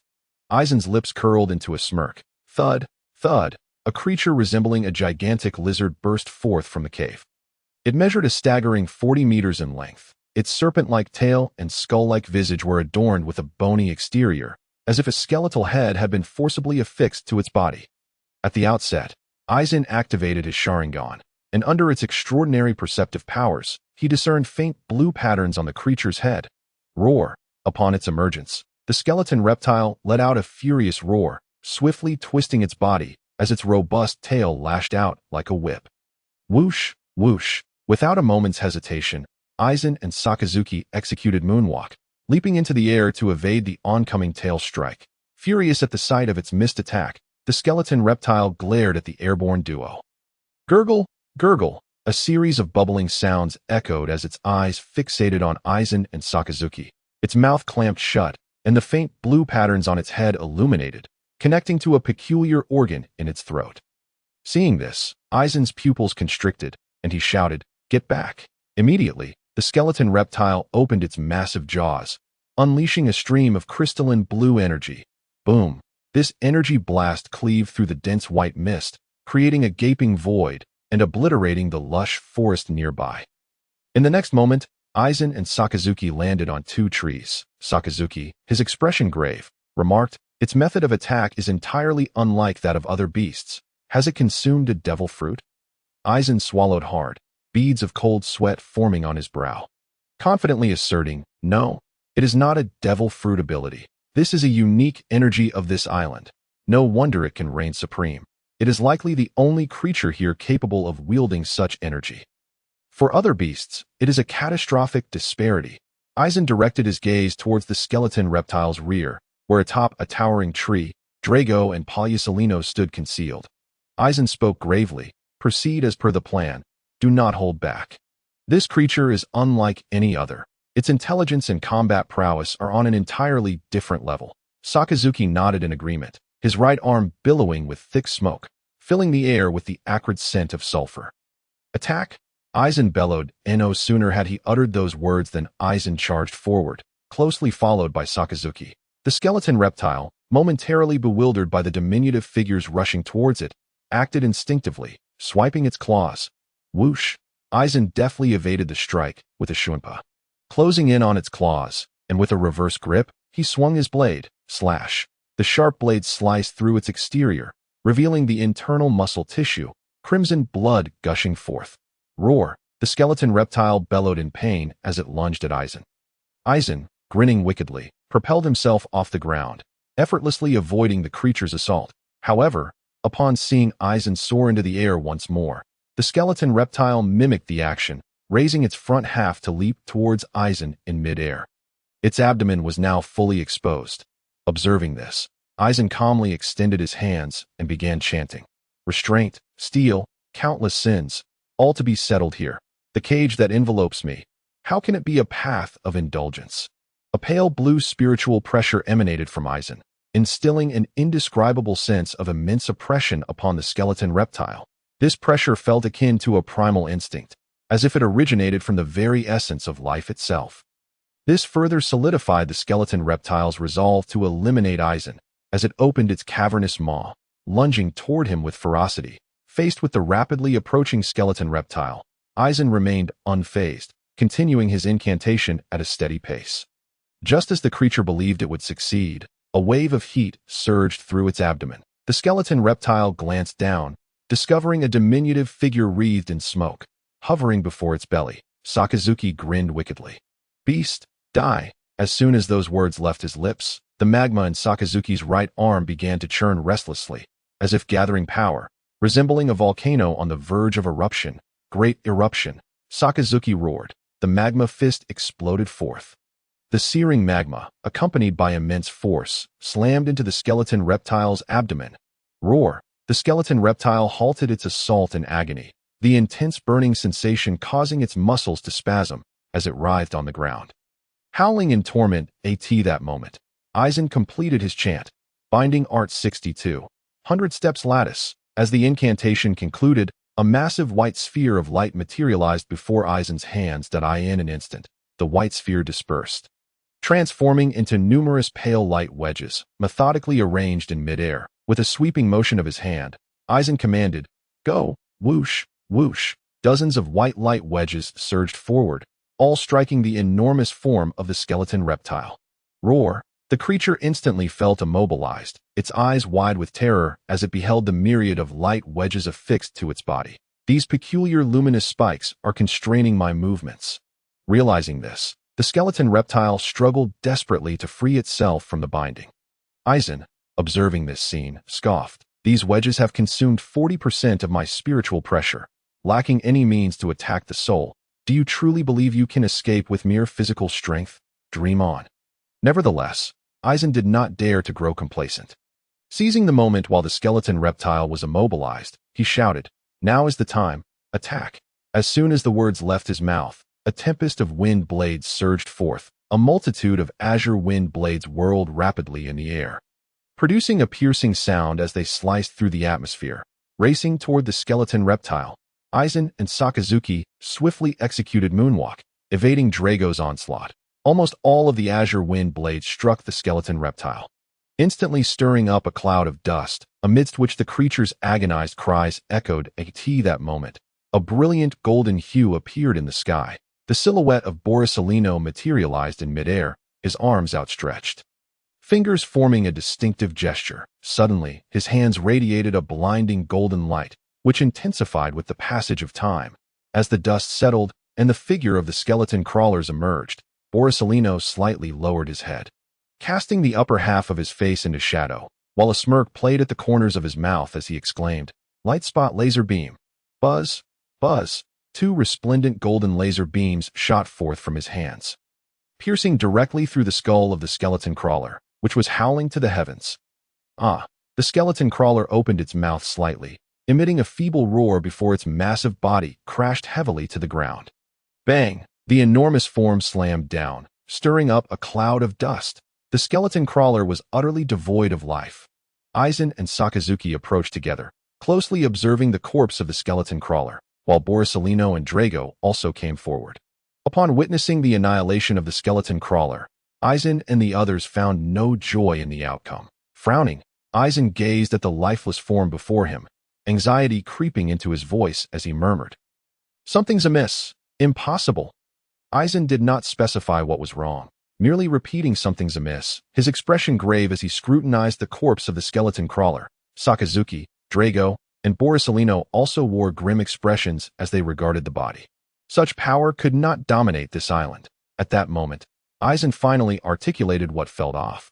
While the strength of this skeleton crawler was indeed formidable, it was not sufficient to assert dominance over Diamond Skull Island.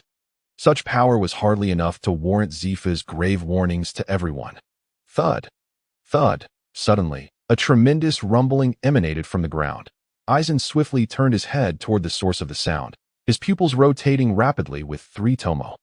In Aizen's line of sight, a vast horde of enormous energy aggregators emerged from the cave entrance, each colossal beast radiating energy equal to that of the one just slain.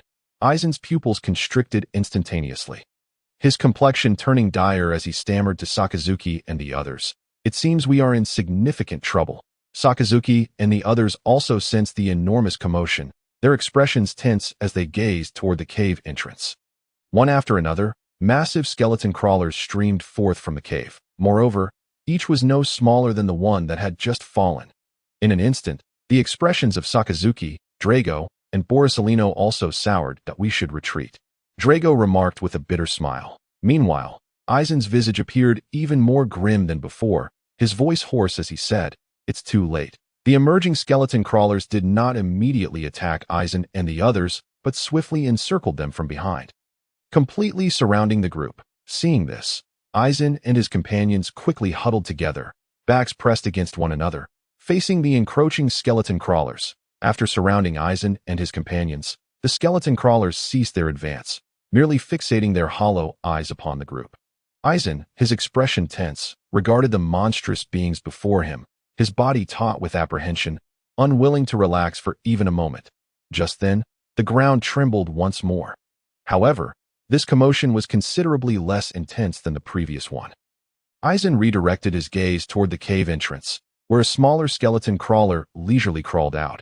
Upon seeing this smaller skeleton crawler, the surrounding ones lowered their heads in deference, exhibiting a respectful demeanor. This particular skeleton crawler appeared markedly different from its kin. Its head was disproportionately large, while the others bore only faint blue markings atop their heads. This one sported a massive, luminescent blue sac.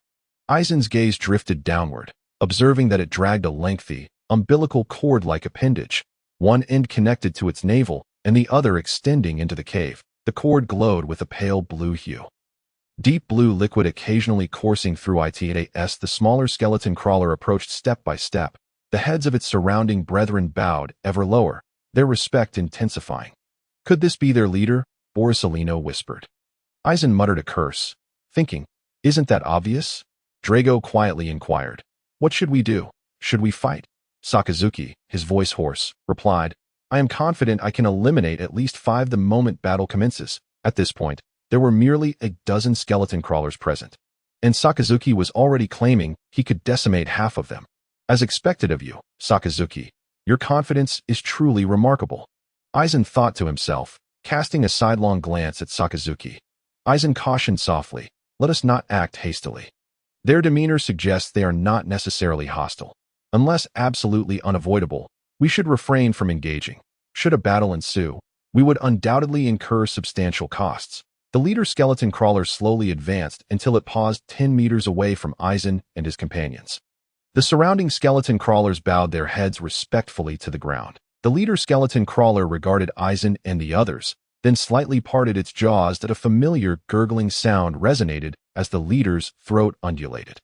Instantly, Aizen and his companions tensed, their muscles coiling tightly as they focused intently on the leader, prepared to evade its breath attack and counter. However, the situation did not unfold as Aizen had anticipated.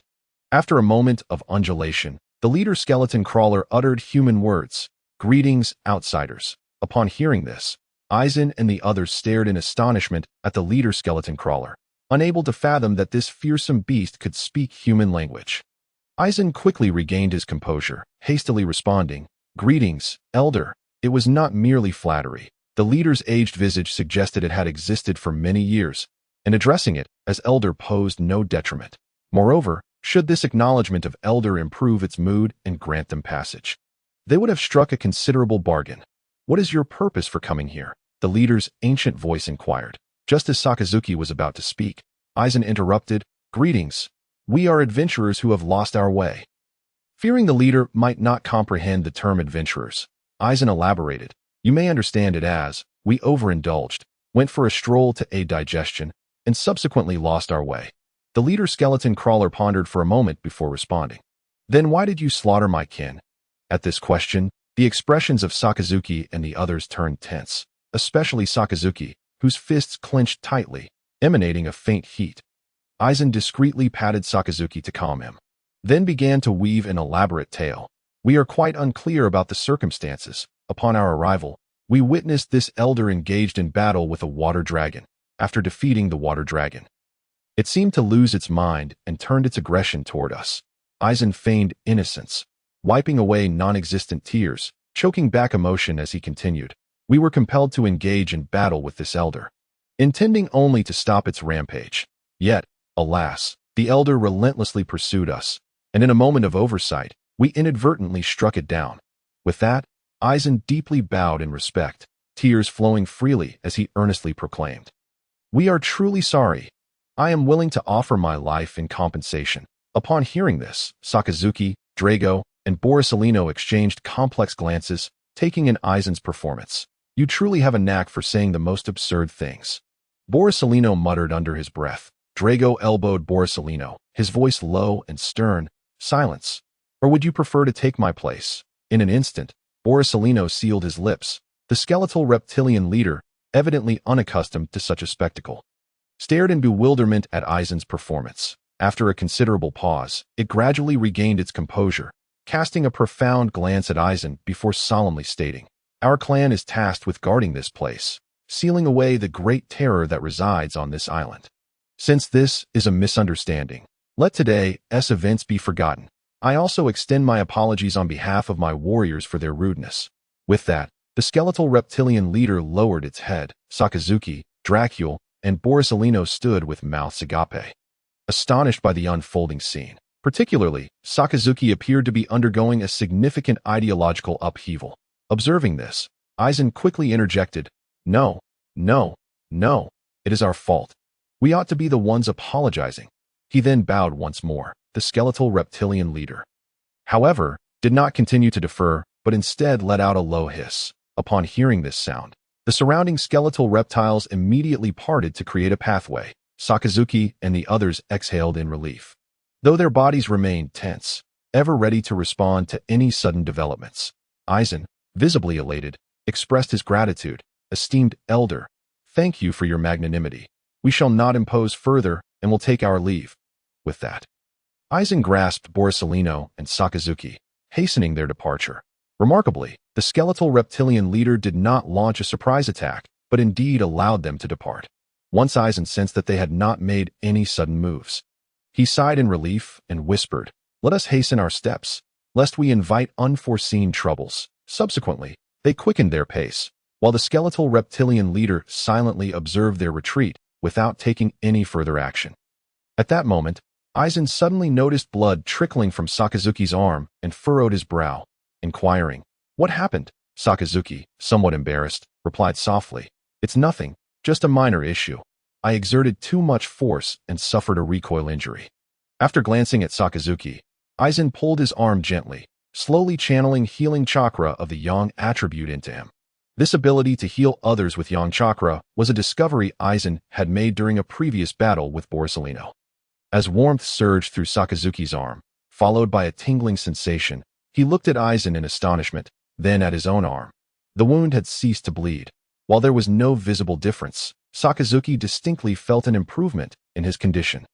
He cast a grateful glance at Aizen. Just then, the skeletal reptilian leader, who had been retreating into its cave, suddenly turned its head sharply upon sensing the surge of yang chakra. It fixed its greedy gaze upon Aizen's departing figure and commanded, "Wait." With this utterance, the surrounding skeletal reptiles shifted their focus to Aizen and his companions. All the skeletal reptiles stood at attention, bracing for action. Hearing this, Sakazuki and the others immediately halted, their muscles tensing once more. Aizen forced a smile and asked, "What is the matter, esteemed elder? Is there something else you wish to discuss?" The skeletal reptilian leader slightly parted its mouth, its ancient voice reverberating, "I have reconsidered. You cannot simply leave." Aizen's smile vanished in an instant, replaced by an impassive expression as he asked, "Then, what do you propose we do?" The leader, fixated on Aizen, with eyes brimming with avarice, declared, "You shall remain. They may depart. Just as you stated earlier. You shall pay with your life." From the moment it sensed the potent energy within Aizen, a voice echoed in the leader's mind, incessantly urging, "Devour him, devour him." This voice informed it that by consuming Aizen, it would experience an unprecedented elevation in its life form.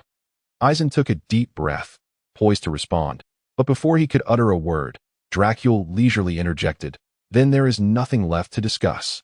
Sakazuki let out a cold snort, and suddenly grinned menacingly, proclaiming, "You truly seek your own demise." Borsalino bowed his head, shadows concealing his eyes, coldly remarking, "A beast is still a beast. Speaking human words does not alter your nature." The tension escalated. The air crackled with energy as Sakazuki lowered his head, obscuring his face. Scorching magma dripped from his hands, seeping into the grass below, instantly converting the verdant ground into charred earth. Rising steam enveloped Sakazuki, accompanied by a pungent scent of sulfur. Aizen, witnessing this, attempted to speak again, only to be halted by Dracul, who firmly grasped him. Dracul, with a serious expression, locked eyes with Aizen and subtly shook his head. Aizen understood that this confrontation had become utterly unavoidable. Bang! Bang! 3 explosive sounds erupted, and in an instant, the figures of Aizen, Dracul, and Borsalino vanished from sight. Sakazuki, head bowed, grinned malevolently, the sulfuric smoke thickening around him, and the temperature rising ominously. The unknown flora beneath him had already evaporated, reduced to desiccated straw. Suddenly, Sakazuki lifted his head, a smirk curling his lips, locking his gaze onto the skeletal reptilian leader, and bellowed, "Flow, star, fire, mountain, boom, boom." Countless molten rocks, enveloped in searing lava, erupted continuously from Sakazuki's arms. The immense force propelled them skyward in the blink of an eye. The skeletal reptilian leader's instincts screamed in alarm as it instinctively recoiled into the cave entrance. It cautiously peered out, issuing a roar to the other skeletal reptiles. Upon hearing their leader's call, several skeletal reptiles hastily approached, swiftly forming a barrier at the cave's mouth. At that moment, a cacophony of screeches and howls filled the air. The molten rocks, having ascended high into the sky, now pierced through the clouds, hurtling towards the ground with tremendous force. As they descended, the friction with the air ignited their surfaces, turning them crimson with heat. Trailing long tails, they streaked across the sky like fallen stars. Sakazuki gasped for breath. This meteor shower had drained a significant portion of his energy. Yet, its destructive power was equally formidable. One by one, the fiery meteors crashed down upon the skeletal reptiles, delivering devastating impacts and searing temperatures that ravaged their forms. The skeletal reptiles emitted wretched cries, swiftly engulfed by the surging flames and smoke. At that moment, swirling azure winds began to coalesce in the air, gradually forming a humanoid figure. Dracul's silhouette emerged. He gazed coldly at the flaming skeletal reptiles, his eyes devoid of pity, only disdain, suspended in midair. Dracul slowly raised his hands, and as he did so, the winds intensified, darkening the sky as thick clouds obscured the sun. A fierce gale swept through the area, the temperature plummeting, and ominous thunder flickered within the darkened clouds. Boom! Boom! The rumblings of thunder reverberated. Taking a deep breath, Dracul calmly declared, "Wind and thunder, descend like a dragon-s whirlpool." As his words fell, the winds erupted into a frenzy. Swish, swish, leaves scattered from the ground, spiraling upwards. In an instant, a colossal tornado formed. Dracul's temples throbbed with exertion as he gritted his teeth, trembling arms straining to unleash the terrifying whirlwind. The uncontrollable tempest grew increasingly violent, sweeping up debris from the ground and even shaking the deeply rooted trees. As the tornado approached the skeletal reptiles, its scale expanded dramatically. When the whirlwind collided with the flames, a remarkable reaction ensued. Contrary to expectations of a disparity in strength, the flames of Sakazuki and the hurricane of Dorag seamlessly intertwined. Boom! Crack! A thick bolt of lightning suddenly descended from the heavens, striking the crimson fire vortex with ferocity. The fiery tornado was tinged with a subtle hue of violet, reminiscent of thunder. A colossal crimson-violet fire vortex materialized, illuminating the surrounding 2 kilometers with its brilliance. At this moment, Leo, lost in the mist, immediately noticed this resplendent blaze. Bang! Without a second thought, Leo propelled his right leg backward with all his might. His towering figure shot towards the direction of the light. The bodies of the skeletal crawlers were swept into the sky, enduring relentless torment, cutting and scorching from the flames and blades of wind as they spun endlessly, just as the skeletal crawlers' bodies danced in midair. A golden light suddenly illuminated the blood-red world. Streams of golden light shot into the sky, intertwining and coalescing, revealing the figure of Borsalino. Borsalino stood suspended in midair, impervious to the raging winds that could not shake his form. 8. Borsalino murmured, specks of golden light appearing on his body. He crossed his hands. His thumbs and index fingers pinched together, causing the golden radiance to shine even more brilliantly. At the instant the last syllable fell, light cascaded like rain. A deluge of golden light rained down, instantaneously forming. Whoosh, whoosh, countless dazzling light projectiles whistled toward the skeletal crawlers within the hurricane. Boom, boom. The myriad of light projectiles struck the skeletal crawlers with tremendous force, piercing through their bodies in an instant. Dorag gazed gravely at the horrifying scene before him, instantly recognizing the immense impact and penetrating power of these light projectiles. He had thought himself to be the most concealed, only to realize that Borsalino was the strongest among the four. Sakaski silently observed Borsalino's silhouette in the air, his fist unconsciously clenched. Witnessing Borsalino's display of power, Aizen grinned widely. Zing! Aizen emerged from the ground, one hand gripping a blade, while the other reached out, palm facing the distant hurricane vortex. He closed his eyes, sinking his consciousness deep within his mind, focusing intently on channeling the spiritual pressure within his body. His lips parting slightly as he began to chant softly, "O Sovereign, mask of flesh and blood, thou who bears the name of mankind, etch the twin lotuses upon the wall of azure flames, and await the abyss of great fire in the distant firmament." Unlike the previous brutal use of Kido, this time, the spiritual pressure emanating from Aizen was merely a restless surge, yet filled with aggression. Kido number 73, Twin Lotuses of Azure Flames. Aizen intoned softly, a massive azure fire lotus coalescing before his palm in an instant. The fire lotus radiated a terrifying aura and sense of oppression. And the moment Sakaski and the others beheld it, they felt an instinctive tremor of fear within their souls. Moreover, the light surrounding the fire lotus appeared to warp slightly. "Go," with Aizen's quiet command. The fire lotus shot rapidly towards the hurricane. Boom! The moment the fire lotus made contact with the hurricane, azure flames erupted, swirling around the vortex, gradually merging with it. A completely azure fire tornado took shape. The hurricane's formidable pull lifted all objects within a kilometer radius into the sky, even uprooting deeply rooted trees in its chaotic winds. That a vast expanse of mist, spanning 500 hectares, was torn apart, creating a massive void. Aizen, Sakaski, Dorag, and Borsalino stood together, quietly gazing at the magnificent death vortex before them. After approximately 10 minutes, the hurricane showed no signs of waning. Instead, its scale had become even more exaggerated. Aizen sensed the moment was ripe and exchanged a glance with Dorag. If this hurricane was not controlled, it could spell disaster. Dorag immediately understood, crossing his arms as a peculiar wave emanated from his body. Spreading outward, the surrounding air currents instantly softened, gradually touching the hurricane, which began to slow its rotation. Time passed without notice, and the vortex slowly came to a halt, dissipating gradually. The objects that had been swept into the sky fell like petals scattered by the wind, including the corpses of the skeletal crawlers. Bang, bang. The bodies of the skeletal crawlers fell in succession, stirring up clouds of dust. The fallen skeletal crawlers showed no signs of life. Some were charred black, entirely carbonized. Meanwhile, Dorag was utterly exhausted, nearly depleted of strength. The hurricane he had unleashed was nearly at the level of a vice-admiral's attack, and he had not only released it, but had also forcefully ceased its rampage. Thus, among the group, Dorag was in the worst condition. Aizen caught Dorag as he swayed unsteadily, concern etched on his face, but Dorag waved his hand, signaling that he was fine. Aizen cautiously channeled Yang Chakra into Dorag's body. Through Aizen's extensive research, he had confirmed that Yang Chakra could indeed heal wounds. However, it could not be overused. A small amount would be metabolized, while too much could accumulate uncontrollably, resulting in violent reactions with other forces. Aizen then produced several delicious lollipops from his pocket, stuffing them into Dorag's mouth.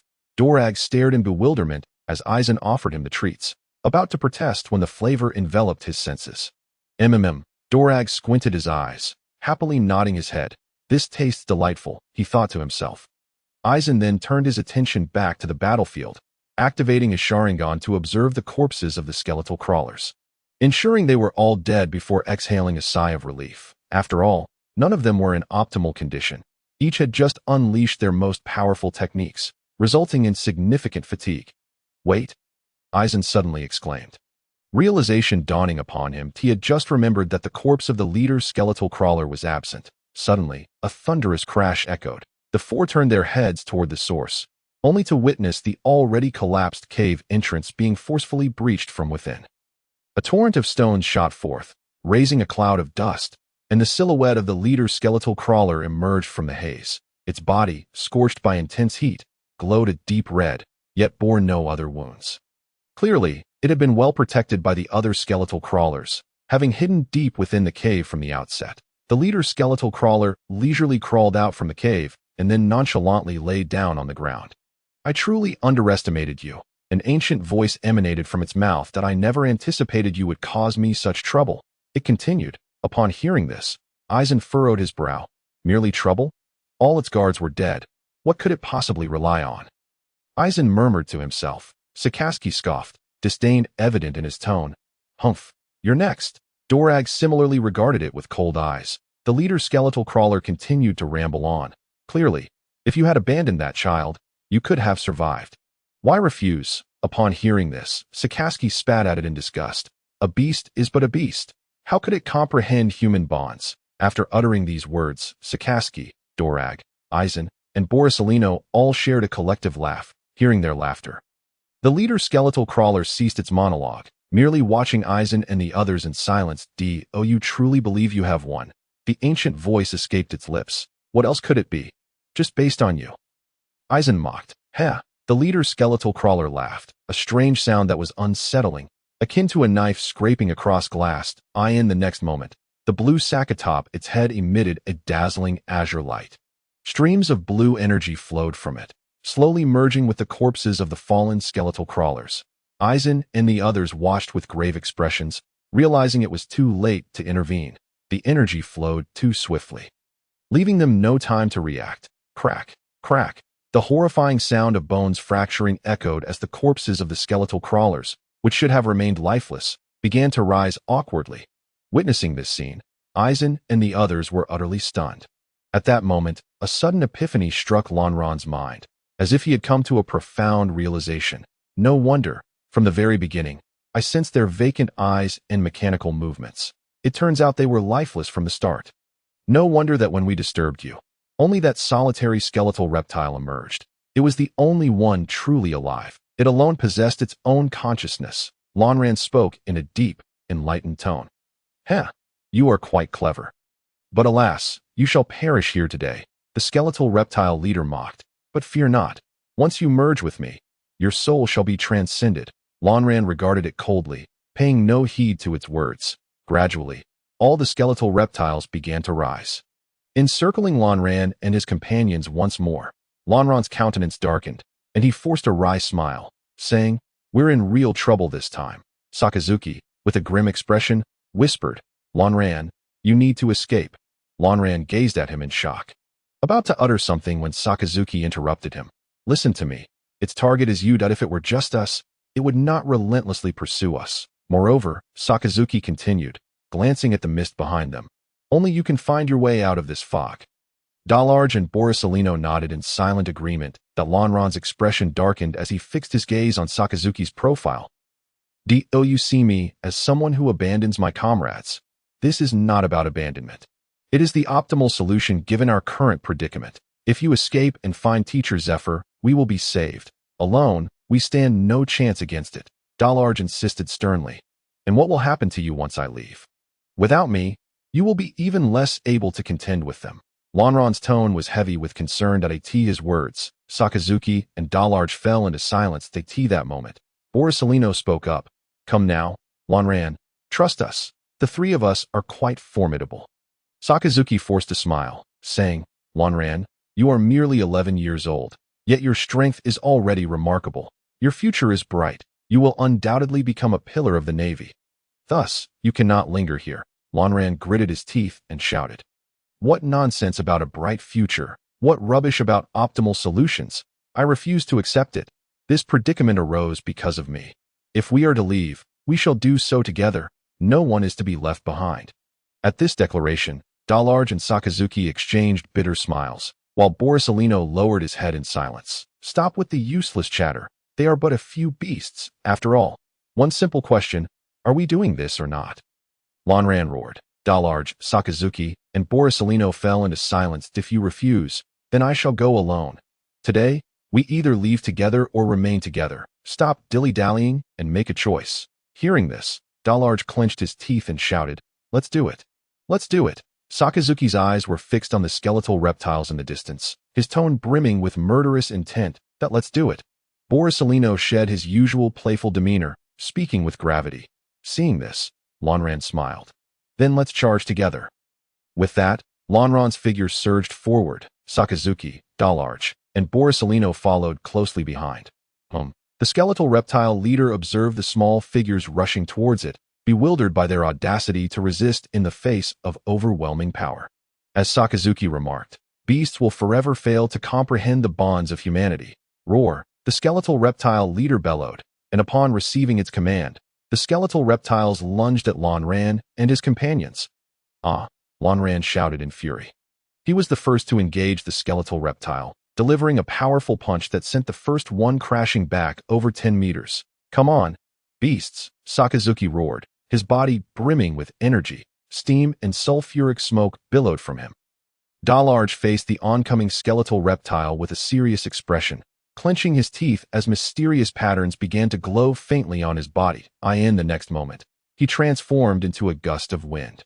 Silently appearing behind the skeletal reptile, the creature froze, staring vacantly at the empty space, oblivious to Dalarge's presence materializing behind it.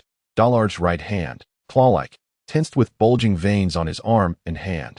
Wrath of the Dragon. Dalarge roared, his hand forcefully gripping the skeletal reptile's nape. In the next instant, the skeletal reptile's cervical vertebrae were forcefully wrenched from its body. Meanwhile, Borisolino effortlessly faced the skeletal reptile charging at him, deftly evading its attacks with bursts of light, seizing the opportunity to deliver a powerful kick that severely injured the creature. In that instant of contact, for skeletal reptiles were lost, the skeletal reptile leader coldly observed the unfolding events, its expression unyielding despite the loss of 4 of its kind. Beasts are merely beasts. After all, Sakazuki laughed maniacally. Contrary to his expectations, the skeletal reptiles, lacking independent consciousness, moved clumsily and attacked in a singular manner.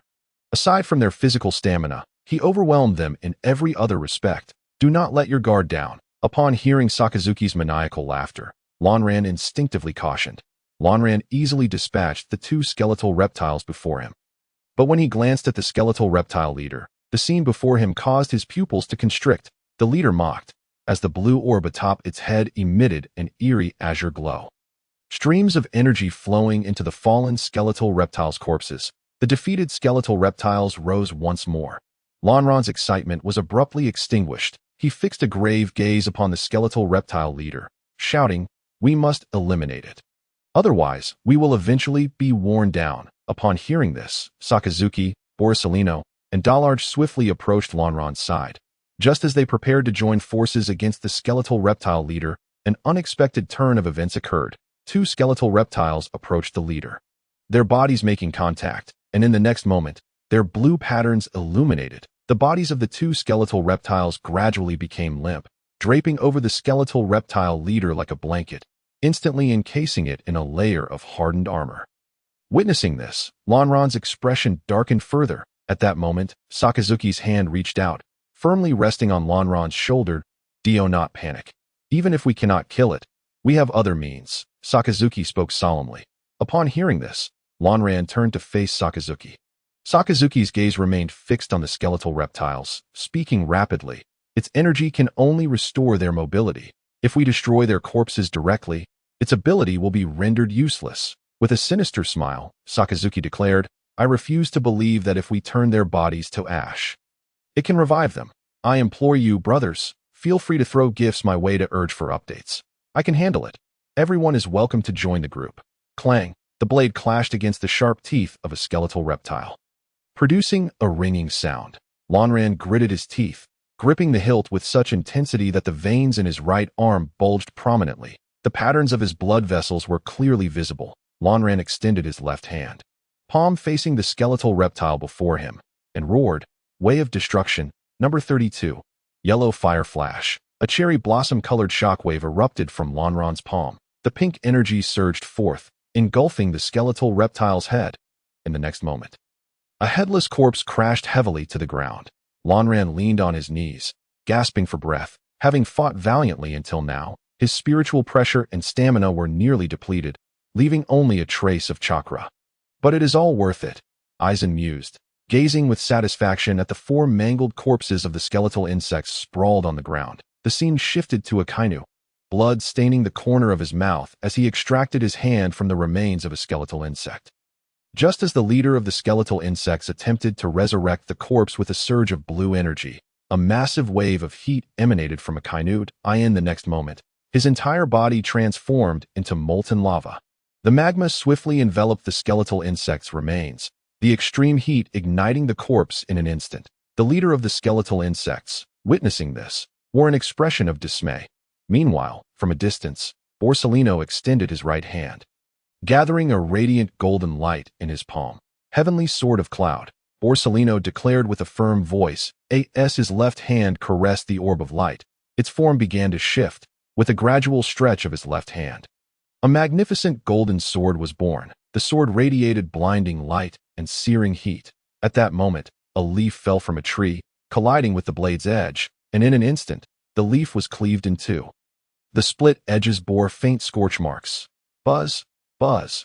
Borsellino swung the sword, producing a resonant hum in the air.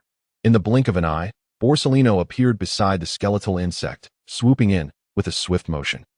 He wielded the heavenly sword of cloud, slicing effortlessly through the skeletal insect's leg. Whoosh, whoosh. With several rapid movements, the skeletal insect before him was reduced to mere fragments. The leader of the skeletal insects, now visibly perturbed, cast a wary glance at Akainu, who was struggling against the remaining skeletal insects. The blue pouch atop its head glowed ominously, causing the blue patterns across its body to illuminate as well. The leader of the skeletal insects clenched its jaw tightly. When it finally opened its mouth, a robust stream of blue energy erupted forth. "Be careful," Aizen shouted to Akainu. The energy surged forth with a deafening roar, engulfing Akainu's body. In an instant, Akainu's form was obliterated, reduced to pools of molten rock that splattered in all directions. With the success of its ambush, the leader of the skeletal insects cackled triumphantly. However, as it reveled in its victory, the scattered magma began to coalesce, gradually forming a humanoid shape. Akainu's silhouette reemerged. He turned his head to cast a disdainful glance at the leader of the skeletal insects, his eyes brimming with contempt. The leader of the skeletal insects, clearly incensed by Akainu's defiance, intensified its breathing, its body heaving significantly, while the faint blue patterns on its skin flickered with renewed vigor. After dispatching the 4 skeletal insects before him, Aizen wasted no time and rushed toward Drag, who was engaged in the most arduous battle. Thus far, he had only managed to eliminate a single skeletal insect. Now he gritted his teeth, struggling against the remaining foes. Whoosh! A flash of silver darted past. Boom! A skeletal insect attempting to ambush Drag was sent flying.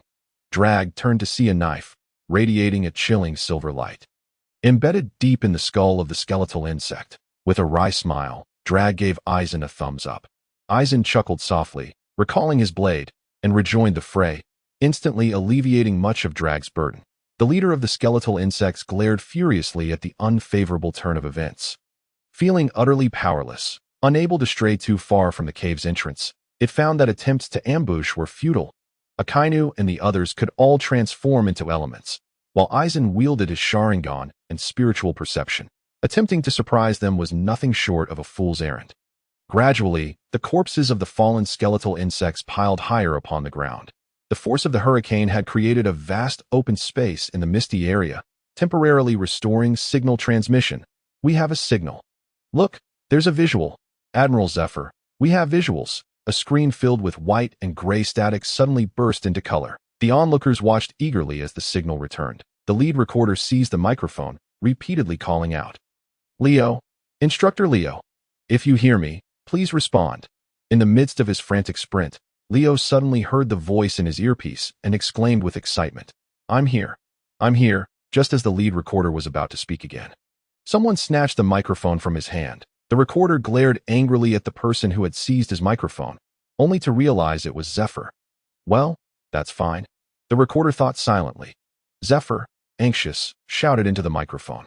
Leo, what's the situation on your end? Panting heavily as he ran, Leo replied. I don't know. The mist disrupts observation hockey, causing me and Eisen, along with other instructors, to get separated. Leo briefly recounted the calamity he had witnessed. After pondering for a moment, Zephyr instructed, the signal may cut off soon, so listen carefully. Keep running in your current direction and, no matter what, find Eisen and the others. That terrifying scene was undoubtedly the result of their battle. Eisen will find a way to navigate through this mist. Once you locate them, have Eisen lead you out. If Eisen insists on confronting the skeletal insects, warn him that if he refuses to leave with you, disqualify him from the assessment. Understood, Leo responded loudly. And as Zephyr was about to add something else, the screen abruptly returned to static. Zephyr exhaled deeply, gradually sinking back into his chair, his clenched fists loosening. After conversing with Leo, Zephyr finally felt a semblance of relief wash over him. I pray for everything, dear brothers and sisters, for favorable reviews and urging for updates. By the way, let me give a little spoiler. Do not assume that the plot on Skull Island is nearing its conclusion. Finally, gather in the group, everyone. The number of people in the group is far too few. A warning for high energy ahead. Boom! As the last skeletal insect fell heavily to the ground, the battle reached a critical juncture. Eisen severed the head of the skeletal insect, denying the leader any opportunity to retaliate. Eisen, Akainu, Drag, and Borsellino stood united once more, their gazes fixed piercingly upon the leader of the skeletal insects. Do you have anything to say now? Eisen asked, grinning. The leader of the skeletal insects glowered at Eisen and his companions, replying in a deep, ominous tone, You've merely slain a few corpses. Before it could finish, Eisen interjected, You're next.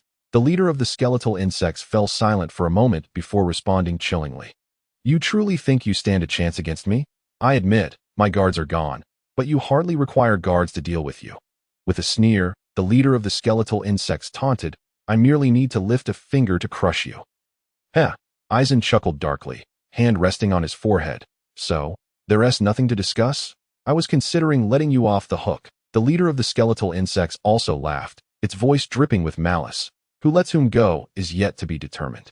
No sooner had it finished speaking than a massive water dragon coalesced behind it, lunging forward with a powerful bite. Sensing the commotion behind, the leader of the skeletal insects swiftly turned, its pupils dilating in shock as it beheld the oncoming water dragon. Boom! The water dragon collided with the leader of the skeletal insect, sending its colossal frame toppling several meters. Seeing this, Eisen shouted, Now's our chance. Run! Akainu, Drag, and Borsellino immediately pivoted, racing toward the mist. Drag, nearly exhausted, stumbled as he ran. Observing this, Eisen hoisted him onto his back and sprinted toward the mist. Just as Eisen and the others were about to enter the mist, a thick stream of eerie blue energy surged toward them with tremendous force. Eisen sensed the impending danger but had no time to evade. Carrying Drag, he could not abandon him. The ethereal blue light illuminated Eisen's face, due to the abnormal dynamic observation abilities of his Sharingan. The breath of energy appeared to move at an excruciatingly slow pace in his eyes. Unable to evade it, Eisen instinctively closed his eyes as he felt the breath drawing ever closer. Gripping Dracule's arm tightly, I'm sorry, Zephyr-sensei, Eisen murmured that in that moment. A multitude of people and events suddenly flooded his mind. He recalled certain memories from his past life and the individuals he encountered in this existence. At that instant, Eisen felt a pang of regret. Regret for his arrogance. Regret for provoking the skeletal reptile, placing everyone in peril. Just as the ethereal blue energy was about to strike Eisen, a towering figure stepped in front of him.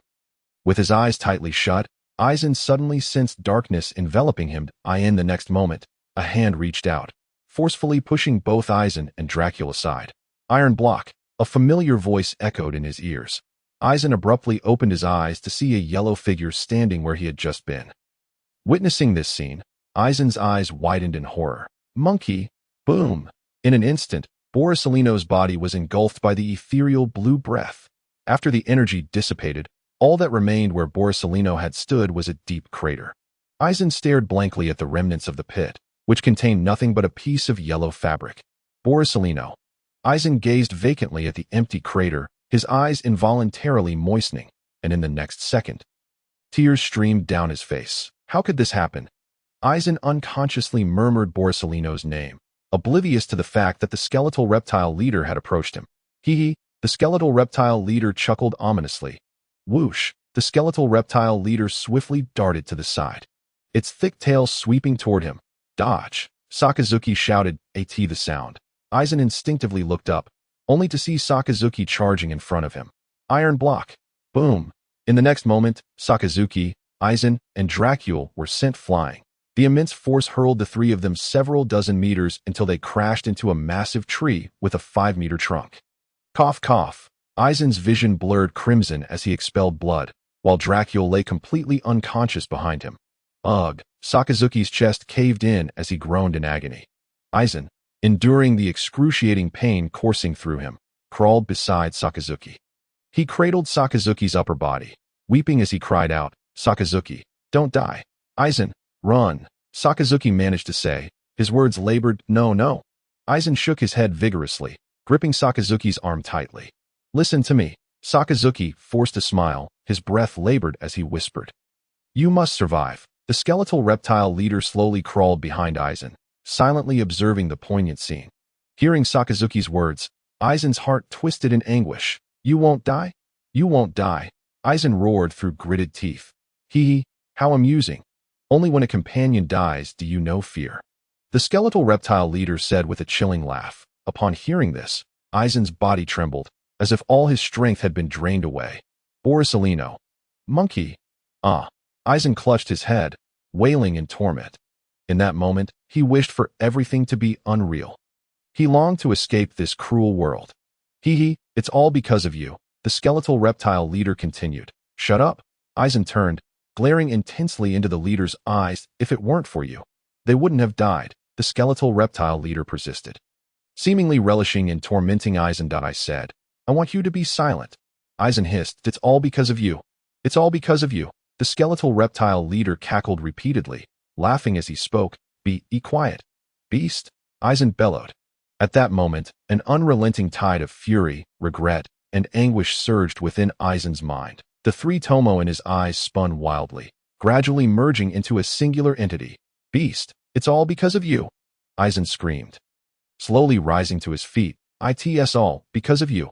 Eisen lowered his head, taking deliberate steps toward the skeletal reptile leader. No. Sakazuki watched in shock as Eisen's figure receded. Don't do anything foolish. You shall perish, beast. Eisen suddenly lifted his head, the three tomo in his eyes spinning frantically, converging into a peculiar pattern. I will ensure you accompany him to the grave. A cold aura emanated from Eisen. His gaze fixed intently on the skeletal reptile leader. The kaleidoscope Sharingan radiated a lethal intent. The moment the skeletal reptile leader beheld Eisen's eyes, an instinctual fear gripped him, causing him to instinctively retreat a few steps. For reasons unknown, upon seeing Eisen's eyes, all that filled his mind was that bizarre pattern. Beast, you shall die, Susanoo. Eisen pronounced each syllable with fervor. In the next instant, an immense chakra erupted from Eisen. Boom! A colossal surge of chakra unleashed a tempest. What is this? Sakazuki stared in awe at Eisen amidst the gale. The pressure Eisen exuded nearly rivaling that of Instructor Leo. A massive purple energy manifested around Eisen in the blink of an eye. The purple energy enveloping Eisen began to transform. Crack, crack. The sound of bones clashing echoed as the purple energy forged distinct ribs, encasing Eisen within. Gradually, a complete ribcage took shape, followed by two enormous arms. Ultimately, a colossal skull materialized above Eisen's head, standing within Susanoo. Eisen's eyes brimmed with boundless murderous intent, yet his expression remained eerily calm. You shall accompany him to the grave, Eisen stated flatly, for reasons unknown. Faced with Eisen in that moment, the skeletal reptile leader felt a twinge of trepidation. Stop spouting nonsense. The skeletal reptile leader roared, instinctively retreating a few steps. That it's merely a slight enlargement. The skeletal reptile leader struggled to suppress his fear, steadying himself as he mustered the courage to shout. Foolish bluster. Aizen coldly regarded the now cowering skeletal reptile leader, who lay prostrate on the ground. Aizen, standing within Susanoo, slowly raised his hand. Simultaneously, the gigantic energy arm of Susanoo mirrored the motion. Boom! The colossal energy arm hurtled toward the skeletal reptile leader. Puffed! A strike from Susanoo's fist sent torrents of blood gushing from the skeletal reptile leader's mouth. Bang! Aizen commanded Susanoo, driving the skeletal reptile leader's body into the ground. Boom! Boom! Aizen directed the arms of Susanoo, relentlessly pummeling the skeletal reptile leader's massive form. Blood gushed forth from the skeletal reptile leader, splattering onto Susanoo as the leader sank deeper into the ground, staining Susanoo's arms crimson. Only when the pit fell silent did Aizen gradually come to a halt. Crack! Aizen lifted the skeletal reptile leader, who was now gasping for breath. Any last words? Aizen asked nonchalantly. The skeletal reptile leader opened his mouth slightly, but failed to produce any sound. Aizen shook his head, muttering, "Why bother asking? You're still a beast." In the next instant, Susanoo's enormous hand clenched tightly. The skeletal reptile leader's chest caved in, all of its internal organs compressed together. The skeletal reptile leader let out a wretched wail. Aizen continued to gaze impassively at the howling skeletal reptile leader, speaking calmly. "Can you feel it? This pain? Is it painful? It pales in comparison to the suffering you inflicted upon Polysolino." This time, Aizen's tone shifted, his emotions clearly fluctuating. "I declared that you would accompany him to the grave. You shall surely perish." Aizen articulated each word with a deliberate cadence, his voice brimming with animosity and menace. Blood dripped incessantly from the leader of the skeletal arthropod. Just as its body was on the verge of being crushed into a mass, the blue markings upon it suddenly illuminated. The leader of the skeletal arthropod abruptly opened its eyes, its mouth agape. Boom! A powerful surge of energy erupted from its maw, instantly colliding with Aizen's Susanoo. Bang! The tremendous force propelled Aizen's Susanoo back over 10 meters. The leader of the skeletal arthropod seized the opportunity to free itself from Aizen's grasp. Gasping for breath, the leader of the skeletal arthropod fixed its gaze upon Aizen's colossal Susanoo, its eyes filled with hatred and dread. "Die!" the leader of the skeletal arthropod bellowed. In an instant, a torrent of energy far surpassing all previous breaths coalesced within its mouth. Boom! The energy breath surged forth, engulfing Aizen's figure and stirring a great cloud of dust. Aizen, Sakazuki's eyes widened in disbelief as he beheld Aizen consumed by the energy breath. "Ha!" The leader of the skeletal arthropod cackled with glee, witnessing its energy breath successfully strike Aizen. However, its laughter abruptly ceased. It stared in shock at Aizen, who emerged unscathed from the swirling dust. "Impossible! Impossible!" The leader of the skeletal arthropod roared in disbelief, seeing Aizen unharmed. Sakazuki exhaled in relief, then chuckled softly. "I knew I'd that moment." Aizen's kaleidoscopic Sharingan spun wildly, and his Susanoo underwent transformation. Crackle! An increasing torrent of purple chakra gushed forth from Aizen's being, enriching the structure of his Susanoo. Gradually, muscles formed between the bones, and its physique grew larger. Subsequently, the features of Susanoo began to manifest. Aizen grinned wickedly at the stunned leader of the skeletal arthropod, roaring, "I told you. You will accompany him to the grave." The massive hand of Susanoo soared towards the leader of the skeletal arthropod. Roar! The leader of the skeletal arthropod screamed in terror, once more gathering energy breath to unleash upon Aizen. Boom! The robust energy breath collided with Aizen's Susanoo. Yet, aside from causing a slight sway, it left no mark. The leader of the skeletal arthropod gazed in disbelief at this terrifying spectacle, and in the next moment, Aizen seized its body once more. The leader of the skeletal arthropod struggled violently, attempting to break free from Aizen's control. But this time, Aizen offered it no respite. Amaterasu, a torrent of black flames erupted from Aizen's eyes. It swiftly enveloped the umbilical cord connecting the leader of the skeletal arthropod. "No, no, no!" The leader of the skeletal arthropod cried in terror, watching as the black flames consumed the umbilical cord. Under the relentless inferno, the umbilical cord was swiftly severed. "This time, let us see how you survive." Aizen roared, delivering a crushing blow to the leader of the skeletal arthropod, causing it to crash into the ground once more. Boom! Boom! Aizen relentlessly swung the colossal fists of Susanoo, denying the leader of the skeletal arthropod even a moment to catch its breath. Aizen frantically vented the regret and anguish within his heart. Gradually, the leader of the skeletal arthropod's body was reduced to a pulpy mass. Once he confirmed that the leader of the skeletal arthropod was utterly and irreversibly dead.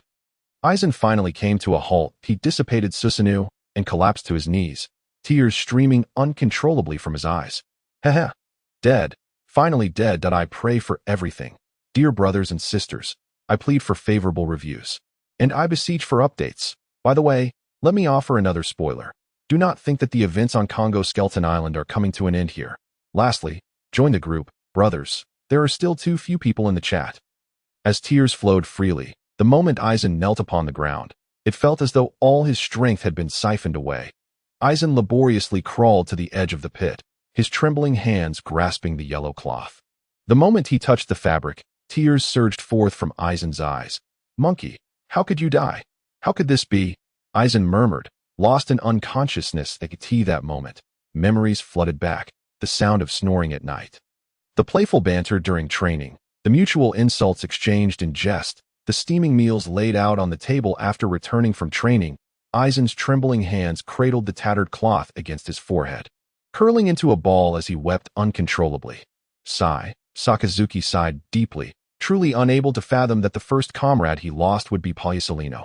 Everything unfolded so abruptly. Sakazuki clenched his fists tightly, his eyes unwittingly moistening. And slowly, tears streamed down his cheeks. With a complex expression, Sakazuki gazed at the deep pit, recalling his past feelings of resentment, jealousy, and disdain toward Polysolino, all of which dissipated like smoke in the wake of Polysolino's death.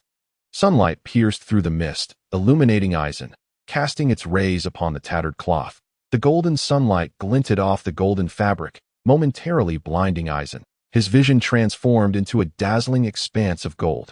Amidst the blur, Aizen seemingly glimpsed the figure of Polysolino within this golden haze. Monkey, Aizen whispered softly, wary that a louder voice might shatter this illusion. The blurry silhouette grew increasingly distinct. Aizen-san. Aizen vaguely perceived Polysolino's voice. Monkey. Aizen could no longer contain himself, staggering towards the shimmering figure. Aizen-san. Hearing the familiar voice at his ear, Aizen's heart trembled, and his steps quickened, the image of Polysolino becoming clearer, as though he could feel his warmth. Just as Aizen was about to touch him, Polysolino's image transformed into a myriad of golden particles, dispersing into the air. Aizen gazed vacantly at the scattering golden particles, instinctively reaching out to grasp them, only to find they slipped through his fingers. Monkey, tears had long since dried. Aizen trembled as he stared at the countless golden particles. Weak and defeated, he sank to the ground, burying his head deep within his arms.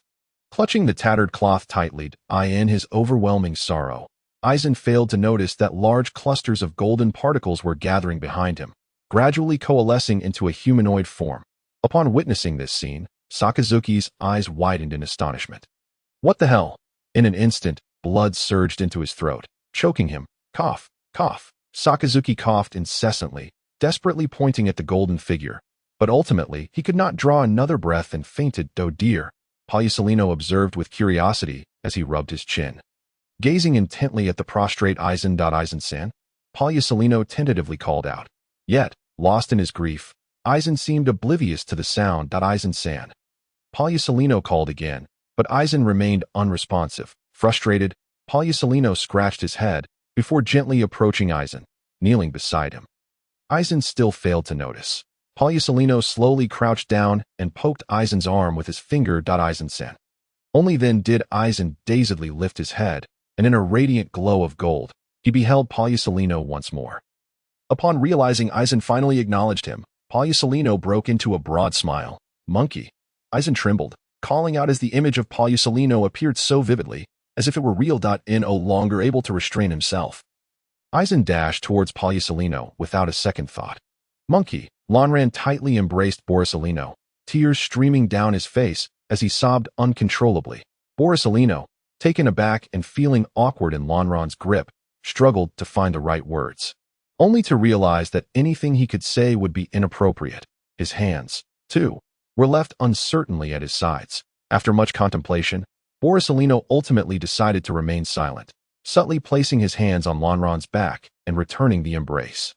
Lanran continued to cry out in distress. Thus, 5 full minutes passed before Lanran abruptly lifted his head. In that moment, Lanran activated his kaleidoscopic Sharingan, gazing intently at Borsalino, who appeared to be flesh and blood. Suddenly, Lanran looked down at Borsalino's back and exclaimed, "There is a shadow." Crack. Lanran slowly raised his head, fixated on Borsalino's eyes, demanding, "You're not dead?" Lanran hissed in a low voice. Borsalino, feeling awkward, thought to himself, "Shouldn't I be dead?" Lanran continued to stare intensely into his eyes, clenching his fists tightly. "Where have you been?" Borsalino, scratching his head innocently, replied, "I was blasted away, sent flying quite far, and just made it back." Lanran's fists began to rub together, the sound of friction intensifying. "I swear." Unable to contain his wrath any longer, Lanran swung a punch. Thump.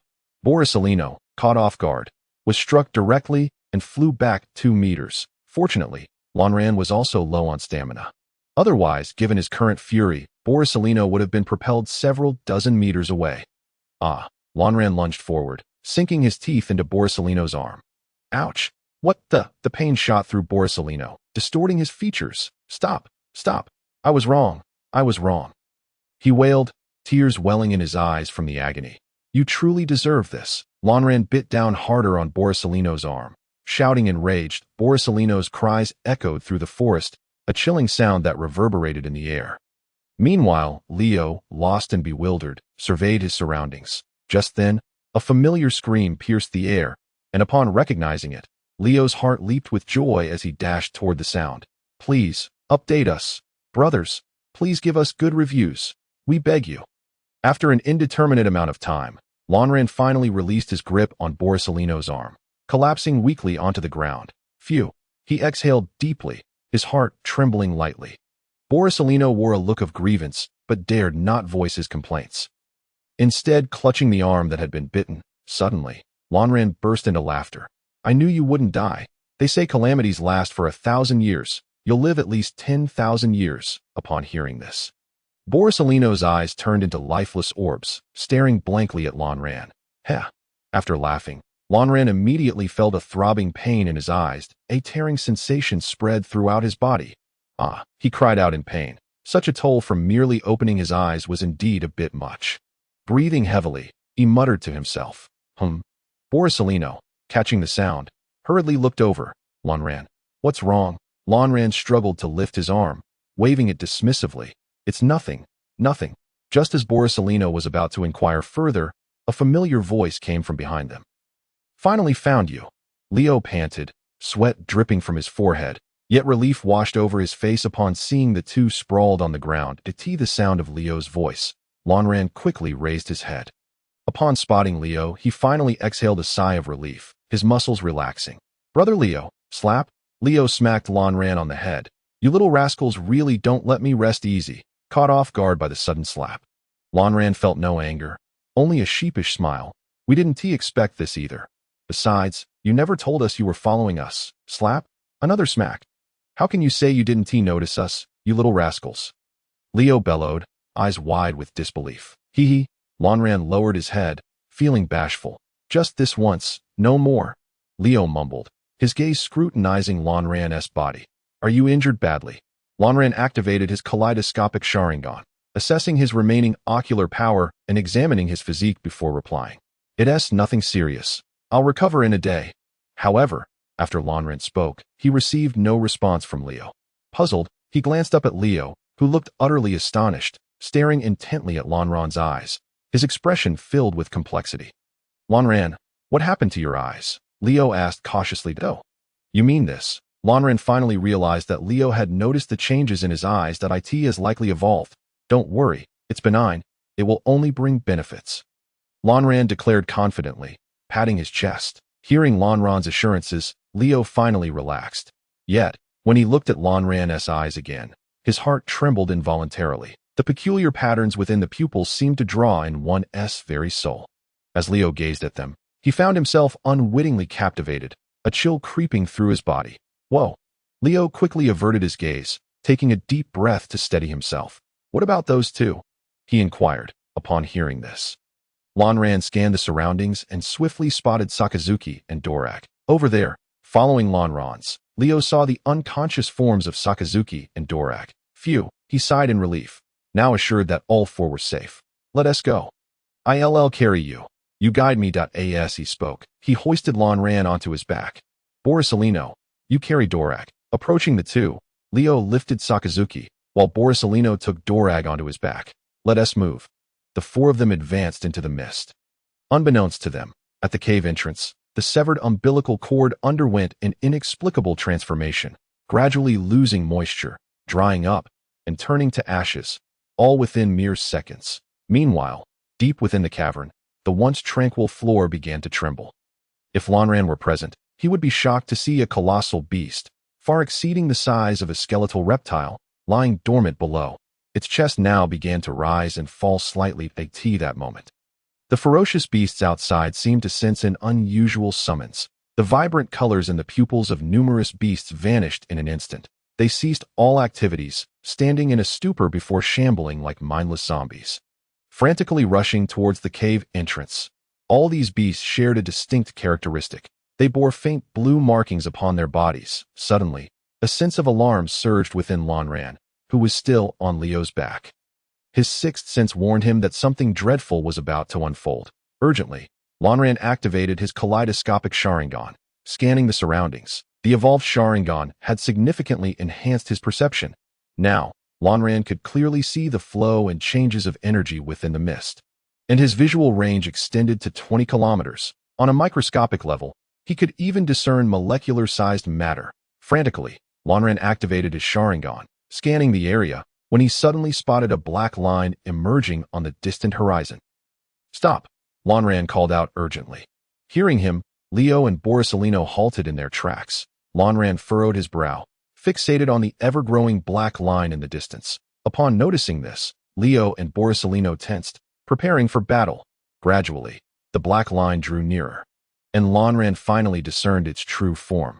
His pupils contracted instantaneously as he realized a horde of frenzied beasts was charging toward them. The sheer number of beasts was so overwhelming that it seemed boundless. Among them were not only A-class creatures, but even A-plus grade monstrosities. Wherever these ferocious beasts passed, they flattened the ground beneath their monstrous hooves, transforming everything into a desolate wasteland. Even trees as thick as a few people could embrace fell victim to the onslaught of their hooves. It was nothing short of a tidal wave of ferocity. Run, find a place to hide, roared Lanran. The beast tide is upon us. Upon hearing this, Borisolino was left dumbfounded, while Leo's pupils constricted in an instant. Go! Leo urgently grabbed Borisolino and sprinted towards the cave's entrance. The slope at the cave's mouth was the sole high ground in this area. As for the trees, they were utterly unreliable in the face of the approaching beast tide. The mist that blanketed the central region began to shift, gradually moving towards the island's periphery. Pray for everything, dear brothers and sisters. Pray for good reviews. Pray for updates. Pray for gifts. The final boss of the Diamond Skull Island is about to make its appearance.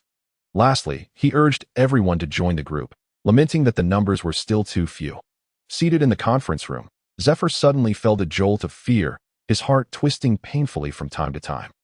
Furrowing his brows tightly, he abruptly stood up and began to pace back and forth in the room. Carp, observing Zephyr's anxiety, felt his own unease mounting. After all, Dragon was among the four of them. No matter how carefree he appeared, he could not disregard his own son. Carp. Zephyr suddenly turned to face Carp, fixing him with an intense gaze. Huh. Carp, lost in thought, was startled by Zephyr's sudden call, his heart racing. Let us go and take a look. With that, Zephyr seized Carp and strode towards the exit. Before long, they reached the deck. As Zephyr gazed towards the island, his inner turmoil intensified. Carp, move. We must head out to meet them. Zephyr's expression darkened. I have a dreadful premonition. I feel the same, Carp replied, his previously jovial demeanor replaced by a serious tone. But if they do not emerge, we cannot enter. In this mist, we cannot discern our direction. Carp noted, his brow furrowed. Fog. At Carp's reminder, Zephyr suddenly realized the existence of the mist. Fog. Zephyr stared blankly at the island, murmuring the words. Suddenly, a flash of insight struck Zephyr. Fog. In that moment, he comprehended the source of his unease. Carp. Think carefully. Has the position of the mist shifted? Zephyr's gaze fixated on the mist at the center of the island and that at its edge.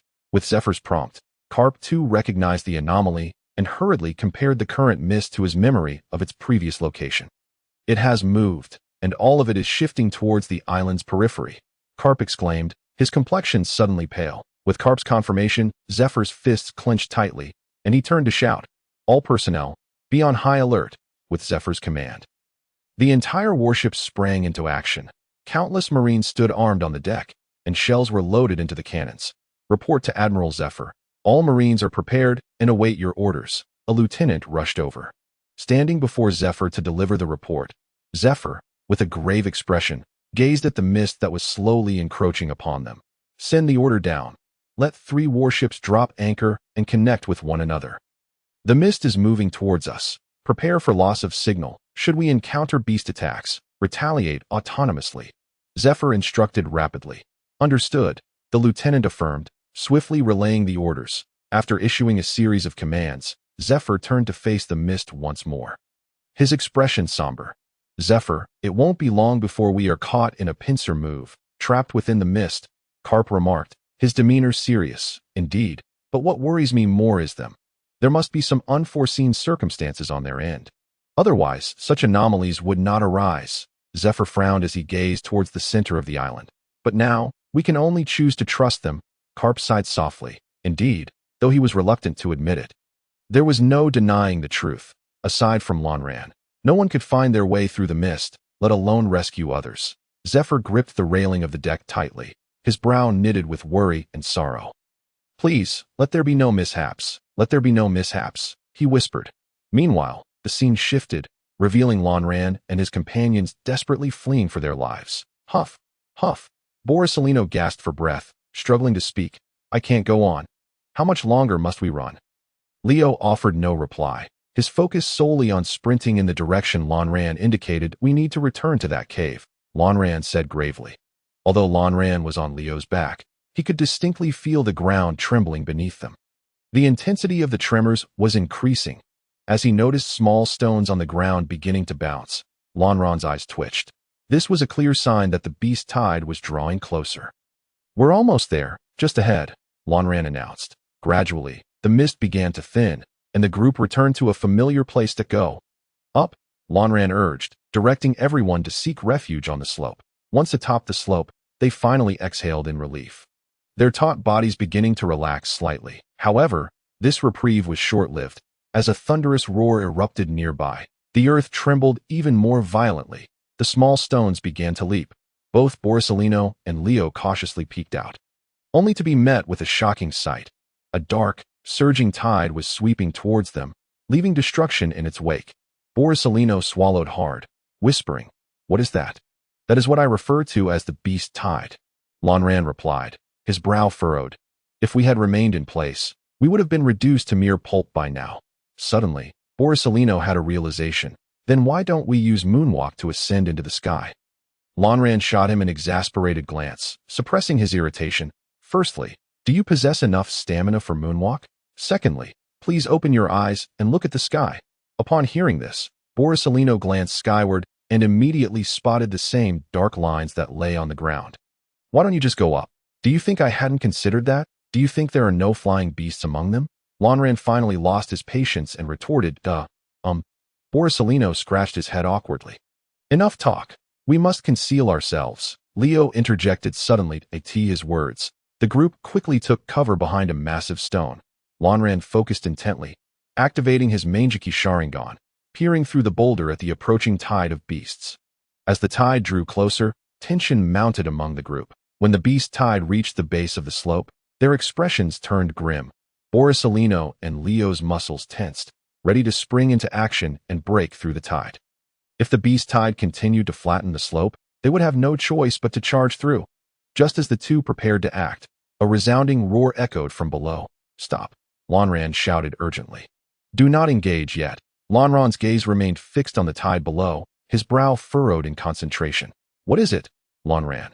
Leo inquired. Lonran's eyes remained locked on the tide, slowly articulating, "They are all surging into that cave." Upon hearing this, both Borisolino and Leo breathed a sigh of relief.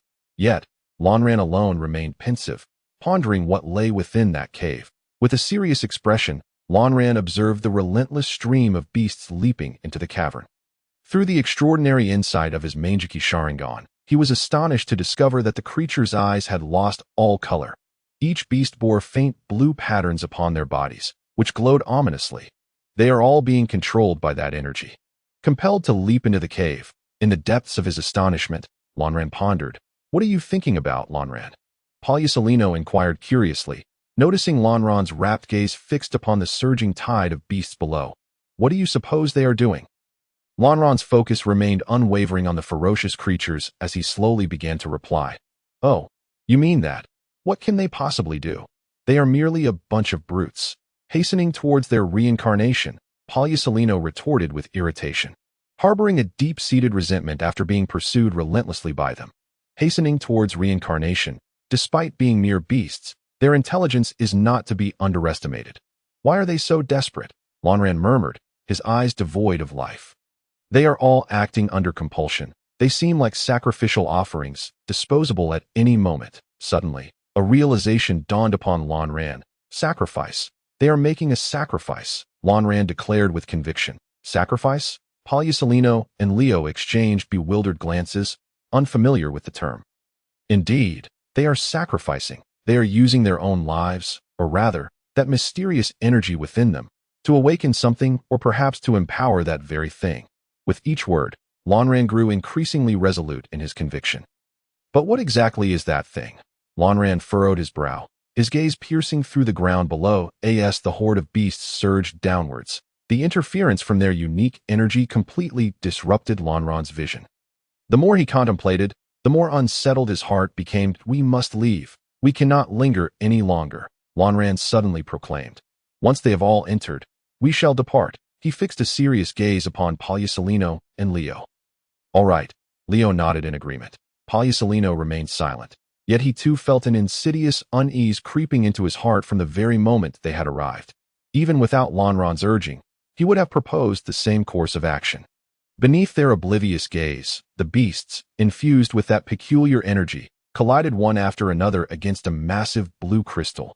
This azure, crystalline formation was approximately the size of a large freight truck, with a desiccated, tubular object lingering on its surface. One beast after another crashed into it, releasing torrents of blue energy that flowed forth from their bodies, ultimately transforming their remains into mere skeletal remnants. An abundance of blue energy streamed into the crystal.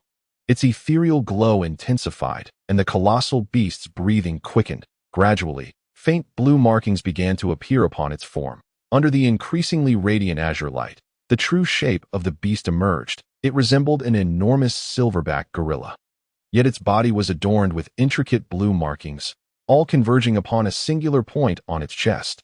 Upon that very crystal, the tide of beasts outside began to dwindle, leaving only a handful remaining. Observing this, Lanran anxiously rose to his feet and turned to Leo and Palyasolino, declaring, "Let us go. If we delay any longer, it will be too late. Let us move." Leo replied firmly.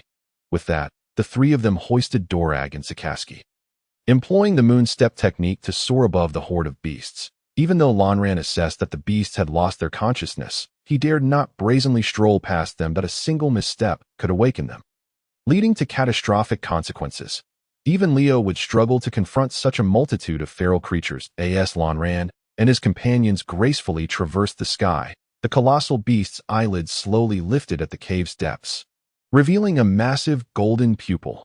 Instantly, the cavern was illuminated by the radiant glow emanating from that golden eye. The resounding sound of the beast's breath echoed through the cave, akin to a grand wind machine positioned at its floor.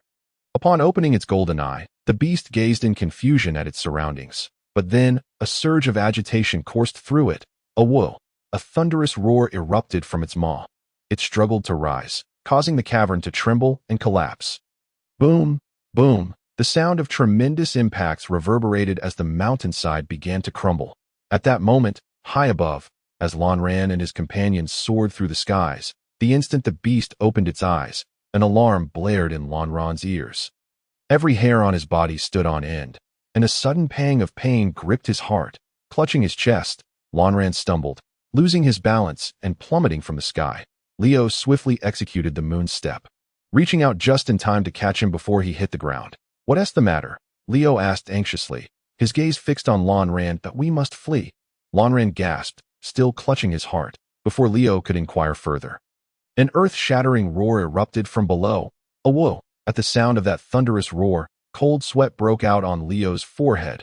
Boom! In the next instant, a colossal hand burst forth from the ground, shattering the earth. As Lan Ran beheld that hand, his pupils constricted in terror. "It all aligns. It is the very entity for which they are making sacrifices," Lan Ran shouted in panic. He could scarcely fathom the magnitude of power possessed by a being requiring such formidable beasts for sacrifice. How terrifying it must be! Before Lan Ran could contemplate further, the ground beneath him began to fracture. "We must go," Leo bellowed, grasping Lan Ran and propelling them into the air with a powerful moon step. In the next moment, the very ground they had just occupied crumbled into oblivion. Once airborne, Lan Ran gained a vantage point from which he could finally perceive the true transformation of the terrain below. As the colossal beast rose, the ground within a 500-meter radius of the cave began to splinter and break apart. Gradually, seawater seeped through the fissures. Lan Ran gazed in horror at the monstrous creature that had emerged from the depths. Leo wore a grave expression, while Palyasolino stood agape, rendered speechless by shock. Slowly, the beast clawed its way from the earth. It stood upright upon the shattered ground, exerting immense pressure that compacted the rubble. Sealing some of the fissures and curtailing the influx of seawater, the colossal blue crystal grew upon its chest, seamlessly fused with its flesh, while its back was covered in resilient black fur. Its arms bore hardened, bony spikes, and blue crystals sprouted from its shoulders, extending all the way to its crown. Upon returning to the surface and beholding the sun, the beast erupted into a triumphant roar that echoed throughout the world. Lan Ran stood frozen, stammering, "It truly is a King Kong. Friends, behold this chapter's unfolding." Boom! Boom! Roar! The King Kong pounded its chest with its fists, unleashing a bellowing roar as its emotions surged. The crystal upon its chest began to glow with increasing intensity. Witnessing such a colossal creature, Lan Ran's hands trembled. "Leo, we must hurry." Leo cast one last solemn glance at the King Kong before saying nothing. He cradled Sakaski in one arm and grasped Lan Ran's hand with the other, propelling them into the sky with a moon step. Palyasolino, carrying Dorak, followed closely behind. Boom! Boom! The explosive sound of their moon step caught the King Kong's attention. The creature squinted its eyes, curiously scrutinizing the diminutive figures before it. Then, upon spotting Lan Ran, its breathing quickened exponentially. The King Kong let out a deafening roar and bent down to seize a 20-meter-tall spruce tree. With a swift motion, it stripped the tree of its branches, leaving only a bare trunk. Evaluating the freshly crafted spear, the King Kong gripped it tightly in its right hand, its muscles taut, as the spear pointed menacingly at Lan Ran and his companions in midair. Boom! The spear was launched from its grip with explosive force, generating a tremendous shockwave. Whoosh! Whoosh! The spear, slicing through the air, produced a whistling sound. As Lan Ran and his companions turned to see, cold sweat instantly broke forth upon their brows. The oppressive aura of the rapidly flying spear was overwhelming. Moreover, its speed was so formidable that they had no chance to evade. As for the matter of interception, it is indeed quite challenging. Merely the immense kinetic energy it carries poses a significant difficulty. "Brother Leo," Aizen shouted, preparing to summon his Suzaku to intercept it. However, before Aizen could take action, someone patted him on the shoulder. It was then that Sakazuki was sent over. Aizen swiftly caught Sakazuki's body and turned to see Leo with one hand resting on Aizen's shoulder, grinning as he said, "Rest assured, leave it to me." With that, the air beneath Leo's feet was instantaneously compressed, producing a tremendous sonic boom. "Hurricane kick! Blooming blossoms!" Leo bellowed. In an instant, chaotic waves of white vacuum energy erupted from his feet. Boom! Boom! The hurricane kick collided violently with the spruce tree, stirring up a vast cloud of dust. The next moment, a gust of wind swept through, dispersing the dust, leaving no trace of the spruce tree. The entire trunk had been utterly reduced to powder by Leo's hurricane kick. Leo continued to execute his moonwalk. Casting a disdainful glance at the diamond was instantly enraged. Grabbing another spruce, It hurled it forcefully at Leo. Whoosh, whoosh, as the spruce whizzed through the air, a tremendous sonic boom erupted once more from beneath Leo's feet.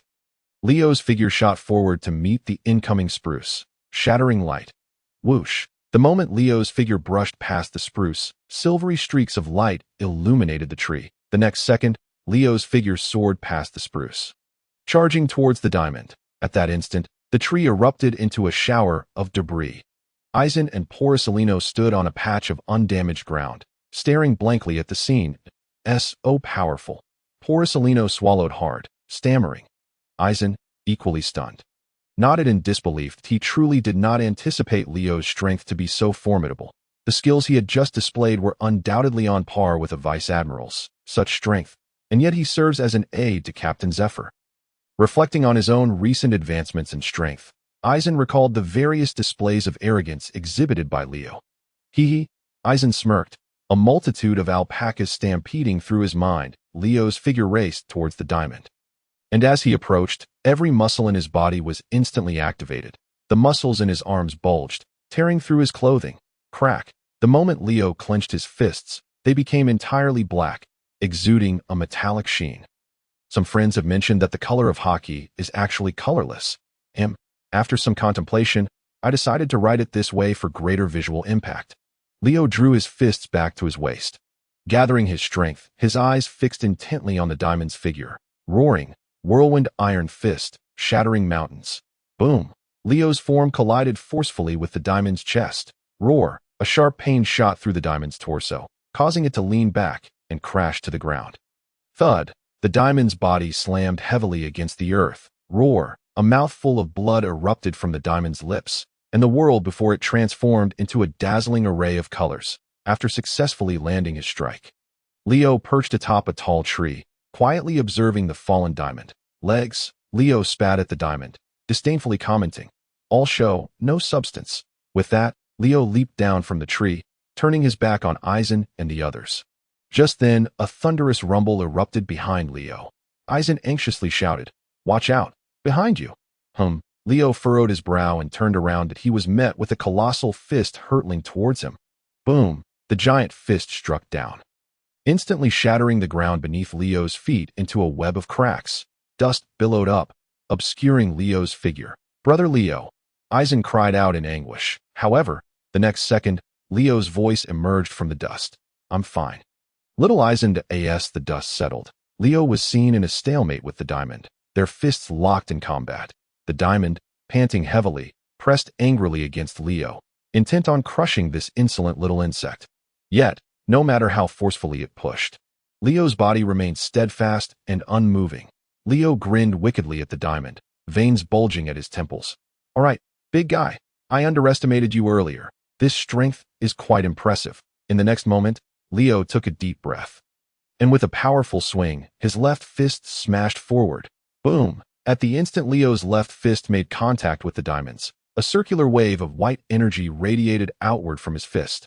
Arg! The diamond recoiled its right fist in pain, revealing a massive gaping wound where blood flowed profusely. Leo taunted the diamond, watching as it writhed in agony, preparing for another strike to end its life. However, the next moment, a horrifying scene unfolded. Leo's smile froze. A ghostly blue light emanated from the crystal embedded in the diamond's chest, gradually spreading along the mysterious patterns on its body. Subsequently, the wound on the diamond's fist began to change, the bleeding lessened, and the flesh began to writhe. Within just a minute, the injury had completely healed.